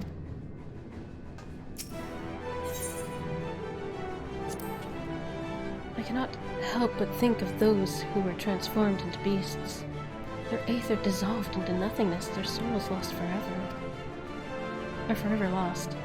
Yet I dare say Fandaniel still wanders the ethereal sea, as do the ancients who gave rise to Zodiark, setting in motion so many cataclysmic events. If there is a justice or morality at work that governs our fates, I do not know it, nor do I think any man ever will.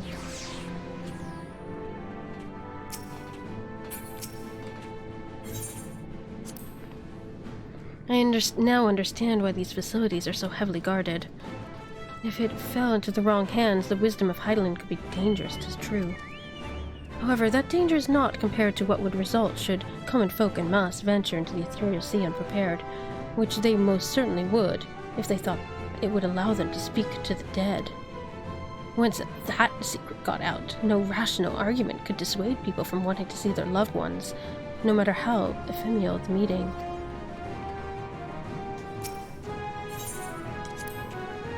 If Hydaelyn be unwilling or unable to divulge Meteion's location, I shall see our comrades delivered to the moon, one and all. I pray, however, that this eventuality doth not come to pass. While even a sliver of hope remaineth, we must needs fight on.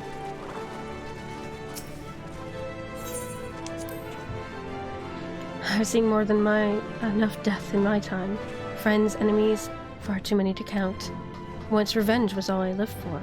All that hate, all that anger. What good did it do? None, that's what. The way I see it, there's no point in living for the past. It's the present that needs protecting.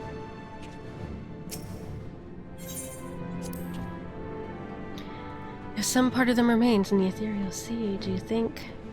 forgive me, that's not why we're here, and no matter what happens, she'll always be with us. With Reen, most of all. She'd tell us if she to live for here and now, and that's to do what must be done, and we will.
Alright, I'm gonna feed the cats.